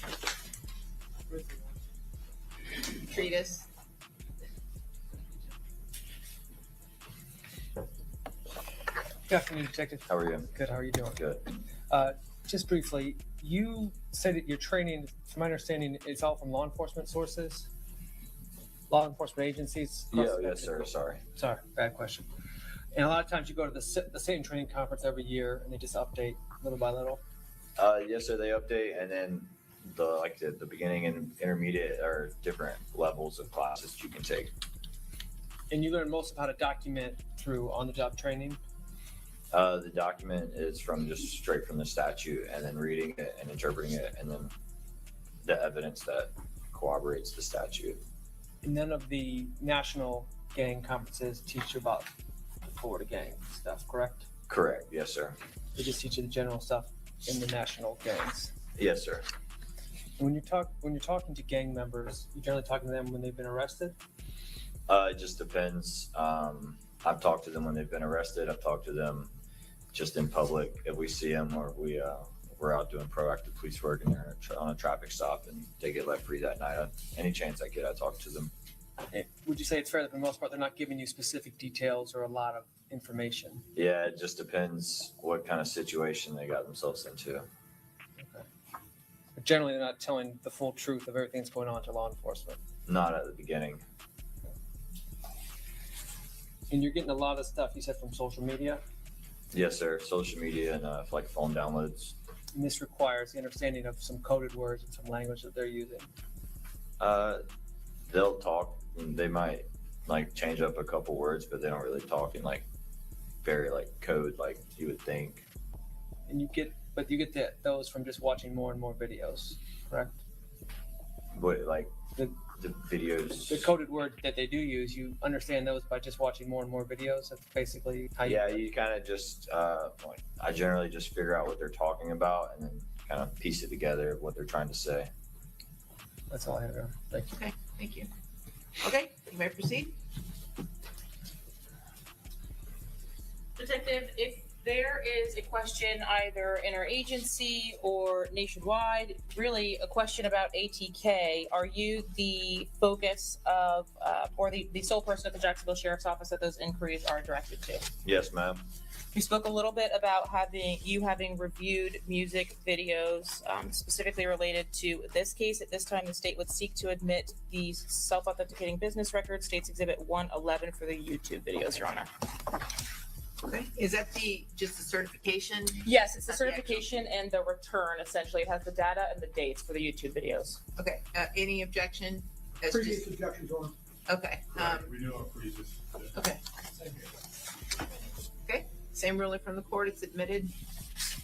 Sir, this particular case, speaking first about the 3 YouTube videos that were identified, were they documented as being in chronological order from Who I Smoke being first? Yes. Okay. And Your Honor, at this time, the state would seek to admit and publish States 112A and B, 113A and B, and 130A and B. Okay, and you all renew all previously made objections, correct? Yes, sir. We read all previous objections. Okay, with all previous objections being renewed, same ruling from the court, they'll be admitted.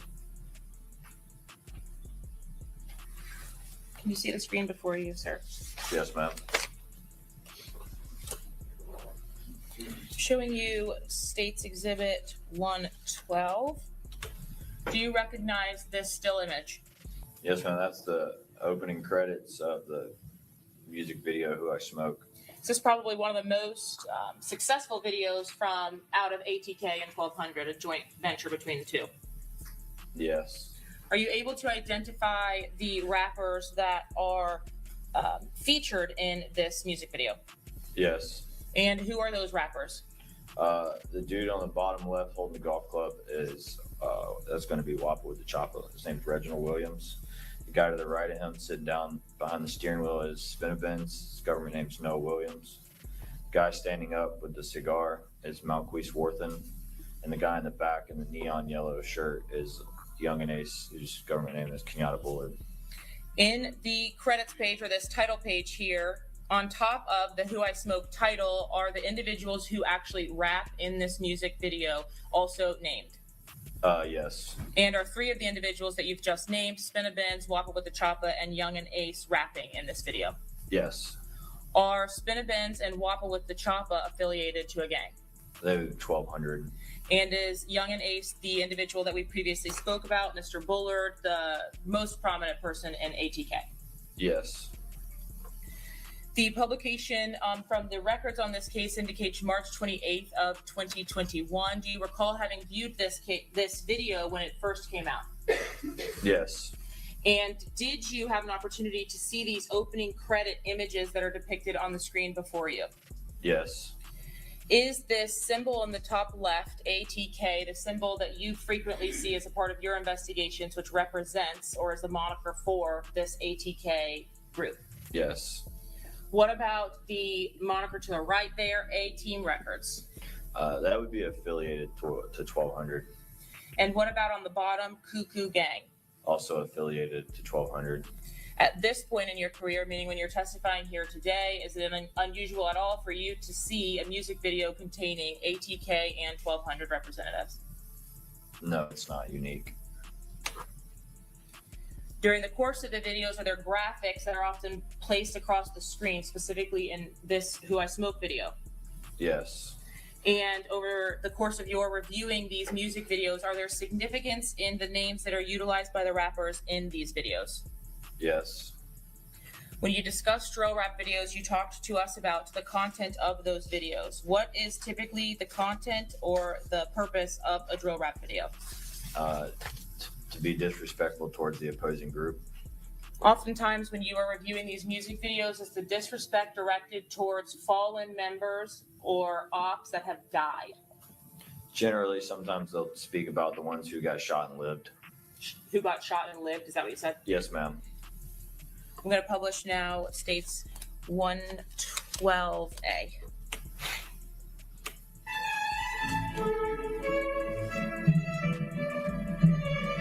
Turn it down just a touch. Who I Smoke. Here you go. It just got interesting. Sorry, just a Yeah, generation snitch on yourself.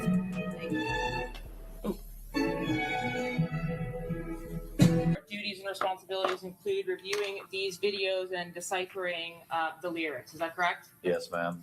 Specifically in the Who I Smoke video, if I could direct your attention to the last line on the slide of the lyrics that were provided. In this case, there was a line depicting I was smoking tray D2. Did you understand there to be any relevance or significance to that line? Yes, ma'am. What does smoking someone mean? Smoking somebody means like you killed them or like they're dead. You roll them up in a joint and smoke them. And is Trey D someone who is affiliated to a specific gang in Jacksonville? Yes, 6 block. And is Trey D someone who was killed in the rivalry? Yes. When we see reference to choppas, what is that? Gun, like a firearm. That is just crazy, boy. As They we play your watch song the in videos court. Dang! themselves, we see several individuals that are at least named in the video. So in looking at the last line of this current slide, no hospital gang boy, that line, do you see that, sir? Yes. Can you describe for the jury what no hospital gang means? That's the name of their group. Whose group? It would be like a spin-off of ATK. And is that NHG, like what we were discussing earlier in your testimony? Yes, ma'am.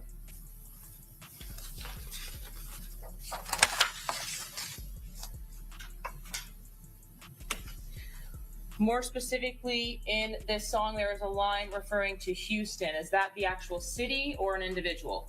That's the city. What is it that you know about Houston that was relevant in your review of this particular video? So he says he was lurking on his page, which means he was watching his page, his social media page. he called him lacking in Houston, let off shots. He got shot and went live. They're speaking about the attempted murder on Charles Jones that happened in Houston. He went live from a hospital bed, basically trolling them, saying they didn't get the job done. Okay, so there was an attempted murder on Mr. Jones. Was he injured? I believe he was. And he went to the hospital and then went live. Is that like on social media? On his Instagram. And that's a video of some kind on Instagram. Yes. Did you also have an opportunity to observe specific hand signs that were utilized in the video by Whopper with the Choppa and Spinna Benz depicted on the images in front of you? Yes. Is this a common hand sign that you see depicted by members of a specific Jacksonville gang? I believe that is 1200's hand sign, but like referred to earlier, Detective Griffin would probably be the know-all for that criminal gang and their hand signs and what they do. So in your review of a music video like this, you would document what we're seeing on the screen and then speak to specifically Detective Griffin to confirm the meaning behind the hand sign. Yes, ma'am. I would show him the picture, send him a picture, and confirm that is them doing the hand sign. That would be part of the criteria to document them as gang members.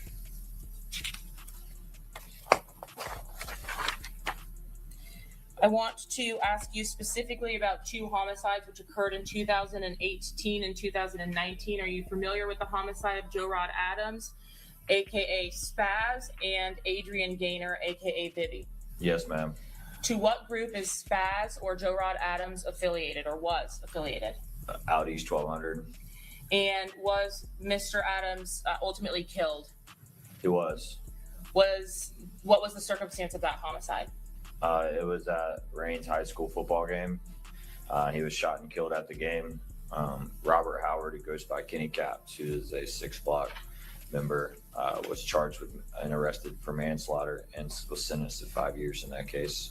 So Kenny Caps or Robert Howard, the individual who was also present on the night of Charles Jones's homicide, Yes, he was. arrested and convicted of that homicide. Yes. Joe Rod Adams. Yes. Had that sentence been concluded and he ultimately been released at the time of Charles Jones's murder in June of 2024? Yes. Was there Yeah, that's some Florida stuff though. Ben ain't got nothing to do with me. That's all Florida. named Adrian Gaynor, a person present with or aligned with Robert Howard? Yes. What group is Adrian Gaynor or was Adrian Gaynor a part of? 6 Block. Mr. Howard, in the homicide of Joe Rod Adams, he was arrested approximately how long after the homicide occurred? I'm not exactly sure of how long it took to arrest him. I don't think it was very long, but I don't know the exact time. Okay. But ultimately afterward, was there also a homicide of Mr. Gaynor? Yes. At the time Mr. Gaynor was killed, Mr. Howard would have already been in custody though, correct? Correct. Now we're talking about specific instances or acts, but these are not the only investigations or only cases that you investigated as a member of the gang unit between the dates that we're talking about in these offenses, correct? Correct. Did you also have an opportunity to view or review a video called When I See You that was posted on April 23rd of 2021, so about a month after Young and Ace's video, Who I Smoke? Yes, I have. And is that what we're seeing a title page shot of here in States Exhibit 113? Yes, we are. Are you able to identify the individual depicted on the cover of this page? In the all black with the black shoes and red bottom. I think it's his underwear. That's Charles Jones. And you've become familiar with him over the course of your work in Jacksonville? Yes. In reviewing that video, were you able to observe hand symbols that were used by Charles Jones as well? Yes. Is it common in these music videos for the rappers to diss the other gangs by using the other gangs' hand signs? Yes. Whenever they use another group's hand sign, they'll face it down. That's where the disrespect comes in, is when you put it down. And When I See You specifically, did Mr. Jones also utilize his right hand to make another depiction towards the upside down 1200 sign? Yeah, he's making like a finger gun, like he's shooting 1200. Is this common or uncommon to see in these drill rap videos? It's pretty common. And is this understood to be a diss just based on your training and experience? Yes. Lastly, during the course of the When I See You video, did you document Mr. Jones making reference to a Suge and an incident on a bike? Yes, in this music video, yes. Had you had an opportunity to review the entirety of the lyrics for this music video? Yes. And at the conclusion of the music video, does someone depicted in that video also pour what appears to be alcohol on top of the poster that was utilized as a demonstrative in the video? Yes. Publishing states 113.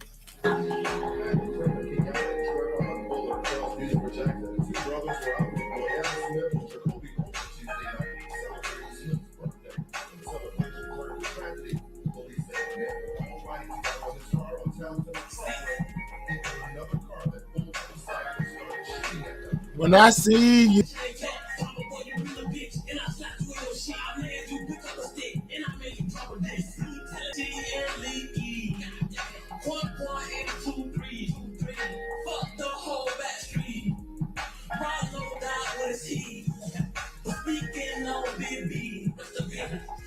Boy, he showed out. They showed out with these diss songs. Now we got the lyrics up there as well. The references made by Mr. Jones. Is there a case I'm smoking that's commonly 22. referred to as the Town Center shooting that Jacksonville Sheriff's Office investigated? Yes. And is that the preliminary or the primary focus of this video that was posted by Charles Jones? Yes. Is that what Mr. Jones is referencing in this poster here that's observed on the screen? Yes, that's the three deceased victims of that case. The Town Center shooting. Yes. Were you able to ultimately identify those three victims? Yes. And is that by nickname Quan, 23, and 4? Yes.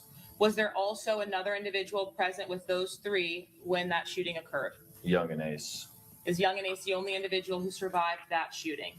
Yes. When we're watching these music videos and we hear common terms that are used, like smoking on another person, does it mean the same thing even though it's included in a music video posted by the opposite side? Yes. So smoking on someone would mean the same thing essentially in a 6-block video as it would typically in an ATK video. Yes. Okay. You still would look towards the context to ensure whatever the meaning was. Correct. When the Town Center shooting actually occurred, the references that are made by Mr. Jones in this video, gone out to eat on his birthday, those specifics, are those accurate as to the investigation for the Town Center shooting? Yes.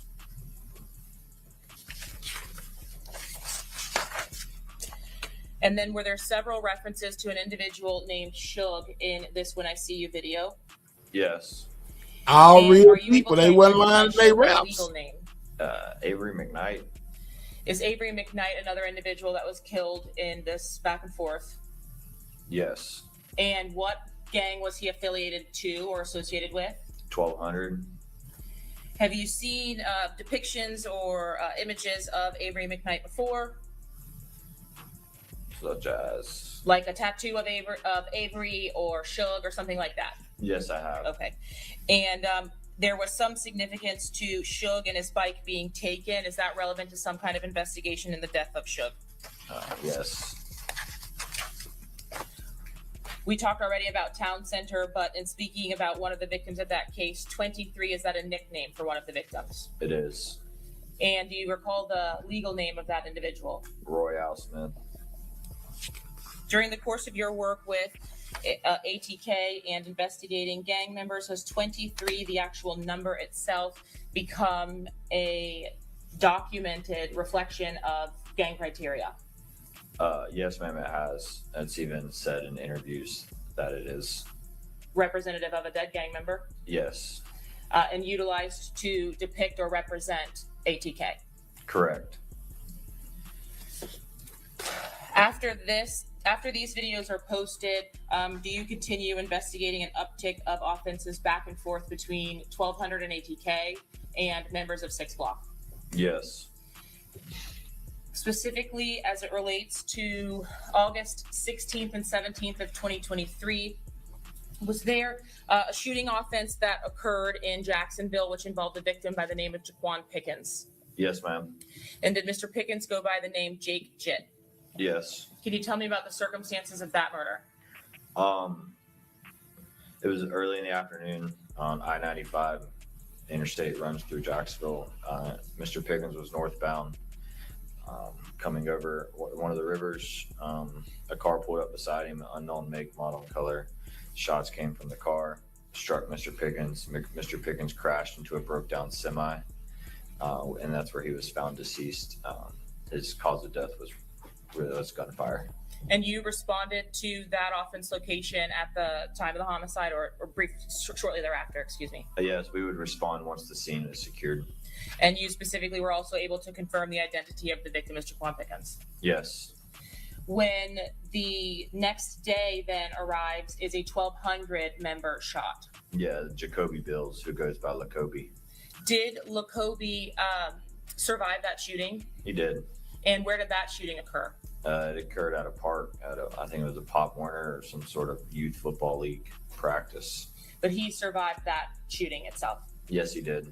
When you say you document or monitor social media, do you do so after these offenses have occurred?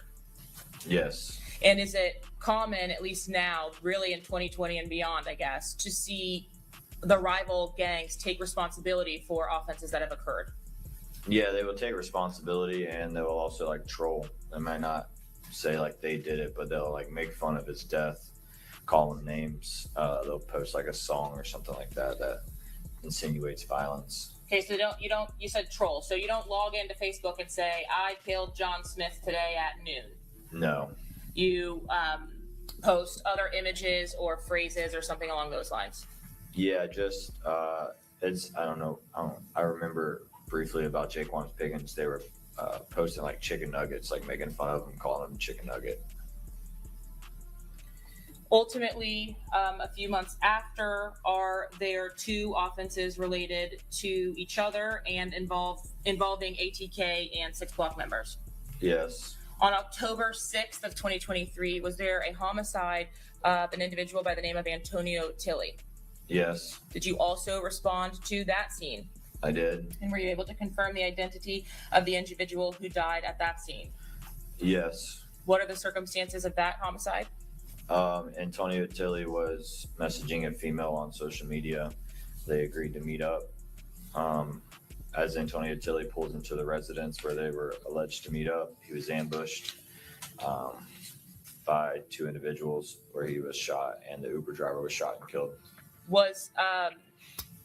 So Mr. Tilley did not survive that shooting, He did not. and the shooting occurs in the late night hours of October 6th. Is that right? Yes. Were there posts on social media from members of 6 Block that you observed taking essentially, quote, credit for that offense? Yeah, they did the same as credit, trolling, making fun of his death. And when you were on the scene of Mr. Tilley's homicide or investigating that, did you receive a call to respond to an attempted murder of an individual by the name of Charles Jones? Yes. Did you have an opportunity to respond to that scene and ultimately a hospital? Yes, And was Mr. Jones the surviving individual from that shooting? he was. What were the circumstances of that shooting several hours after Antonio Tilley was killed? It was Thank early you, in the Money morning. Mo. Appreciate it. A car Make backed sure in everybody hit the like button if you beside have him not. in What's up, residence near GG? Mr. Shout out to Jones, you. where he was at that night or that morning. As Mr. Jones backs his black Charger out of the driveway, he starts driving down the road. Shout out to the love, man. I appreciate it. Y'all I've been here 9 hours covering this. I'm just saying. Mr. Jones Sheesh. fled down the road a little bit and then exited his vehicle and ran to a neighboring residence for help. And you responded to the offense location? I did. And then another detective with the Jacksonville Sheriff's Office would have collected the evidence from that offense itself. Yes, ma'am. Anytime any violent crime or anything like that, our evidence technicians collect all the evidence. And ultimately, does Antonio Tilley on the left side of our screen here become also a predominant figurehead or reference in ATK, just like 23? Yeah, I wouldn't say he's quite as big as 23 and reference like paying the respects, but he did become a name to a group of them. Ultimately, on the date of the homicide, the murder of Charles Jones here in Tampa, Florida, was there a video released by Young and Ace? I'm sorry, I missed the very beginning of that. On June 23rd of 2024, was there a video released by Young and Ace called Do It? Yes, ma'am. And in reviewing the content of that video, I guess in the time that it had been uploaded to YouTube, was it apparent that it had been recorded on a date in advance of June 23rd of 2024? Yeah. You just now making it. They playing the songs and everything. We listen to Who I Smoke. And that's we listen to When I See You by Foolio. And I think next they finna play Do It. Did you have an opportunity to By look Young at and the Ace. lyrics of the music video called Do It, posted by Young and Ace? I did. And was there anything as it relates to your investigation of ATK which led you to believe that before June 23rd of 2024, there was an ending of the war between 1200 and ATK versus 6 Block? Yeah. Was it still ongoing at that time? Yeah.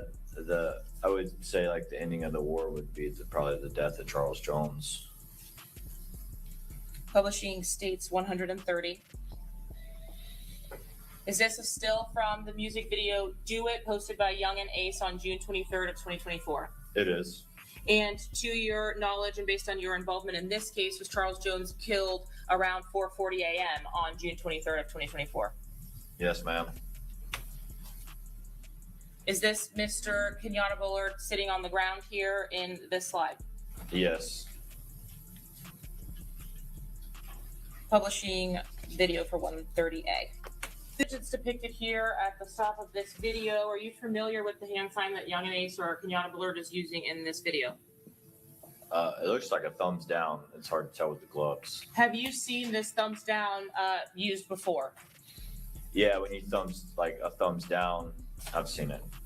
Bully Gang is associated with 6 Block. Yeah, he been trying to ignore it, drinking that Julio. He probably was over there drunk, utilized GG. by ATK and or 1200 members.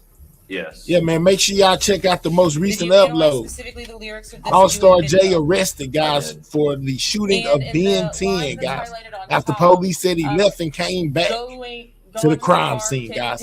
Click on the link in the chat. Go over there and hit that like button if you don't mind, man. Take some time to click that link. Go hit that like button. Come back. Charles Jones was in Melvin Park.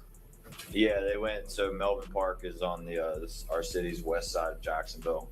It's often where ATK claims their territory. Young and Ace was originally from Clay County, which is like a neighboring. Yeah, I need you to click that link and hit the like button. Yeah, since you heard it over here too, GG. Go hit the like button. Come they back. wrote on it, and they did a music video inside of Melvin Park.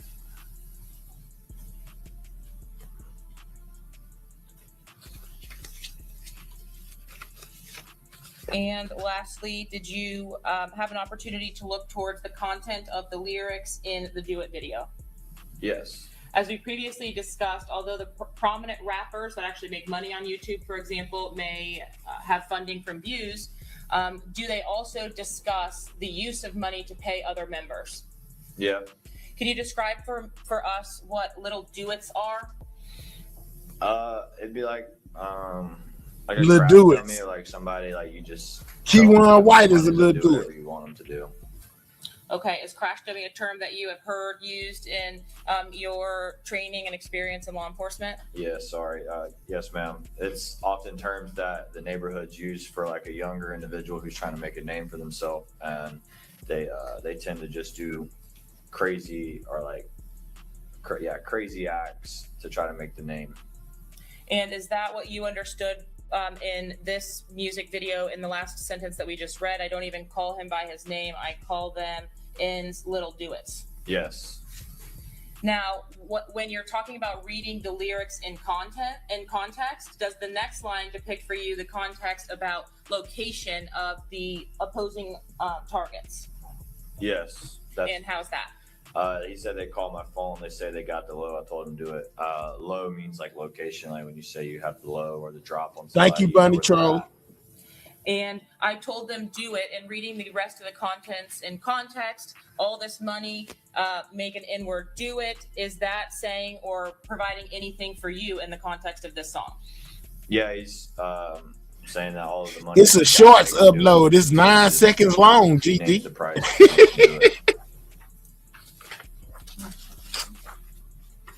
I will tender the witness, Your Honor. Okay. Mr. Gonzalez? Do you need to keep any of these up, or are you going to utilize any of the exhibits? Okay.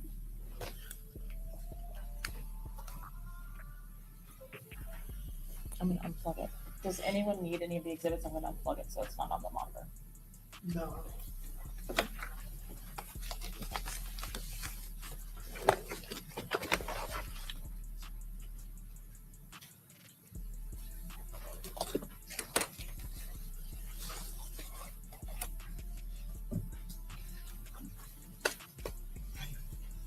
Detective, you have testified about translating the lyrics of a rap video, talked about it, testified to it, specifically today with regard to these 3 videos, When I See You, Who I Smoke, and Do It. In fact, these translations are a product of your own opinion as to what is being said, correct? Yes, sir. And by listening to it, you utilize what you believe are other investigations or other information you have received. Appreciate you, Maurice. Appreciate you, my guy. Talking to Thank you. someone on the street or reading a social media post. Yeah, it ain't long at all, Ms. In Mo. order to formulate that opinion, correct? Along with my training and experience and the experience of the other detectives in the unit. Yes, sir. Well, the training is not going to assist you interpreting lyrics, correct? That's going to be based simply on what you've gathered on a day-to-day basis and what your eyes and your mind says you see and hear. I mean, during the training, we network with other detectives who have also dissected lyrics, and if we don't know what the meaning is, they might throughout Florida. Well, you're not telling me that you're relying on other detectives to interpret a lyric in your city, in your county, in a particular case, because we're not talking about coded language here. That's not what's happening. This is not coded language. This is an interpretation of a word, a series of words, or a sentence. Objection, Your Honor. Compound. Okay. Just go ahead, finish your question. You're not discussing or telling me that you're utilizing other detectives to assist you in interpreting these lyrics, are you? I interpreted it myself, but if I don't know the meaning of one of the words that they use, I will ask for help. Yes, sir. And you're talking about detectives from other jurisdictions. We're not talking about something that would be termed coded language. That's not what we're utilizing here, is it? I wouldn't say it's coded language. Okay. So you're asking someone else to interpret for you what you think something means. No, sir. So you think something means what you interpret it to be. If you're not sure about some part of it, you would ask another detective, potentially from another jurisdiction, to assist you. I would ask them like the meaning of a word, not what the whole section, not the whole lyrics mean. Okay. And when you do this, you utilize posts that you've seen on social media, correct? Yes, sir. You use Instagram. Yes, Whoever might be talking on Instagram anywhere about anything, correct? Yes, sir. Reddit, which is another social media platform where people talk about what's going on out on the street, right? Yes, sir. And you Thank talk you. to people on the street Yes, who sir. tell you what they think it means too, correct? Yes, sir. And these posts can come from anybody. You don't know who they're coming from, correct? The majority of the time. Like, I'm sorry. What posts? Well, when you're utilizing social media posts, it could be posts that are being made by lots of different people that may not even have a direct association with what's happening. That's correct. And then when you talk to people on the street, most of the time they're unnamed. You don't put them in a report, right? I do not. And you don't know what validity their information has for you. you're just going to take what they say, digest it, and decide whether or not you're going to utilize it in your interpretation, that information? I would take what they say, and I would discover facts or evidence that goes with what they say before I use it. And part of doing that would be to talk to other people to see whether they say what he says. Correct. And that would be a large part of your day-to-day intelligence that you gather. That's some of the intelligence we gather. And when you talk about these drill rap videos, in most cases, the majority, if not all of the songs, are disrespecting another person or another group, correct? Yes, sir. And all gangs, all rappers, because every rapper is not in a gang, correct? That's correct. And drill rap has to do with, at the highest level, disrespect for other people, correct? Yes, sir. That would be disrespect for someone who's died, putting it out there for everybody to see, correct? Yes, sir. In order to get clicks, in order to make money, in order to get notoriety, all of those things, you would agree with me? I would agree that comes with drill rap. Yes, sir. And essentially, they may even display happiness over what occurred, correct? Yes, sir. Pleasure over somebody dying in a group they don't like, correct? Yes, sir. And also allowing the rest of the world to know what happened, right? Yes, sir. And when we say the rest of the world, we're talking about millions and millions of views everywhere. Yeah, correct? Lots of views. The more you talk, the more angry you are, the more violent your lyrics, the more pointed they are with disrespect, the more notoriety you get, don't you? Yeah. And the more notoriety you get, the more money you make, correct? Yes, sir. In fact, it's led people like Julio Foolio, Charles Jones, Young and Ace to actually get record deals with legitimate record companies that distribute worldwide, correct? I'm not sure about that. Okay. Do you know whether or not Young and Ace was signed by Geffen Records? He says he is, but I can't confirm or deny. Okay. How you a Young and Ace ATK tracker and don't know where he signed to? That's crazy. You ain't very good at your job then, sir. This disrespect shown in these rap videos, they talk about incidents in general, but they oftentimes talk about either groups or individuals. It could be both. Yes, sir.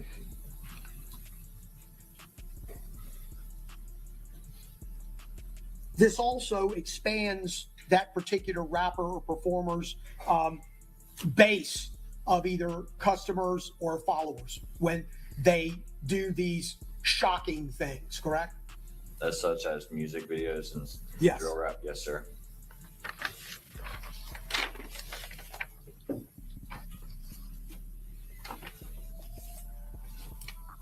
And more often than not, when you're doing drill rap videos or you're doing these videos in general, you're doing it because somebody else is rapping about you.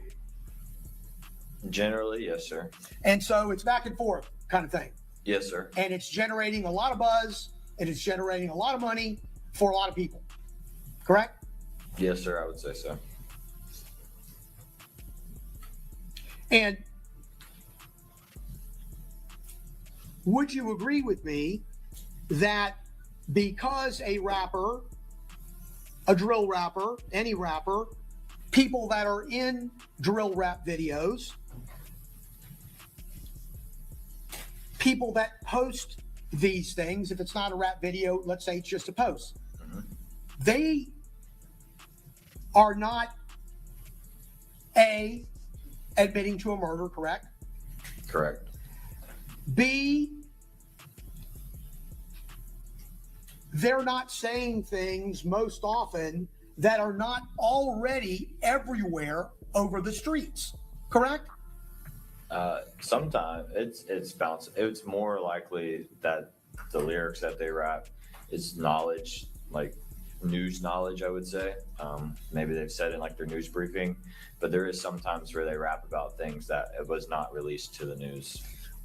They don't always happen, 30 minutes after. I think he's a lawyer. And even if it's 30 minutes after, would you agree with me that in the age of social media, in the age of all of these social media platforms, incidents that occur in areas and neighborhoods that know and keep their eyes open spread it immediately like wildfire? Yes, sir.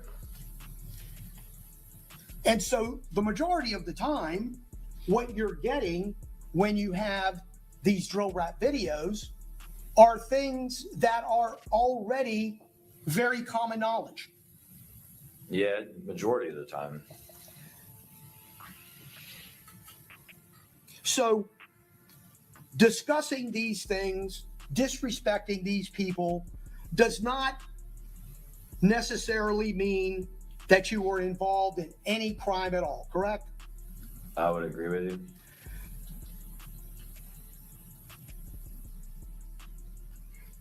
Because we would probably think that when you were in the midst of doing investigations of the actual incidents that took place, having evidence that is provable against someone would in fact lead to that person's arrest, correct? Yes, sir. And even if you took what is being said as truth, as you have when you interpret these lyrics, you would think it would springboard you to get to a point in an investigation where an arrest is made, correct? Not necessarily. I think the music is more along the lines of, like you said, the views and the money, but it also represents the group and the gang itself. It's just like it's a way of disrespect. That's how these guys use it to be disrespectful. Well, then being disrespectful is not a crime, correct? Yes, sir. You're right. And in fact, in opposite of being not a crime, it's also very financially lucrative. Yes, sir. And I guess what I was trying to get at is that you are doing day-to-day investigations in order to solve crimes. That's what this is all about, correct? Yes, sir. And if you're interpreting these lyrics, you are doing it purposefully in order to solve crimes, correct? Yes, sir, to an extent. And if any of this is true in these lyrics, in these rap videos, then you would have hoped that it would lead you to something else that might provide enough evidence to arrest someone, correct? Yeah, but I'm still trying to understand your question of like the lyrics are true. I heard you said something along if the lyrics are true, it would lead to arrest. The lyrics are true. Those are real life events that have occurred. Just because a lyric doesn't allow us probable cause to arrest somebody. Understood. And very rarely would it ever in anybody's world. And I didn't want to mislead, you in saying that. But in this tool of investigation that you guys spend so much time doing. Yes, sir. Okay. That would normally, you would hope, springboard to something that would allow a case to be solved or additional evidence to be uncovered or generated, correct? That's the goal. Oh, yes, sir. It would hopefully allow us to generate an arrest or prevent the next violent crime by knowing where maybe the next incident will happen by the act of violence is. And when you say that a rapper post or in a video took credit, I thought I remember hearing you say that when you were testifying on direct. What you're really meaning, and you use this word too, they're trolling the other side, correct? Yes, sir. Okay, that's you're using that synonymous with taking credit. They're trolling. Yes, sir. Okay, and we don't want to mislead anybody to suggest that when you're taking credit, you're telling us that they're taking credit for a murder. Yeah, That would, obviously you're at, it would be more of like your group, like you're representing the group and the gang. You speak about it because there's a known feud and a known war going on, so you speak about it to gain the views and to gain the likes and to gain the profits off of it.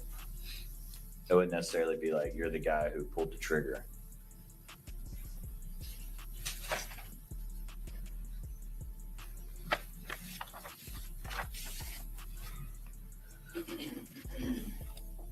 Let's talk a little bit about some of the incidents that you have discussed.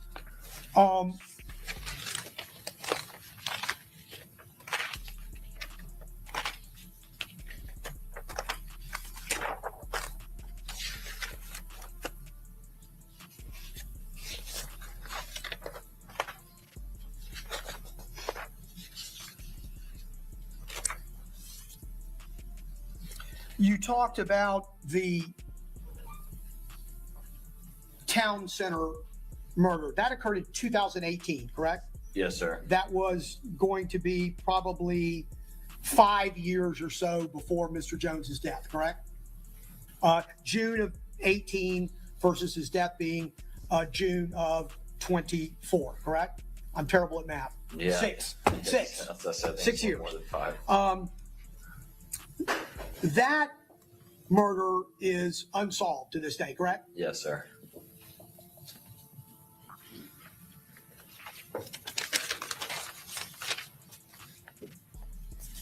And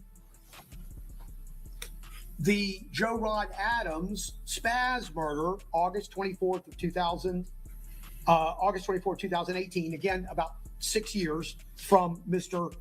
Jones's murder. Were you aware that that investigation indicated that Mr. Howard, who did that shooting, shot Spaz Adams over a girl, a problem with a girl? I'm not aware of the investigation, the details behind it. I'm just aware of that Robert Howard was sentenced to 5 years for manslaughter for that charge. Correct. Robert Howard admitted that he shot Spaz Adams. The question is why, right? Yeah, I'm not sure the motive behind it. Did you ever have any conversation with Detective Dishman, who did that investigation? No, sir. Okay, so you are utilizing that as what you think is a critical juncture in this alleged gang war, correct? Usually utilizing this particular incident. Yes. Okay, but in fact, you could be wrong about this incident actually having gang undertones as opposed to an argument between two people over a third person. Yeah, but it's about the underlying factors of it. One was 1200 and one was 6 block, and the war goes way before that date and time.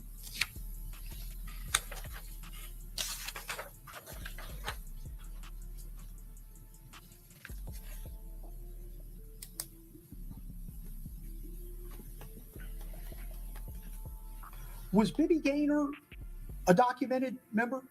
I'm not sure if he was a member or an associate. That would probably be a better question for Detective McCullough, but he was associated to 6 block. And that was because he was very close with Julio Foolio, correct? Yes, sir. Okay. So in order to know whether or not he was a documented gang member, we would need to ask Detective McCullough? Yes, sir. He's the 6 block detective. I don't keep up with the members and the associate statuses of those guys. Even on this particular one that you know is so vitally important to this timeline? Yep. How much longer do you anticipate on cross? Judge, a while. Okay. You all step on out. All right.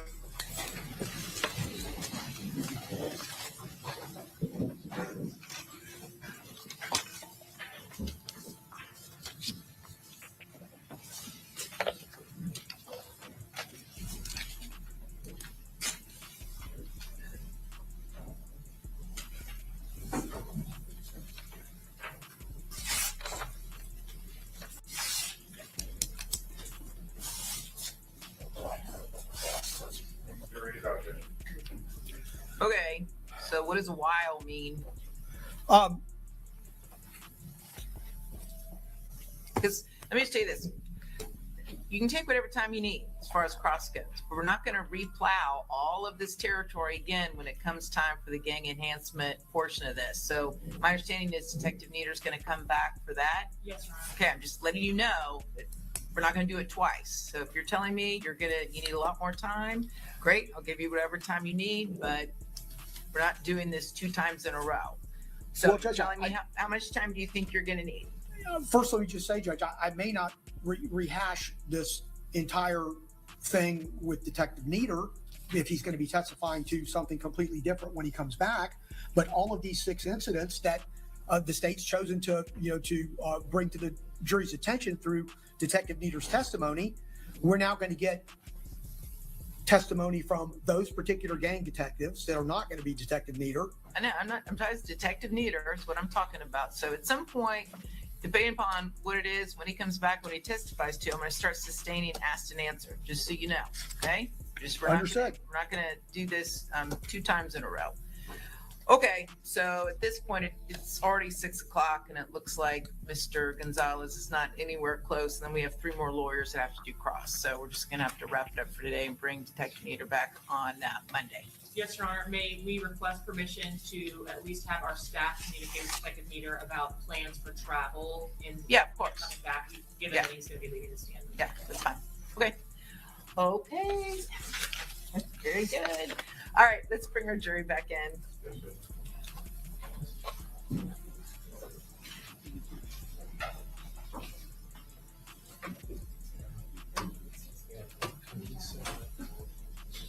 Yes.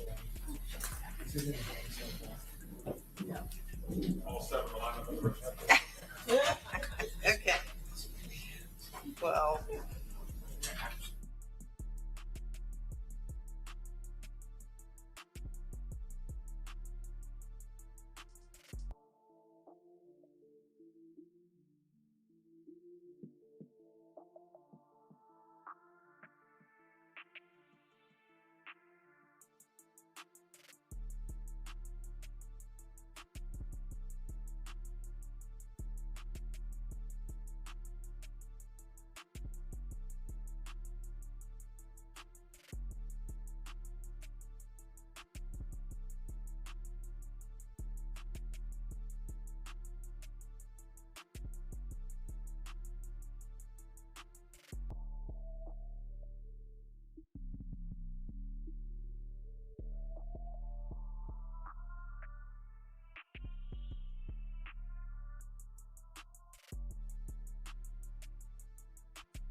Jesus, they is getting a full workout today, man. You know what I'm saying? We almost at 9.5 hours, man. I know the judge tired. I'm tired. Lord have mercy. When is we going on? When is we going on? And I don't know what's going on, y'all. They all day in here. He dragging this ish out. Judge like, enough today. Judge about ready to tell them all to get out. I know I would, man. Look, I'm trying to go home. There's still some daylight left, you know. I'm trying to kick it with my kids, you know, something. They gonna stay here all day. 10 hours. Woo, that's a long time. That's a long work day right there. 10 hours, 12 hours. You know what I'm saying? I've been on here 9.5 of them. They trying to wrap them up like a burrito, man. They trying to get them up out of there, Miss Pooh Bear. They got an open and shut case from what I see. It ain't gonna be hard to do at all.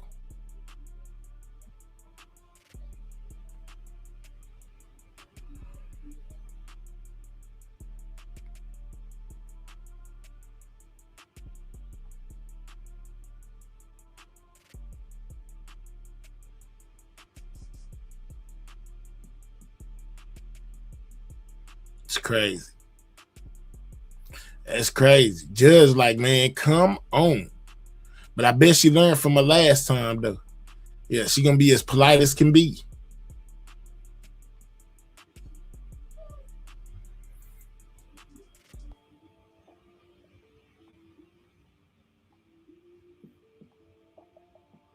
They're flowing smoothly through the witnesses, in my opinion. Well informed. They taking forever though. Lord have mercy. It's 9 hours, man. You know what I'm saying? It's 9 hours.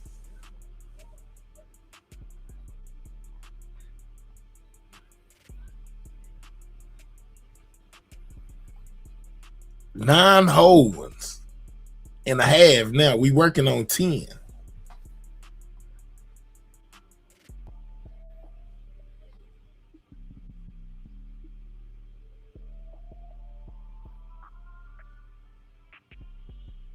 Let me see what I missed.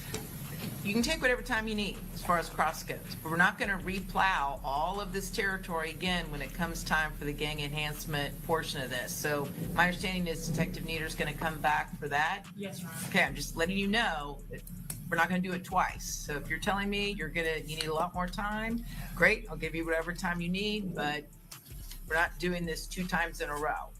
So Well, Judge, telling me how much time There is no court tomorrow. First, let me just say, Judge, I may not rehash this entire thing with Detective Nieder if he's going to be testifying to something completely different when he comes back. But all of these 6 incidents that the state's chosen to bring to the jury's attention through Detective Nieder's testimony, we're now. No, she said tomorrow. Testimony from those particular gangs. That's why they going so long today. I know, I'm talking Detective Nieder is what I'm talking about. So at some point, depending upon what it is, when he comes back, when he testifies, They say live right now on Twitch. Just so you know, okay? We're not gonna do this 2 times in a row. Okay, so at this point, it's already 6 o'clock, and it looks like Mr. Gonzalez is not anywhere close. And then we have 3 more lawyers that have to do cross. So we're just gonna have to wrap it up for today and bring Detective Nieder back. Okay, that's what I on missed. Monday. Yes, Your Honor. May we request He'll be back permission Monday to, because ain't no court tomorrow. communicate with Detective Nieder about plans for travel and Yeah, of course. coming back, given that he's going to be leaving the stand. Yeah, that's fine. Okay. Okay. Very good. All right, let's bring our jury back in. Yeah, okay. I see what I missed now. So court over. That's basically what's going on. That was the end of it. I do believe because they was talking about tomorrow and stuff. Let's see. They said let's bring the jury back in. She said it don't look like that other person is nowhere close. So I'm guessing it's over. It's a complex case.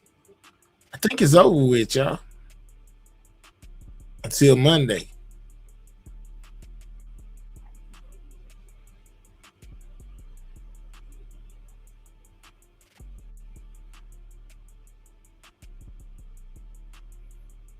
She said, okay, let's bring the jury in. And now they just Have to wrap it up for today and bring Detective Nieder back on Monday.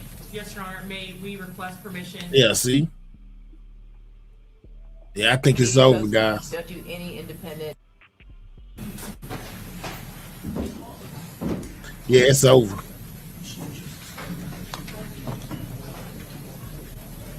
Let's roll back. Detective Nieder. Hold on. Okay, don't talk to anybody. Recess. We have 3 days off, right? Friday, Saturday, Sunday. It's critically important this weekend that you do anything except anything related to this case. Okay? Shout out to that love, Mr. B. Thank you for that 10, my guy. News accounts, social media posts. Don't do any independent research. And we will begin Monday morning at 9 a.m.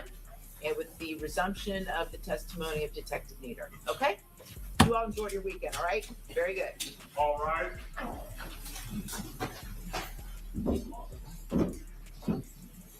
Yeah, so that's pretty much it, guys. For this week.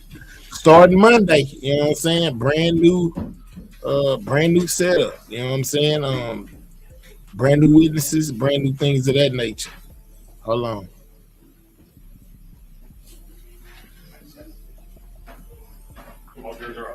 Okay, very good. Okay, Detective, so since you're not yet done being cross-examined on the break, you can't talk to the state about anything related to the case except coordinating travel arrangements. Yes, ma'am. Okay, all right, very good. Thank you. You're excused till Monday, 9 a.m. Yes, ma'am. Thank you. Okay. Monday, 9 a.m. So everybody up out of there till Monday, 9 a.m. That's the end of court for today, guys. Found out a lot of interesting details. They had a whole bunch of shell casings. You know what I'm saying? They had a whole bunch of stuff that they're gonna have to go through. But I most definitely haven't seen anything over these 2 days that made me look at these guys any different as far as they're being guilty. They most definitely still guilty in my eyes, guys. Better luck next time, y'all. But I feel like Pooh Black came through earlier and said they're gonna get them guys football numbers. It's gonna be over for them.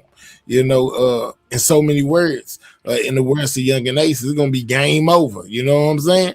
Yeah, I'm just saying. But I will catch y'all Monday. You know what I'm saying? Everybody pull back up on me. I most definitely will be back in here, you know, doing it again. You know, they in court, it's solved. I hate the law, but they do their work around here, man. They did what they did. They big one on them. It's man, Young and Ace better be nervous. That's all I can tell him. He better watch what he do. Every step he make, every step he take, every move he make, because they want him bad. You know what I'm saying? They probably want him badder than they do the people they got locked up right now. You know, yeah, Ace gonna have to move with precision, because one false move could be his last move, guys. Well, all right, man. You know what I'm saying? I'm gone, y'all. Y'all make sure, you know, if you haven't hit that like button on your way in, hit the like button on your way out.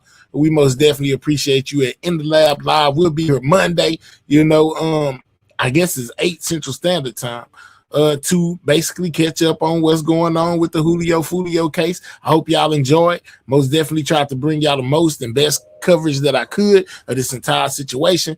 Man, to the ones that be over here, I catch y'all on the other side. Y'all be safe as well. You know what I'm saying? Sidewalk Gang.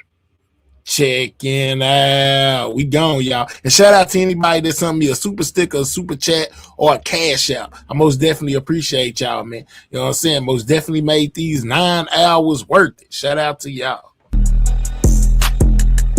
that like button. Haters gonna hate anyway, man. Subscribe to the channel. In the Lab Live. Used to bake pies. Now I'm on YouTube on In the Lab Live. Hit the like button, yeah. Go ahead, subscribe. Ain't no telling what you see. It's gonna be a long ride. Better open up your eyes, cause we be in the bitch till 7 in the morning. Coffee in one hand and the sweet got me zoning. Blocking all the haters. Shout out my moderators. They make the show greater. Main reason why we made it. So up on the top, I can't see the ground. Got these niggas mad. They love when I was down.